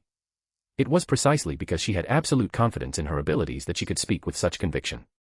Since she was young, her uncle had personally trained her in martial arts, teaching her techniques from ancient Rome, medieval Europe, and various modern schools, a wide range of combat magic inherited from the secret rituals connected to knighthood. These skills had been completely absorbed by Erika, who was only 15 years old. In all of Italy, the only person she recognized as her equal among her peers was a girl named Liliana Kranjkar. Uncle, you gained recognition for your deeds alongside Princess Alice, ruler of the council, when you confronted the Black Prince Alec. That's how you earned the title of Red Devil. If I want to inherit your title, I need to demonstrate my exceptional abilities. I was 25 at the time, 10 years older than you are now, and I had been honing my skills for years. So don't be impatient. There's much more for you to learn. It's not too late to approach a god even a few years from now. Paolo, always thinking ahead, spoke sincerely. However, Erika did not accept her uncle's kindness. That would be too late. If I don't achieve something now, the title of Red Devil, which you have guarded, will be inherited by that uncouth, vulgar Gennaro. I absolutely refuse to hand over that noble title, the symbol of the strongest knight of the Copper Black Cross, to that man. Gennaro was a young knight who was competing with Erika for the title. He was a young talent selected from the Italian countryside. Paolo Blandelli had earned the title of Red Devil 20 years ago. It was the second title held by the Knights of the Copper Black Cross, the other being the exclusive title of the Supreme Commander. Therefore, there was only this one title for the members of the Copper Black Cross to compete for. 3 months ago, when Paolo finally ascended to the position of Supreme Commander of the Society, the Italian Magic Alliance ordered him to relinquish this title. After all, the same person couldn't hold both positions, the Red Devil, the leading knight of the vanguard, and the Supreme Commander, who oversaw the organization from behind the scenes. In other words, Paolo had to retire from his active knightly duties and move behind the scenes. While Erika was considered a prodigy, she was still too inexperienced. She lacked the achievements and the reputation to convincingly inherit the title. However, if she achieved something remarkable against a heretic god, the greatest disaster to manifest in the world, the outcome would be different. Paolo pondered for a moment. Erika, do you want to become another Godslayer? I'm not that conceited. Of course, if the opportunity arises, I wouldn't mind becoming someone like Sir Salvatore or Sir Kasugano, but that's just wishful thinking. However, I do intend to seal a god, or at least subdue him. Honestly. Since you've put it that way, you must have already made preparations. Erika nodded matter-of-factly in front of her uncle. Thanks to meeting those two lords 4 years ago, I had the opportunity to learn the art of David from Lady Raffaello, and now I have finally mastered it. You learned the words of holy annihilation at your age. Almost 10 years earlier than I did. You're a terrifying child, aren't you? Paolo sighed as he spoke, but then his expression suddenly changed. It was a fierce, lion-like expression, the true face of Paolo, who stood at the pinnacle of knighthood. Since you've made your bold claim, go for it, Erika. As you command. Erika Blandelli will investigate the true identity of the heretic god on Sardinia. And I will seal that god as much as possible, restoring peace to the island. Just wait for the good news, uncle. Paolo sighed. It seems that living in a peaceful era is too much for you to bear. I wish you would learn to distinguish between courage and recklessness. I hope you succeed this time, and I hope you'll let me rest easy afterwards. I just want you to come back alive, Erika. Paolo didn't utter these final words. He had seen too much in his life. Too many brilliant individuals like Erika charged headlong, believing they could fight and slay gods. But in over 190 countries, with billions of people over 200 years, only 7 devil kings had emerged. This was proof of the fate that awaited those who were too clever. Paolo stood up and walked away from Erika. Support and read 10 advanced chapters, ahead of others. https://p@trian.com/dragons. Chapter 59, Erika Attack. A/N, for more chapters, drop some power stones. Gemstone. Ariana, how much longer until we reach Sardinia? Erika asked from the plush backseat of the Ferrari, addressing the young woman dressed in a maid uniform who sat behind the wheel. Ariana Hayama Arialdi, a girl with 1/4 Japanese ancestry, possessed the classic black hair and eyes of an Asian. Her hair was pulled back in a neat ponytail. Though a member of a magical organization, she lacked any significant magical talent. However, she excelled in domestic tasks, cooking, and driving, far surpassing the average person in those skills, which was why Erika had chosen her as her personal maid. About 3 hours, Miss Erika. But, are you sure about this? Investigating a heretic god. Ariana's normally composed face was etched with worry. Though she possessed no magical ability, being part of the magical world had exposed her to the terrifying tales of gods and devil kings. 3 years ago, the Balkan Peninsula was nearly destroyed when 3 devil kings clashed. 2 years ago, the Olympic Stadium was reduced to rubble during a battle between the silver-armed King of Swords and the heretic god Achilles, and half of Athens had to be rebuilt. And the Black Prince Alec, even further back, sparked a war for the Holy Grail that engulfed all of Europe. Every incident involving gods and devil kings has led to catastrophic consequences. And now, Miss Erica is deliberately involving herself in such a dangerous affair. This is reckless. Ariana, watch out. Erica exclaimed, her hand gripping the door handle, ready to jump out. Eek! Seeing the oncoming truck, Ariana frantically yanked the steering wheel, swerving the car from the left lane to the right. Her momentary distraction had led her to drive on the wrong side of the road. If not for Erica's warning, they would have collided head-on with the truck. Honestly, when are you going to break your habit of spacing out? Do you need me to find you a doctor? Erica said, massaging her temples as she looked at her absent-minded maid. Ariana was a driving prodigy, her skills rivaling those of professional racers. However, she couldn't even memorize basic traffic laws, and she loved to speed through city streets at over 200 miles per hour. Though she had never caused an accident, if not for her exceptional compatibility with Erica, she would have replaced her maid long ago. But, Miss Erica, you're planning to get involved in that? Ariana said, rubbing her head with a wry smile. Her head had slammed against the window during the sharp turn, and it was throbbing with pain. It's no big deal. According to the initial reports, it's just a divine beast. And there haven't been any major casualties. For someone who's mastered the Holy Annihilator, retreating from a divine beast is child's play. Erica grinned, her smile confident and predatory, like a lioness eyeing her prey. You think I don't know how terrifying those monsters are? I witnessed their battle firsthand 3 years ago. A look of reminiscence crossed Erica's face. In Italy, all aspiring knights had to undergo a trial before being granted the official title of knight. Erica, at the age of 12, had witnessed a battle between 2 devil kings during her trial, alongside her childhood friend, Liliana. One was the current strongest knight in Europe, the King of Swords, Salvatore Doni. The other was Kasugano Haru, the King of the Far East, hailed as the strongest in recent years. It had been a friendly spar, a warm-up, yet the shockwaves from their clash had devastated the surrounding landscape for kilometers.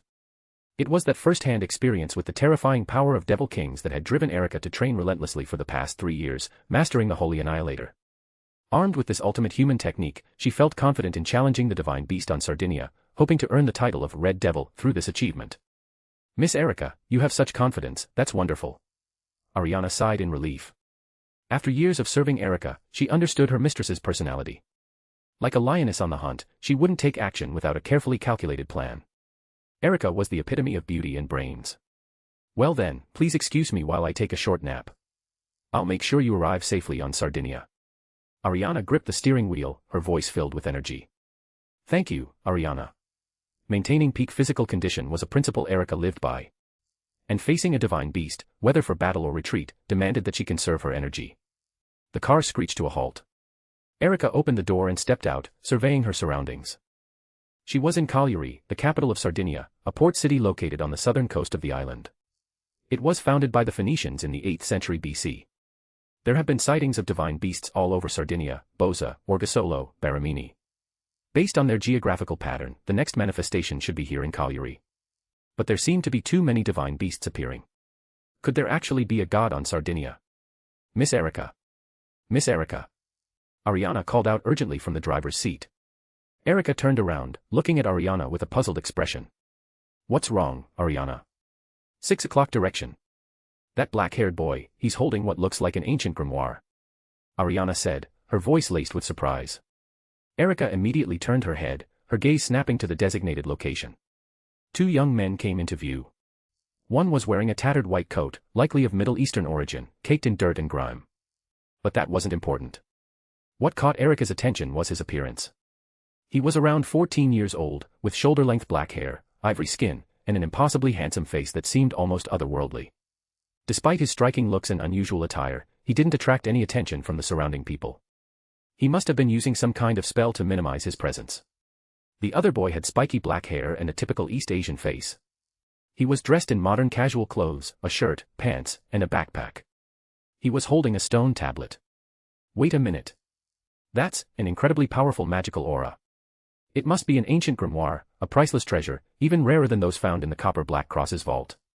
Gotcha.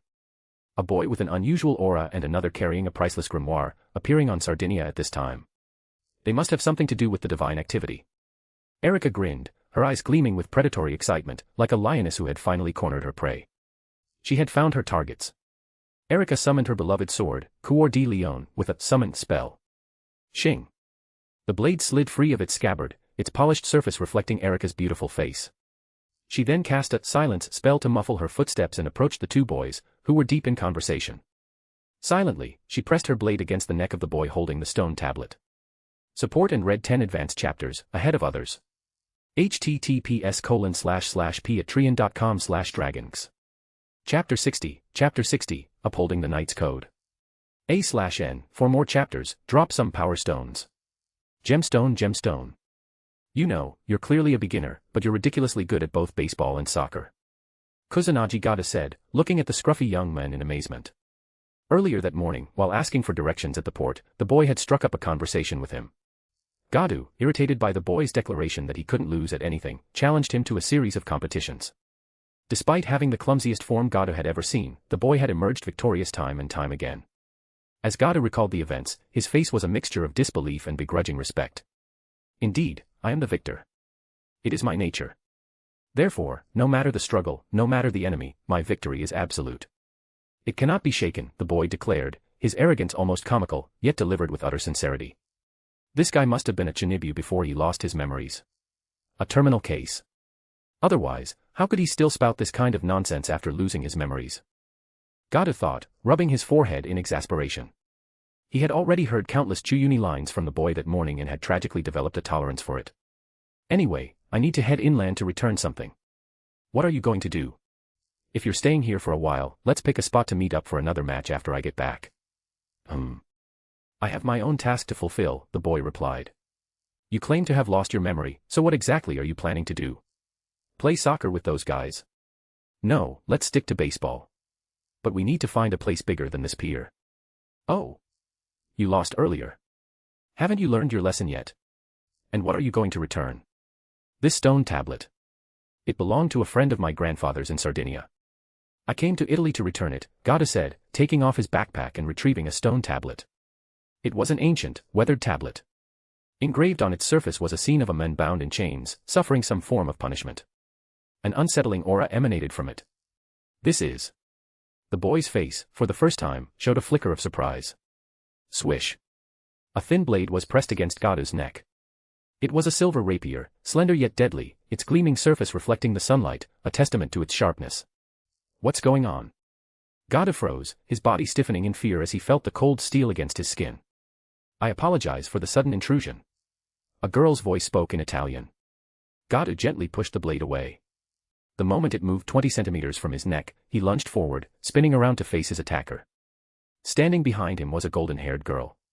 By European standards, she wasn't particularly tall, barely over 160 centimeters. But she radiated an aura of authority, standing there with the regal presence of a queen. Her long, golden hair fluttered in the sea breeze. She wore a red and black cloak, the red color amplified by the warm sunlight and the reflection of her golden hair. The fiery red of her cloak and the golden halo of her hair framed her face like a crown, a dazzling and regal adornment. She had a slender figure, her features more perfectly sculpted than any doll, her presence more commanding than any model or actress. Her face was a captivating blend of nobility and confidence, a face impossible to forget. Tell me everything you know about the god that appeared on this island. My name is Erika Blandelli. As for your names, you needn't bother. Consider this my way of reciprocating, Erika said, glancing at the stunned Gadu. Hey, what's that girl saying? She seems serious. Is she a mugger? Gada whispered to the boy beside him, slowly backing away. There's not much you need to know. Basically, it's a threat, the boy replied with a shrug, a helpless expression on his face. Of course, Gadu and the boy were speaking Japanese. Threat. The golden-haired girl frowned, her displeasure somehow enhancing her beauty. She wore a bright red top and black shorts. Despite her stunning appearance, her clothes were surprisingly simple, her taste impeccable. She looked stylish and cool. All roads lead to Rome. When in Rome, do as the Romans do. How pathetic. You don't even understand Italian, yet you came here. How foolish. What kind of society produced such an incompetent magician? Erika said, her voice laced with annoyance.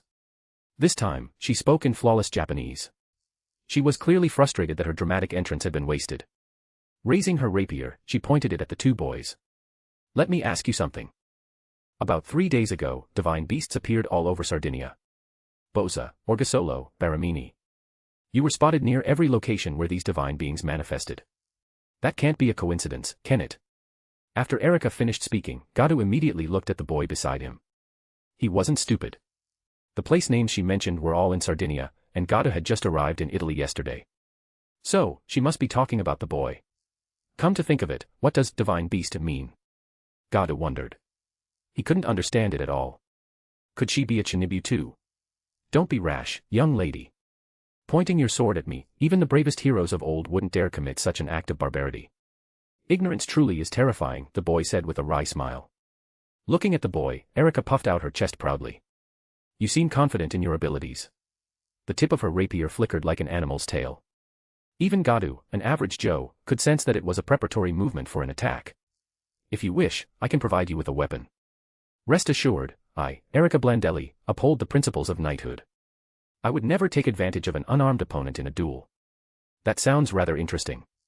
Unfortunately, I don't have the leisure for such things right now, the boy replied, his body tensing as if he sensed something.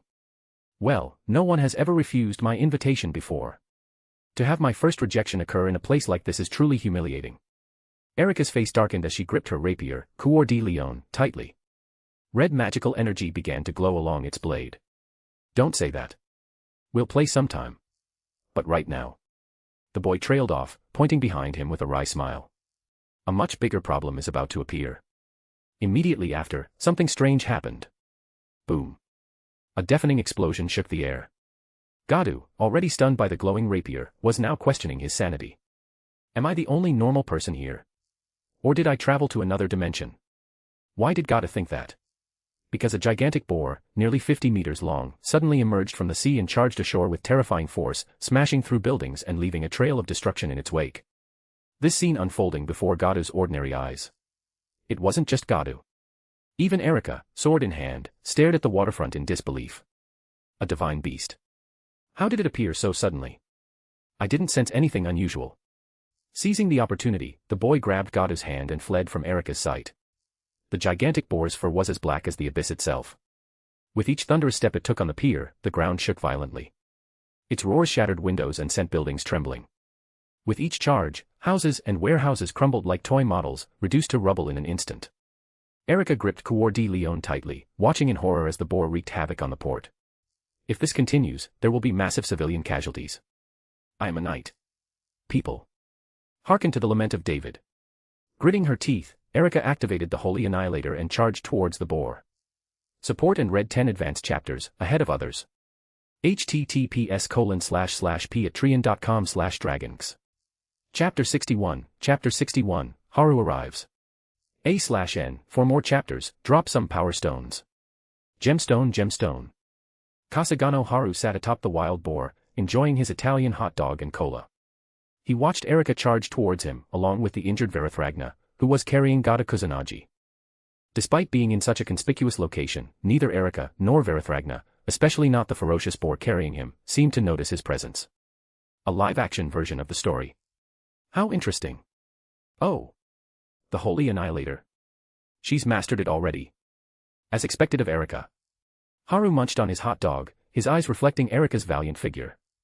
Damn, she's kinda hot. Fly, boots of Hermes. With a thought, Erica activated a leap spell. Her toes barely touched the ground as she swiftly closed the distance, getting within 30 meters of the boar. Lord, I call out to you in the daytime, but you do not answer. I cry out to you in the night, but you remain silent. Yet, you are the Holy One, the God who received the praises of Israel. Erica took a deep breath and chanted the words of Golgotha, a rare God-slaying incantation from the deeds of David. It was the Song of Calamity, the hymn Jesus Christ sang with all his might on the execution grounds of Golgotha, until his voice failed him. Ordinary people would lose their sight just from hearing it, and those with weaker constitutions would collapse. It could easily kill anyone within a 427-meter radius, a curse born of hatred and despair, imbued into a sword. Erica Blandelli was a genius girl who specialized in steel magic, the art of manipulating, transforming, and reconstructing steel objects. Therefore, she was able to recast her beloved sword, Coeur de Lion, into a replica of the god-slaying spear, the Lance of Longinus. Imbuing this replica with the resentment of the Son of God was Erika's strongest attack. Facing the rampaging boar, a divine beast, Erika didn't hesitate to unleash her full power. She stood atop a tall building, holding the spear in a throwing stance.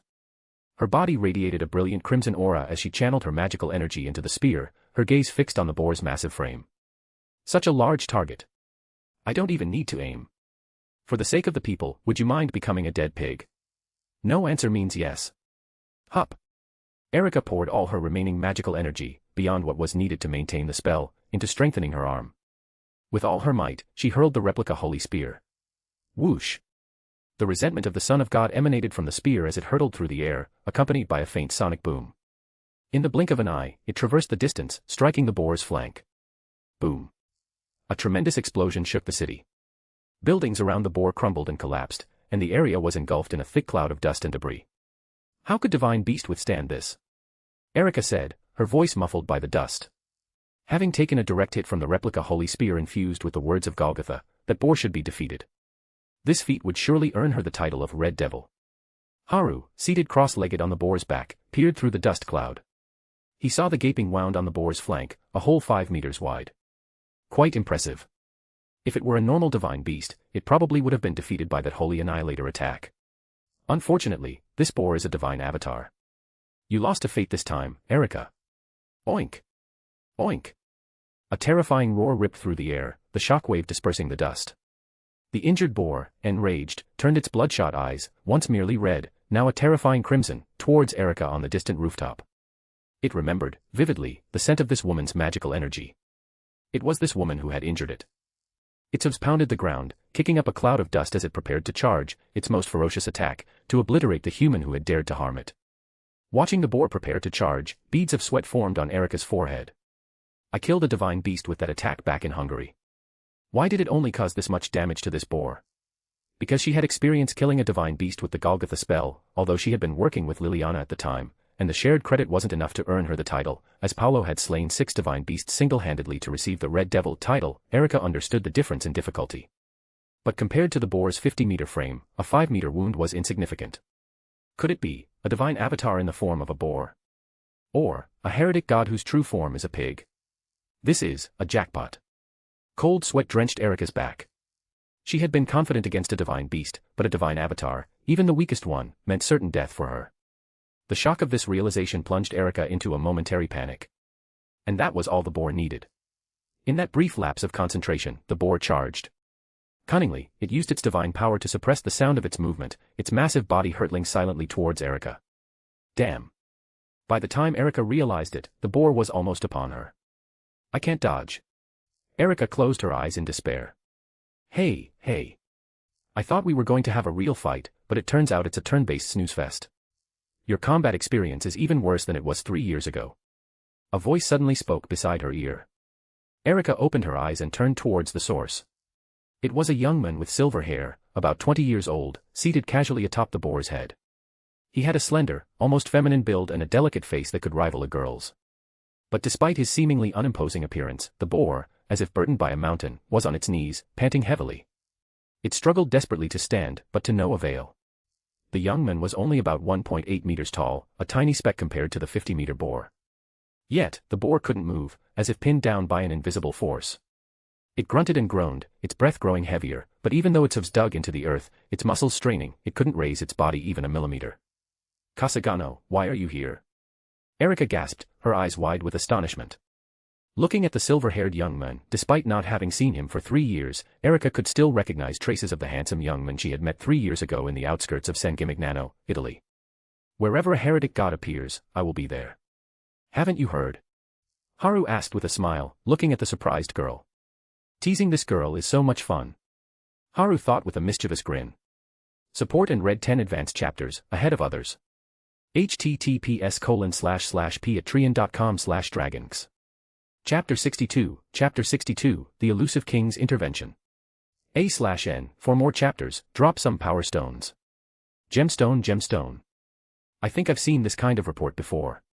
Erika muttered, pressing her forehead in thought. She recalled seeing something similar in the Copper Black Cross's intelligence reports. A god would appear in a certain location, and at the same time, there would be reports of the strongest king's presence. But often, contradictory reports would surface, claiming the strongest king was seen elsewhere. Because of these conflicting accounts, the Greenwich Mages Council even nicknamed this king the Elusive King. Wait, if you're here, then that means... Erica gasped, realization dawning on her. That's right. A heretic god has descended.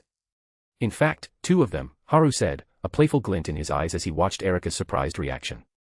The little girl who hadn't quite blossomed 3 years ago had now become a breathtaking beauty. Erica immediately knelt on one knee, performing a knightly salute. Although this is a presumptuous request, I implore you to intervene. The presence of 2 heretic gods is far too dangerous. If either of them were to attack Sardinia, the inhabitants wouldn't stand a chance. At the very least, please buy the civilians some time to evacuate. Well, the price for my intervention is quite high. But there are 2 gods here, Haru said, his eyes narrowed as he looked at the kneeling Erica. As expected, even the strongest king wouldn't want to face 2 gods at the same time. What should I do? Right, with the Holy Annihilator, I should be able to buy some time, creating an opportunity. Erica pondered for a moment, then decided to gamble her life on the possibility that the strongest king could swiftly end the fight. No need to beg. He's already made his move. A young man appeared in midair. TCH, interrupting my cat-taming session is grounds for a beating. Verithragna. Haru's face darkened as he glared at the young men in the sky. The young men from before? Wait. Verithragna, the ancient Persian god of war with 10 incarnations. So this boar is one of his avatars. Based on the brief exchange between the Devil King and the god, Erica guessed the god's identity. The realization sent shivers down her spine. She had just pointed her sword at a god. The god's words and expression echoed in her mind, "Don't be rash, little girl. Pointing your sword at me is an act of barbarity that even the heroes of old wouldn't dare commit. Ignorance is terrifying." He had looked at her like she was a bothersome kitten, his face filled with exasperation. Thank goodness this boar appeared. Otherwise, I would have been obliterated on the spot. That was quite painful, Godslayer. Shattering my body, piercing Melkart's form. You're truly fearsome. Are all the current Devil Kings this powerful? But victory is still within my grasp. Let our war continue. I've already seen through your trump card, Verithragna said, his eyes blazing as he looked at Haru, a wide grin on his face. Sir Kasugano has already made a move. Then what about just now? Erica stared at the 2, dumbfounded. Of course. Would a Godslayer retreat upon seeing a god? The normal reaction is to grab your weapon and charge in. Haru grinned mischievously at Erica. Then. Erica stammered, her clever mind struggling to make sense of the situation. Honestly, you were this close to offering yourself to me, Erica, Haru teased, his grin widening. That's terrible, you pervert. Erica's face burned crimson. The shame washed over her as she finally remembered that the Devil King in front of her was the one with the most wives among the 7 Godslayers. Rumor had it that he had been involved with over 100 women, and even the Godslayer Luo Hao had supposedly fallen prey to his charms. All right, I'll stop teasing you. Do you intend to fight me here, Verithragna? In your current battered state? Satisfied with Erica's flustered reaction, Haru nodded and turned his attention to Verithragna. Ah, indeed. Even with victory in hand, facing you in this condition would be rather troublesome.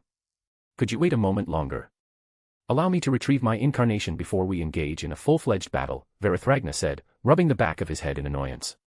Although he had seen through Haru's authorities and had some confidence in winning, he wasn't sure if his damaged body could withstand the fight. Oh dear, Pandora wouldn't approve of an unfair fight. It can't be helped. Take this boar with you, pig farmer, Haru said, his voice dripping with sarcasm as he mocked Verithragna's declaration of victory. Well, thank you, Verithragna said, ignoring Haru's taunt. He swung his right arm sharply. A massive tornado formed with Verithragna's gesture. The fierce wind swept towards the boar Haru was riding, engulfing it. As the boar roared, it was slowly swallowed by the storm. A golden disc with 10 notches appeared behind Verithragna. Within 7 of the empty notches, a stone carving of a boar appeared. The boar incarnation had been retrieved. Then, I'll see you on the battlefield, mighty Godslayer. Verithragna vanished within the tornado. Haru reappeared beside Erica, giving her shapely backside a playful pat. What are you still standing around for? Let's go. Eek. Erica jumped, tears welling up in her eyes as she glared at the perverted king. Could you at least show a little chivalry? What great deeds have you been up to these past 3 years to transform from a handsome man into this? Being with a lot of girls does that to you, Haru said with a shrug. Once a person's morals were broken, there was no going back. Specifically, it started around the time he overcame his inner demons, a time of various unscrupulous, yet enjoyable experiences. Such a lewd statement. Erica mumbled, her face flushed. She took a deep breath, regaining her usual dignified composure.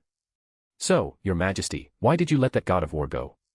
If you're talking about fairness, weren't you the one who shattered him into that state in the first place? Hearing Erica's question, Haru scratched his cheek. Just call me Haru. I permit you to address me so. Well, wouldn't it be boring to run around killing Verithragna's incarnations one by one? That's 10 separate battles. It's better to let him gather his avatars and finish him off in one go. If I can shatter him effortlessly now, I can certainly bury him later, can't I? Erica stopped, looking at Haru's confident smile. A slight smirk played on her lips. That's quite a confident statement. But you should, no, Haru, you should pay more attention to the situation. Letting a god run rampant on Sardinia will cause enormous damage. Well, I don't have to pay for the damages, and I doubt the Copper Black Cross will have to shoulder much of the burden either. You should still consider the losses suffered by the civilians. It's not my money, and I'm here to help solve the problem. The young man and woman bickered as they walked into the distance. God Kusanagi stared blankly at the desolate wilderness around him. Where the hell am I? Support and read 10 advanced chapters, ahead of others. https://p@trian.com/dragons. Chapter 63, Chapter 63, Be My Knight. A/N, for more chapters, drop some power stones. Gemstone, gemstone. The sky gradually darkened. An hour had passed since Verithragna had retrieved the boar. Haru and Erica walked side by side along the main street of Cagliari, the capital of Sardinia. They had been arguing for a while now. How about we get something to eat? Judging by the sun, it should be around 6 p.m., Haru said, looking at the setting sun in the distance. It seems you haven't learned much about dating from those women, Haru. You're only just noticing now. It's very rude to keep a lady waiting on an empty stomach, Erica said, looking at Haru with disdain. Because of their frequent arguments, she had completely lost track of time. Now, in her stubbornness, she was ready to criticize Haru's character at the slightest provocation. Oh, sorry. I've noticed now. This looks like a restaurant serving Sardinian specialties. Come on, it's on me, Haru apologized, but his actions spoke louder than words as he strode into the upscale Italian restaurant on their right. That's more like it. Wait, this is... Erica's lips curved into a bright smile. She lifted her foot to follow Haru, but then her eyes fell on the restaurant's sign. Crimson Love. This was Sardinia's famous couples restaurant. A blush crept up her cheeks. Erica hesitated at the entrance, unsure whether to enter. Glancing at Haru's back as he ordered food, she paused, then stepped inside. A sly smile played on Haru's lips. Sorry, Erica, but I have learned a lot of tricks. Even Erica, with her discerning eye, found the restaurant's interior decor elegant. However, the lighting was deliberately dim, with only a few crimson candles on the tables providing illumination. You tricked me, didn't you? You're so eager to have me, you lecherous king. The intelligent Erica knew she had fallen for Haru's trick. He had deliberately distracted her, provoking her competitive spirit and leading her into this restaurant. Well, I do want you very much. After all, Erica, you're incredibly charming. I should have just kidnapped you back in Florence, Haru admitted his desires openly. With the clever Erica, it was better to be straightforward than to pretend. That would be a crime, you know. I was only 12 back then. By law, that's at least 3 years, possibly even the death penalty. Erica's mood brightened considerably at being complimented on her charm, especially by one of the most powerful people on Earth. She responded playfully. That's why I waited until now to meet you, isn't it? Haru said with an exaggerated expression, as if he were truly afraid of the law. Ha! You're just good at sweet-talking women, Erica laughed brightly, like the morning sun. Sir, your apéritif, a waiter said, presenting a bottle of red wine. I ordered this restaurant's homemade apéritif. Would you like to try some? Haru took the wine from the waiter, uncorked it, and extended his hand to pour some into Erica's glass, holding the bottle suspended in midair. Do you dare to drink? Why wouldn't I? No one my age can outdrink me. Erica said confidently. Oh really? Don't say I'm bullying you just because I'm older, Haru said with a smirk. Bring it on, Erica retorted, her competitive spirit ignited by Haru's smirk. Even knowing his intentions, her confidence in her drinking ability made her fearless. But she forgot that the only person she had ever competed with in drinking was Liliana, her own age. As they argued, the waiter brought their food. Prosciutto and fresh seasonal vegetables were served as appetizers, followed by Sardinian-style fried lamb brains, homemade sausages, and Sardinia's unique thin-crust bread, a truly sumptuous feast. The main course was roasted suckling pig, sliced and served on a platter. Growling. Strange sounds emanated from Erica as she saw the delicious food. Ha ha ha. Eat something first to line your stomach before we compete. Come on, I specially ordered pork to smooth over today's unpleasantness. Haru laughed heartily. He picked up his knife and fork, cut the suckling pig into smaller pieces, and placed them on Erica's plate. Thank you, Erica mumbled, lowering her head to hide her blushing face. Haru, you secretly drank 3 more glasses than me. Erica said, her face flushed, a mix of drunkenness and annoyance in her voice. Ah, sorry. I drank a bit too fast. Let me fill your glass, Haru said, pouring more wine into Erica's glass. That's more like it. Let's start round 2 outside. This time, victory will be mine. Chirp. Chirp. Sparrows chirped outside the wooden, high-class inn. Ariana, cappuccino, slightly bitter, Erica mumbled, calling for her maid. The young knight, Erica, had a habit of having a cup of coffee in the morning, a task usually performed by her maid, Ariana. But now. Here, your coffee, Haru's voice said. Thank you. At first, she didn't react. But a few seconds later, Erica's eyes snapped open. She quickly pulled the covers up to her chin and sat up against the headboard. This is. Erica's eyes widened as they met Haru's. Haru sat on the edge of the bed, pointing to the cappuccino on the nightstand. Erica, your coffee. You bastard. I trusted you, and you took advantage of me while I was drunk. Erica's face darkened as she glared at Haru, her eyes slowly losing focus. I didn't touch you. I wouldn't take advantage of someone like that, Haru said, spreading his hands helplessly. He had known this would happen. Besides, he couldn't use this body for that. Erica froze, then blushed crimson. She quickly shielded herself with the sheet with her left hand while her right hand explored her body downwards. A moment later. I'm still intact. You actually resisted. I need to reevaluate you, Haru. How does it feel to miss such a rare opportunity, to have me, Erica Blandelli, completely defenseless? Having discovered the truth, Erica blushed even deeper. To hide her embarrassment, she deliberately taunted Haru. Haru chuckled and, in a flash, pinned Erica down on the bed, his hand gently caressing her body. I prefer taking everything from you when you're awake, rather than when you're asleep and motionless, he whispered, his face close to hers, his hand reaching for the ribbon at the back of her pajama top. I'm not ready yet. I don't want to become your wife just yet. I, Erica, am not meant to be a useless flower vase, she said, her face still flushed, but her eyes met Haru's with unwavering determination.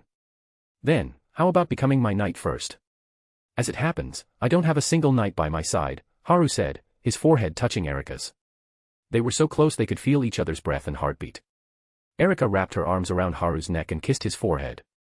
It would be my honor, my king. Haru kissed Erica's cheek, patted her bottom playfully, and got up. Let's go, my knight.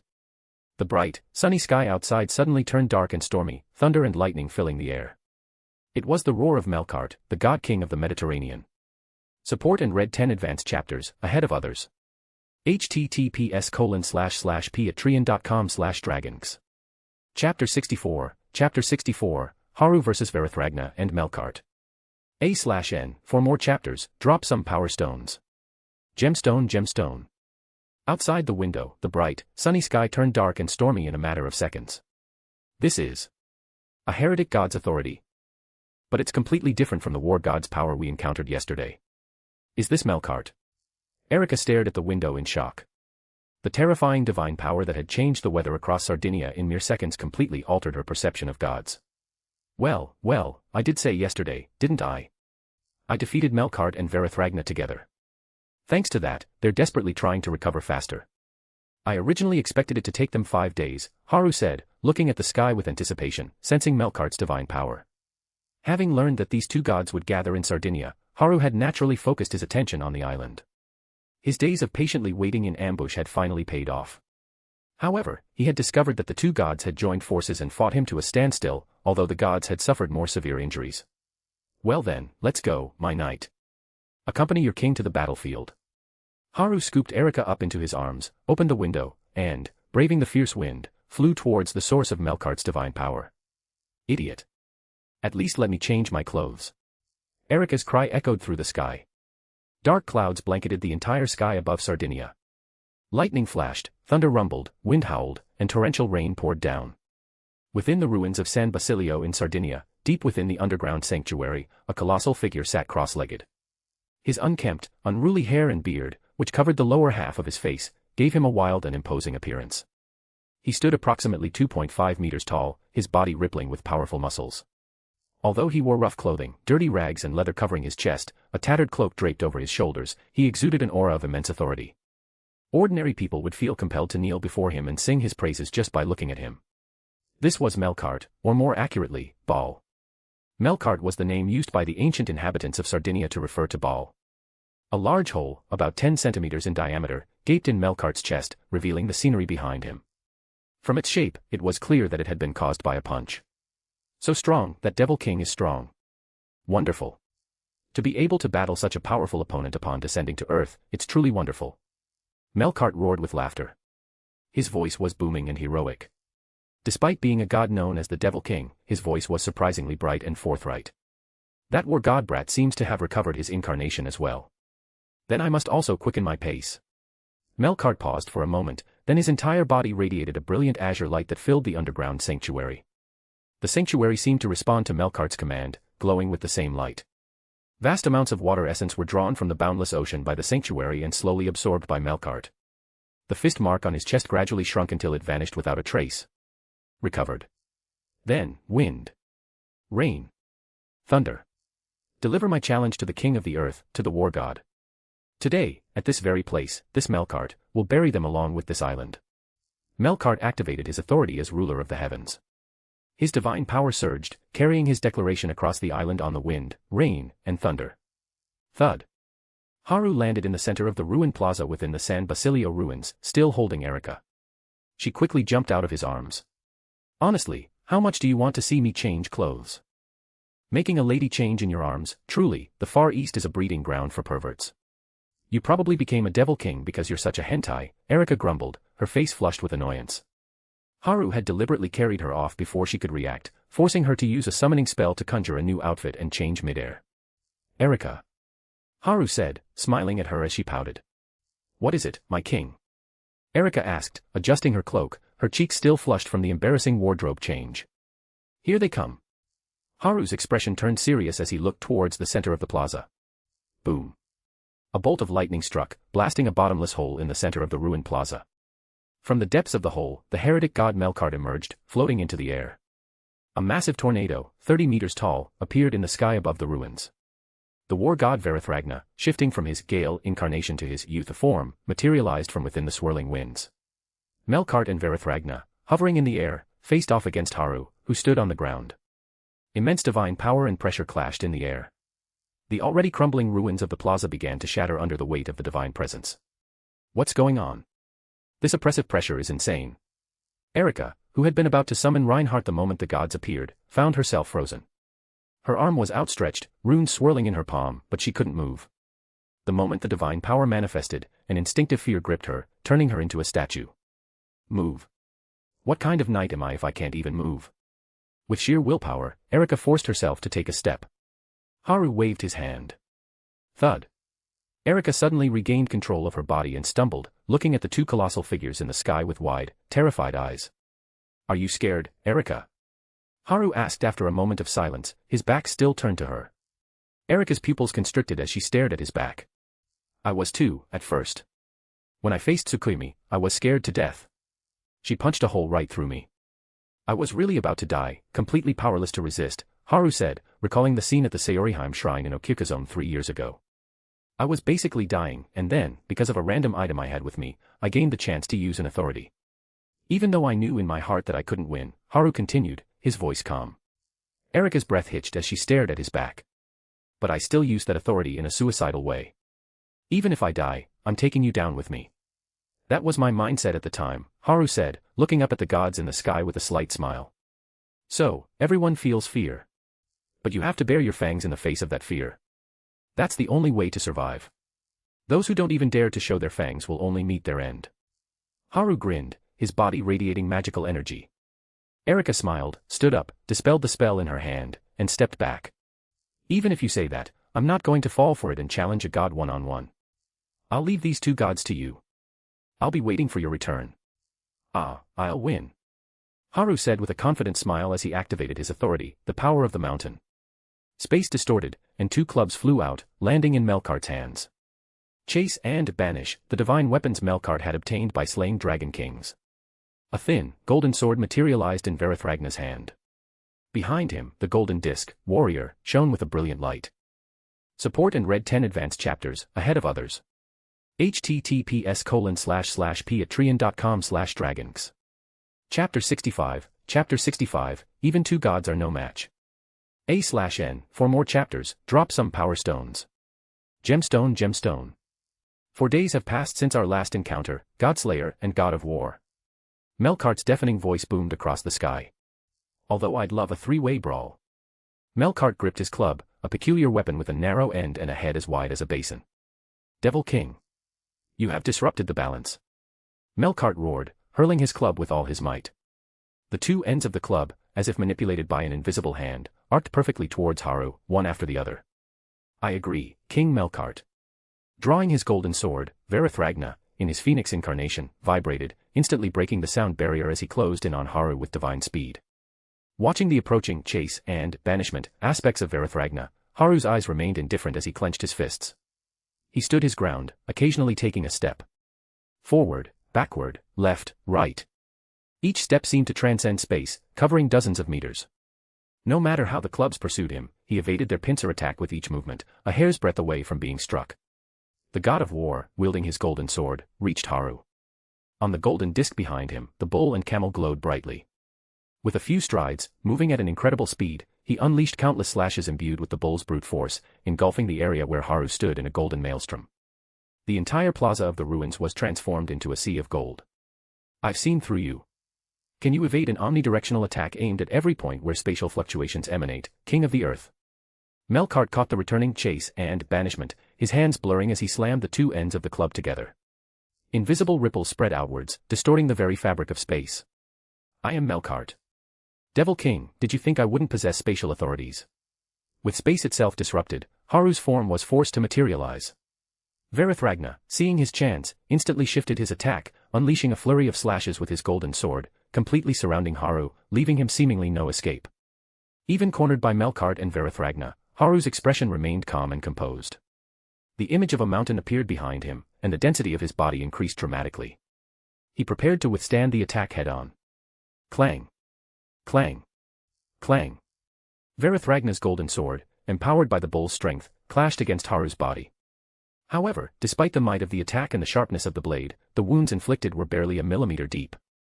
These minor injuries healed instantly as Haru channeled his magical energy. Melkart suddenly appeared behind Haru. His massive frame loomed over him, radiating immense pressure. He raised his enormous club, which seemed as heavy as a mountain, and brought it down with crushing force. Rumble. The blow triggered a magnitude 7 earthquake across Sardinia. Melkart's club slammed into the ground, driving Haru deep into the earth. The impact caused the entire ruins to collapse, leaving a massive crater, dozens of meters deep and spanning a kilometer, in its wake. Hey! As the tremors hit, Erika leaped onto a large boulder within the crater, her brow slick with sweat as she surveyed the devastated landscape. If she hadn't reacted quickly enough, using her leap spell to jump into the air, she would have been swallowed by the crater. That was not a place she wanted to be. Erika looked towards the distant impact site with worry. The battle had escalated to this level in less than a minute. As expected, she couldn't just stand by and watch. Erika summoned her sword, Coeur de Lion, and cautiously approached the battlefield. Did we get him? No. Where did he go? Melkart maintained his attack posture, cautiously scanning his surroundings. Verithragna gripped his golden sword, sensing the surrounding movements. An attack of that level indeed wouldn't kill a Devil King. Boom. The club shattered. Haru burst forth from the ground, his body glowing faintly red from the intense friction with the air. Mid-air, he launched a flying kick, his shoe ablaze as the fiery attack aimed for Melkart's head. Melkart's large body moved with surprising agility. Bending his left knee deeply, he lowered his torso by 10 centimeters, narrowly avoiding the flaming kick as it grazed his face. While the movement was ungainly, resembling a bizarre dance move, it effectively evaded the attack. Not yet. Still airborne, Haru inhaled sharply, channeling his power through his muscles. The image of mountain flickered behind him as he brought his right leg down in a devastating axe kick. Crack! A sharp sound echoed as Haru's leg connected with Melkart's waist. It was the sound of vertebrae shattering. The immense force of the blow, carrying the weight of a mountain, slammed Melkart into the ground, creating another large crater, 100 meters in diameter, where his 2.5-meter body impacted. Aakak. A monstrous howl reverberated across Sardinia. Varithragna had vanished from the sky. An aura of immense holiness and ferocity radiated outwards. Anger, fury, and destruction. Compared to the ubiquitous statues of gods, this was the presence of a true god. Embodying his rage, radiating an aura of pure violence, a boar appeared in the sky, its powerful hooves pounding the air as it charged downwards. Wait, he can do that. Summon a god by targeting Sardinia. Haru stared at the boar in disbelief, instantly deciding to retreat and avoid the attack. A thick arm grabbed his leg. It was Melkart's arm. Melkart's booming voice filled the air. Even a god has the resolve to perish alongside a devil king. Let us embrace death together. Oink! The boar roared as it charged. Boom! A earth-shattering explosion. Under the boar's ferocious might, the ancient ruins vanished, replaced by a massive crater, 100 meters wide and impossibly deep, as seawater rushed in to fill the void. When Erika arrived, this was the scene that greeted her. Damn it, what's the situation now? Erika's face was etched with worry as she frantically surveyed the crater. Splash. Boom. Haru's figure burst from the water, soaring into the sky. A giant boar leaped out after him, transforming into a youthful figure midair. Water vapor within the crater coalesced into a towering figure, and Melkart, his face pale, emerged from the depths. I used a resurrection, and I still couldn't kill him. The youthful figure raised a golden sword, activating the warrior aspect. Fear me. Fear me in my name. I am Varithragna, guardian of light and sanctuary. Language is light. Words are light. Therefore, O light, O words, become my sword, my blade. That's the sword of wisdom that cleaves divinity. Erika's expression changed drastically. The sword of wisdom had the ability to seal an enemy's divinity or authority if the wielder possessed a deep understanding of them. It was an unavoidable sealing sword. The sword of wisdom has no effect on me, Haru laughed, ignoring Varithragna's actions. His authorities were derived from the rules deduced by the egg and fused with his soul, not true authorities originating from gods. But it's enough of a distraction. As expected. How humiliating. Varithragna lowered his golden sword, hovering in the air. Melkart scowled, looking at Haru's flickering form in the sky. It was just an authority avatar. We've been fighting an avatar this whole time. Support and read 10 advanced chapters, ahead of others. https://patreon.com/dragons. Chapter 66, Revenge. A/N, for more chapters, drop some power stones. Gemstone. Varithragna's veins bulged, his eyes blazing with fury. I realized it when you dodged my boar. You dispersed the magical energy of the avatar momentarily, then recondensed it around your authority, didn't you? That's how you evaded my attack. In Japan, at the Kasugano residence. The silver-haired young man and the silver-haired beauty lay asleep in each other's arms, naked. Haru, comfortably embracing Sora, suddenly opened his eyes. Sora rubbed her sleepy face. What's wrong, Haru? Nothing serious. I can handle it. Haru gazed tenderly at Sora's flushed face and kissed her forehead. In Sardinia, under the dark, oppressive sky. Haru's floating avatar flickered erratically, as if losing signal. Erika stared in shock at the three figures in the standoff. So that's the truth behind his elusive nature. Haru never left Japan. All the sightings around the world were his authority avatars. Is this the power of the so-called strongest on Earth? But this is ridiculously strong. Haru's avatar vanished instantly, then rematerialized beside Erika. Erika, things are getting a bit out of hand. Varithragna and Melkart turned their attention towards them. Erika gulped, looking at the two gods whose faces were darker than the night sky. I can tell they're furious. I wouldn't be surprised if they do something drastic in their divine forms. Haru looked at the two heretic gods with a troubled expression. My avatars usually face only one god at a time, so I can handle them easily. I even managed to win against these two 4 days ago. But now Varithragna has the golden sword that interferes with my magical energy transmission. Erika smacked her forehead in frustration. If you could only barely win, you should have sent your true body here immediately. What have you been doing for the past 4 days? I was busy with a girl. My sister got angry, and I had to appease her. I couldn't just leave, Haru said, spreading his hands helplessly and shrugging. Thinking of the lecher beside her, who didn't even spare his own sister, Erika's face darkened. Well, figure something out, and fast. I don't want to die here. I'll disperse this avatar. Using possession, I can temporarily grant you the authority of the mountain, maybe for an hour. Then I'll send a few more avatars. Just hold out until they arrive. Haru said apologetically, looking at his newly acquired knight. More avatars? Can I resign, Your Majesty? Erika's face was dark, her body radiating a menacing aura. Only an elemental avatar can arrive within an hour. My true body will be later. Calm down, Haru said, his forehead dripping with cold sweat as he tried to placate the furious Erika. Erika summoned Coeur de Lion, glaring at Haru with resentment. If I die, I'll come back to haunt you for the rest of your life. In the crater, Melkart pondered with a grim expression. God of War. After using resurrection, I have little divine power left. Killing this avatar would be satisfying, but it wouldn't be a significant loss for the damned Devil King. So, I'll leave this to you. Melkart's body slowly sank into the seabed, and his furious roar echoed towards Haru and Erika. Your true body is in the Far East, isn't it? When I've recovered, I will sink you and your territory to the bottom of the ocean to erase the humiliation I, Melkart, suffered today. Varethragna nodded in understanding, tightening his grip on the golden sword as he turned to face Haru. This humiliation is etched into my memory. This is the first time, even in the distant past, battling against the divine host, that I have suffered such a disgrace. After I kill this avatar, I will go to the Far East and destroy your true body. Suddenly, black lightning appeared. A bolt of black lightning descended from the sky, striking Varethragna. Varethragna stared at the black lightning in shock. This is a divine curse. It was like a convergence of curses, lightning filled with hatred and lamenting consciousness. Even Haru and Erika, standing on the ground, could sense the immense hatred within it, a hatred that seemed to want to bury the world. Holy crap, which god has this much resentment? Haru and Erika gaped at Varethragna, who was now engulfed in black lightning. Now, Gadu, use the Prometheus secret text. A female voice shouted. A figure appeared. Haru, Erika, and the bound Varethragna turned towards the voice.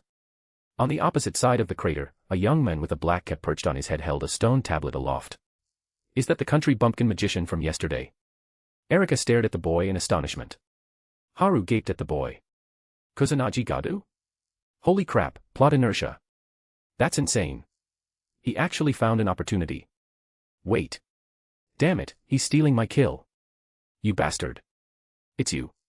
Ha ha ha ha. As I thought, I wasn't mistaken. You are a worthy warrior. Varethragna stared at Kusanagi Gadu, then burst into laughter. Kusanagi Gadu's body was covered in wounds, his shirt riddled with holes, blood flowing profusely from his abdomen, as if pierced by something sharp. Hold on, warrior or not, you threw me into the mountains. I barely escaped, and now I'm caught in your fight and half dead. I don't want to die. Kusanagi Gadu yelled, his forehead throbbing with veins as he glared at the laughing figure in the sky. Had it been easy for him? He had been surviving in the wilderness for a day, got caught in the crossfire, fell into a crater caused by the earthquake, and a rock had pierced his abdomen. He was about to be buried alive when Lucretia Zola's familiar, the highest witch of Sardinia, found him and saved him. But 5 minutes earlier, Zola's familiar, a black cat, sat beside Kusanagi Gadu, whom she had just dug out with magic. I'm so sorry, Ikaru's grandson. I've dragged you into this. How am I going to face Ikaru now? Kusanagi Gadu coughed up a bloody piece of flesh. Why am I so unlucky? I'm sorry. My magical energy is depleted. I can't use healing magic. And it's too late to go back for a potion, the black cat said apologetically. If only she had found him sooner, things wouldn't have come to this. Don't give up. Think of something. Kusanagi Gadu thought, exasperated. He didn't understand magic or potions, but she could at least call for help. Why was she just muttering to herself? The black cat pondered, then noticed Kusanagi Gadu's backpack lying beside him and the stone tablet within. She looked up at the giant boar in the sky. The game's opening is surprisingly good. I have an idea. Are you willing to gamble? End of flashback. Activate. Kusanagi Gadu gripped the Prometheus secret text, his arm veins bulging.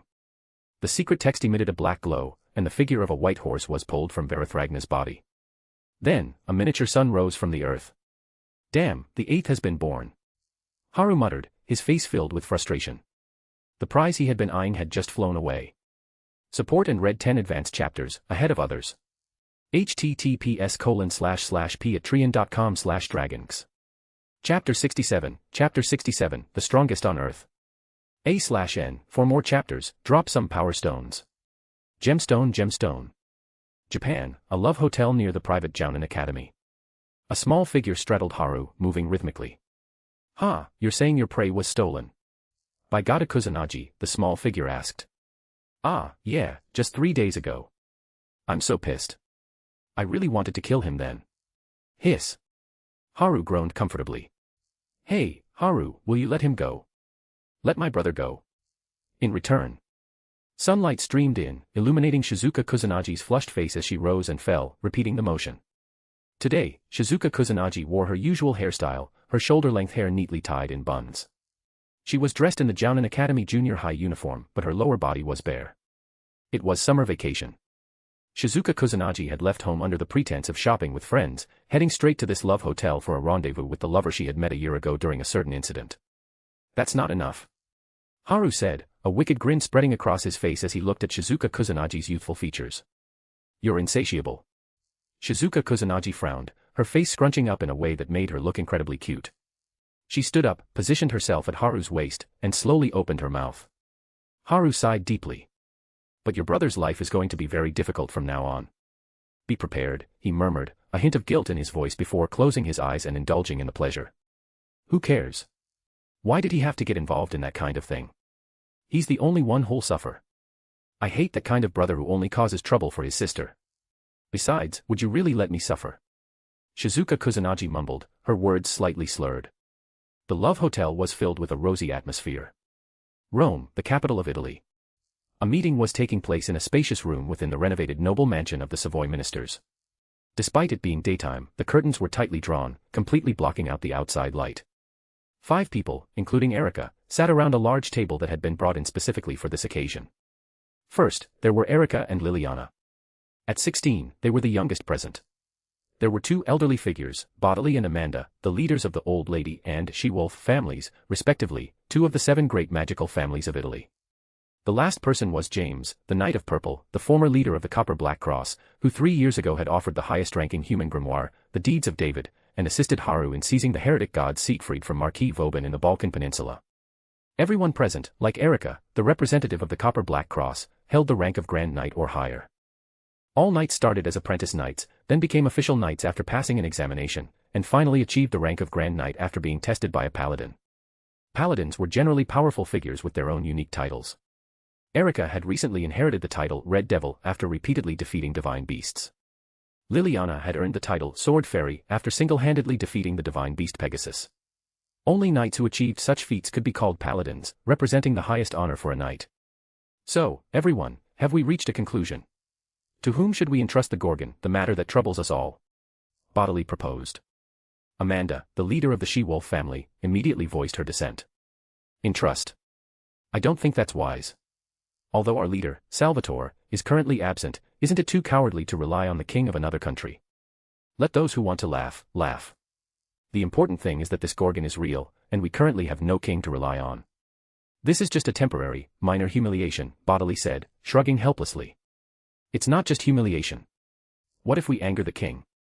If Salvatore finds out we relied on another king, I think he'll be furious, and the consequences will be severe." As Amanda said, even the most skilled swordsmen and elderly magicians who mastered secret arts couldn't hide their fear of the Devil King. Because even the strongest knight, the most powerful magician, was no match for a king or a god. That was the way of the world. But would Salvatore care about such trivial matters? To him, we're just bees gathered in a hive.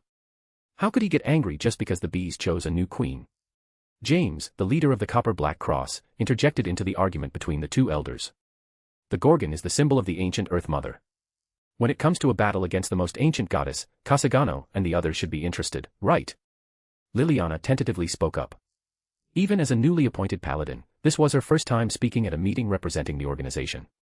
It seemed her grandfather, the elder Granitza, intended for his talented granddaughter to succeed him as leader. The title of Strongest on Earth was earned through countless battles. Both Marquis Vauban and Luo Hao had been defeated by him. It was said that this Devil King had fought against every other Campione and maintained a perfect victory record. He was known as the Elusive King, the strongest Devil King on Earth. Because magicians avoided mentioning other Campiones by name, he was generally referred to as the Elusive King. Seizing this opportunity, Erika spoke. It was time to end this pointless debate. 3 days ago, during the incident on Sardinia, I pledged my loyalty to the Elusive King. And that king ordered me to bring back Liliana and the Gorgon Stone. Eh? Eh? Liliana exclaimed in surprise. Bring back. What does that king mean, Erika? It's bad news, Liliana, my eternal rival. It seems that King fell in love with us at first sight during our encounter 3 years ago. Aren't you happy? Erika said with a sly, fox-like grin. Love at first sight? How? How could this be? Liliana slumped onto the round table, her face as red as a tomato. Ah. That king would definitely do something like that. I heard that's why Luo Hao fought him. James said, winking playfully. If it's that king, I don't think our leader will have any objections, Bodily said slowly after a moment of contemplation. Then it settled. Erika Blandelli, the Red Devil of the Copper Black Cross, and Liliana Kranjkar, the Sword Fairy of the Bronze Black Cross, will escort the Gorgon Stone and deliver it to the elusive king, Amanda concluded. Certain that the plan would proceed as expected, a bright smile bloomed on Erika's lips, a smile as vibrant and captivating as a camellia blossom. Bam. The door burst open, and a young knight rushed in. Report. Lord Doni suddenly appeared and engaged in battle with the new Godslayer, Haru Kasugano. The magicians escorting the Gorgon stone were caught in the crossfire, and the stone was lost. It is suspected that the Gorgon has fallen into the hands of one of them. What? Why does that unlucky bastard always steal the spotlight? Erika exploded. Support and read 10 advanced chapters, ahead of others. https://patreon.com/dragons. Chapter 68, Chapter 68, Hello, Brother-in-Law. A/N, for more chapters, drop some power stones. Gemstone, gemstone. The crashing waves relentlessly pounded the shore. Under the cloak of a dark sky, a towering figure appeared at Tokyo Bay. A flash of lightning briefly illuminated the bay, revealing the figure's face. Clad in rough, worn clothing, with wild, unkempt hair and bulging muscles, it was Melkart, the God-King of the Mediterranean. Have I arrived? The Far East. My loyal servants, find the Godslayer and let him know of Melkart's arrival. Melkart roared, pounding his chest. His thunderous voice reverberated across Tokyo Bay. Countless black specks appeared around Melkart. A massive swarm of locusts, their wings buzzing, materialized above the sea. Though they were merely tiny insects, their numbers were astronomical, easily in the billions. The dense swarm blanketed the water's surface like a dark fog, their countless mandibles clicking menacingly as they fixed their gaze on Tokyo. Locusts were Melkart's servants. He was the god of storms, the god of the sea, the god of the sun, and the god of both bountiful harvests and devastating famine. Locusts, which devoured crops and laid waste to the land, were symbols of his power and wrath. Melkart suddenly looked up at the darkened sky. The once dim sky churned, clouds swirling into a massive vortex that stretched across the Kanto region of Japan. The vortex spun relentlessly, its center radiating a terrifying pressure, like the roar of an ancient king.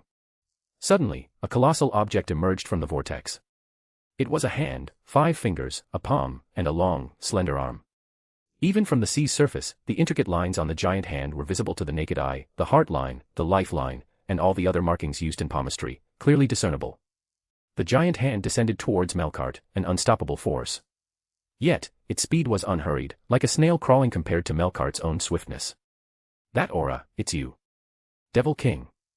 Are you trying to oppose me with this? Don't underestimate me. I am Melkart. He roared at the heavens, preparing to summon his divine weapon and shatter the giant hand of black clouds. But, he couldn't move. Melkart was completely paralyzed, unable to budge even a millimeter. The giant hand loomed larger and larger in Melkart's eyes until it completely enveloped him. Then, the hand clenched. Crunch. The sound of shattering bones and the splash of golden blood oozed from the giant hand. Ah, I didn't underestimate you. But who told you to enter my domain? Sorry, but you're just too weak. Farewell, God King of the Mediterranean. Less than 5 kilometers from Tokyo Bay, Haru murmured to himself. The domain controlled by a Campione was a manifestation of their power to manipulate the energy of heaven and earth. Within this domain, anyone was essentially standing right before Haru, completely at his mercy. 2 days after Melkart's demise, at the Gorgonian meeting in Italy. The 5 representatives of 5 of the 7 great magical families of Italy had just received some very unfortunate news. Amanda, the leader of the female knights, slumped in her chair and took a deep breath. Is the battle over? The knight below her, still sweating profusely, quickly replied. According to the reports, the battle ended 15 minutes ago. The newly ascended king, with the assistance of Ms. Zola, the Witch of Sardinia, used a strange authority and fought Salvatore to a standstill. Rome's airport is almost completely destroyed. So, where are the 2 kings now? Erika asked urgently. This was the first mission Haru had given her. If she messed it up, how could she face him as his knight? Damn God Kusanagi, I should have cut him to pieces back in Sardinia. Salvatore was forcibly dragged away by his butler, Mr. Andrea. And Mr. Kusanagi strongly requested that we arrange for his return to Japan, so we used a military transport plane to send him back, the knight replied, his head lowered. Everyone groaned and rubbed their foreheads. Although they knew their locations, how could they retrieve the Gorgonian, designated by the unnamed king, from the Devil King? Asking a Devil King to give up an opportunity to fight a god was simply impossible. Liliana pondered for a moment, then suggested, let's first confirm if the Gorgonian is actually in that king's possession. Then, we can inform the unnamed king directly, and try to distance ourselves from this situation as much as possible. James scratched his head and pulled out a Nokia phone. Sage Raffaello is the Salvatore's teacher, after all. If we ask her, we might be able to get some information from him. Everyone nodded in agreement. Sage Raffaello's deep affection for Salvatore Doni, the Italian king of swords, which transcended their teacher-student relationship, was well known throughout Europe. Apart from the king of swords himself, almost every magician in southern Europe knew about it. It was no longer a secret. After the call connected and they informed Sage Raffaello of the situation, the 5 representatives waited anxiously in the conference room for 10 minutes before the phone finally rang. James quickly answered. Yes. Yes. We understand. Thank you very much for your help. Seeing that the call had ended, Erica hurriedly asked, Mr. James, what's the situation? Salvatore was unconscious after the battle and has just woken up, James replied with a sigh. So, the Gorgonian is in the hands of the newly ascended king. And according to the information, that king is Japanese, right? Liliana frowned, her voice clear and melodious. We have to inform Haru directly. Erica said, picking up her phone with a troubled expression. Hello. What is it? Haru's voice came through the phone. Sorry, Haru, we lost the Gorgonian, Erica said, getting straight to the point. When she made up her mind, she was always decisive and efficient. The others around her paled at Erica's bluntness. If they angered the Devil King, they would all be in trouble. Did Athena take it? Haru's surprised voice came from the phone. No, it was God Kusanagi. He interfered again, and now he's already on a plane back to Japan. You shouldn't have let him go back then. Erica said, her voice laced with playful complaint. Haru turned and glanced at Shizuka Kusanagi, who was sleeping soundly beside him. It's fine. As long as it wasn't taken by a god. I'll handle the rest. Seeing Haru hang up, everyone breathed a collective sigh of relief. God Kusanagi was overjoyed. Looking at the Tokyo airport in the distance, he exclaimed, it's so good to be alive. He had finally returned to Japan. Thinking back on his summer trip to Sardinia, he felt tears welling up in his eyes. He had been held at knife point, nearly died in an earthquake, killed a god to survive, offended a terrifying person, been kidnapped by a sorcerer, barely escaped, and then, while preparing to return home, encountered a blonde lunatic at the airport who kept shouting brother while trying to hack him to pieces with a sword. His eventful trip had nearly driven him insane. But finally, he was home. Ah, so tired. Brother-in-law, can you give me back my stuff?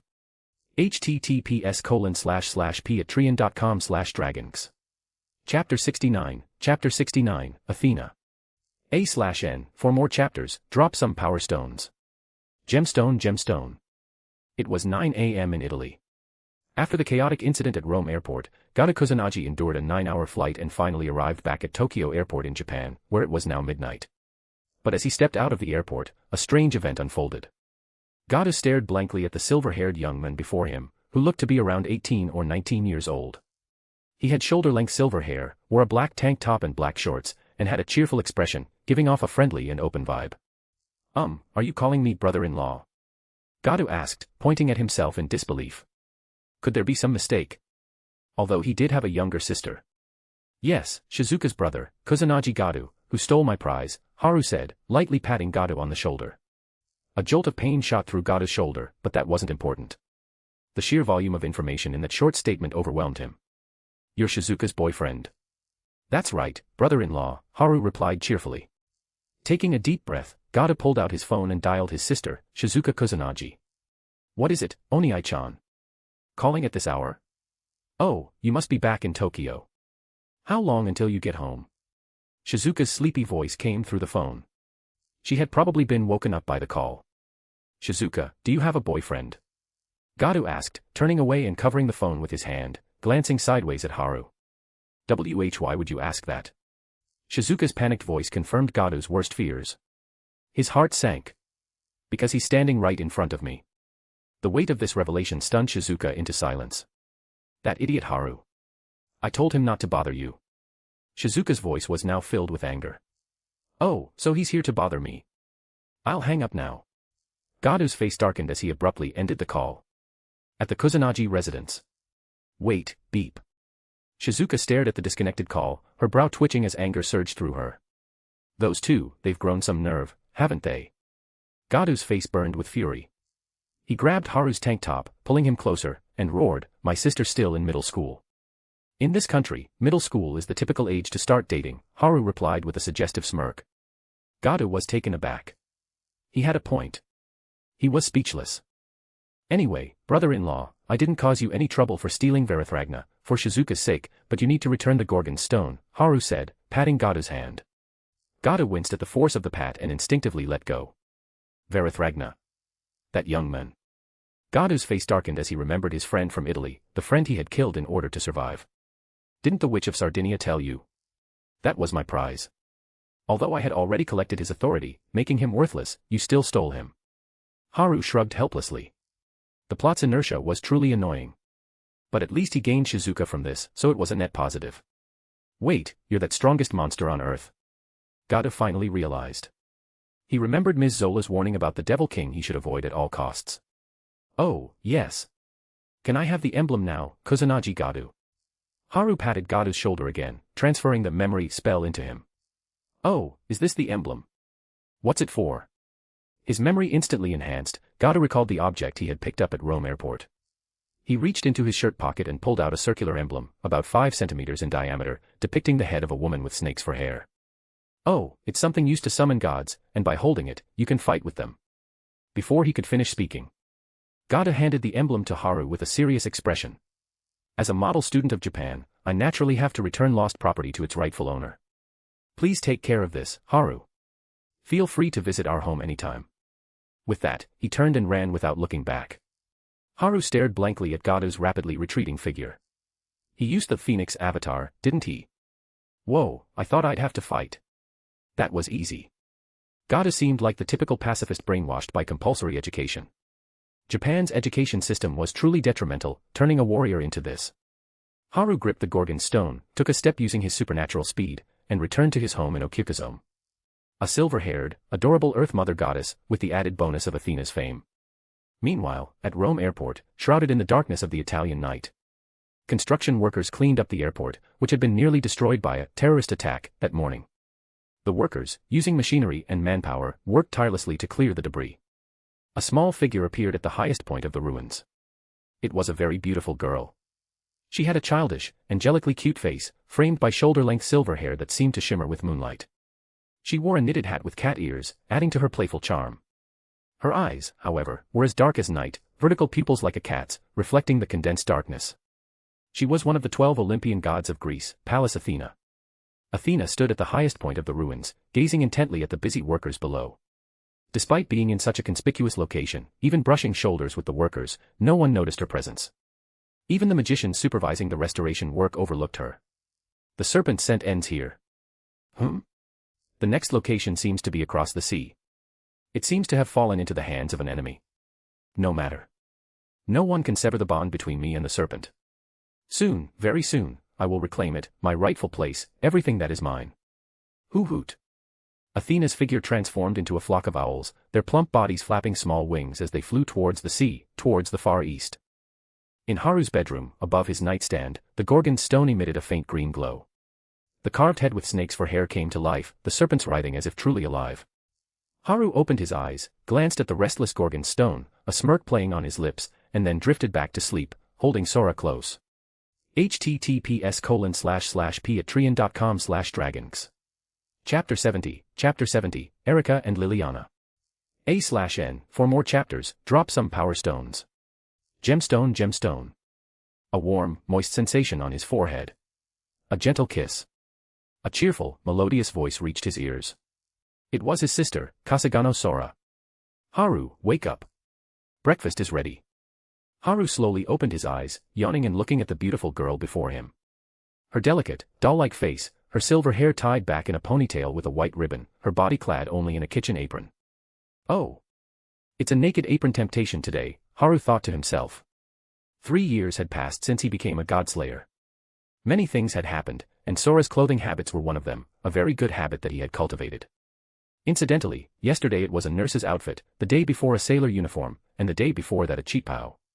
All sorts of good morning activities had been implemented at his suggestion. The $300 million annual stipend from the Japanese government to the Kasugano family was mostly spent on these eye-catching outfits. Due to certain activities, these clothes often got damaged. These companies are so unscrupulous these days, not even guaranteeing quality. They rip with just a little force. Note, Kasugano Haru's current grip strength is 600 tons, 10,000 times that of an average person. Haru enjoyed breakfast, or perhaps it was brunch considering the time, with Sora nestled in his arms. The dining room clock showed 10 a.m. Out of consideration for Sora's temperament, only the two siblings lived in the old house. Haru usually met with his other companions in the newly built courtyard next door. Do you have any plans for today? Sora deftly turned in his arms, straddling his lap and wrapping her arms around his neck. The combination of the apron and this suggestive pose was quite alluring. Well, a certain god is probably going to come knocking today, Haru said, remembering the Gorgon stone he had acquired yesterday. It was a crucial artifact that would allow Athena to regain her status and power as a king of gods. Therefore, the goddess throwing herself at him was inevitable. Another unlucky one, Sora said, a hint of pity in her eyes. When did this start? Oh right, 3 years ago, when Haru became a Campione. Facing Haru's power and his command over the world's rules, the heretic gods were no longer challenging opponents. This was the main reason she had allowed him to hunt them down. What danger could there be in a fight that was as easy as slaughtering chickens? By the way, my 2 knights from Italy should be arriving today, Haru casually informed Sora about the fact that the Red Devil and the Silver Fairy would be serving him. Years of experience had taught him that being upfront about these things resulted in fewer complaints than hiding them. Italian lovers this time, huh? Sora said, looking at the shameless Haru with exasperation. The Devil King's privileges had indulged Haru's desires to a boundless degree. In Japan, the only men who could rival Haru in the number of women they were involved with were the less than 20 male actors in the adult film industry. Ever since Sora had compromised on Tojo Miki and Luo Hao, Haru's love life had spiraled out of her control. A spark flashed in Haru's mind. He sensed someone entering his territory. A 5-kilometer radius around the Kasugano residence was under his constant surveillance. He monitored every movement in the small town of Okyukazome. Judging by the aura, it should be Athena. Sora, we have guests, Haru said, suppressing his divine aura and emitting the killing intent of a god-slayer. Let's test this out and see if it plays out like in the original story. Liliana, what are you waiting for? Hurry up. Erika, pulling a red suitcase, stood at the entrance to Okyukazome, urging her childhood friend, Liliana Kranjkar, to follow. Liliana was a slender girl with silver-brown hair tied back in a ponytail. Her face held the strong, distinct beauty of Eastern European descent. She wore a long-sleeved black t-shirt, a short pleated skirt, black leggings, and a blue shawl over a blue and black vertically striped top, giving her the appearance of a blue knight. Her outfit wasn't much different from Erika's red and black ensemble, except for the color. As sister organizations with a long history of both cooperation and rivalry, the Bronze Black Cross and the Copper Black Cross naturally had similar clothing styles. Liliana, however, lacked her usual resolute expression. Her index fingers fidgeted nervously as she stood beside the road sign that read, Okyukazome, 5 kilometers ahead. Her feet seemed rooted to the spot, unable to take a single step forward. Because of the mishap with the Gorgon stone, and more importantly, the order from the world's strongest vagabond king, Liliana had been commanded by her grandfather, Elder Kranjkar, to accompany Erika to Okyukazome and serve the Devil King. She had lost her right to inheritance. Could it be that you're imagining romantic scenarios with Haru, Liliana? Didn't you just finish drafting a story called The Devil King's Knight yesterday? Erika teased, a mischievous glint in her eyes. Liliana, a newly appointed paladin, had a secret hobby, creative writing. She enjoyed writing self-insert stories like, The CEO Fell in Love with Me, or My Gangster Boyfriend. Incidentally, the female protagonists were always based on herself. How did you know that? And you even know the title of my latest draft. Liliana's composure crumbled. Her face flushed crimson, a common affliction of writers when their fantasies are exposed to someone they know. The shame was overwhelming. All the tiramisu you can eat. That's the deal I made with Karen. Erika grinned, enjoying Liliana's flustered reaction. Karen, whom Erika mentioned, was Liliana's maid, a trainee witch of the Bronze Black Cross with exceptional talent. She had been assigned to Liliana, the paladin, to further her magical training. However, Karen was unexpectedly cunning. She often teased the innocent Liliana and would sell information she deemed unimportant to Erika for a little treat. That day, the king fell in love with me at first sight, even though I was still. Erika began reading aloud from one of Liliana's stories, her voice dripping with dramatic flair. Liliana rushed forward and covered Erika's mouth. What are you after this time? Just name your price, and you can forget all about this. Erika gently removed Liliana's hand, a triumphant smirk on her face. It's nothing serious. If Haru wants you to attend to him, could I observe? What? Attend to him? Liliana stammered, her slender arms waving frantically, betraying her panic. Well, since it's something I haven't experienced before, I'd need some. Erika couldn't finish her sentence. A small figure radiating an intense divine aura appeared before the two night girls. The overwhelming divine presence, like a bright moon in the dark night, announced her arrival. Like robots, Erika and Liliana slowly turned their heads towards the figure. https://patreon.com/dragons. Chapter 71, Haru vs Athena. A/N, for more chapters, drop some power stones. Gemstone. Liliana's eyes became vacant as they focused on the small, adorable figure before them. Night, the underworld, the earth. A king of the gods, dethroned by a hero. Seeking vestiges of the past, the ancient queen. Her name is Athena. The hollow words echoed from Liliana's mouth, the pronouncements of a seer, revealing the identity of the young girl before them. The heretic goddess Athena, pursuing the serpent, had arrived in Okyukazome. Seriously? What a coincidence, Erika muttered, her lips twitching. She and Liliana were two of the accomplices who had prevented Athena from retrieving the Gorgonian. Encountering the goddess here seemed like a death sentence. Indeed. You emanate an aura similar to the Godslayer up ahead.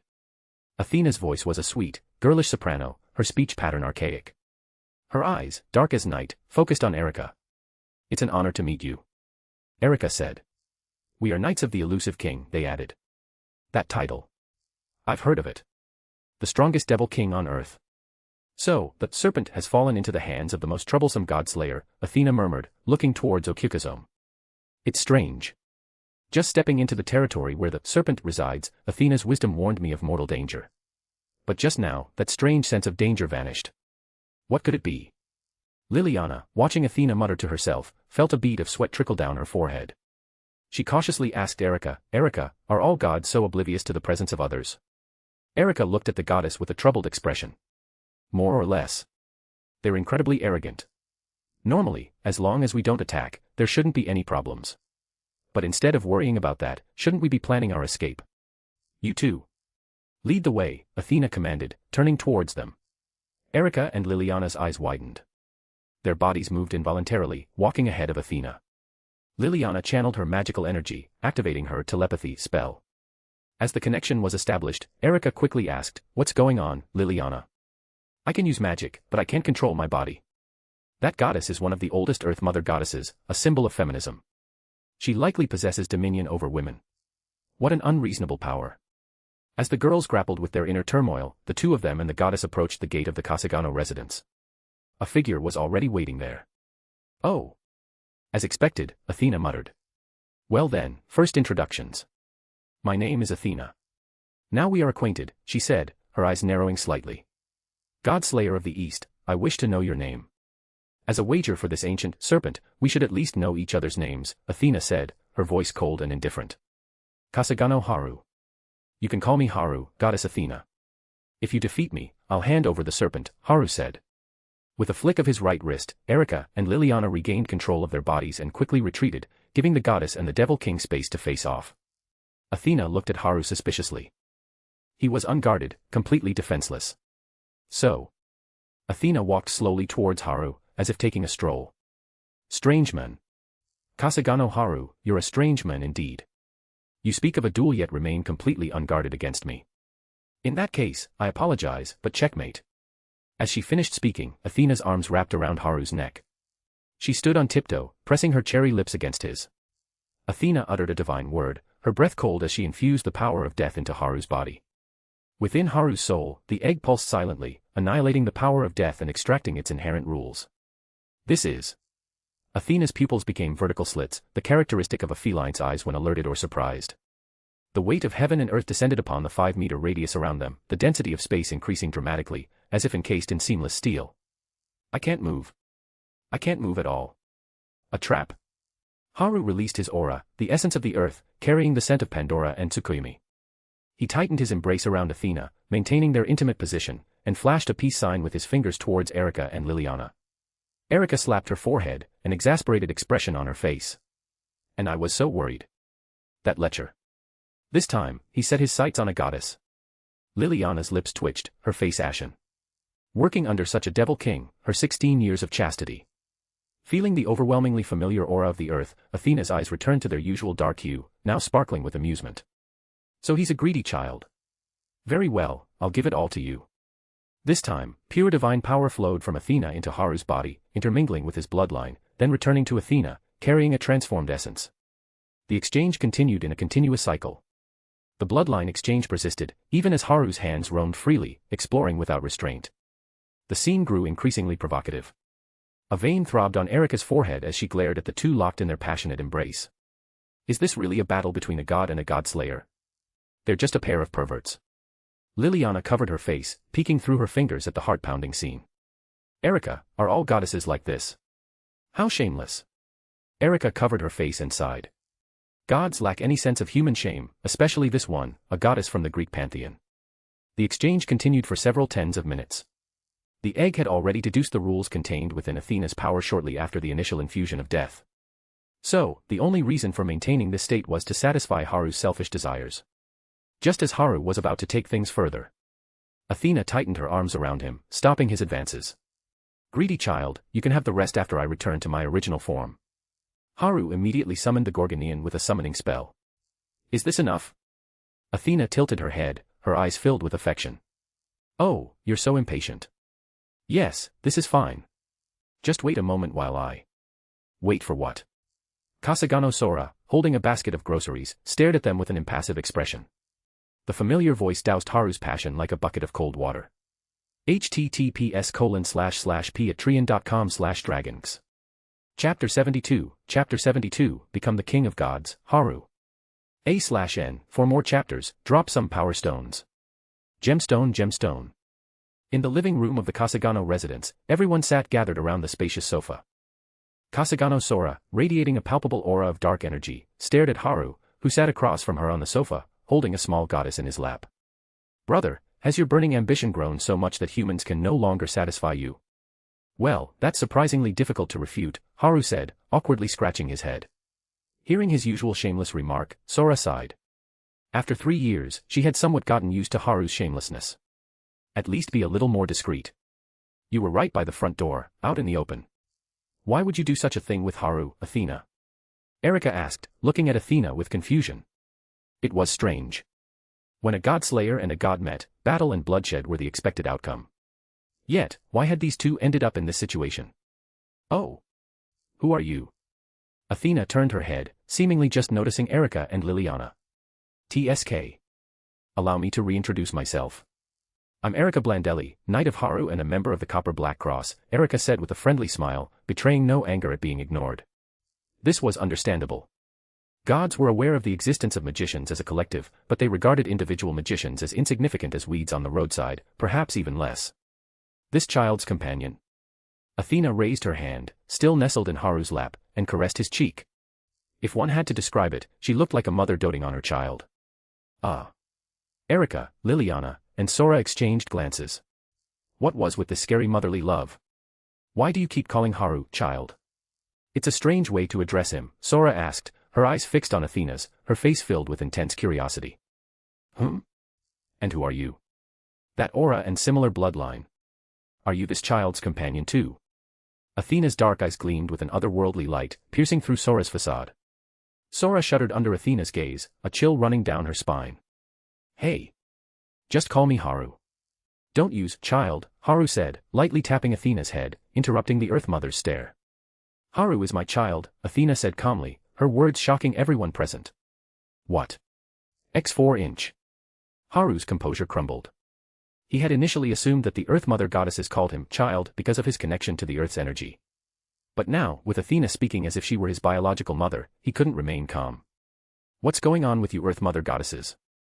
Pandora calling me child was one thing, but now you too. Haru is your child. Then what am I?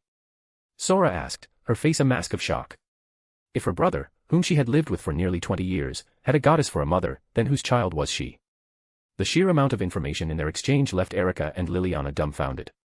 It was a rare sight indeed, the shrewd, golden-haired knight and the resolute, silver-haired knight, both looking utterly bewildered. Liliana cautiously addressed Athena. As a descendant of European divine ancestors, the earth goddess could be considered the origin of her bloodline.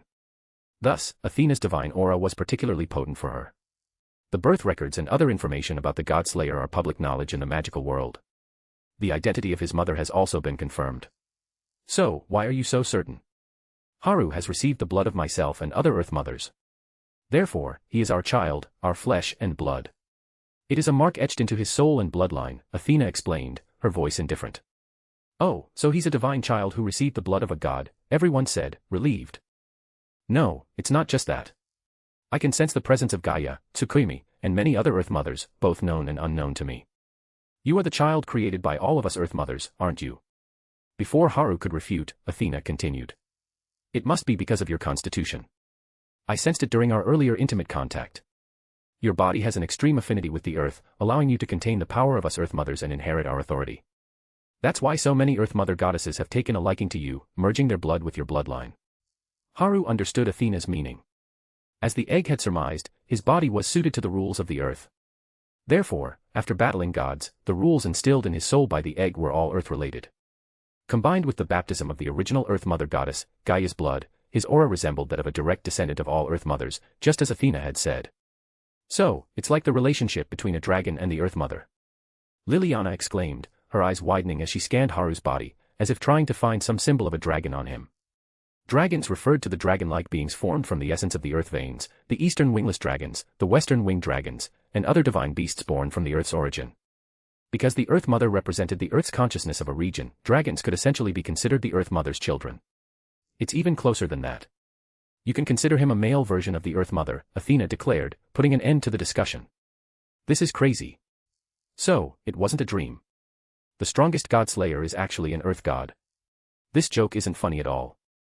Erika patted Liliana's cheek, causing her to yelp in pain. Erika, let's duel. How dare you treat a maiden's face like that? I challenge you to a duel. Sora took a deep breath. It's fine. My brother is still my brother, just with a lot of adoptive mothers. It's not a big deal. Well then, shall we continue what we were doing? Athena said, a sly smile playing on her lips. Everyone looked at Athena as she slowly pulled out a badge bearing the image of Medusa's head. She began to chant, her voice weaving words of power, like a song, a prayer, and a hymn of praise. I sing the song of the three-in-one goddess, connecting the sky, the earth, and the darkness, the cycle of reincarnation and wisdom. Athena's form began to change. I sing the song of the demoted goddess, the sigh of the vanquished ancient serpent and the queen who conquered it. As if washed by the passage of time, the adorable girl began to grow. My name is Athena. Daughter of Zeus, protector of Athens, the eternal virgin. The young, angelic face transformed. Although I was once the Earth Mother who nurtured life, the ruler of the dark underworld, and the wise queen of the heavens, I swear, Athena will no longer be the Athena of old. She now looked around 17 or 18 years old. Her modern clothes had changed into an ancient Greek white robe. An olive branch wreath adorned her head. Her eyes, dark as night yet incredibly bright, met Haru's gaze. In that instant, he understood why Athena was called the bright-eyed maiden. Crucially, Athena had been in Haru's lap. As she grew, the sensation in his hands made him blurt out, no bra. Ancient Greek women only wore white robes, commando style. Those ancients sure knew how to live. Athena turned, wrapped her arms around Haru's neck, and whispered, become the king of gods, Haru. https://patreon.com/dragons. Chapter 73, Athena Queen of Gods. A/N, for more chapters, drop some power stones. Gemstone. A young woman, around 17 or 18 years old, dressed in ancient Greek white robes and wearing a flower crown, whose divine name was Athena, or perhaps Nut or Métis would be more accurate, the great goddess who governed life and death, the sky, the earth, and the underworld, sat in Haru's lap, expressing her hopes for him. Become the king of gods, Haru. Her tone was akin to a doting mother wishing for her child to achieve greatness in society. Haru was taken aback by the sudden request. What do you mean, become the king of gods? Not only is His Majesty the unkillable king a Godslayer, but how could a human possibly become a king of gods? Liliana's eyes widened in surprise. In fact, both Erika and Kasugano Sora shared the same expression. The ancient Earth Mother requesting a god-slaying Devil King to become the king of gods was a scene that shattered their understanding of the magical world. Haru isn't a godslayer, Athena said, a slight smile playing on her lips. Her words would shock magicians around the world. The strongest Devil King on Earth, the elusive ruler, was not actually a godslayer. Everyone's eyes focused on Haru, their expressions conveying a clear message: I need an explanation. I never was, Haru said, shrugging helplessly. Pandora's ritual didn't fully work on me.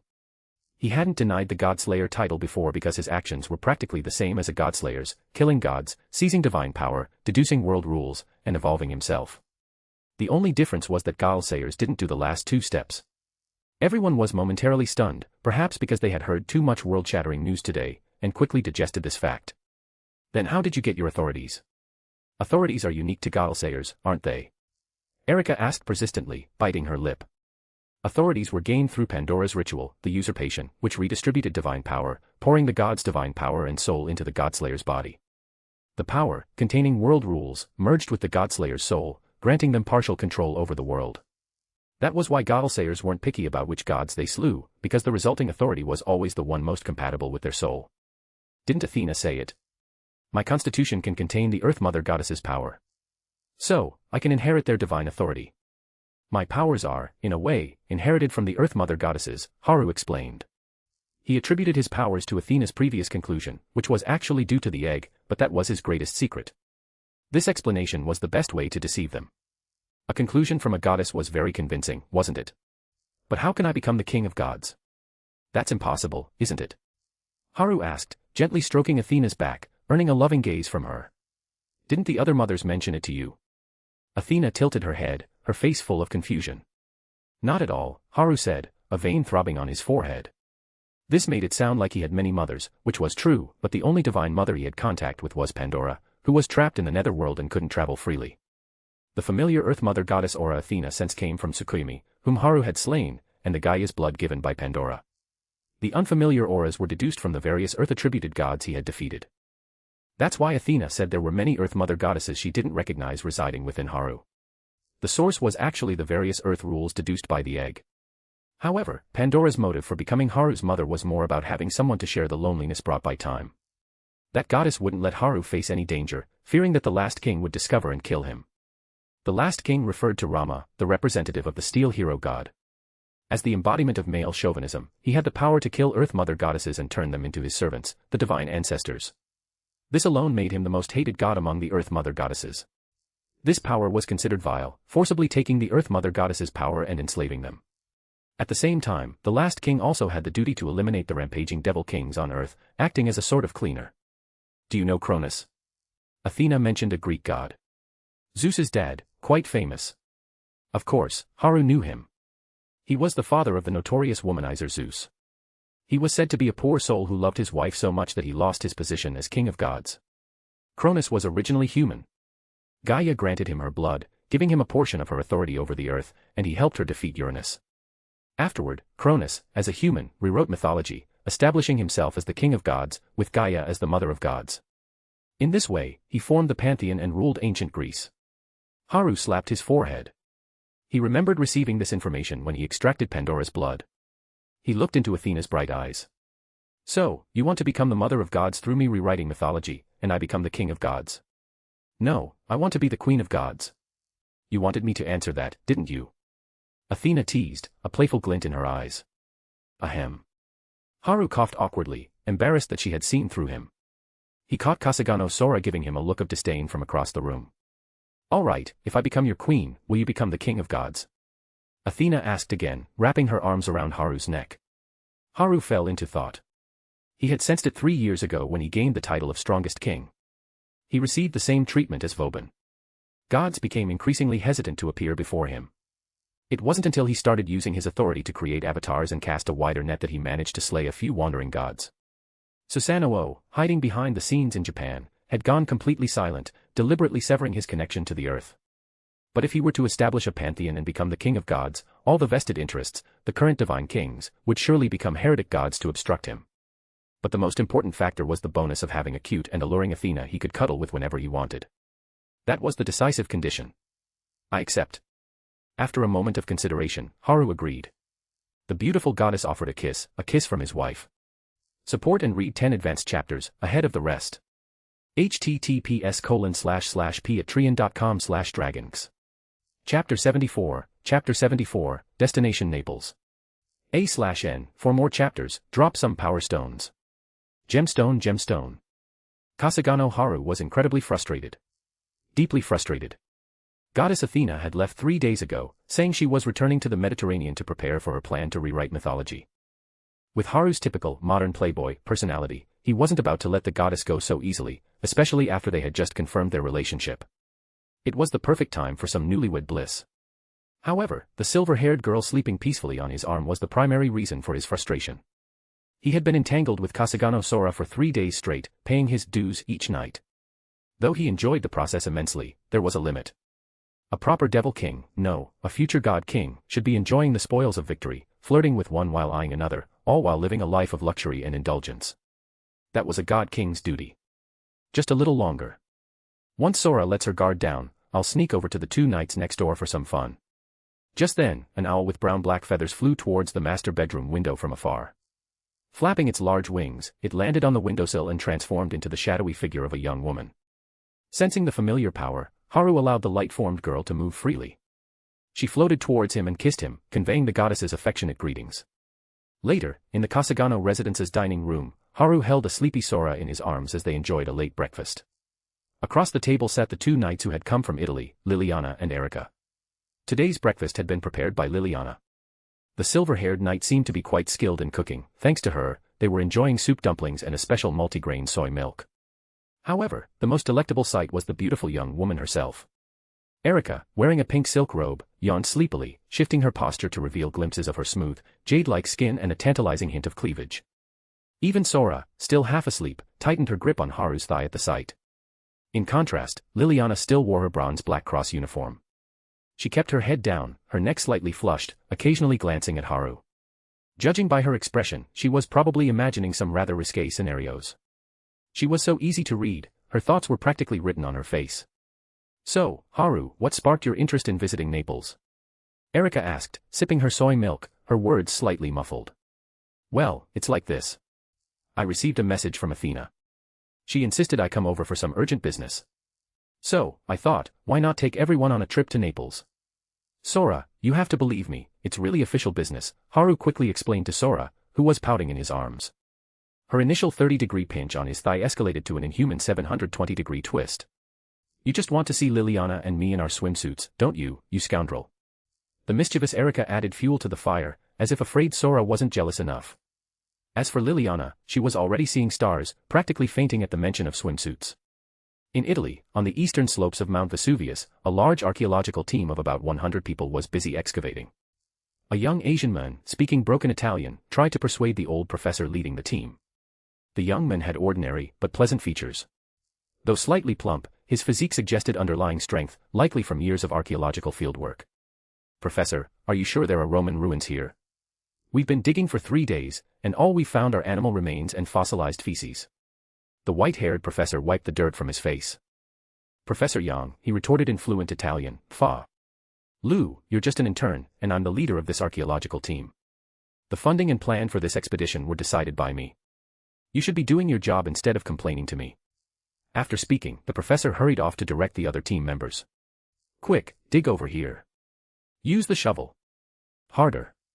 Put some muscle into it. I feel the guidance of Zeus. There must be a world-shaking archaeological discovery here. Lu spat in the professor's direction. World-shaking. I heard you bought your professorship with $100,000. What skills do you have? It's the same everywhere, even abroad. Money can buy you a diploma. Lu picked up the shovel beside him and thrust it into the ground. Snap. The shovel broke. What the? Just then, Professor Yang turned around and saw the corner of something protruding from the small mound of dirt. That's it. Despite his advanced age, the professor sprinted towards Lu with the speed of Usain Bolt. Move. Get me the small trowel. And the brushes. 2 of them. No, 5. Recorder. Get over here. We have a discovery. Where's the camera? Bring the camera immediately. After several minutes of careful excavation, a stone tablet, 5 meters high and 3 meters wide, was completely unearthed. Professor Yang examined the tablet closely, holding a fragment that had broken off during the excavation. It seems to be ancient Roman script. Get a scholar who specializes in this over here. And run a dating test on this fragment. Lu approached the professor, his hands rubbing together ingratiatingly. Professor. Professor glanced at Lu, and in that single glance, the old man understood his intentions. You're a full-time employee now. Sign the contract later. I'll include your name in the report. Thank you, Professor. Lu's face lit up with joy. With this job in the report, he would finally have the confidence to propose to his girlfriend's family. A translation expert hurried over.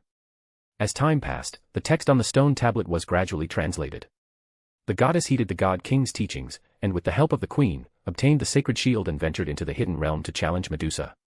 Professor's eyes widened with excitement as he looked at the translated text. Indeed. This is a world-shaking discovery. A brand new ancient pantheon, discovered by me. On Mount Vesuvius, a young goddess watched the human drama unfolding at the archaeological site, a captivating smile playing on her lips. Support and read 10 advanced chapters, ahead of the rest. https://patreon.com/dragons. Chapter 75, Liliana Kranjkar Fantasy. A/N, for more chapters, drop some power stones. Gemstone. Italy, the Kranjkar residence in Naples.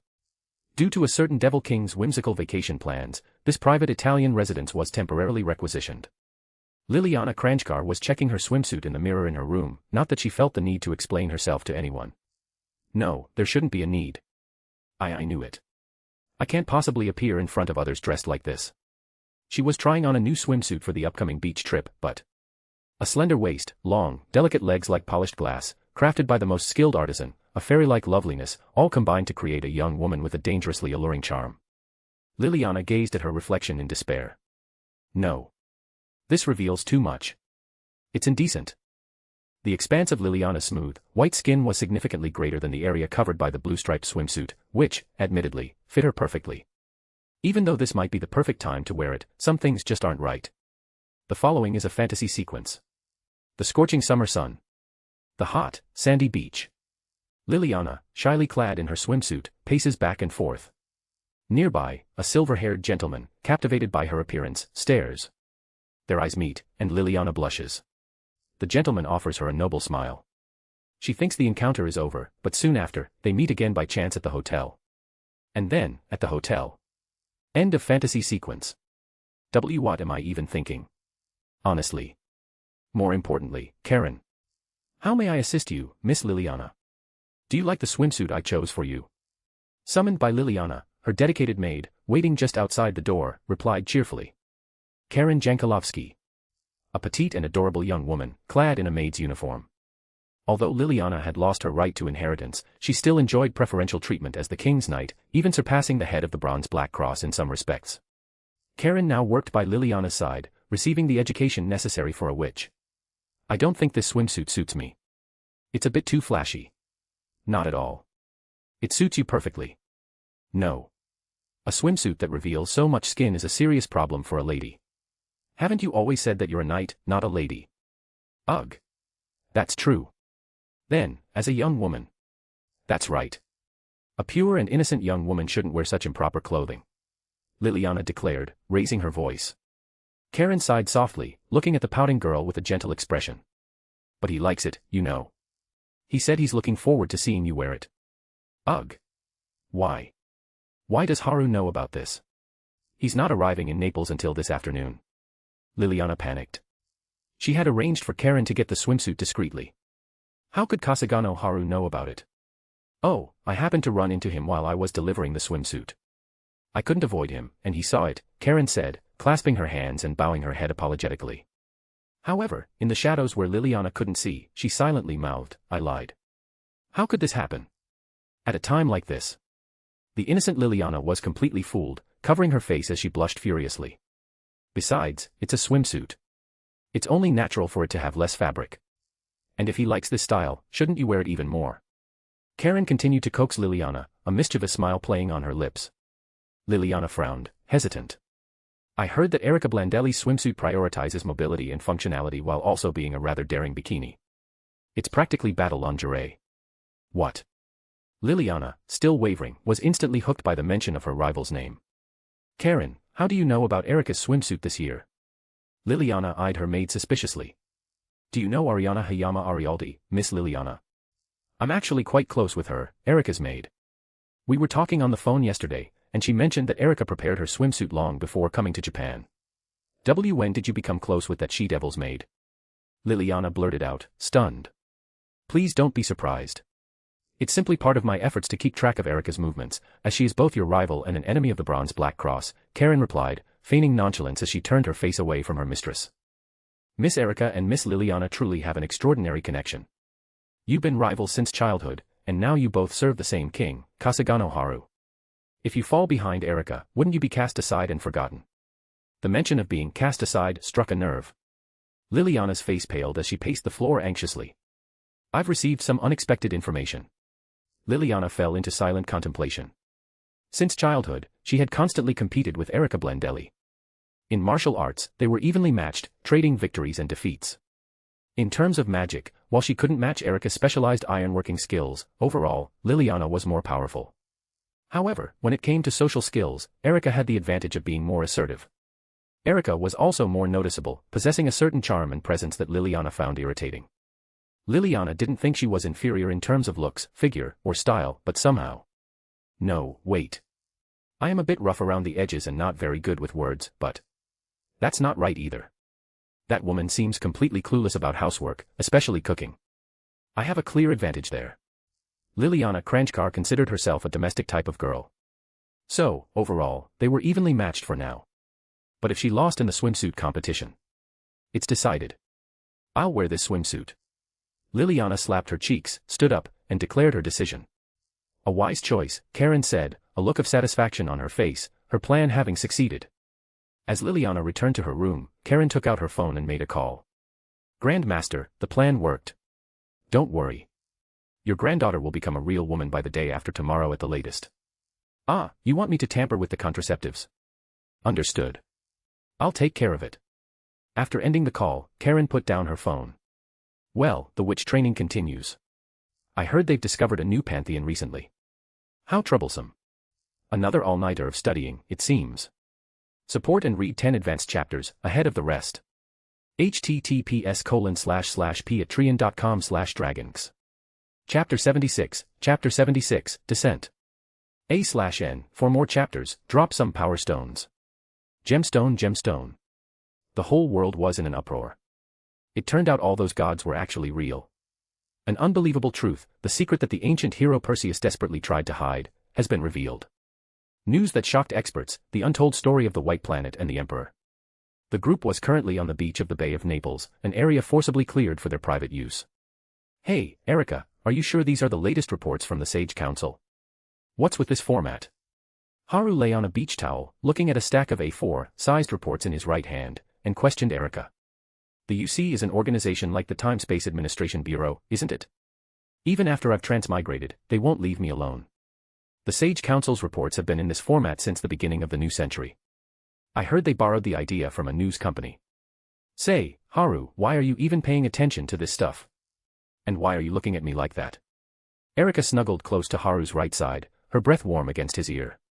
Today, Erika wore a red bikini with black stripes, a fiery red rose tucked behind her ear. She leaned against Haru, radiating warmth and passion. Turn your head, and you're dead.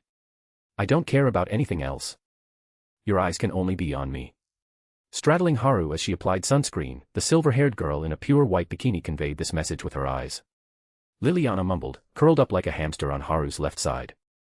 The girl's white bikini with blue trim accentuated her slender waist, perfectly embodying the delicate balance between a fairy's cuteness and dangerous allure. Haru's right hand roamed across her body, repeatedly brushing against forbidden territory, intentionally or not. The sword fairy's body trembled, and an unknown liquid coated Haru's hand. Wait, until tonight, she whispered, her voice almost inaudible to a normal person. But Haru, with his superhuman hearing, caught her reply and became even more restless. Haru's hand was suddenly grasped by Sora's, which radiated a dark aura. Behave yourself during the day, Sora said, her face dark. Haru nodded obediently. Then, his shorts were pulled down. Strange sounds echoed across the beach. Erika stared at the Kasugano siblings, dumbfounded. You said behave during the day. Is this what you consider behaving? I may not be the smartest, but don't try to fool me. Liliana covered her face with her hands, peeking through her fingers. Her face was flushed crimson, her hands trembling, yet she couldn't tear her gaze away. 10 p.m. So that was the goal, huh? Haru sat alone in the hall of the Kranjkar villa, a miserable expression on his face. Since returning from the beach, both Liliana and even the more open-minded Erika had been avoiding him. The events on the beach had been far too stimulating for the two pure-hearted night princesses. And the person involved had locked herself in her room out of sheer embarrassment. The night wind blew gently.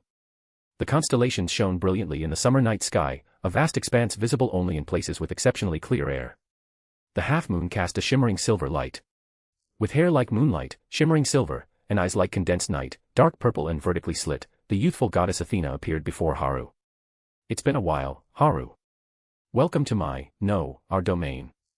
Athena smiled faintly, but it wasn't her usual benevolent maternal smile. This was the smile of her other persona, the goddess of war, radiating invincible confidence. Haru reached out and grabbed Athena's small face, kneading it playfully. Why are you suddenly smiling like that? Athena brushed his hand away, a bloodthirsty smile spreading across her lips. Ah, I sense it. That unlucky fellow is about to descend. Sooner than I expected. Oh. I sense it too, Haru said, surprised. Some presence was exuding an unrestrained aura. Humans, especially the self-proclaimed clever ones like magicians, called them heretic gods. How did these supernatural beings come into existence? No human knew. They could only speculate, creating elaborate hypotheses, and then agonizing over them. Why did they descend upon Earth? Many gods had descended upon Earth throughout history, and thus, many Godslayers were born. Though the last king had purged them countless times, their purpose could still be gleaned from various instances, to defy the myths that humans had imposed upon them. This was their sole purpose. Tsukuyomi, as the moon goddess, sought to return to the Earth Mother. Varithragna, the god of victory, pursued defeat. Athena, demoted to Zeus's daughter, longed to reclaim her status as an ancient goddess. They defied the myths, successfully descending to Earth, but the counterattack of mythology began the moment they arrived. Heretic gods called it madness. Every god who descended was tainted by this madness. The fire god would set the world ablaze. The sea god would unleash a great flood. The war god would incite war. Their first act was to cause a disaster that corresponded to their myths. Madness drove them to frenzy, diverting them from their original purpose. For example, Athena in the original story, after regaining her 3-in-1 form, immediately sought battle with the Devil King. Before her restoration, she had vowed not to repeat the mistakes of the ancient Athena. But the moment she became a heretic god, she couldn't resist the urge to fight. The aspect of the war goddess was a later addition to her divine portfolio. Rewriting mythology and reclaiming her former status should have been her primary goal. Why did I descend to Earth? Ah, there was something incredibly important, but I've forgotten. Having just gained a physical form, she murmured with a wry smile. There was no hint of sadness in her laughter. If she didn't know, it was simply another interesting development. There was no need to dwell on it. Wanting to know the reason for her existence, searching for her true self, clinging to such trivial concerns wasn't the style of a hero from the age of gods. She looked around. Although surrounded by the darkness of night, it posed no obstacle to her divine vision. She was on a mountain, seemingly within a volcano. There was little greenery in sight. The surrounding area was filled with reddish volcanic rock, likely due to high iron content. Mount Vesuvius. Unaware of the name humans had given to this land, she continued to observe. This was likely the heart of the volcano. In the distance, she could see the ocean and a human city, not too far away. Even with her vision, comparable to a master archer, she could see it clearly. Heh. This is rather interesting. She turned around, her gaze fixed on the figure behind her. A cheerful-looking, handsome young man with blonde hair stood there. Support and read 10 advanced chapters, ahead of the rest. https://patreon.com/dragons. Chapter 77, Chapter 77, her name is Perseus. A/N, for more chapters, drop some power stones. Gemstone. A young woman, about 16 years old and 160 centimeters tall, stood before him. She had a European face, yet possessed a delicate, almost Asian beauty. Her golden hair, radiating like the sun, was styled in 2 unusual braids tied with red ribbons that cascaded down her back. Her figure was curvaceous, surpassing even the models in fashion magazines. She wore a uniform resembling a Japanese schoolgirl's, a slender sword at her waist. But none of that mattered to Salvatore Doni. None of it was important. This is wonderful. I received a report from the Bronze Black Cross about the Hera Pillar and was heading to Garibaldi Square for some gelato out of boredom. But I never expected to sense your presence here, said Salvatore Doni, a playful smirk on his face. He wore sunglasses and a flamboyant open-collared shirt, a black case strapped to his back. His expression held the dark joy of a warrior about to engage in battle. Hey there, goddess. Are you perhaps Hera? But you don't look like her. So, unknown goddess, you're a swordsman, right? Well, so am I. How about a little friendly duel? With a wide grin, Doni brought the black case from his back into his hands. He carried this case with him at all times, it never left his side. He opened the lid and retrieved the weapon inside, tossing the scabbard to the ground. The steel blade gleamed. It wasn't like the typical magic swords wielded by knights, nor was it a finely crafted blade by a master smith. It was a mass-produced item, an ordinary sword with no special features other than being a genuine blade. Yet, in Doni's hands, it became a weapon of extraordinary power, rivaling the greatest magical swords on earth. Doni held the sword at his shoulder, his body relaxed, his sword-wielding right hand hanging loosely. This was a fact unknown to those who had never witnessed Salvatore Doni's swordsmanship. Surprisingly, this was his battle stance. No elaborate posture. No preparation for attack or defense. Completely natural, fluid, and unhindered. This stance abandoned all preconceptions and severed all obstacles. He had long since graduated from fighting mere humans. Against gods, demons, devil kings, and monsters, against such extraordinary foes whose actions were often unpredictable. He had finally attained a state of effortless adaptability. He would face any challenge with unwavering calm, just as he did now. The golden-haired goddess clapped her hands and looked at Doni with admiration. She drew the slender sword from her waist. My, I never thought I'd see such a heroic swordsman in this era, and a devil king at that. Allow me to introduce myself. I am Perseus. Salvatore Doni, a swordsman. Silver light spread across Doni's arm, transforming his entire right arm into silver. I will not allow anything to exist that I cannot cut. This blade can sever all things on earth. It is the invincible blade. The battle between the King of Swords and the goddess Perseus erupted on the volcano. Naples was originally a Greek colonial city. Back then, the people were forced to work in the quarries like slaves. Later, their descendants, the Romans, built aqueducts, reservoirs, and other structures. In the Middle Ages, they even built underground warehouses to store food and wine.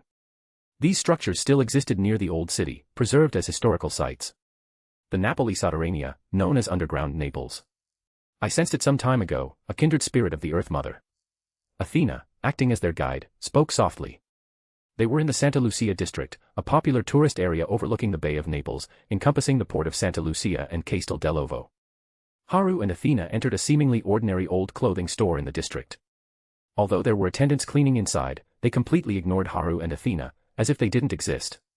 The two proceeded further into the store, stopping beside a stone pillar. This was the entrance to the underground ruins. A square opening gaped in the uncovered floor, stone steps leading down into the darkness. Although the passage was pitch black, both Athena, the goddess of the night, and Haru, with his sagely powers, could see perfectly. The passage, like a narrow well shaft, descended deep underground. Dating back to BC, this was originally a quarry site, which explained its resemblance to a well. However, the numerous murals carved on the walls suggested it was more than just a quarry. The simple, unadorned line drawings could have been mistaken for the work of Stone Age humans. Just as Doni had mentioned, there were many depictions of snakes on the walls. Large serpents coiled and curled, multi-headed hydras, snakes with bat-like wings, all manner of snakes were depicted. There were also line drawings of bulls, birds, pigs, and lions. Anyone with magical knowledge would recognize these as symbols of the Earth Mother Goddess. They were likely carved by people from the Roman imperial era or later. This was built by the descendants of my handmaidens. Such a nostalgic style. Athena said wistfully. After interacting with Haru, or rather, after her divine power had been filtered through him, she had mostly been freed from the influence of madness and was beginning to show human emotions. Since the rise of Christian cult leadery as the fundamental policy of European nations, the priestesses who once wielded sacred power had been persecuted as witches. So they fled underground, guarding their wisdom and building these subterranean temples to transmit their knowledge. The murals depicted the Earth Mother Goddess, the object of the witches' faith. Soon, they reached the depths of the underground temple. There, beside a jet-black pillar, stood two witches, Diana Melito, Liliana's mentor, and Karen, her maid. They were staring at the Hera pillar with troubled expressions. The accumulated earth vein energy has reached this level already, Karen said, her gaze fixed on the pillar. It was a cylindrical pillar made of a black stone resembling obsidian. It stood like a tree in the riverbed section of the ancient underground quarry.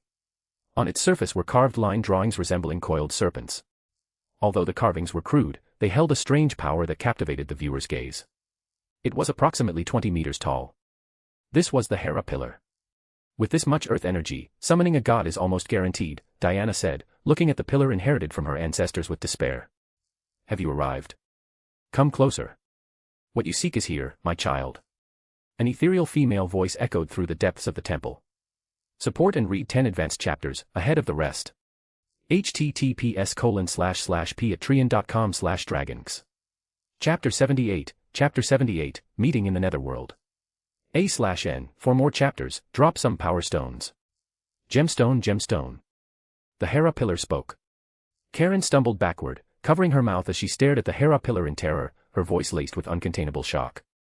The Hera pillar, a divine artifact of the primordial Earth Mother Goddess, had been steadily accumulating Earth essence since the moment Athena's Gorgon stone was unearthed and brought back into the world. By now, it had amassed a high concentration of essence, equivalent to that of a dozen heretic gods. The summoning of a heretic god was inevitable. That's why the Bronze Black Cross had quickly invited the Sword King, Doni, to deal with the Hera pillar. If it weren't absolutely necessary, the Bronze Black Cross wouldn't want to abandon this ancestral, sacred treasure-level artifact. Elder Kranjkar had been lamenting the potential loss of the organization's most powerful secret weapon. Your divine presence has descended. Please forgive our negligence. We are descendants of the witches who served Hecate, and we humbly welcome your arrival. The moment Diana heard the voice, her pupils constricted. She quickly knelt on one knee, lowering her head as she spoke words of reverence in the ancient language of the 15th generation witches. Hecate, an ancient god from Asia Minor, older than Zeus. She is widely worshipped in Europe as the goddess of witchcraft, mistress of magic, and goddess of witches. Stand down, my descendants, a cold, moon-like voice, yet laced with an uncanny, demonic quality, emanated from the Hera pillar. Diana's pupils shrank, and she trembled violently, nearly crushing the communication device in her hand. A different voice from before. Two primordial goddesses descending. I only wish to see my child. Another female voice echoed, filled with deep compassion. Child, come here, come to me, come to your mother. Let me see you. A supremely noble and sublime voice resonated throughout the underground space. As the voice echoed, the Hera pillar erupted in an intense green light. Seeing this, Diana despaired, collapsing onto the ground. Ignoring the inquiries coming from the communication device, her eyes were vacant as she muttered. The pomegranate, the peacock, and the crow are her sacred symbols. She is the protector of women, the savior of expectant mothers. She is the queen of the gods. She is known as Hera. The young, silver-haired goddess, seeing the commotion around the Hera pillar, took a single step forward, traversing the distance of several dozen meters in an instant. Arriving before the pillar, she gently placed her hand on its surface and said in a firm voice, "Stop, do you wish to be consumed by madness?" Hum. The Hera pillar vibrated intensely, then stilled, its light gradually receding and clinging to its surface. Diana's spiritual vision abruptly ended. She collapsed, drenched in sweat, as if she had just been pulled from the water. Teacher Diana, are you all right? Karen rushed to her side, helping her up. Both of them stared at the small figure by the pillar with fear. Athena, has she descended as well? Diana's blood ran cold. Including the primordial Earth Mothers hidden within the Hera pillar, there were now more than 10 Earth Mother goddesses gathered here. Realizing this, she knew that she and Karen had no chance of survival. Athena's eyes flickered slightly. She pointed her index finger towards Diana and Karen. A dense, black mist, the very breath of death from the underworld, spread outwards, coalescing into the form of a python and lunging towards them. Just as the black python was about to coil around them, it abruptly stopped. Haru stood behind Diana and Karen, his hands resting on their heads. You are the strongest Campione. As soon as the words left their mouths, they collapsed, unconscious. I've altered their memory slightly. Let's leave it at that and spare their lives, Haru said, dusting off his hands as he walked towards the Hera pillar. Stopping before it, he turned to Athena and spoke softly. Yes. Athena nodded calmly, her expression unchanged. Haru and Athena placed their hands on the Hera pillar simultaneously. The scene froze, their spirits pulled into the pillar. When color returned to Haru's vision, he found himself in a gray, hazy space. The grayness extended to the horizon. He stood on the surface of a pale, almost white lake. The netherworld. No, this is probably similar to the pocket dimension where Sun Wukong was sealed. A fragment forcibly severed from the true netherworld. Haru took a step forward. Instantly, more than a dozen figures appeared before him. Some were alluring, some innocent, some gentle, some proud. Their only commonality was their otherworldly beauty and the faint divine aura they exuded. But at this moment, they sat with proper posture, being scolded by a small figure before them. She looked to be around 10 or 11 years old, with delicate features, a slender frame, a cute childlike face, and small stature. Her hair parted to the sides, and she wore a thin white dress.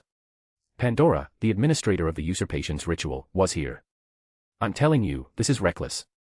There are already many devil kings on earth. At a time when devil kings roam freely and Rama, the last king, is about to awaken, you're forcibly altering mythology. Do you have rocks for brains? Especially you, Athena. Where is your wisdom? Did Zeus take it all? Haru has only been alive for 20 years by human reckoning. How can he have the experience to face the steel's counterattack? He lacks both knowledge and battle experience. Are you trying to doom our only child? Despite her youthful appearance, she scolded the dozen goddesses with a torrent of words and an unmatched aura of authority. Haru darted behind Pandora, wrapping his arms around her small body, his hands wandering playfully. Long time no see, Pandora. Did you miss me? Yes, I missed you every second, Pandora replied sweetly, turning around gracefully and wrapping her slender arms around Haru's neck. Wait, this isn't the time for this. Haru, quickly have these fools infuse you with their power. Pandora lightly swatted away his hands and said urgently. What's wrong? What's so important?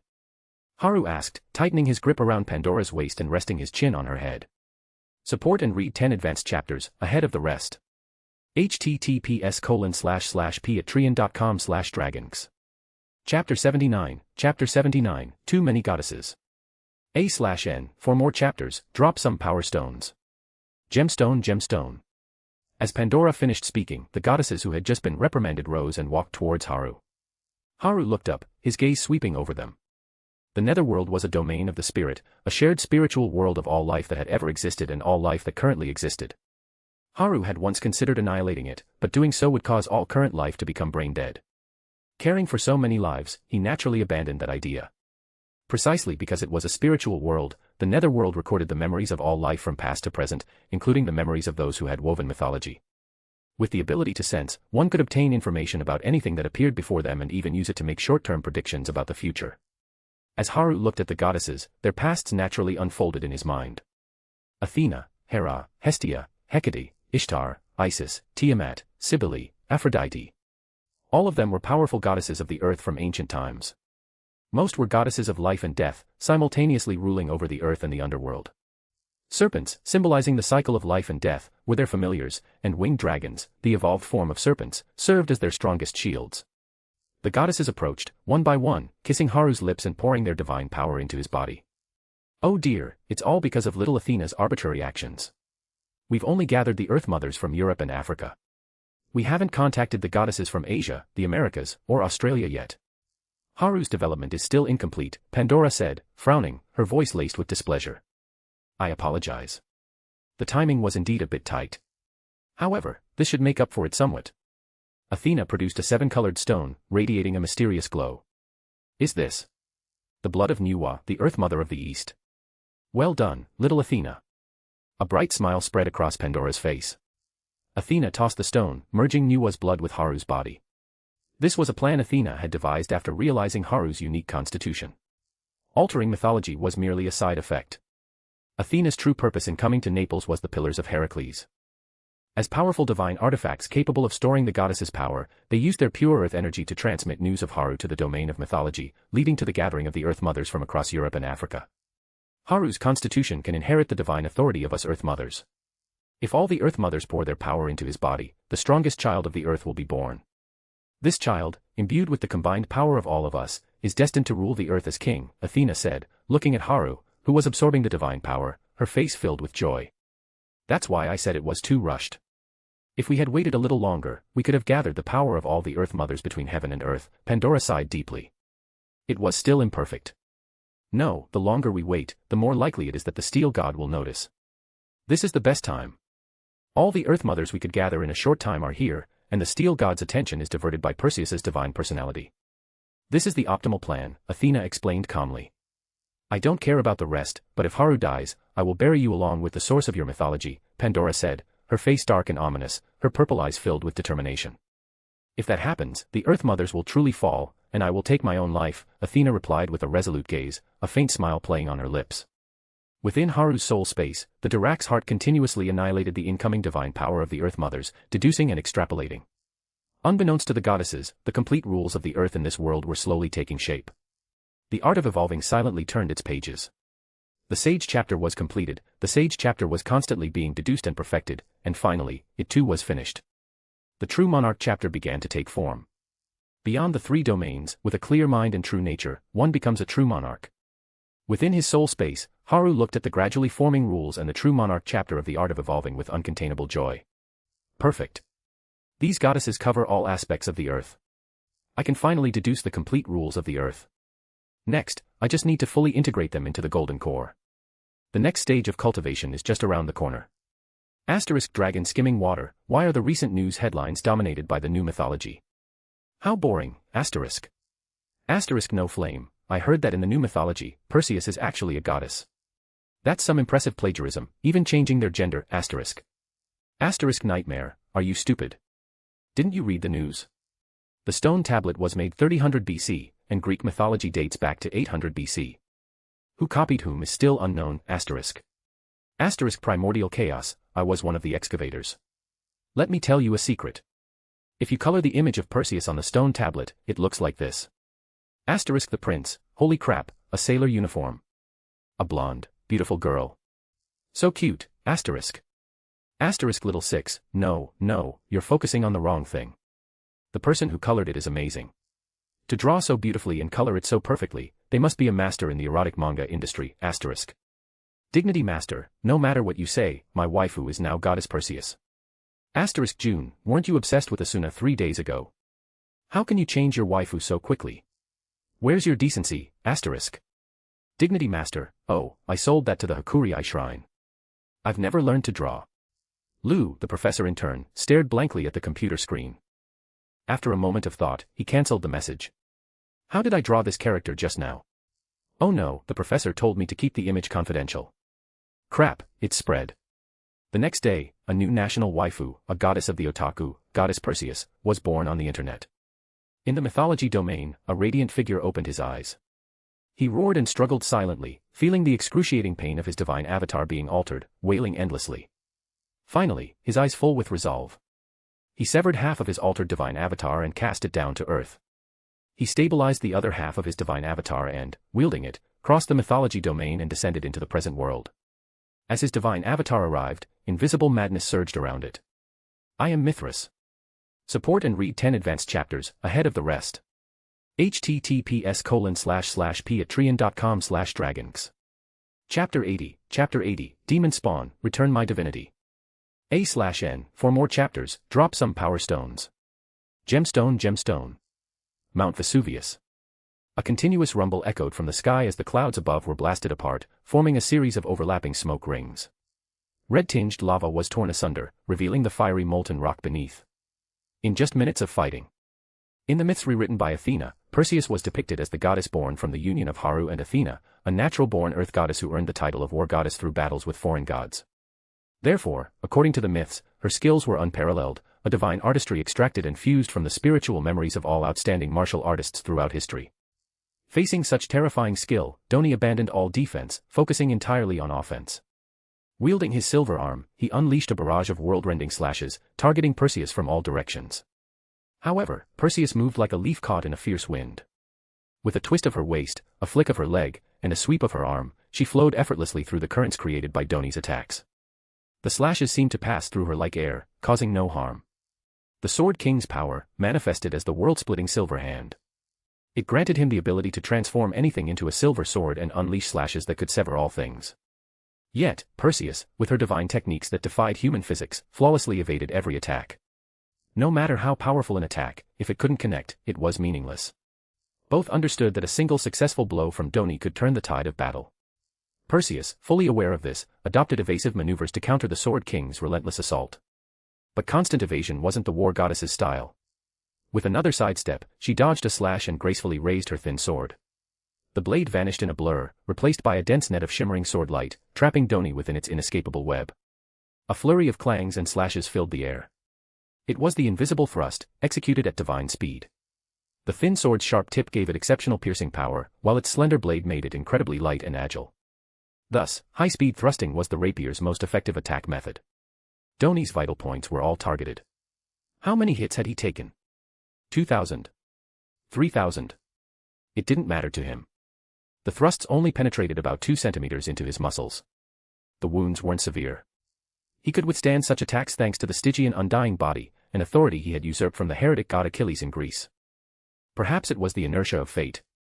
Having lost Siegfried's steel undying body, he had gained the similarly defensive Stygian undying body. Doni's growth had returned to its original trajectory. But he knew that if this continued, he would eventually fall. He couldn't evade the thrusts executed at divine speed. Perseus's unpredictable movements rendered his most powerful slashes useless. The wounds from the thrusts weren't deep and were quickly healed by his undying body, but the thousands of severed muscle fibers slowed him down. It was enough to make him suffer. If not for his ingrained fighting instincts, allowing him to use his undamaged body parts to move with calculated force, he might not even be able to wield his sword. Eventually, the battle turned into a war of attrition, a contest of magical energy reserves. However, a god's magical energy always surpassed that of a Godslayer. Furthermore, the war goddess relied on skillful attacks, while Doni had to maintain both the silver hand and the undying body. The Sword King was being pushed to his limits by the war goddess Perseus. This is what I fear most about war gods. Facing a war goddess head-on is suicide. Returning to the age of gods is useless. The hidden resurrection authority can only be used once. After that, it's still death. The dire situation troubled Doni greatly. "Oh, undying sun, grant me your swift steed. Oh, swift steed, bring the radiant wheel of victory before me." A resounding male voice echoed through the sky. In the previously darkened sky, a horse wreathed in golden flames appeared. A thick rope was tied around the horse's neck, connecting it to a miniature sun radiating boundless light. The horse, pulling the sun behind it, galloped towards Mount Vesuvius. Seconds later, the sun and the volcano collided in a blinding flash. A deafening roar shook the heavens as a massive crater, 100 meters wide and bottomless, was blasted into the volcano's peak. Then, with a resounding boom, molten lava erupted from the depths, spewing sulfurous volcanic ash that quickly polluted the surrounding atmosphere. The distant coastline of Naples lit up as the residents, realizing the volcano was erupting, descended into chaos. Panic, carjackings, murder, arson, looting, all sorts of crimes erupted. Mitra, tall and powerfully built, rode the golden-flamed steed, his body enveloped in black madness. Golden light swirled around him, revealing fleeting glimpses of fanatical believers within. Prayers and praises emanated from the golden light. "Can I only maintain this for an hour? It's enough." Mitra frowned, sensing the clash between the souls of his believers and the madness. His gaze fell upon the molten hell below. "Come out, vile thief. This Mitra shall bury you here today and reclaim my divinity." A figure appeared behind Mitra. With a furious roar, the figure's arms blurred into a frenzy of motion, wielding a sword. "You dare interrupt my battle? Do you wish to die?" Silver sword light tore through the sky, creating a massive fissure that stretched to the distant horizon. A sense of extreme danger washed over Mitra. He leaped from his steed, narrowly escaping the slash at the cost of his mount, which was cleaved in two. Before Mitra could regain his balance, a beautiful, golden-haired goddess appeared. Her hands shimmered with faint ripples as she unleashed a barrage of thrusts at divine speed, piercing Mitra's body with thousands of tiny holes. Golden divine blood flowed from the wounds, sizzling and vaporizing the lava as it dripped onto the molten rock. Mitra's enraged attack with the burning sun had successfully provoked both of them. Perseus and the Sword King now joined forces against him. "Humph." Mitra grunted, drawing his sword to counterattack. Support and read 10 advanced chapters, ahead of the rest. https://patreon.com/dragons. Chapter 81, You're Cheating. A/N, for more chapters, drop some power stones. Gemstone. High above the distant Mount Vesuvius. A miniature sun hung suspended, its surroundings periodically flashing with golden torrents sparked by rapier thrusts and crescent moon-shaped sword beams that tore through all things. Below, the volcano, caught in the crossfire of the battle, erupted with increasing ferocity, spewing forth lava and volcanic ash that painted the distant sky a dark, crimson hue. This was the devastating scene that greeted Haru and Athena as they emerged from the underground temple. "I couldn't sense any fluctuations of battle while we were underground." "What did you do, Athena? How could you conceal it from my senses?" Haru turned slightly, his gaze meeting Athena's bright eyes as he questioned her. "When we entered the netherworld, I also turned the entire underground temple. That's why you couldn't sense anything from the outside." However, because the netherworldization was activated through the Hera pillar, those of us on the ground could still perceive the outside world through this divine artifact, Athena replied, a gentle smile on her face as she addressed Haru's question. I see, that makes sense. A slight smile played on Haru's lips, his expression cheerful. He had just obtained the complete Earth authority and had also taken advantage of a certain situation. Haru was in excellent spirits, even the mouthful of volcanic ash he had just ingested failing to dampen his mood. Whoa, those 3 auras over there, one sun god, one beautiful Earth Mother goddess, and that idiot, Doni. However, having a mouthful of ash was definitely unpleasant. Haru turned his gaze towards the chaotic battlefield, malice evident in his eyes. He raised his right hand, and Gram, the Godslayer, materialized. Gripping the sword's hilt, he channeled his magical energy into the blade, aiming it at the sun god, preparing for a long-range attack.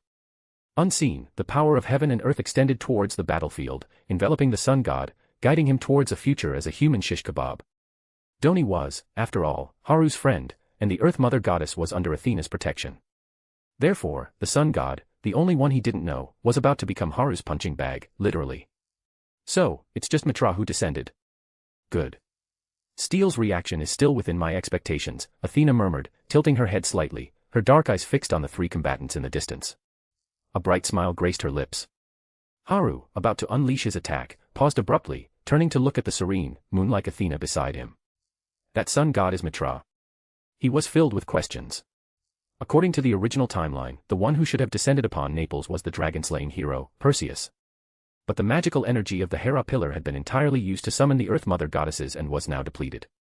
The serpent hadn't appeared, so logically, no god should have descended. I brought you here for 3 reasons. The first was to obtain the authorities of the Earth Mother goddesses.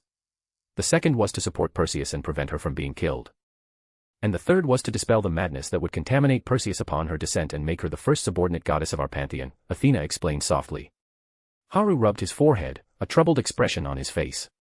The first 2 are fine, but the third, dispelling the madness, we don't have a way to do that, do we? We do. Can't you simulate and nullify the powers of the Earth Mother goddesses? Nullify Perseus's power and then infuse her with the power you've simulated. With both the control of her divine power and the control of her mythology, we should be able to keep her firmly in our grasp, Athena said, a glint in her eyes as the authority of wisdom calculated the probability of success. A pleased smile spread across her face. Wait, what did you just say? Perseus? That Earth Mother goddess is Perseus. And she's fighting Mitra. Haru stared at the battle in the sky, speechless. So this is Athena's way of revenge. Turning her enemy from a steel hero into this primordial Earth Mother goddess. That's quite a dramatic approach. Wait a minute, this method. Haru's face suddenly darkened. Athena, that infusion of divine power, it requires a kiss, right? You want me to kiss Perseus? Kiss a gender-bent god? Don't worry. I've altered the mythology, setting the timeline before the myth of the hero Perseus was established. So, once recognized by humans, the goddess Perseus will become the prototype for the hero Perseus who appears later. In other words, the concept of her originally being a goddess will be etched into mythology, and the Perseus who descends later will naturally be a pure Earth Mother goddess. You really do have unnecessary hang-ups, Haru. Athena looked troubled. To satisfy Haru's hang-ups, she had to expend a considerable amount of divine power, forging ancient ruins and spreading the altered mythology, both overtly and covertly, to gain human recognition. Because of this, her divine power had been depleted recently, and she couldn't protect Perseus's growth. That was why she needed Haru to come to Naples and protect the newly born Earth Mother goddess Perseus. As long as she's a real woman, I'm fine with it, Haru said, patting his chest and sighing in relief, shamelessly admitting his hang-up. Haru, try to let Perseus kill Mitra. That way, she should be able to usurp the sun god's authority. How foolish of Mitra, killing his own followers to temporarily resist the madness, but leaving himself with a weakness that will lead to his complete disappearance if he's defeated.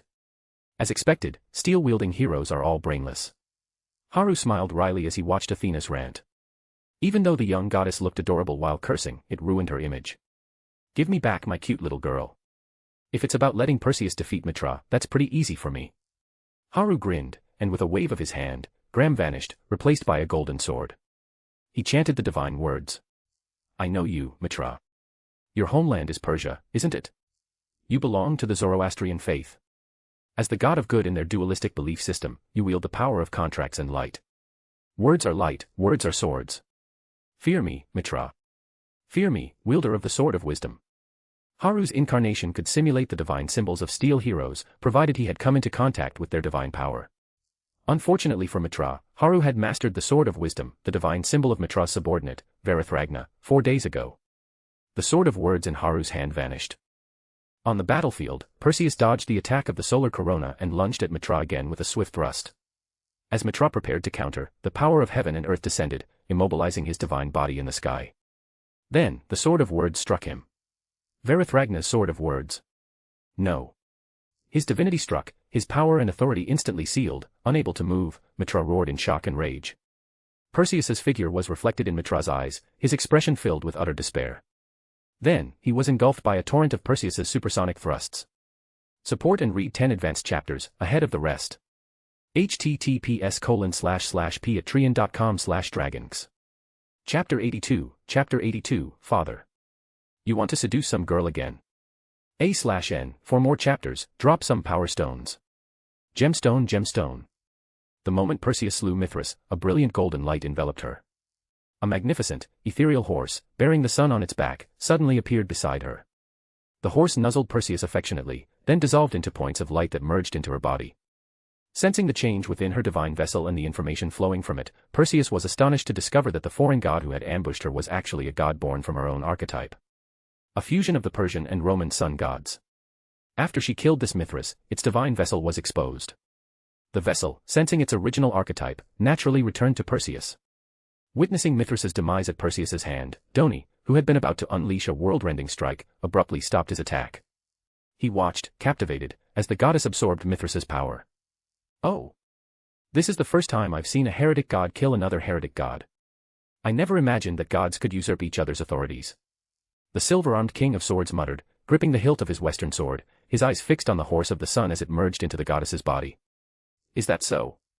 Indeed, divine authorities cannot typically be usurped between gods. However, in this instance, it seems that because this sun god was born from my archetype, the sun has returned to my embrace. The golden-haired goddess spoke for the first time, her voice filled with a noble grace, yet also a touch of girlish petulance. During their previous exchange, the Valkyrie had remained silent. It wasn't that she disliked speaking, rather, she preferred the clash of steel, the thrill of combat befitting her title. Thus, when her fight with Doni was interrupted, she had immediately turned her attention to the interloping Mithras. When two unfamiliar gods encountered each other, they usually didn't interfere. But if a Godslayer appeared, they would typically join forces to eliminate the threat. Godslayers, who killed gods and stole their authorities, were not welcome. I see. You seem to have grown stronger. While I'd love to continue our fight, it appears we have someone lurking in the shadows, Doni said, scratching the back of his head, a troubled expression on his face. Recalling Mithras's dying cries of Varethragna, he felt a headache coming on. It was supposed to be a simple battle with a god, so why were there so many interruptions? So, shall we continue to work together and flush out this hidden rat? Doni slung his sword over his shoulder, offering Perseus a cheerful smile. Just then, Kasugano Haru materialized silently behind Doni, an invisible force locking onto him, holding him in place. Doni's face paled, his pupils constricting sharply as he felt the sudden pressure.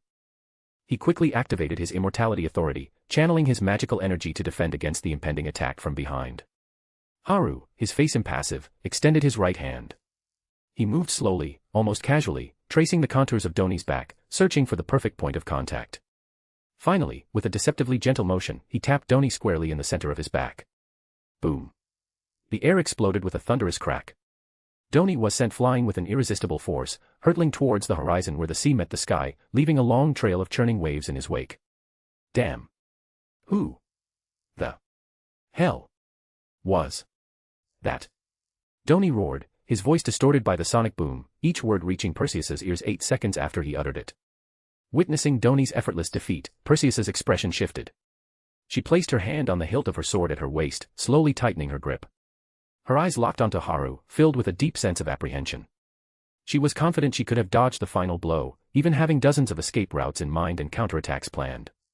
But that initial technique, that power which seemed to solidify the very energy of the world, was completely unbreakable. She was no match for him. Not even close. But that didn't matter. Even facing overwhelming odds, the Valkyrie never faltered. In fact, she reveled in the challenge. To confront a powerful foe and surpass her own limits was the very nature of a warrior. Perseus slowly drew her thin sword from its scabbard. But halfway through the motion, a small, delicate hand grasped her wrist, stopping her. Drawing your sword against your father is forbidden, my daughter, Athena said, appearing suddenly at Perseus's side. Her left hand held Perseus's right, preventing her from drawing her sword. Her eyes, narrowed slightly, glowed with a dangerous light, her body radiating a dark, murderous divine power. Perseus's pupils constricted at the sight of Athena. As she felt the familiar divine power, she gasped. Mother. Haru looked at the two goddesses, one silver, one gold, with a puzzled expression. He relaxed his stance, allowing the aura he had suppressed for the ambush to slowly emanate outwards. Sensing this aura, Perseus quickly sheathed her sword, her hand falling away from the hilt. Her expression shifted to one of utter panic. That all-encompassing aura of the earth. Father. Have you taken on a mortal form again to seduce some unsuspecting girl? Hearing the goddess's frantic words, Haru felt a vein throb in his forehead. He gestured towards Athena, an invisible force pulling her closer to him. What's going on here? Why does she think I've taken on a mortal form to seduce a girl? Athena's eyes flickered with amusement. A sly smile played on her lips as she considered for a moment before answering. In the myths I created, Perseus is our daughter. And for your template, I referenced Zeus, in terms of his personal life. Haru stared at the bright-eyed goddess, her face full of playful mischief, his own face paling. So, in her eyes, I, her father, act like Zeus. Zeus's typical behavior, transforming into a bull to seduce a queen, turning into a torrential downpour to rain on a group of beautiful women, essentially a euphemism for having sex. Forcing himself on his daughter because he found her attractive, and even hitting on his daughter-in-law. Haru slowly turned to face the golden-haired goddess. Seeing the mixture of shyness and intense wariness in her eyes, he covered his face with his hand. This is a disaster. Support and read 10 advanced chapters, ahead of the rest. https://patreon.com/dragons. Chapter 83, Saishuanena. Hidden Undercurrents. A/N, for more chapters, drop some power stones. Gemstone. If you were to ask about the most famous shrine in Chiyoda Ward, Tokyo, it would undoubtedly be the Kanda Myojin Shrine. However, Saishuanena wasn't at that grand shrine. Instead, she was in a small shrine nestled on the side of a nearby street. It was a small shrine, rarely visited by the chief priest or miko, managed jointly by local priests and residents. Saishuanena gently pushed open the elegant doors of the shrine's main hall and stepped inside. If anyone nearby had seen her, they might have found it strange. The doors, usually kept tightly shut, were now forcibly opened, and a high school girl in a short-sleeved uniform was brazenly occupying the space. However, there was no reason for her to be reprimanded. This shrine was actually the property of the Saishuan family. And it was currently 5 a.m., with hardly any pedestrians on the street, so naturally, no one stopped Ana's forceful entry. Understood, Grandpa. It shouldn't be a problem. Although I don't have any experience dating boys, I can at least pretend, can't I? Saishuanena sat gracefully on the floor of the shrine's main hall, talking on her phone with an unknown person. A strong wind howled outside, unusually fierce. The winds intensified, as if threatening to blow away the small, swaying shrine. Dark clouds filled the sky, and it looked like it was about to rain. Teach me how to deceive men. If I'm taught by a grandpa who's been single for over 1,000 years, I'll definitely amount to nothing. You're completely out of touch with the times, aren't you? I'll learn on my own. Saishuanena deftly untied the bag she had placed on the floor with one hand. A long sword, sheathed in a black lacquer scabbard, was revealed.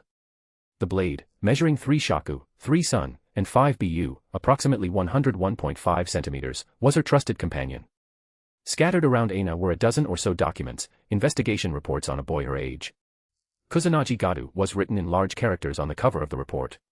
It detailed his personal information, family background, life experiences, the aftermath of his god-slaying in Italy, his abilities as a god-slayer, and so on, providing a comprehensive overview of his life. Speaking of which, while the elusive king is away in Italy, you suddenly call me here and tell me to serve that Kusanagi Gadu. Are you planning to place your bets on this newcomer, Grandpa? That's too reckless. Talking to the sword lying on the floor as if it were a person, Saishuanena looked outside. The wind had died down completely. The strong gusts had weakened, and the sky gradually cleared. That wind, was it really Grandpa's doing? He's always causing me trouble. Shrugging her shoulders and muttering a few complaints, Ana was about to put her phone in her pocket. But suddenly remembering that the battery was almost dead, she stopped and searched for the battery-powered charger in her bag. The person Ana had been talking to was a cell phone that had already been powered off. Near Shiba Park, the Shishu Shrine was built on high ground. To reach it, one had to climb the stone steps, which boasted the highest elevation in Tokyo. Maria Yuri, through years of training, could now easily handle the strain of climbing the long flight of stairs. Although there was an elevator, it was currently out of order. Without even a hint of heavy breathing, Yuri felt the strength in her body. Compared to 3 years ago, she had become much stronger. She recalled how just 50 meters of climbing had left her gasping for air back then. Upon reaching the shrine, Yuri, as was her custom, headed to the office to take a shower before starting her duties. As the hot water cascaded over her, she suddenly became self-conscious of her body, her ivory skin, smooth and flawless, her slender frame devoid of any excess fat. Her limbs, lacking muscle definition, appeared delicate, as if they might break with any rough handling. Yet, her bust and hips were well proportioned. Yuri turned off the shower and stepped out of the bathroom. The mirror in the washroom reflected her image.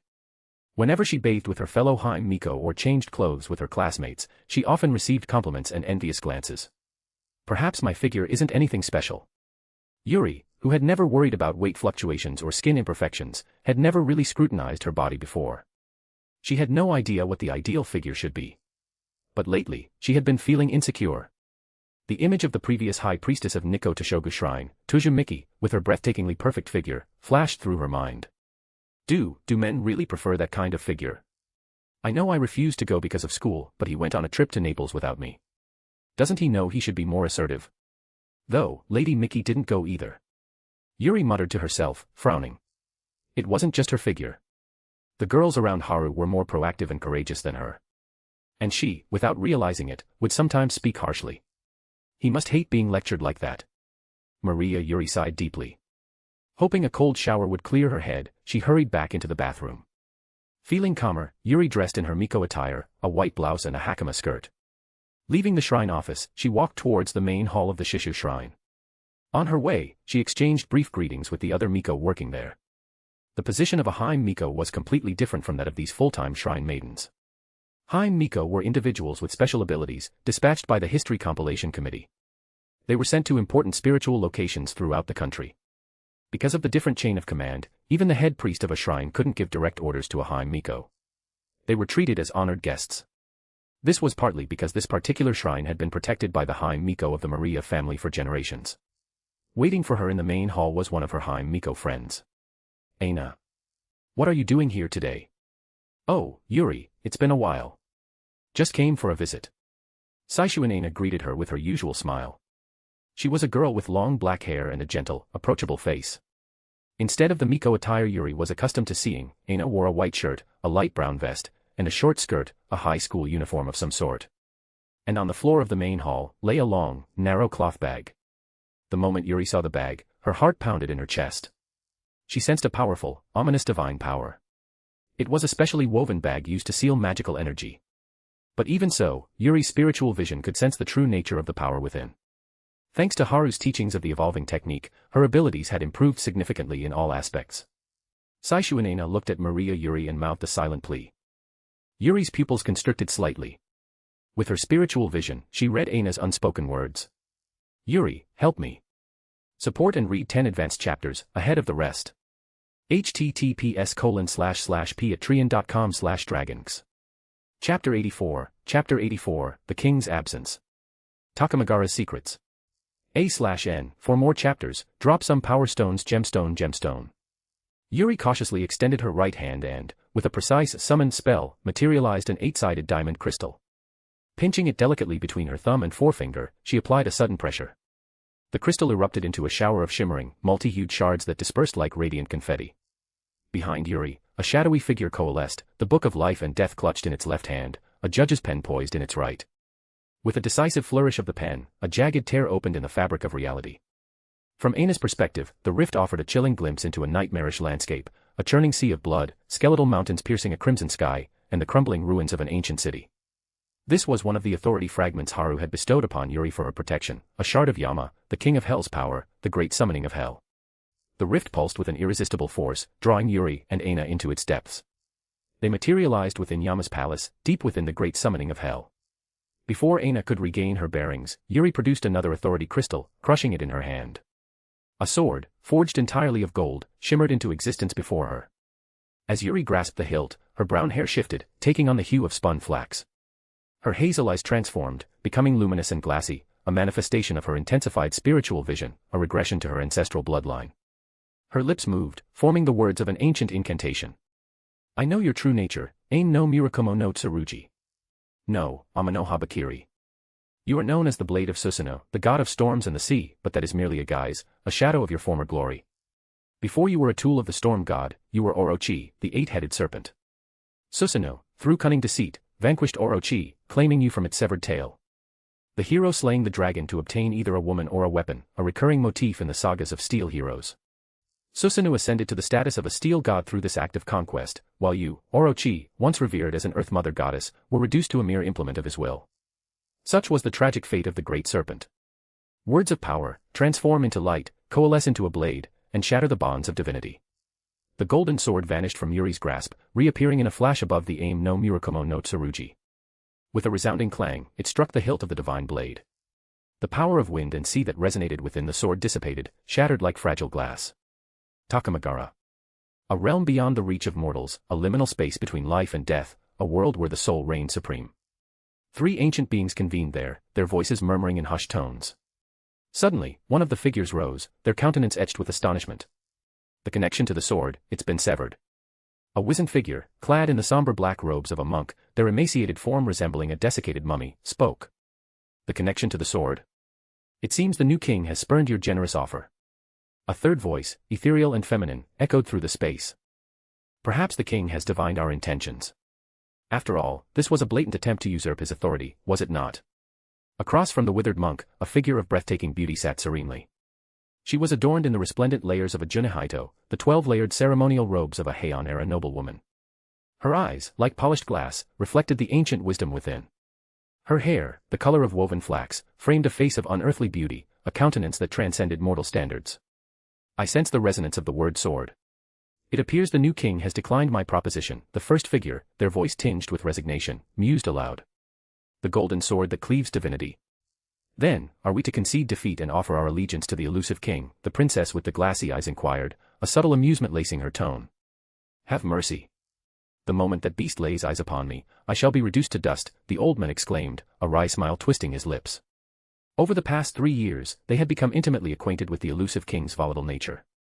Surrender meant certain death for him, and the old monk would likely share his fate.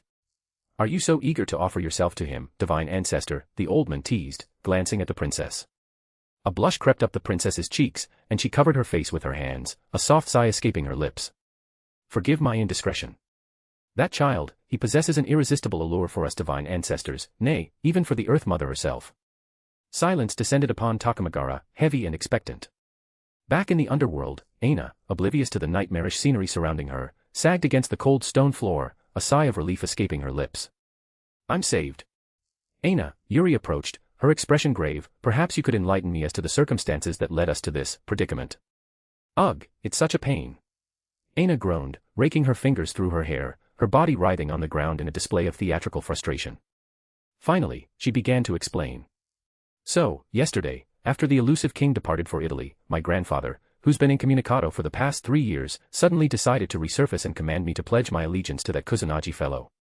As you know, Yuri, 3 years ago, when the elusive king confronted the Saishuan family, demanding my grandfather's whereabouts, the old coot went into hiding. They offered me, as his loyal sword-bearer. The king spent half a month scrutinizing the aim no Murakumo no Tsurugi, but ultimately, he couldn't extract any information about my grandfather's location and left in a huff. And now, out of the blue, my grandfather pops up and orders me to serve the new king. Does he not realize I'm already bound to the elusive king? How am I supposed to serve too? And my family insists I can't defy my grandfather's power. It's apparently beyond mortal comprehension, so they basically told me to obey and go serve the new king. What am I supposed to do, Yuri? I'm at my wit's end. Aina's voice cracked as she clung to Yuri's leg, tears streaming down her face. One cannot serve two, you know. And that damned aim no Murakumo no Tsurugi, disregarding over a decade of shared history, decided to take control of my body and drag me off to the new king. The elusive king is just on a trip. When he gets back and discovers I've defected to the other side, I'm toast. So, I concocted a story, telling aim no Murakumo no Tsurugi that you're schoolmates with the new king and that I needed to glean some intel from you first. Then I hightailed it over here. Yuri's lips twitched as she watched Aina's melodramatic display. She sighed, resigned. And what, pray tell, is your grand plan now? The elusive king promised to take me in when I turn 16, so I figure I'll just lie low here until then. My birthday is only a few days away, after all, Aina declared, slumping back onto the ground. Wait, Yuri's eyes widened in surprise. When did Haru say that? How scandalous. Flashback.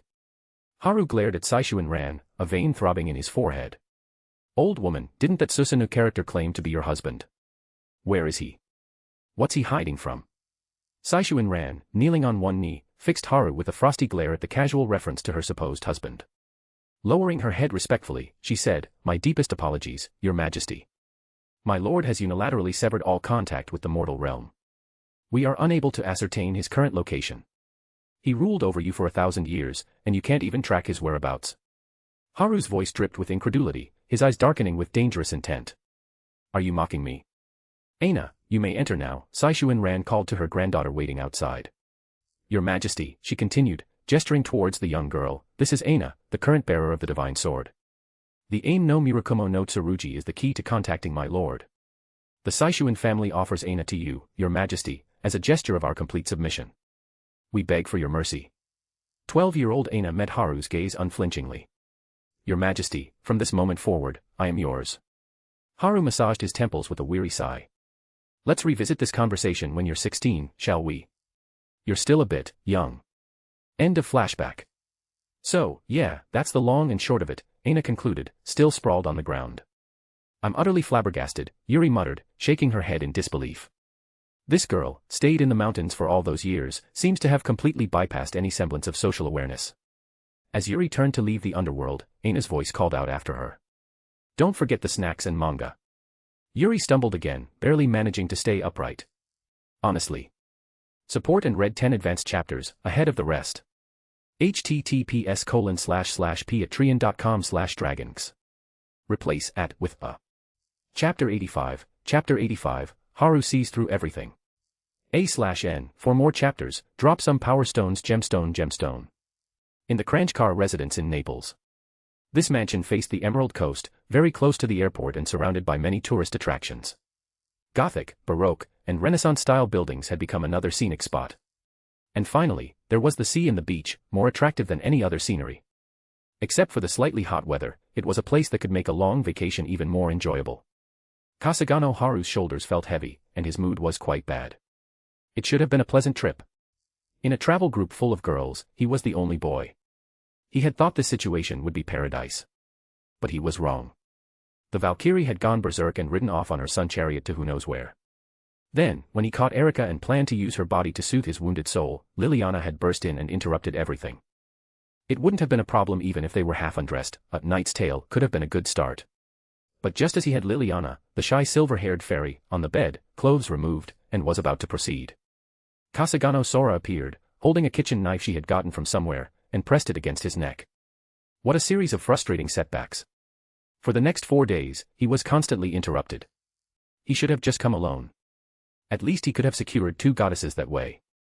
On the 5th day, Haru got out of bed refreshed and headed for the bathroom.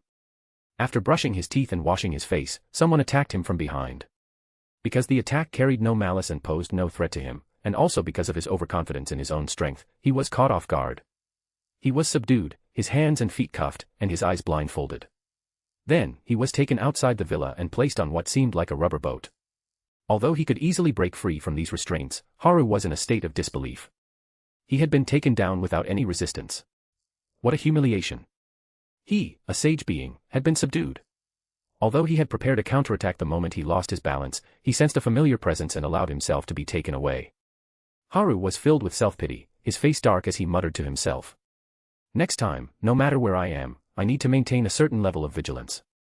After all this training, I was still taken down by such a simple attack. About 20 minutes later. After drifting out to sea on the rubber boat, Haru, still wallowing in self-pity, was released from his restraints.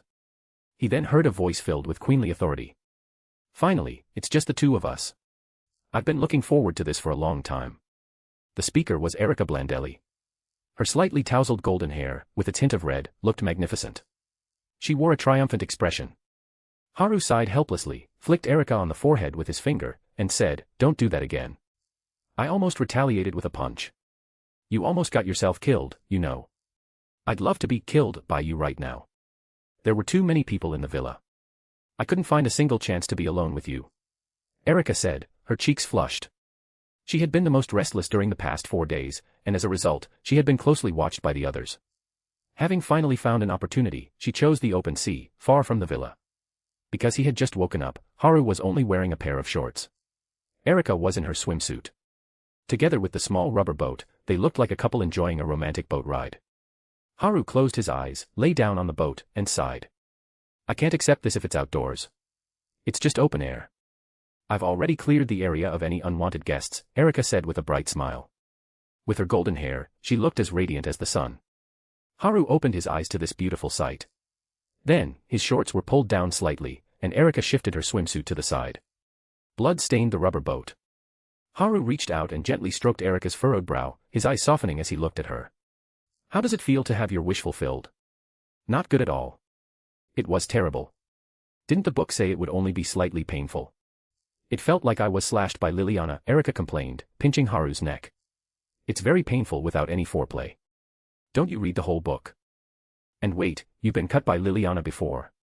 Haru looked at Erika in surprise. He never thought they would actually fight with swords. In his perception, they only bickered at most. That book didn't mention anything about foreplay. Could it be? Damn those bootleggers. I knew they were too eager to lower the price. They actually tricked someone as shrewd as me.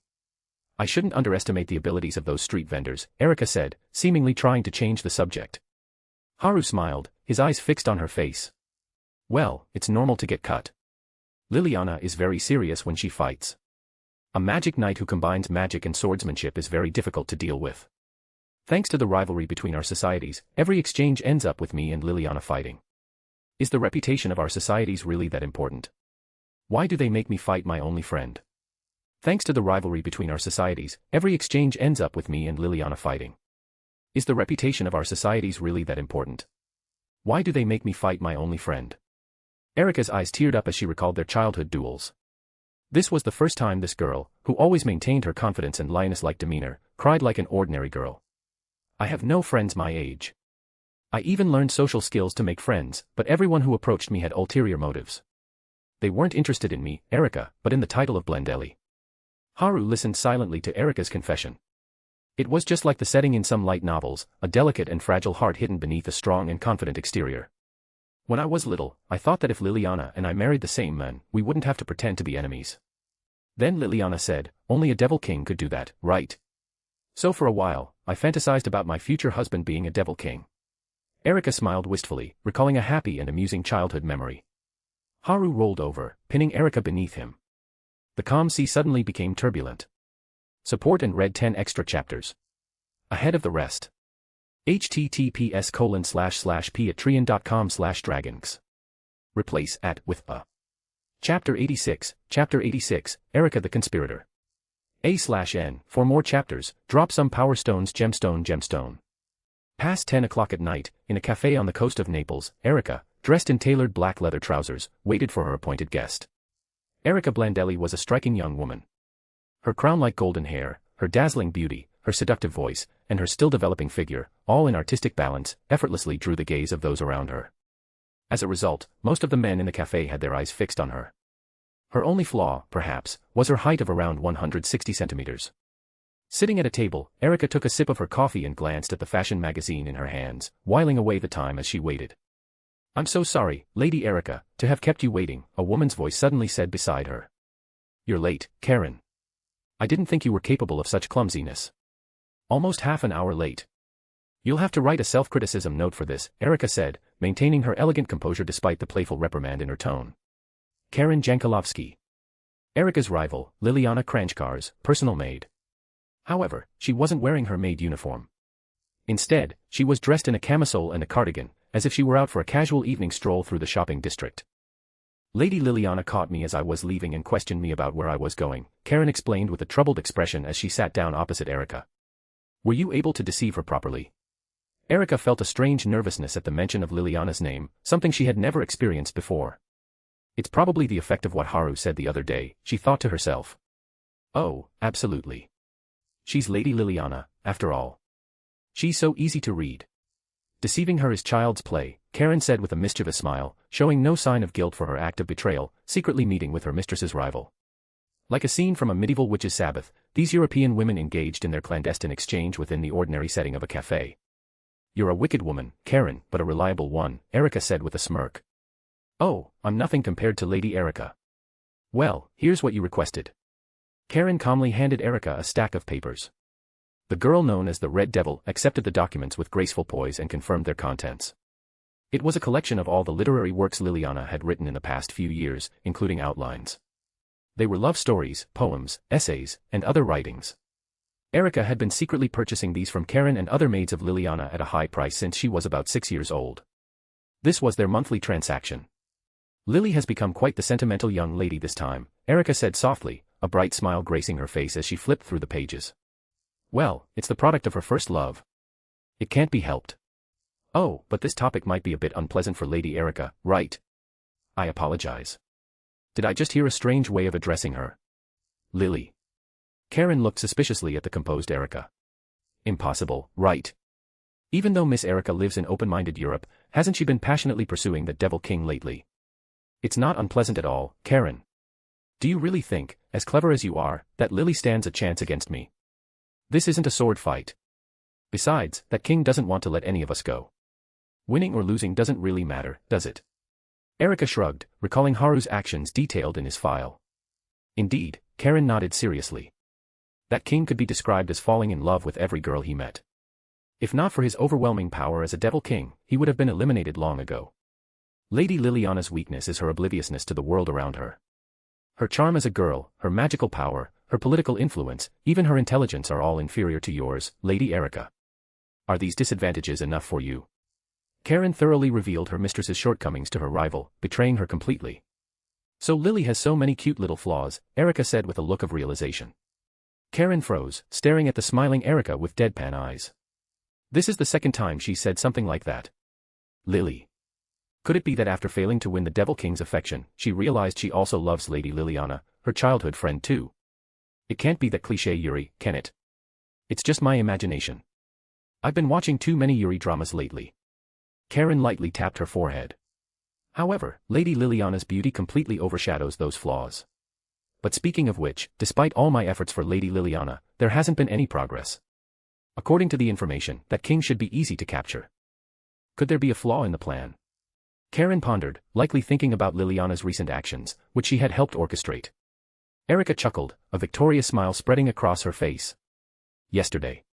When I was little, I used to think that if Liliana and I married the same man, we wouldn't have to pretend to be rivals. Then Liliana said, only a devil king could do that, right? For a while, I fantasized about my future husband being a devil king, sharing him with Liliana. A nostalgic smile graced Erika's face. It seemed to be a fond and amusing childhood memory. Haru shifted, interrupting Erika. So, Erika, you also love Liliana, don't you? Erika paused, then chuckled wryly. I can't deny it. I didn't realize I was bisexual. A mischievous smile spread across Haru's face. Well, you're all mine anyway, so I'll grant you special permission to continue this relationship. Erika's face lit up with a bright smile. Right now, there's only you in my heart, my king. Haru rolled over, pinning Erika beneath him. Actually, you don't need to plan so meticulously. Just tell Lily, this is necessary as a knight, and that Blockhead will accept and carry it out without question. Lily is a bit too obsessed with those knightly principles. It's the 21st century, you know. Hearing Erika's laughter, Karen looked up and noticed her victorious smile. Judging by your expression, you've succeeded, haven't you? Erika froze, a faint blush creeping onto her cheeks. Seeing the blush on Erika's face, Karen sighed. As I suspected, you succeeded. Come to think of it, you and the king disappeared for several hours yesterday morning, and when I saw you at noon, Lady Erika, your gait was a little unnatural. You're too perceptive, Karen, Erika admitted, taking a sip of her coffee. So, now that you've achieved victory, what are you going to do? How will you deal with Lady Liliana, your rival? Karen frowned, asking Erika. A counterattack was impossible with such a significant disadvantage. It seems Lady Liliana's shyness needs to be addressed. I plan to put her back on the same starting line as me. Erika said with a chuckle. Huh. P.S. Let me know if you don't want this development. We can change it. Support and read 10 extra chapters. Ahead of the rest. https://patreon.com/dragons. Chapter 87, The Easily Deceived Liliana. A/N, for more chapters, drop some power stones gemstone. Naples. Day 6 of the trip. Inside Liliana's private room at the Kranjkar villa. Say, Karen, is it true that Erika actually beat me to it? Liliana fidgeted anxiously, looking at her personal maid, Karen. Karen nodded seriously, her tone grave. Yes, Miss Liliana, you remember, don't you? Yesterday morning, Miss Erica and the king disappeared together for several hours, only returning at lunchtime. Didn't they go jet skiing? Wait, don't tell me they did it on the jet ski. Liliana gasped, then, realizing the implications, quickly covered her mouth. Yes, Miss Erica openly admitted it. She even invited you to her room this afternoon for a heart-to-heart. She said that as fellow Knights of the Holy Grail of Europe, she would grant you a proper, defeated opponent's treatment, Karen said, mimicking Erica's queenly demeanor and laughter. Liliana scowled, grinding her teeth. That golden-haired fox. How dare she say that? She just got there first. What's so great about it? A defeated opponent's treatment. Damn it. Karen shrugged helplessly, sighing. There's nothing we can do. After all, Erica and the king are that kind of relationship now. And despite all my support, Miss Liliana, you're still just a knight. A knight can't refuse the queen's orders, you know. Please accept my condolences. Your plans were just too embarrassing. Climbing into Haru's bed in flimsy pajamas and all that. It was just too mortifying. Liliana retorted, blushing. During their 6 days in Naples, Karen had kept proposing such plans, completely disregarding Liliana's maidenly modesty, causing her to abandon each attempt halfway through. But I also suggested the yacht plan, didn't I? Miss Erica succeeded with a similar approach, Karen said with a sly grin, watching Liliana's face redden. That was just an accident. Yes, just an unforeseen circumstance. Liliana covered her blushing face, whispering her rebuttal, her voice trailing off weakly. But doesn't it prove that my plans can work? How about we try another one? We could get it done before your meeting with Miss Erica this afternoon. Wouldn't that give you equal footing? Karen whispered into Liliana's ear. Surprisingly, I can't argue with that. So, what's your plan? Wait. Didn't Haru say last night that he was going sightseeing in the city with Sora and the others today? Liliana suddenly remembered Haru mentioning his plans for the day during the beach barbecue the previous night. Karen stared at Liliana's face, which was slowly losing its color. It seems they left just a while ago and won't be back until evening. Liliana slumped against the wall, burying her face in her hands. I'm doomed. But to lose to Erica? Absolutely not. Lost in despair, Liliana didn't notice the strange smile that spread across Karen's face. 3 p.m. The Neapolitan sky blazed with the harsh glare of the sun, bathing the earth in a golden light. Liliana stood anxiously outside, hesitating for a long time before finally mustering the courage to knock. Knock. Knock. Is that you, Lily? Come in. Erica's calm voice drifted from inside. Liliana fumbled with the doorknob, taking 3 tries to push the door open, despite it being a simple action. Hey, Lily, come sit here. I have something to tell you. Erica, sitting on the large bed in the room, patted the empty space beside her. No way. I hate talking to you. Nothing good ever happens after I talk to you, Liliana replied coldly. This reaction was expected. Erica gave a knowing, almost matronly smile. Don't be so cold. We're childhood friends, after all. Don't try to act close. We just grew up in rival magical societies. We're lifelong rivals, that's all, Liliana retorted without hesitation, stating the plain, if somewhat generalized, truth. Erica tilted her head, a charming smile playing on her lips. It was precisely this kind of teasing that often made Liliana fall prey to Erica's schemes. Knight Liliana, Erica said, her voice playful as she put on a serious expression. As the king's consort, I command you to sit. Hesitating for a moment, Liliana finally walked towards the bed and sat gingerly beside Erica. All right, just tell me how you plan to make fun of me. Let's get it over with. Looking at Liliana's expression, which clearly conveyed, if you make any unreasonable demands, I'll commit seppuku, Erica chuckled and picked up a glass of water from the bedside table. Don't be so tense. I just want to tease you a little. All you have to do is drink this glass of water with a strong laxative in it. Simple, right? Liliana's eyes flashed with anger as she glared at the smirking Erica. Then, suppressing her rage, she snatched the glass and gulped down the contents. After that, Liliana lost consciousness. It's time to call Haru, Erica said. A wide smile spread across Erica's face. She quickly summoned a crystal and crushed it. Haru's figure instantly appeared in the room. What's wrong, Erica? Why the sudden alarm? Erica pointed at Liliana, giving a sheepish grin. Sorry, I went a bit overboard. Haru followed Erica's finger and looked at Liliana's vacant stare, his face filled with confusion. What did you do? Well, Erika fidgeted, explaining the situation to Haru. Haru's lips twitched as he glared at Erika. I'll deal with you later. I'm looking forward to it, Erika purred. Are we doing it from behind this time? A sharp, stinging sensation jolted Liliana back to awareness. What? Haru. Liliana looked in shock at Haru, who was moving on top of her. Haru kissed her gently. What's wrong, Lily? Spacing out at a time like this. Feeling the strange fullness within her, Liliana stammered, why is Haru here? Huh? Didn't you come to me yourself this afternoon? Haru looked at the dazed Liliana with a puzzled expression as he increased his pace. I did. Liliana felt her mind was a jumbled mess. Then, as Haru continued, her awareness faded into the pleasure. P.S. Let me know if you don't like this development. We can change it. Support and read 10 extra chapters. Ahead of the rest. https://patreon.com/dragons. Chapter 88, The Search for the Final Two. A/N, for more chapters, drop some Power Stones gemstone. 8 p.m., Kranjkar residence, Liliana's private room. Liliana clutched a bedsheet, her face pale and drawn, huddled in a corner. Her pupils were dilated, and she wore an expression of utter despair. Haru sat on the spacious bed, large enough for 5 people, looking at the indignant, naked, blonde girl before him, Erika Blandelli, also known as the Red Devil. He wore a troubled expression. So, why did you suddenly barge in? Didn't you see what was going on? Now look, Liliana's completely traumatized. Hearing Haru's words, Erika turned to look at the cowering Liliana, a flicker of apology crossing her face. But it was fleeting, quickly replaced by her previous indignation. Because I'm jealous. Why does Liliana act like she's about to die when I tease her, but she's so eager to cooperate with you? I'm not happy. Besides, how did it feel to play with both of Milan's most beautiful flowers at the same time, my king?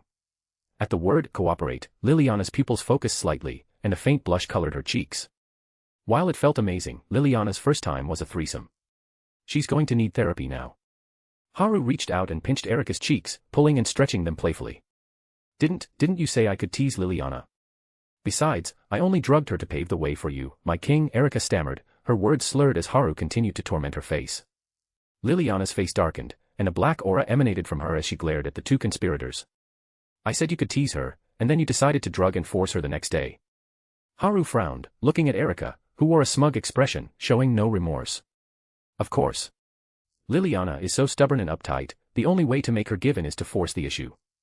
Otherwise, when would she ever dare to compete with me in bed? Erika said, twirling a strand of her golden hair with a perfect, ladylike smile. Haru's eye twitched. He reached out, placing his left hand on Erika's stomach and his right hand on her neck, pinning her to the bed. He then grabbed a fly swatter from the nightstand and tossed it to Liliana. Liliana, let it all out. You can hit me too, since I'm also to blame. Compete in bed. To think Erika would try to force a knight into such a shameless act. Liliana's body trembled with rage. She picked up the fly swatter and walked towards Erika.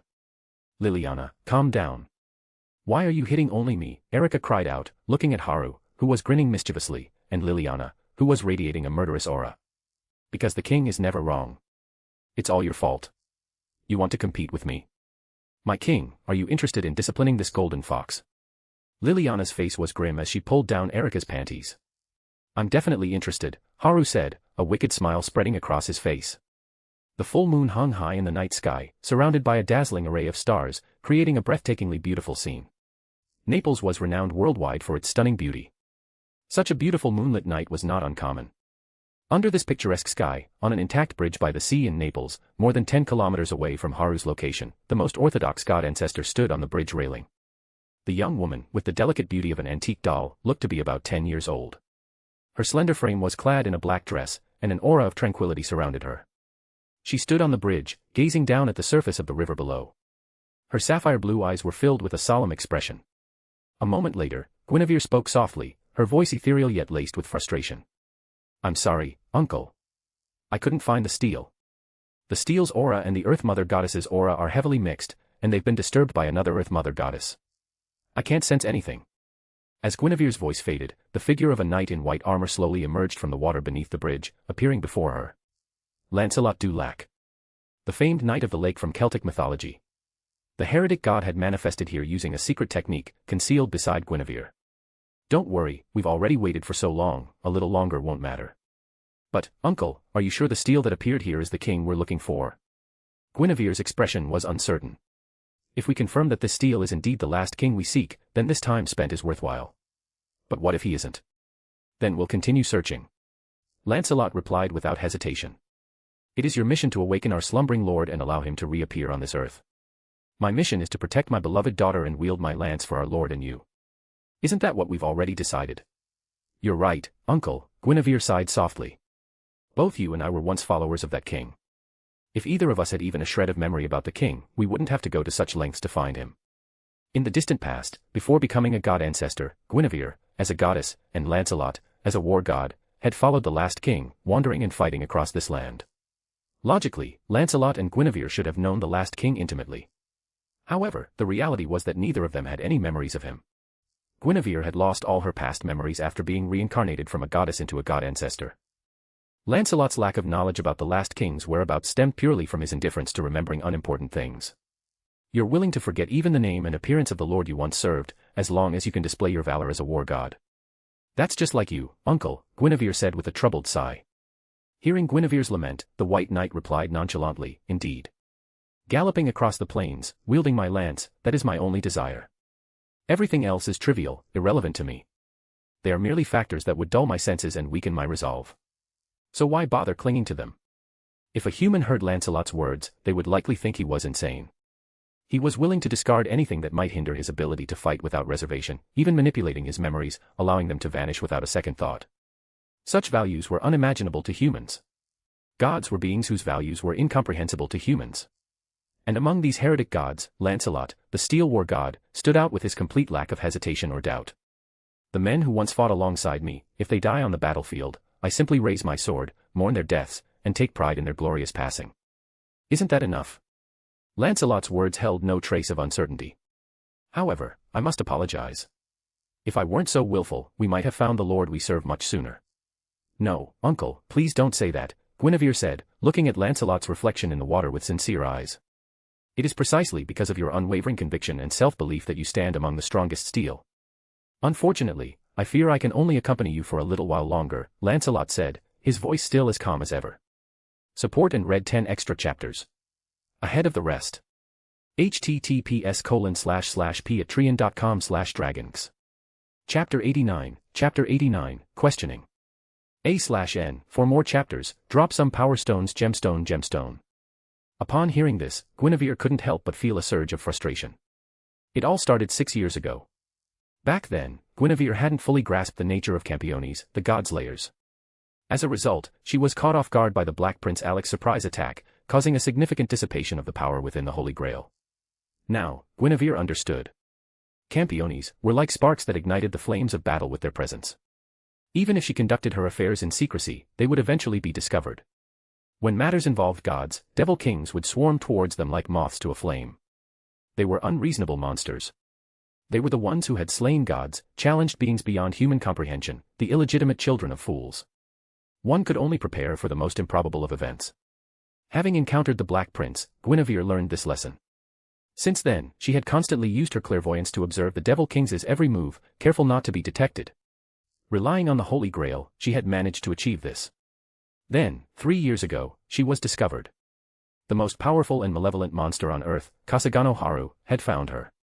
An avatar of his power shattered Lancelot's holy shadow and nearly killed Guinevere on the spot. Fortunately, she managed to escape the Devil King's grasp by forcibly unleashing the Holy Grail's power with a forbidden spell, fleeing in desperation. This harrowing experience taught her a bitter lesson.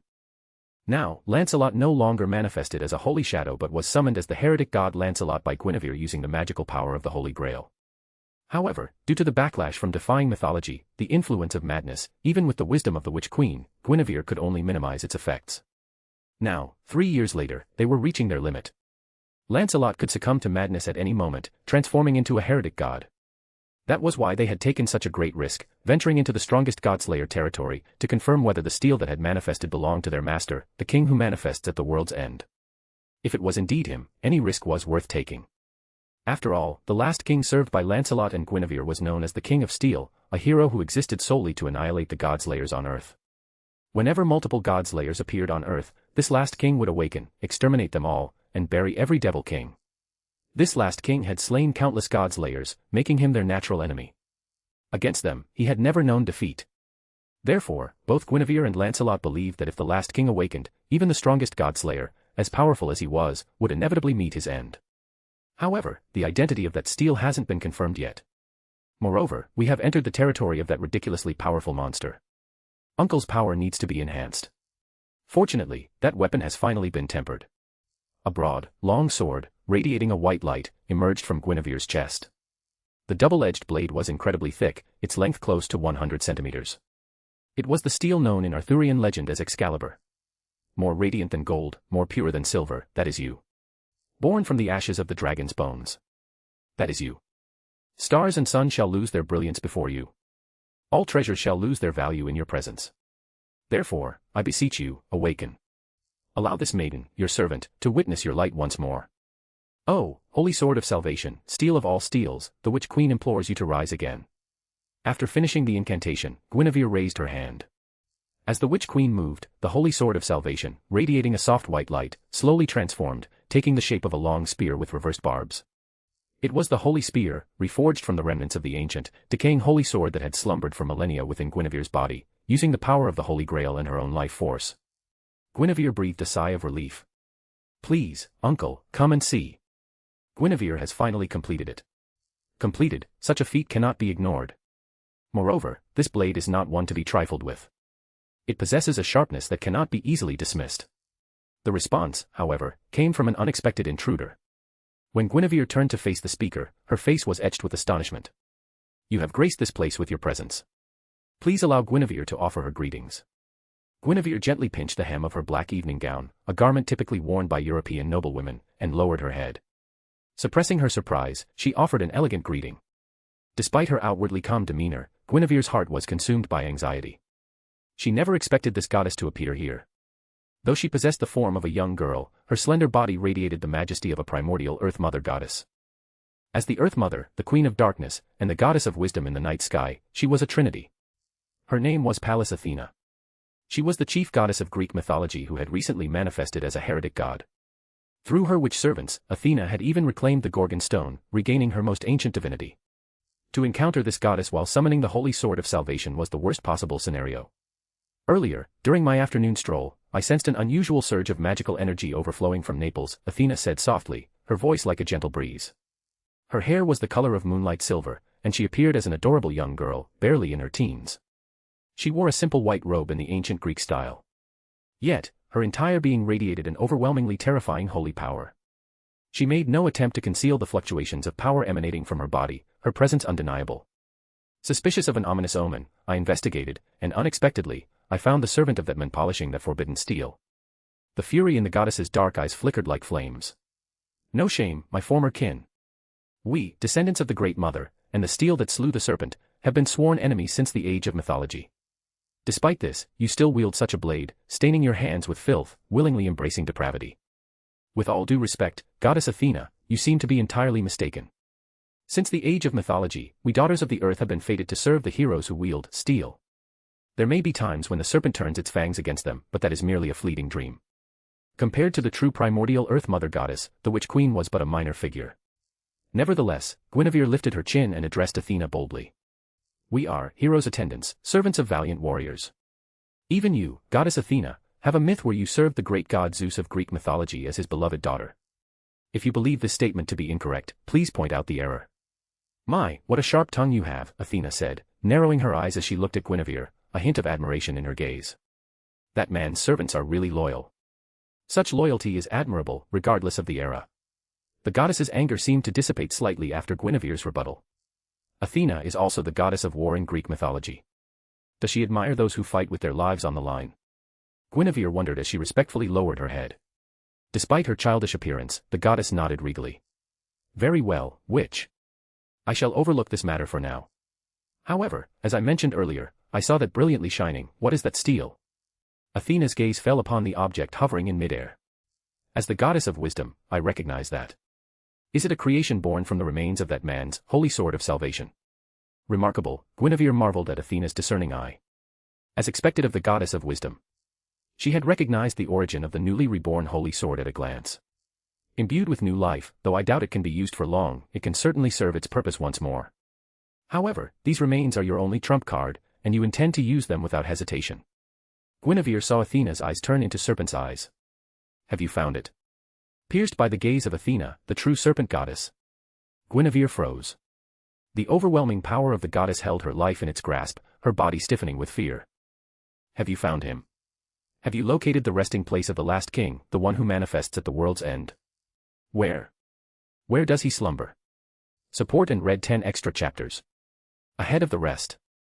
https://patreon.com/dragons. Chapter 90, The War Begins.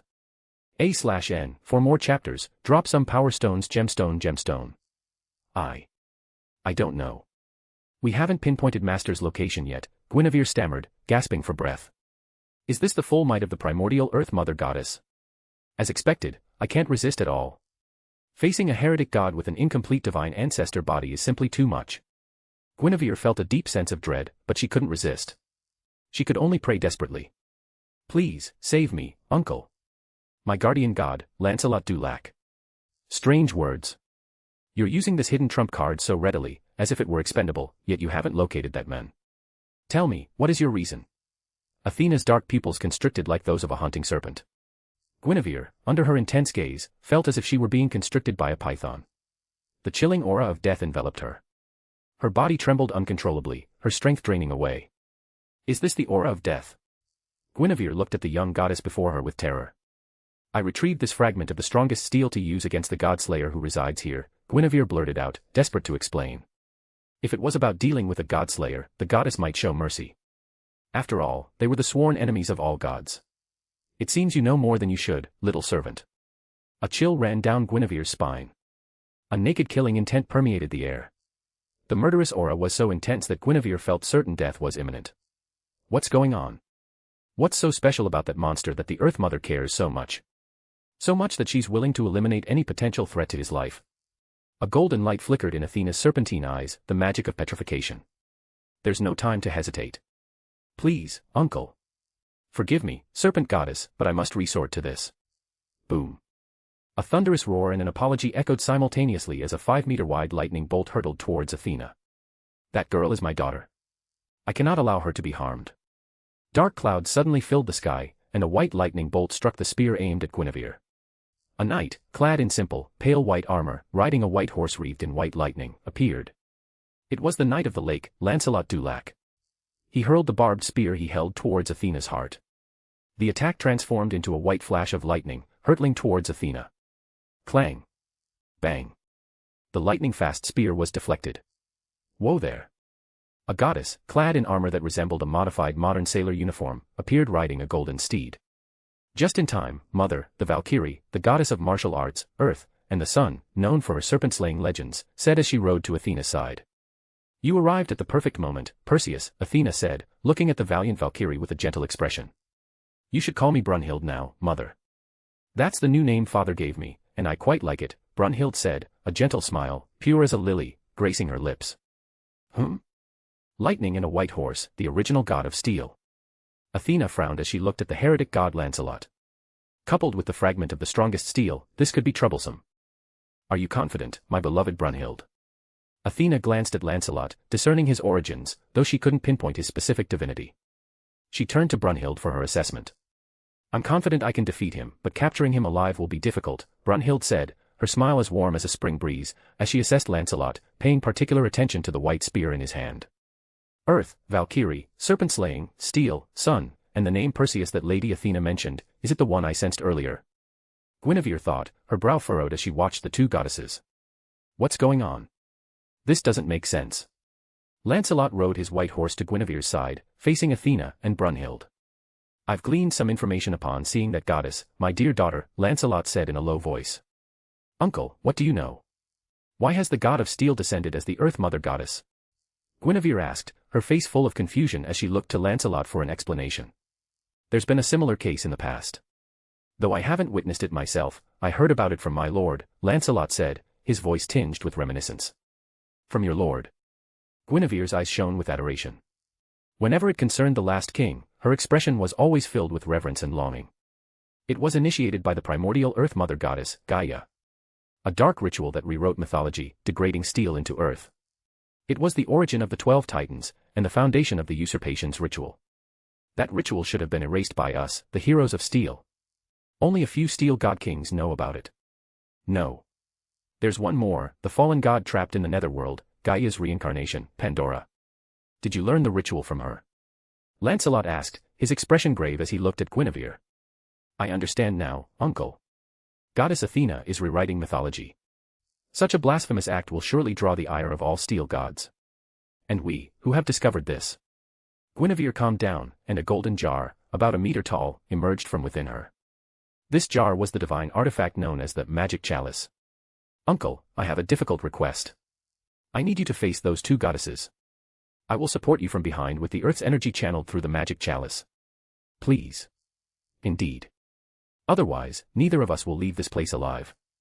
Lancelot raised his white spear, pointing it at the 2 earth goddesses. Out of courtesy, before this deathmatch, allow me to introduce myself. I am Lancelot du Lac, the Knight of the Lake. The god of steel, astride his white horse, wreathed in lightning, and wielding his spear, declared his name. Support and read 10 extra chapters. Ahead of the rest. https://patreon.com/dragons. Chapter 91, Do you think I don't exist? A/N, for more chapters, drop some power stones gemstone. Lancelot du Lac. Athena repeated the name, sparks of divine wisdom flashing within her soul. I'd almost forgotten the name, Steel, renowned for mist and thunder. The steel god rumored to have become that man's vassal, it's you, isn't it? As she spoke, Athena's body grew taller, transforming from a young child into a young woman of 17 or 18. She lost her childish cuteness, becoming a vibrant and beautiful young woman, full of energy. Both her appearance and power increased dramatically. A long-handled scythe with a jet-black blade materialized in her right hand. It was a weapon manifested from legends of the Grim Reaper's tool for harvesting lives in various mythologies. The black scythe represented darkness and earth, a fitting weapon for the queen of the underworld. Brunhild, astride her fiery steed, chuckled softly and slowly drew the slender sword from her waist. Her eyes burned with a fierce fire, the flames of battle lust. The Valkyrie was excited. Then, come at me, Lancelot du Lac. My mother and I will slay you here. My lord, please forgive me for the offense of taking your remains with my own hands, Lancelot murmured softly. He sat calmly on his white horse, soaring through the sky, then shouted an incantation towards the heavens. Rend the ancient earth, pierce the sky, O falling star, divine blade, return now. To the hand of the Knight of the Lake, sound the horn once more upon the battlefield. The mystic power of the oak, aid my uncle. Guinevere's holy grail radiated a golden light. The white weapon clutched in Lancelot's hand began to emit a white-hot glow as the divine blade within it slowly awakened. As the incandescent light enveloped the weapon, the divine sword Excalibur was born. The earth collapses, the ground splits. Witness the goddess's ferocious song of destruction. Athena chanted in a low voice. The once wide bridge suddenly crumbled, and the countless pillars beneath it transformed into hundreds of giant black pythons, soaring into the air. The sudden change caught Lancelot somewhat off guard. He and his beloved steed were instantly entangled by the writhing serpents, their silver fangs bared as they threatened to devour both horse and rider. Mist wind, arise, Lancelot chanted softly, enveloped by the snakes. A thick, white mist surged from his body, and the forms of the knight and his Pegasus began to lose their color and shape. The mist continued to pour out, growing denser, like a heavy fog rolling over the sea. Visibility dropped to less than a meter. Uncle, I wish you good fortune in battle. Guinevere used a flight spell and quickly retreated to a safer location. As Lancelot transformed into mist, he murmured, watching Guinevere depart. Goddess Athena and that fallen steel, Perseus, 2 gods. This is troublesome. The power to transform into mist was the immortality he possessed as the steel god. Mist could not be struck or cut. However, Athena was the ruler of the underworld, possessing supreme authority over matters of life and death. She should also know how to bury steel, which possessed immortality. And that fallen steel commanded the sun, the bane of mist. However, it's your misfortune to encounter me. I am the unparalleled god of war, charging forth, trampling countless dragons and serpents. Blame your misfortune on being earth goddesses. Lancelot and his Pegasus, transformed into mist, soared high into the sky, flying into the thunderclouds Athena had summoned earlier for her attempted sneak attack. Lightning crackled within the dark clouds. Lancelot raised his weapon and spoke softly. To answer the prayers of my beloved child, to crush this worthy foe, I shall become lightning. My life, I entrust to this. Lancelot slowly aimed the weapon at Athena below. Compared to Brunhild, who possessed the steel divinity, the divine sword was more effective against Athena, a pure earth goddess. It was always best to choose the easier target, wasn't it? A white, divine horse galloped forth. Its target, the sea surface where Athena stood. Lancelot and his steed transformed into a flash of lightning, an attack with the same destructive power as a massive meteorite falling from outer space. No, it was a white meteorite. Boom. The white meteorite plummeted with lightning speed. It was the holy hammer of divine judgment, a force that should not exist. The white knight and his divine horse transformed into a descending god of destruction, hurtling towards the sea. In an instant, they reached Athena, thrusting the divine sword forward. Boom. A golden steed, dragging a miniature sun, collided violently with Lancelot, who had transformed into a speeding meteorite. The white meteorite was thrown back thousands of meters, creating towering waves dozens of meters high on the sea surface. "I leave it to you, my beloved daughter," Athena said, transforming into a dense black mist that dispersed and pursued Guinevere. "Prepare fine wine to await my victorious return, mother," Brunhild replied with a faint smile. Her voice, filled with queenly arrogance, reached Athena's ears. The golden-flamed steed reappeared beside Brunhild, and she leaped onto its back, galloping towards Lancelot. The thrown-back Pegasus kicked off the air with a thunderous boom, carrying Lancelot skyward. They dodged the miniature sun, which soared past them and continued on its trajectory, over mountains and rivers, until it broke through the atmosphere and entered outer space. "Was I careless?" Lancelot murmured to his steed. Because of his all-out attack, he had overlooked the Valkyrie's movements at the crucial moment and was thrown back. For Lancelot, this was a rare mistake.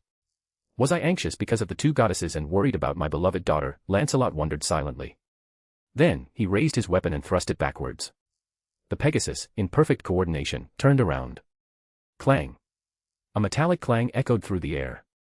Lancelot's eyes widened in disbelief as he stared at the single finger before him.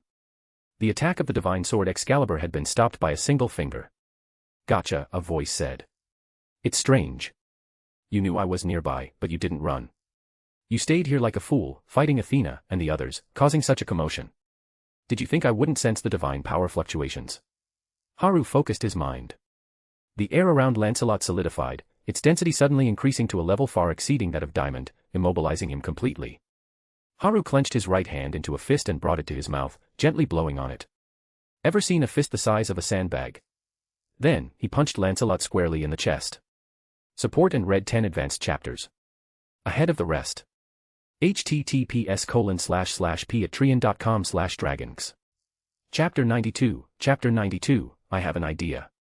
A/N, for more chapters, drop some power stones gemstone. Haru, carrying Lancelot's battered body, walked through the passage of the underground temple beneath the Bay of Naples. In the center of the temple, Guinevere was bound to a hermaic pillar by several thin, black ropes. Upon closer inspection, the ropes were revealed to be slender black snakes. A faint black mist, the aura of death from the underworld, emanated from the snakes.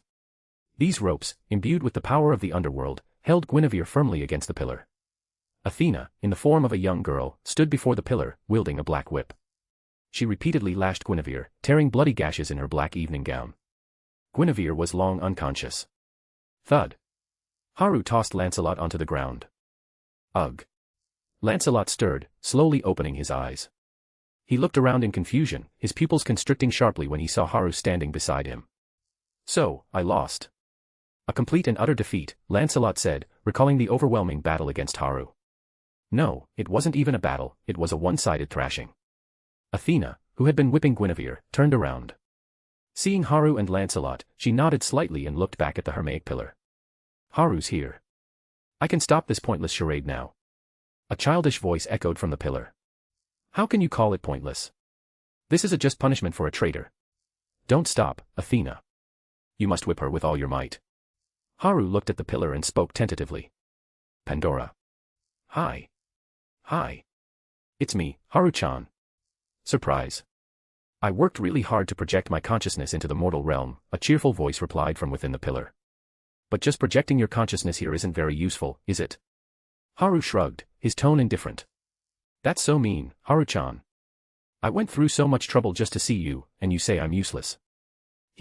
Come inside the pillar, and I'll show you just how useful I can be with my body," a lecherous, creepy voice whispered from the pillar. Lancelot, lying weakly on the ground, turned his head with difficulty, staring at the hermaic pillar. "So, it was you behind all this, Pandora." "No, Gaia, the primordial Earth Mother." "Oh my, who is this?" Oh, I remember now. You were one of that disgusting man's subordinates. I have a vague recollection of you. Pandora's childish voice echoed throughout the underground space, a murderous intent seeping into her playful tone. The last king, while being the strongest steel, was also the Earth Mother's sworn enemy. His subordinates were naturally marked by the Earth Mothers. If given the opportunity to eliminate these individuals, almost all Earth Mothers wouldn't hesitate. The last king and those associated with him were that detestable to them. Haru-chan, kill them. Destroy this steel and this traitor. That will delay the last king's revival by decades. Pandora's sinister laughter echoed from the pillar. There's no need for that, Haru said, looking at the pillar impassively. Both Pandora, within the pillar, and Athena turned their attention to Haru. I need them to awaken Rama, Haru said, his voice firm and resolute. Haru-chan, are you serious? The last king, Rama, isn't easy to deal with.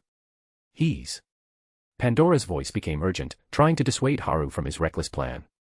Immortal, wielder of the authority of the Covenant, the holy sword of salvation, sacred weapons, and a body temperature that can trigger tectonic shifts, Haru recited Rama's formidable abilities with a calm expression. You know all that. If you know how powerful Rama is, then why? Pandora's voice was filled with concern. Because I've found a way to nullify his immortality. Haru said excitedly as he cast a summoning spell. The holy sword, Excalibur, radiating a faint white light, appeared in Haru's hand. Then, it was annihilated inch by the egg within him. Athena, witnessing the destruction of the holy sword, forged from Rama's remains, wisely decided against voicing her objections. A faint smile played on her lips. Pandora's ecstatic voice reverberated through the underground space. So that's it, Haru-chan. I agree. Hurry up and kill that disgusting man. I've been waiting for this day for a long, long time. Lancelot stared in shock at the destruction of Excalibur. This man is a monster. That was the ultimate holy weapon, indestructible since the age of mythology. Wake Guinevere up, Haru said, turning to Athena. Athena nodded, her normally calm face radiating pure joy. With a trump card capable of defeating Rama, the day the Earth Mothers regained their glory was within reach. The Hermaic pillar glowed green, channeling the earth vein energy of Naples. The energy flowed into Guinevere's body, gradually restoring her battered form. Shortly after her injuries healed, Guinevere slowly opened her crimson snake-like eyes. Where am I? Uncle.